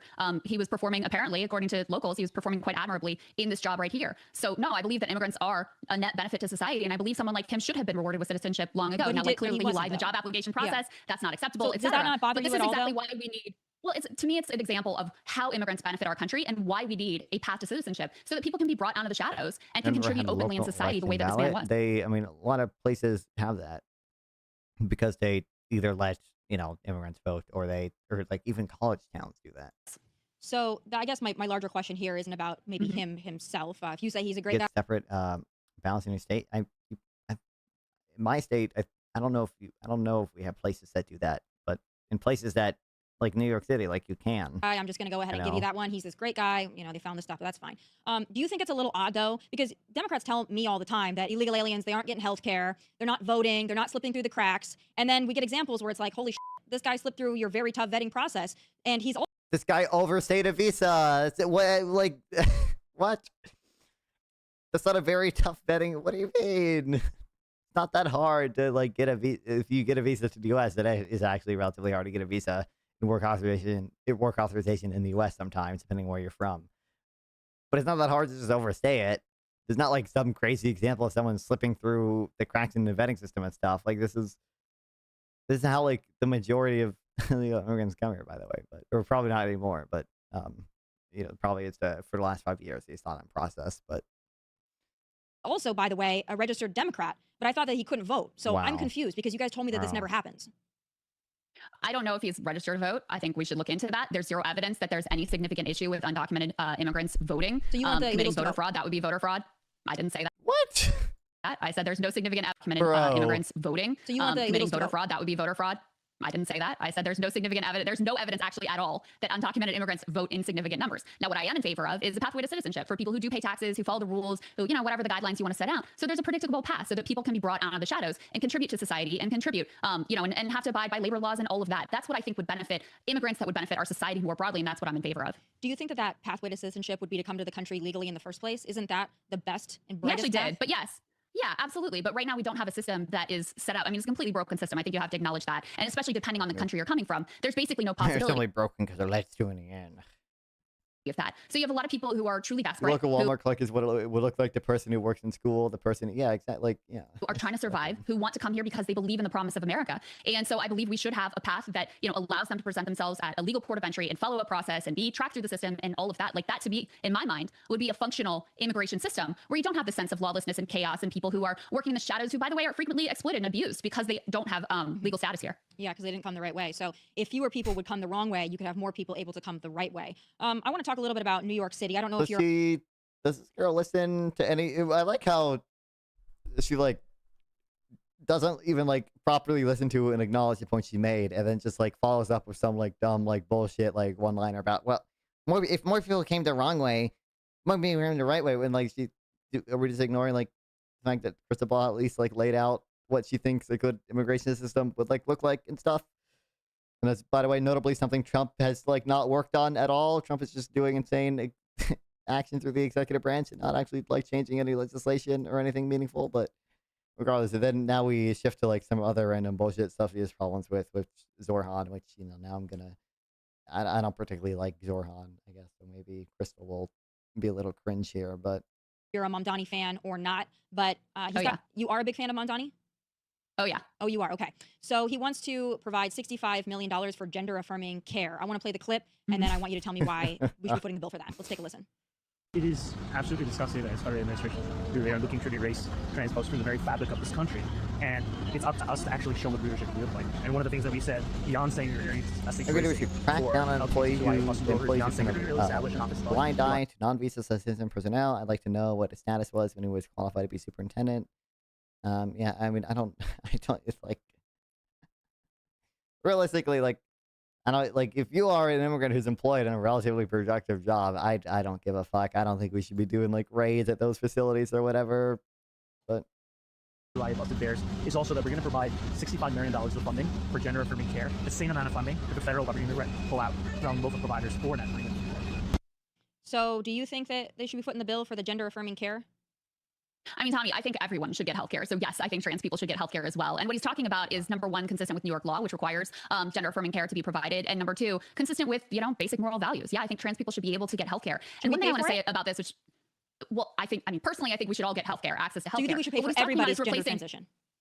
I think that we should pay for gender affirming care, which is medically required for trans people to feel okay. And I think it's disgusting the way that trans people have been turned into scapegoats by this administration, who is more interested in fighting a culture war than really exposing the fact that they are doing the bidding of billionaires, and that those are the people who we really should be upset about, not trans people, not immigrants. But these are all distraction tactics to keep us from talking about the issues that really actually unite Americans.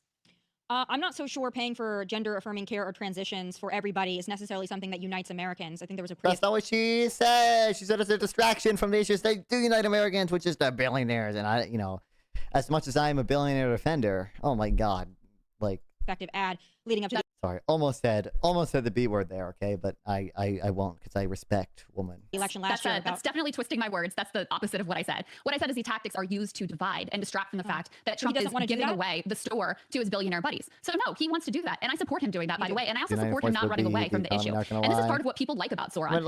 I to some extent, is uniting force just because populists in general have the same intuitions and things with the economy, but.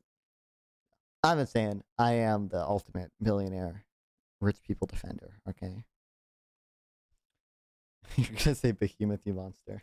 Putting the issue specifics aside, they like that he stands on business. He's sort of like the Democrats' Trump in a way. Maybe that'll make sense to you. He doesn't run away from his views. He stands on business. He says things that get people, oh my God, I can't believe he said that. I can't believe he said he'd stay here in New York City rather than run to Israel first thing when he's elected. And he's like, yeah, that's what I think. The fact that he actually fights for something and stands for affordability and being New York first, that's exactly why people have found him so incredibly appealing. Is it affordable to pay $65 million for gender affirming care or $100 million for free lawyers to help illegals facing deportation? Is that in the best interest of New York City and their budget? Well, you may not be aware, but there are a lot of immigrants. I mean, is this even? This doesn't sound fucking real. And there are a lot of queer people in New York City. So yes, there is a segment of New York society that will benefit. But more to the point, Zoran's politics are a unifying politics because he's led his campaign with, hey, let's bring down the cost of public transportation. Hey, let's make it so that people can afford childcare so that childcare could actually be free. Hey, let's make sure people can actually afford rent in the city. And how is he going to do leadership, which has mostly been, well, let me get to that in a second. Most leadership in New York City has been Democratic, and they have turned the city into a playground for the rich. And so many working middle class people have been forced out of the city. He's saying, what if we ran the city actually for all of us? So we prioritize people who are working and middle class being able to actually live here. So I'll give you, I'm sure you are familiar with, some of his policy proposals, and I'm not going to go through all like 30 or whatever, but the top of the list, he's got free childcare. Totally forgot about the trillions of dollars Don't Save America. We can afford it. This is true. He's got free public buses. He's got an affordable housing surge plus a rent freeze for rent controlled apartments. And he's got, this pilot program that got a lot of attention for the public subsidized grocery stores to help in places that are food desert. So These are honestly very modest proposals that help to get the housing and modest. I don't know if I would say that. Affordability crisis. So how is he going to pay for all this free I mean, how is he going to pay for the free for everybody? I'm just curious because let's tax the rich, baby. So we're just going to tax all the rich. So you think that'll work? You think if you just tax all the rich people that they're just going to Tommy, you don't think rich people should pay a little bit more? No. You don't think the rich people? Why are conservatives so stupid? Like, there were plenty of issues with Mondami's policy. I think the rent freeze is bad. I think the city-owned grocery stores are bad. I'm reading into this immigration thing. It's only 41 million of the 100 million, whatever, is legal assistance for illegal immigrants who are facing deportation. But I don't know if that's the best use of $41 million or whatever. But like, rent freeze is bad. Yeah, but I don't think it's like catastrophically bad. But yeah, price indeed. I would expect the rent freeze, as we observe with other types of rent control in America and other places as well, to decrease the quality of housing and probably in the longer run decrease the quantity of housing supplied. It seems like there's evidence of that from a lot of different places. But yeah, it's probably bad. But like we're just saying, how am I gonna pay for that? You really think taxing the rich will work? And I'm gonna cite no data, and I'm just gonna repeat dumb talking points. Are shirking their burden. I mean, the extraordinary amount of wealth that has been consolidated in the hands of the wealthy is insane. And they pay a lower tax burden if you look at their net worth than like average middle class people. It's overwhelmingly popular. So That's not really true. Tax the rich, including among MAGA Republicans. I mean, this is something that Steve Bannon has talked about. Right now, the people that are leaving New York City are not the rich. It's the working class and the middle class who are priced out of that city. And so that's what he's laser focused on. But you don't think that if you just pay for all of these free programs by taxing the rich, you think that the rich people are just going to stay there and keep their money there and they're just going to fund all this? You think so? Yeah, I do. They've done research, Tommy, and they have found that there, is very little evidence that the rich will just pick up and leave New York because they have to pay a little bit more in taxes. New York has a lot that's going for it. There's a lot of reasons why I don't actually know. I haven't seen any good evidence on the amount of capital flight that happens from local communities in cities when they have higher taxes. My understanding is that there's like decent evidence that like capital flight for the U.S. as a whole is probably not that big, but certainly within cities you would expect it to be higher. It's going to cost the government more to deport them than offering a pathway to citizenship. Truth, no, Kelly Dunn. Yeah, I mean, I think obviously a lot of deportations are very expensive, and it's probably better to, like, even if you just do, I'm pretty sure this is like literally the Obama proposal or whatever. We just say like, give most of immigrants here a pathway to citizenship and like just make them like pay a fine or whatever. Like that'd probably be a lot better than the deportations we're doing now. Business owners, Wall Street, etc., want to congregate in this great American city. And no, I don't see that changing or going away. But I do think the city should be run more for its middle class and working class residents than for the rich. And apparently New Yorkers agree. How much more are you going to have to tax these rich people to pay for all of the free programs for? Zoran literally like has a pretty detailed tax plan. agree with it. I don't like the corporate tax. I don't like wealth taxes. I think they're poorly designed, even in Sorhan's proposal. But you know, like the way it's designed in Sorhan's proposal, it's like if you earn over like $10 million or something, like you immediately get like a 2% wealth tax, and like the effective rate on your income actually goes up like unbelievable fuck ton when you cross that threshold because of the way he designed it. I think there was I think I saw about this. Fuck, I wonder if I can find it. Kill me, but it's not like Zoran doesn't have plans for this. My understanding is they do also have to get approved by the state of New York, these like tax increases. So it's unlikely that they'll even get through. But Zoran does, in fairness, have like a pretty detailed plan. New Yorkers and for the illegal aliens and for the trans and all that. How much do you think, like how much more do you think you can squeeze out of the wealthy there? Well, I'm not Zoran's budget director, so you have to ask him that question. I don't know if he has one. Compared to their level of wealth, he's been very detail oriented, which is something, frankly, I was concerned about because I want to make sure that not only is he able to win, but he's able to govern effectively. And so if you listen to his interviews, if you review his policy proposals, you'll see this is not some like dyed-in-the-wool ideologue. He's been very open to input, including from the business community, including from more moderate Democrats. And yeah, he's put pen to paper and has the numbers to back it up. Now he may have say tax everybody. He's going to have not really. Yeah, that's not really pen to paper. That's just somebody else will pay. Well, for I all didn't really of say my tax things. everybody. I said tax the rich. Oh, just and I tax do think the rich. Okay. the rich should be taxed, not just in New York, but across the country. Oh, okay. And America agrees with me. We should all because just they've get rigged the poor system to their together. benefit. Doesn't the council government want to enforce a law rather than making the law breaking legal? I mean, it can, but you should just associate the costs and benefits of, the quote unquote law breaking. Socialism They've rigged the sounds system to their benefit. I mean, they just got a gigantic tax cut from this administration. So if we just gave that back, that would be overwhelmingly the rich, though. Our GDP it went was up, too. overwhelmingly the rich. Yeah. And if you just gave that back, we would be headed in a better direction because I do think the rich deserve, I do think the rich should have to participate in society, that they should. Tommy sounds a little rusty. Does this girl do like other debates and shit?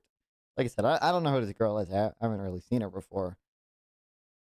She's done really poorly, I feel like.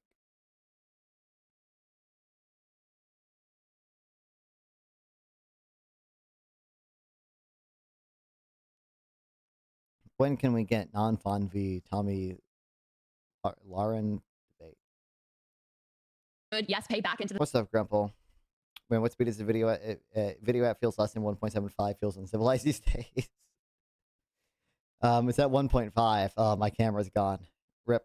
Society that helped them become so incredibly wealthy, and then we have to deal with these wildly unequal Gilded Age plus levels of wealth inequality that we're dealing with right now. That's not true. We don't have Gilded Age. Cam died. Yeah, my phone died. Give me a second to fix it.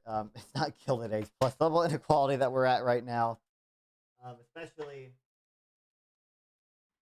if you include Social Security in measures of wealth inequality, because Social Security obviously represents a claim on future income that like Americans have, which I think meets a pretty reasonable definition of wealth.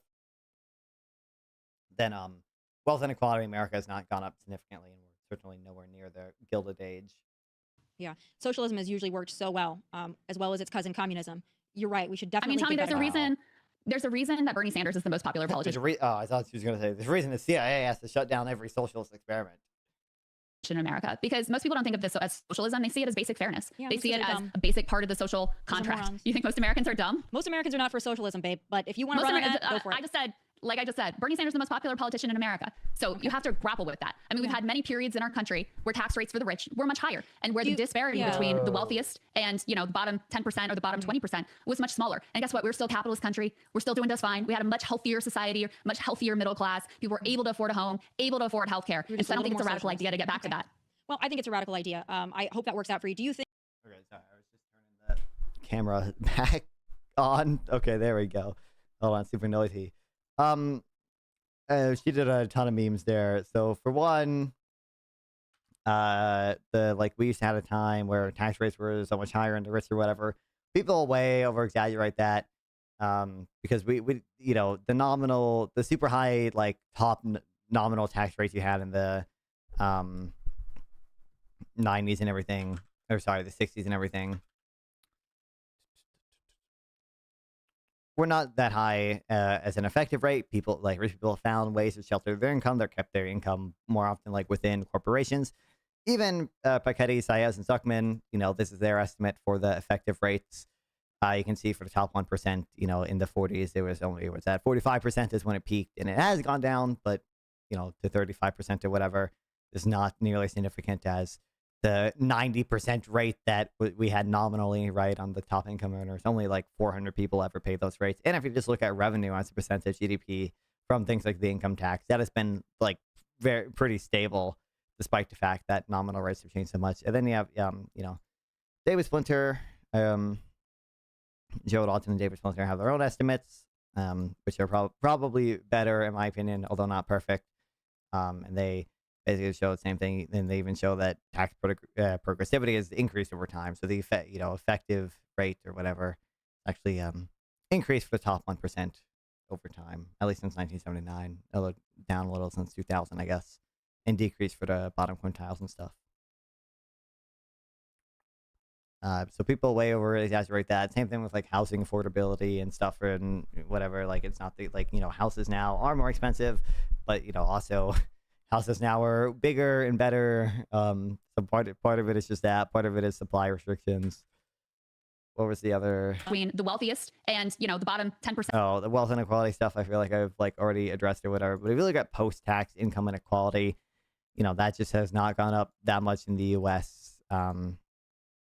Like this isn't even like share total income, post-tax income. Like this is real-time inequality. This is not even using particularly favorable data to me, but this is like just post-tax income inequality. And like you can see, it's like not increased much. This is the top 10%. You can see their share increased a decent amount between like 1976 and 1989, but like it's been decently stable since then. If you look at, you know, perhaps more favorable data to me that makes the different assumptions, includes different things in measures in its measures of income, it looks even better. The figure I'm looking for, like you know, bottom 50% income shares after tax income is relatively flat. Seems to be growing still as well. This is, yeah, the top quintile you can see even is relatively flat. Before taxes and transfers, it has gone up, but post-tax, basically flat. And if you include Social Security measures of wealth inequality, then you don't see the same increase in wealth inequality.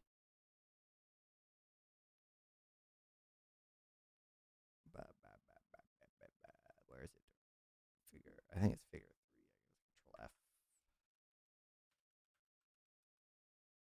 Yeah.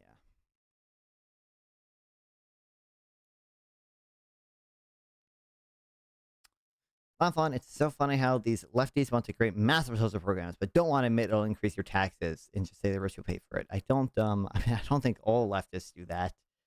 Like even Bernie, as much as he wants to tax the rich and everything, will say taxes need to go up in the middle class. Just admit taxes will go up.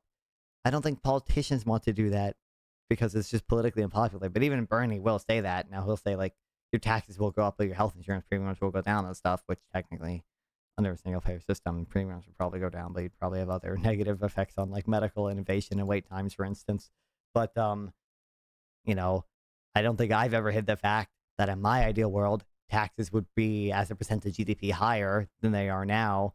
Now, I think I probably would have, well, one, I think a lot of state spending would become redundant in my system, and you'd probably just have the federal government spend more rather than the state spend as much money as they do on welfare now.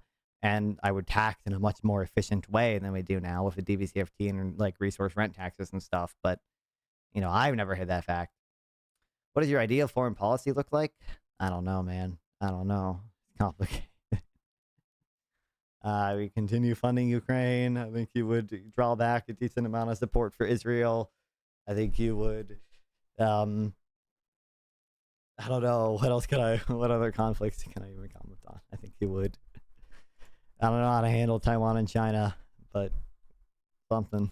Or the bottom 20% was much smaller. And guess what? We're still a capitalist country. We're still doing just fine. We had a much healthier society, much healthier middle class. Like, do you think just taxing the rich 100%? Guys, rich, like Didn't you try that last time?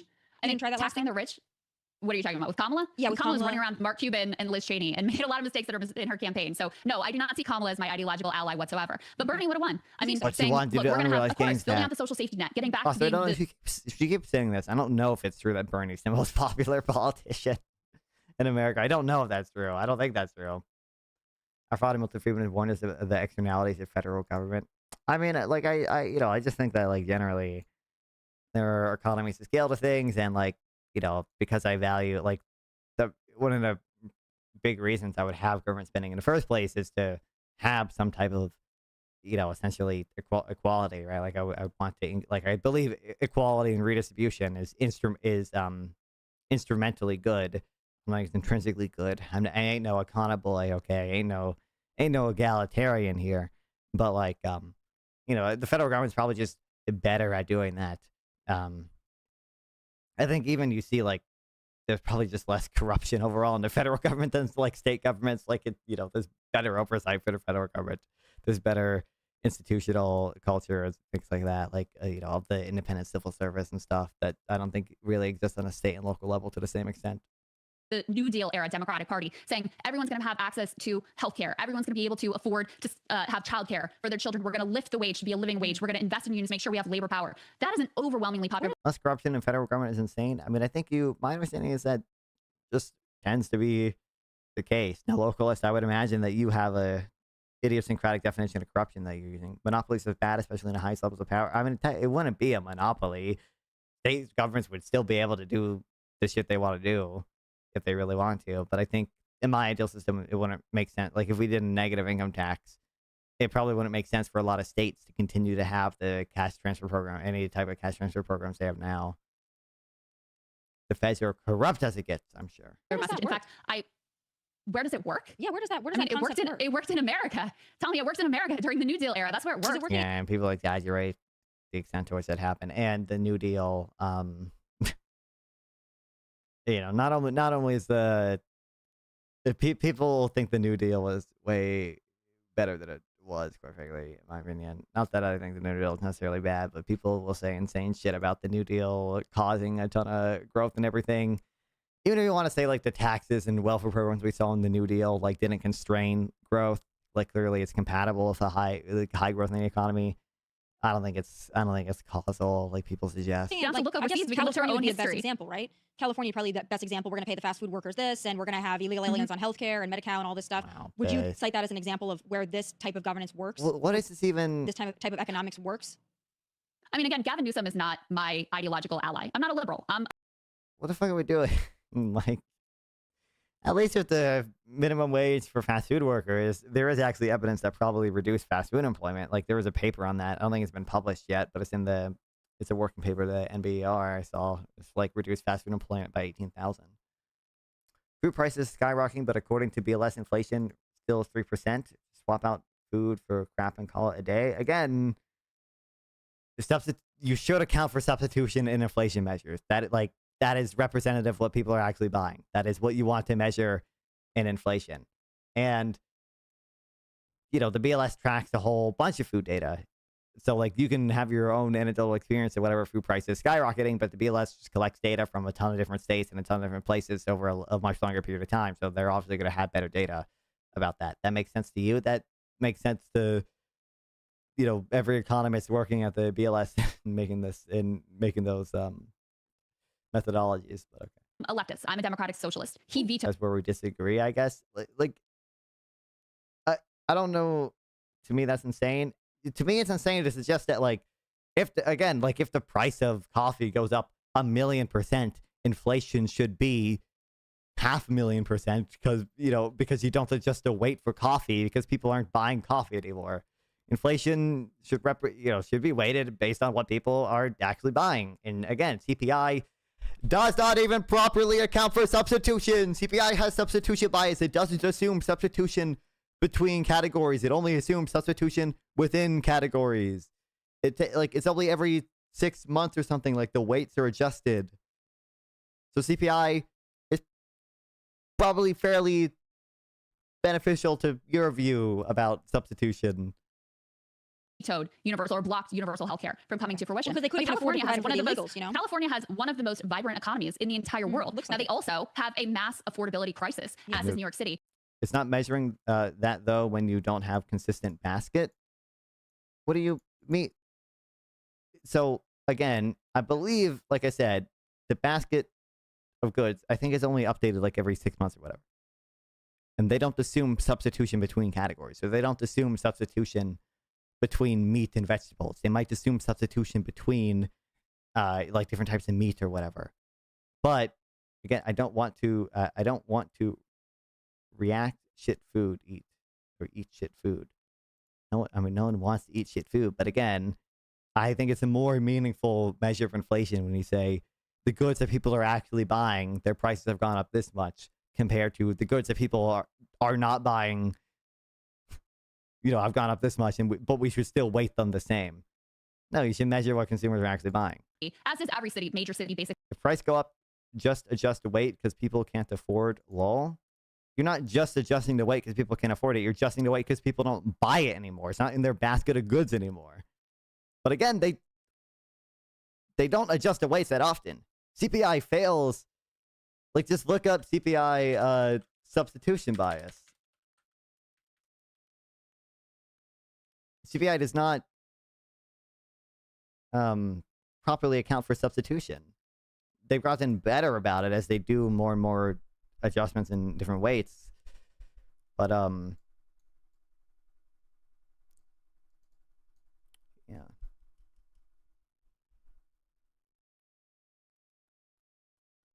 Book Donphon is not a globalist. He won't eat bugs. This is true. I don't eat bugs. Oh, shit. Why is my camera gone again? When did that happen?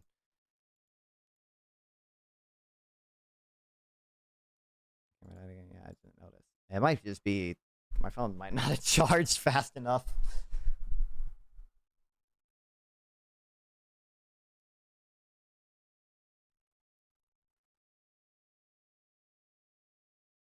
I think I probably have to. I might have overheated.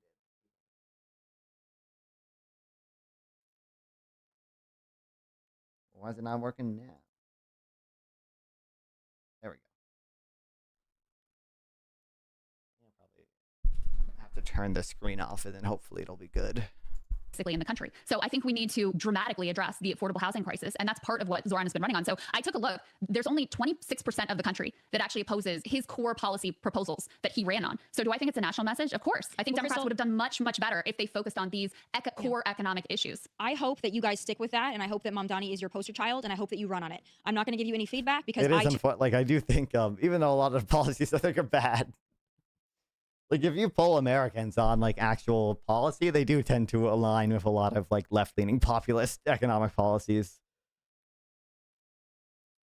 Not fun. You need to start dressing up on stream. I mean, I have the shrimp costume. How can we take your opinion of money seriously if you're not wearing a nice suit and watch? Someone donate $50 so I can buy the femboy outfits and wear the femboy outfits on stream.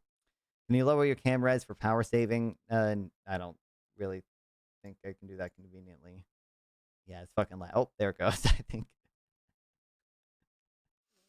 Okay, you know, it might that is the direction that you go. I think that's a great idea. Taxing the rich is popular. I think you don't think tax the rich is popular? I think you guys should talk to Steve Bannon about this. He has a different idea. Well, I'm not a Steve Bannon apologist either, but I think you guys should run on that. I'm not going to interject. And I think that all illegal aliens should stay. You should make them all citizens. I think that you should tax the rich. I think you should provide trans surgeries for everybody. I think you should have all the men and the women's I think we should have healthcare across the board for everybody. I think you guys should just stay on for all people. Yeah, I think you guys should just stay on that message. I think it's going to work out really nice for us. So I'm not going to. Hold on, I forgot I have my little thing here. I should make like an actual avatar instead of just my profile picture. I like the I don't know what to call them. The PNG YouTubers, the streamers, not the VTubers, but people like Zip does it, Queeman does it, Jessica does it, where they just have their little animated avatar dude instead of the webcam that I could use instead of the webcam when it dies. I'm not in any way going. Not fun. This girl is like federally funded Medicaid for all funded by a rich. What a moron. I mean, I disagree with her on that. I I don't think it's like insanely moronic, but yeah, you cannot have Medicare for all funded by only the rich. And I don't think Medicare for all would be a good idea regardless. But going to ask you to change course. I think that's a great idea for you guys. The last thing I want to talk to you about is because I'm about ready to do my commentary on it. But do you think Bad Bunny's a good choice for the? You know, it'd be cool if the fucking conservative girl actually had brought up any of the relevant criticism to that, but she's not doing that. She's just saying dumb memes about like, oh, social sex. Do you know every place it's been tried, it's epically failed, and blah blah blah blah blah. And Donald Trump is so awesome, but I love Donald Trump, and thank God we're doing all these deportations finally. Like, bro. Super Bowl. Don't let your anti-right bias let you start defending CBP. Not that like. I think she's been way better in this conversation. I think she's rhetorically done better. I think her points have been stronger. I think I obviously disagree with her on things like Zoran or whatever, and I very much pointed out where I disagreed with her about like effective tax rates and the New Deal and stuff. But I just don't I think she's just been way better in this conversation. She's further to the left than a Econo Boy. Well, I mean that's my understanding. Again, I don't I don't follow her or anything, but yeah, my understanding is she's pretty left leaning. But about him, but it seems fine, and I don't know why it's a big deal. Seems like a great American artist, so sure. She's not an American artist. Let's call an ally. Laser, did she vote for Kamala Harris? She actually might be too far left to vote for Kamala Harris. She probably didn't over the Israel shit, I bet. But Puerto Rican, that's part of America, dear. Yeah, you don't think you have any problem with him saying like the ICE is? Well, I'm sure you don't. Mother effers and sons of and that he's not going to perform here due to immigration. America agrees with him on that. Majority of Americans think ICE has gone too far. They've watched videos of like 79-year-old business owners be slammed to the ground and their ribs broken by ICE. So I think the American people are probably on board with that message. Oh wait, and I also by the way, I totally forgot the other side of like substitution bias. Sorry, I was just reading a Wikipedia article. If you don't adjust for like substitution, you don't capture the effect when prices just get cheaper and consumers benefit from cheaper goods. When increasing price of electric good occurs, consumers may buy a cheaper substitute with a CPI basket may not quickly catch up to change. But also, if product A is purchased by most consumers and similar product B goes on sale, making it cheaper, and consumers will naturally buy what is cheaper. Like, it obviously represents a gain in welfare to consumers and a decrease in inflation when the price of some product falls and consumers therefore switch to that product. You should have that measured in CPI. That should be captured by your inflation index because that is relevant. That is deflation. That's deflation, and that represents a welfare gain to consumers. That should be measured in your inflation index. So, like, not accounting for a substitution. Not only are you gonna, in my view, is it a bad thing that you would be measuring the price increase of stuff people don't buy anymore, but you wouldn't be measuring the price decrease of stuff that people are buying. Message at this point, Tommy. Okay. Well, whoever you're talking to, I'm sure is. I'm not so sure the rest of the country is, but I'm just looking at the polls. That's all. Yeah, you told me earlier the polls didn't matter, Crystal. That are behind my statements, not just the vibes. Remember that when you told me that earlier? Principles matter. Principles matter. And but when you're talking about where the American people are, that's CB. You keep saying C-ball, but it's a K, right? It is Crystal Ball with a K. Who chewed out the Dem Congresswoman for not calling it? She wouldn't surprise me if she did that, but I haven't seen that. That's when I consult the data. But in terms of what I believe, is helpful to you. Those are principles. No, in terms of what I believe, those are my principles, and I stand by them, even when they're unpopular. Well, I love that you do that. So that's the one thing that we can agree on is that you should stand by your principles and the polls when they're advantageous to your side. Crystal, I enjoy the conversation. Thank you for having it, and best of luck with the Democrat socialist endeavor fucking retard, dude. in America. There was just no actual engagement, no like actual good criticism, like constant like just fucking one-liners and like shifting and then like immediately shifting to some other like random bullshit and then just trying to do rhetorical elements on some intuition pumps, even though I feel like Crystal Ball, even for those that I had, but like better stuff, and even in areas where I disagree with her, like she does that shit better. But Tommy for sure hated that interaction. Yeah, I would probably. I don't understand how people have so little shame. Okay, she should be ashamed. She should be ashamed. But she just doesn't care, okay? 105K views, okay? For 105K views, I would have no shame either, to be fair. I have no shame for the number of views I have now. Wait, how many viewers do I have? I have no shame for 56 concurrent viewers, okay? Exclamation point TCS in the chat. Like, sub, donate, share with your friends. Make sure to join the Discord server, guys. Make sure to follow on Twitch and Kick as well, okay? And Twitter, exclamation point X in chat, and Instagram. Exclamation point Insta in chat. I think I have a command for that. I do. I'm not that active on Instagram, I guess, but I do post in my story occasionally. And you can see me like reels and then send in my Discord server at Nonfun, why did you like this crazy fucking Gooner reel? And I mean, Gooner gonna goon, okay? Can a man not goon anymore? And can't goon anymore? Part of the problem with political discourse is almost all the arena there is no nuance. Every person is immediately left or right and attributed as supporting the worst of each side by no matter the views. I mean, I honestly don't think Crystal fell into that at all. I was going to say at all. But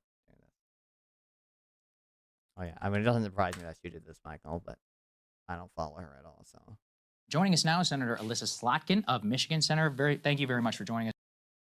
To be the Senate seat that's up, that's who I will endorse. So I'm assuming Crystal did not vote for Kamala Harris, probably over the Israel shit. Regardless of who it is. All right, that was my last question. Yeah. So I'm going to turn it to Crystal now. Yeah, so I mean, I guess I'm actually a little curious, and forgive me if this is impolite. Like, I'm curious why you wanted to talk to us. What do you mean? Well, like, we don't have actually a lot of senators, especially ones who have very different ideology than us, reach out. So I'm curious what your goal was and why you thought to come here. Well, first of all, I think you have a good audience. I mean, right?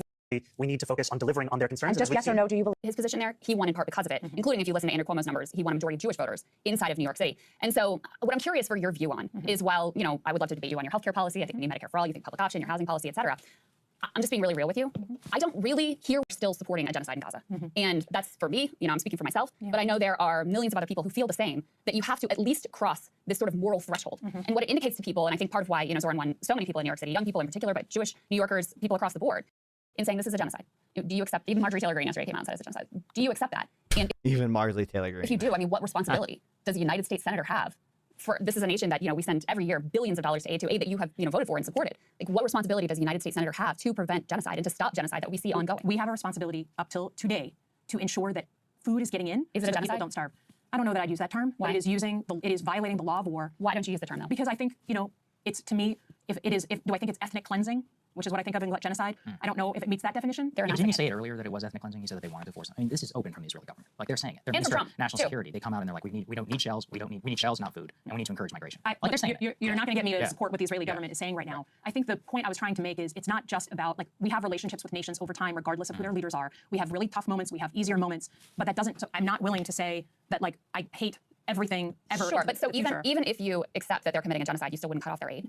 I think that defensive aid and offensive aid are different things. And I think at this point, so what if they're Nazi doing every Germany, single day, if Nazi Germany said we want defensive aid, I mean, it's just you have to see where they're all weapons that are being shipped. You know, in another context, the weapons that they're using right now. I mean, to be honest, if you look at what's happening on the ground, the military part of this conflict is for the most part over. What they are doing, every single day is around aid. They are hurting people around over 1,000 people who were starving people just trying to get aid. That is not high. That's not high intensity. I mean, if you look at the total casualties, like, it is true that like those leveled off to some extent. This was 2 months ago. I think they, like, Israel recently started going back into, like, Gaza City and, like, recently started doing more shit or whatever, but that's not the weapons that we were talking about 2 years ago. It's just not. I'm sorry. Every single day, the military reports that I read, they are traditional. Like, this is a military that has a bad strategy. It is not the bombs that we were seeing 2 years ago. It's not a military that has a bad strategy. The strategy is for starvation. That's their strategy, and they're accomplishing it very effectively with the full backing of the United States government, including sadly Democrats. And so a couple more questions. I know you have to run. You know, I'm curious why you condemned Rashida Tlaib for using the rally chant, you know, from the river to the sea, something she said for her evokes equal rights, and you have not condemned Randy Fine, who said that Gazans should, quote, starve away, who floated that the Gaza Strip should be nuked, who called Ilhan Omar and Rashida Tlaib and Zoran as well, called them Muslim terrorists. Where is the concern over him? I have no problem condemning Randy Fine, who I don't know. I'm sorry, I don't know who that person is. Wow. Okay.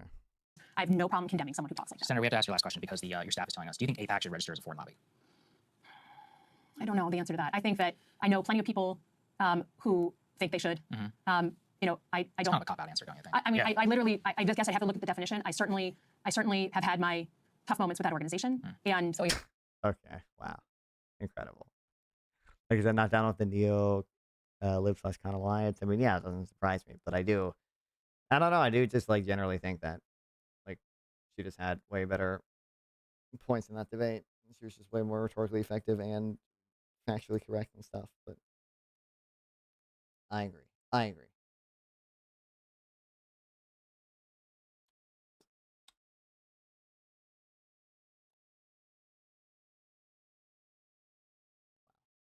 Okay. I don't know if 5 a.m. where I am. I don't want to end with 50 viewers, but I'm tired. I want to do other things. Southern barbarism. I guess on YouTube, you guys can head over to Kid Not Kin. Okay. If you want to make me feel less bad about ending when I have 50 concurrent viewers, like and sub. More importantly, I guess subscribe so you catch me when I go live next time. Okay, and you can go check out the old debates and stuff I have on YouTube. But yeah, fun time. Love streaming. Love to guys watch my stream. Probably be streaming again tomorrow. If not tomorrow, then the day after. But yeah. Do make sure to subscribe and check out my old content. And, you know, if you prefer, follow on Twitch and Kick and Instagram and Twitter. If there are RT viewers in here, they might dono for more time. I doubt it. But if you guys really want to do that, you can. But I'm about to go, so you have very limited time. But yeah. Yeah, love you guys. Really love streaming. Really cool that I can get, you know, people in here watching me to have a fun time. Watch me talk about tariffs and immigration and the such. Yeah, head over to Kid Not Kin on YouTube. I don't have enough viewers on Twitch to justify rating him on Twitch too, but make sure, go tell Kid Not Kin that I rated him on YouTube. Okay, because YouTube doesn't give people notifications. He's my goat. He's my goat. Not resisting arrest. But yeah, anyway, I'll see you guys tomorrow. Appreciate it. Love you guys. Love streaming. All that jazz. Subscribe, join the Discord, follow Twitch, Kick, Instagram, Twitter, YouTube here, sub obviously, and make sure to check out my old content and watch me tomorrow. See you guys.